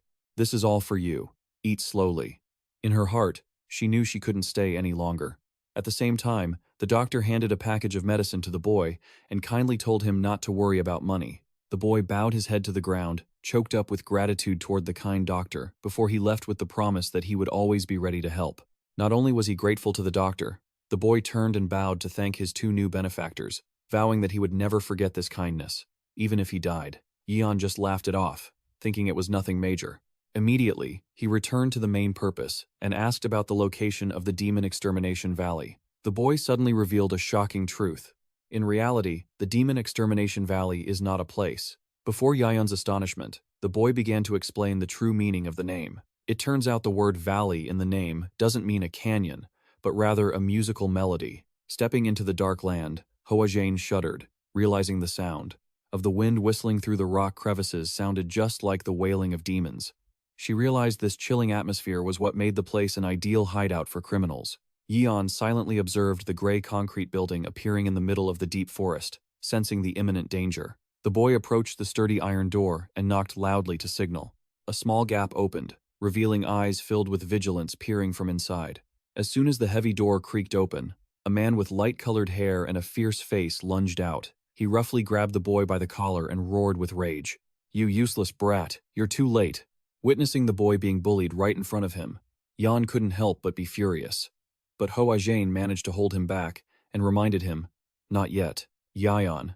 There's something that kid needs to do first, so just be patient until then. Right after that, the man threw him inside the house. So Mi-young struggled to crawl up in pain. The giant loomed over him, threatening. I've been waiting forever. A brat like you coming back this late must mean you've brought a ton of money, right? He cracked his knuckles, looking truly malicious. The giant loomed over him, menacing. I've been waiting forever. You better have brought a lot of money, Don. He cracked his knuckles, a cruel grin on his face. If you're even a cent short, you're going to be in a world of pain today. Earlier, back at home, the boy had honestly told Yion everything. I know pickpocketing is wrong. Sami Yion bowed his head, baring his heart to his two benefactors. But if I don't pay up on time, they said they won't let my family be. To protect my mother and little sister, I had no other choice. And right then, Hoa Jane gently pulled him into a tight embrace. Hoa Jane comforted him softly. I'm sorry. I didn't know. I just got angry. I can't even imagine how much you've been suffering every single day. You've worked so hard. Receiving such sincere understanding, the boy's eyes widened in shock. He sobbed. I was wrong. I'm so sorry. Hoa Jane continued to comfort Yion with a voice full of grace. It's okay. From now on, you can just change. She placed a hand on his shoulder, looked straight into his teary eyes, and earnestly asked for a promise. Promise me one thing. No more pickpocketing. Let's start over from the beginning. Looking into the sincerity of his new friend, Sun Yun nodded slightly, a strong will to change and escape the dark abyss igniting in his heart. But reality struck hard when Sun Yun immediately had to face the brutal hunter. Confronted with the threat, he bravely declared he didn't have it, leaving the man stunned. What was that? Sun Yun stated clearly, I don't have any money to hand over to you. I'm done with dirty work like this. Instead of fear, the hunter broke into a cruel, twisted smile. Oh, really?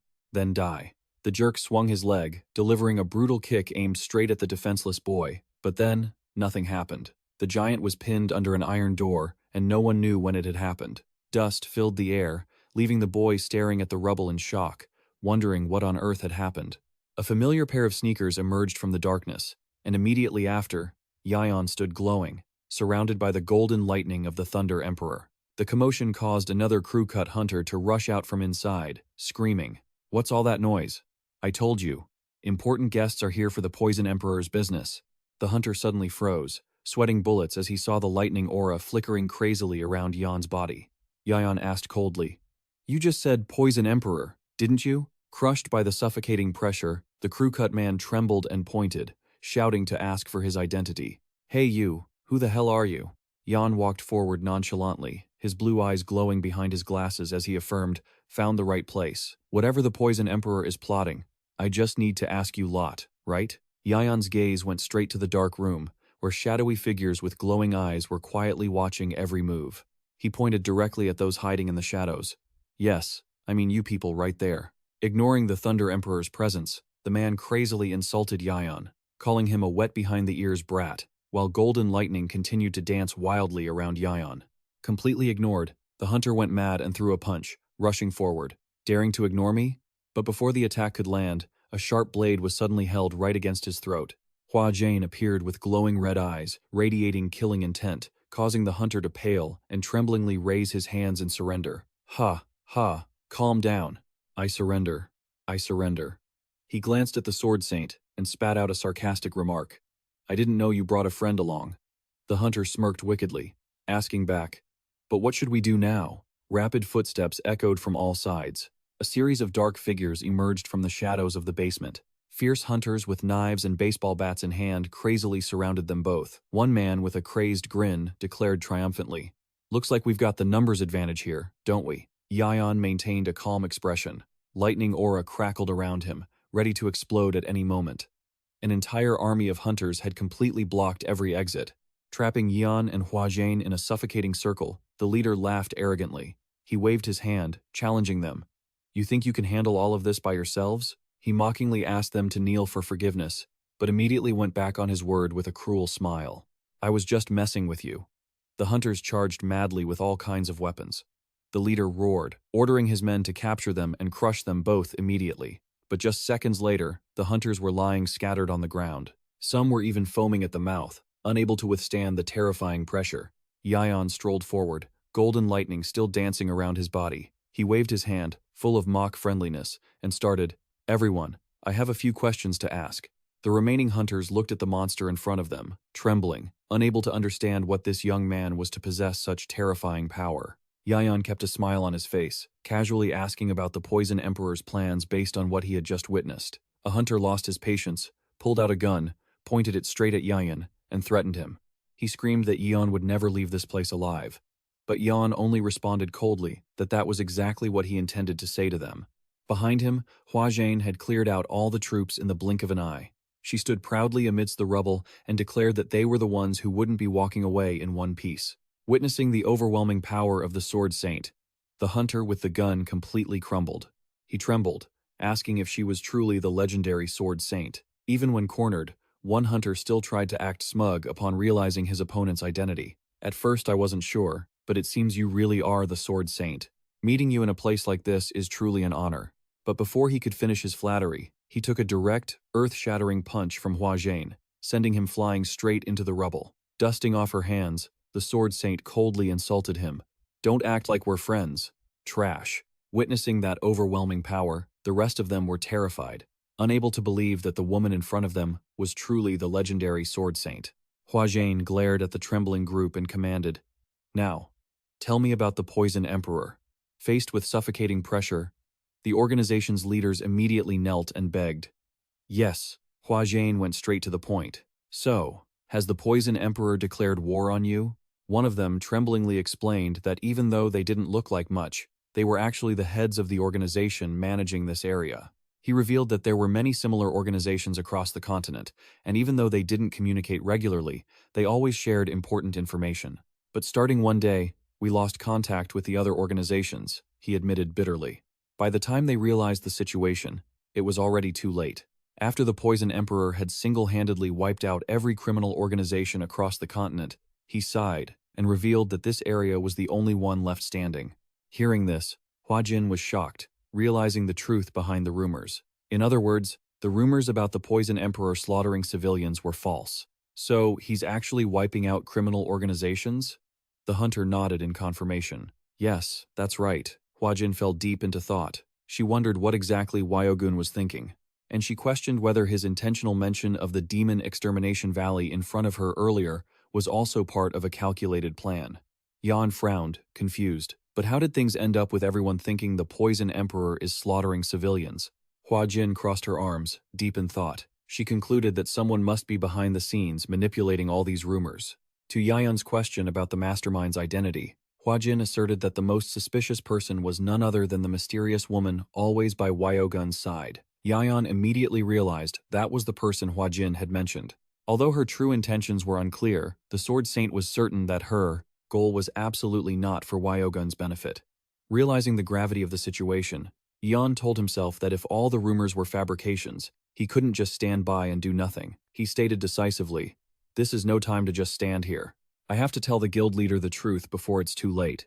Meanwhile, in the majestic palace amidst the silent night, the mysterious woman approached and bowed respectfully. "My Lord Poison Emperor, the time has come." Wyogun looked out into the distance, responding quietly and deeply. "Yes, it's finally coming to an end." Memories of a candied hawthorn skewer dropped on the ground, and his late mother's face flashed back painfully in the legendary hunter's mind. Wyogun sighed, reflecting on the long, weary journey he had endured. The woman behind him cleverly echoed his sentiment, affirming that, just as he wished, every crime plaguing this land would soon be wiped away completely. Wyogun, with tired eyes and a crimson gaze, revealed a look of deep resentment. He told himself he needed to rest a bit after this was all over.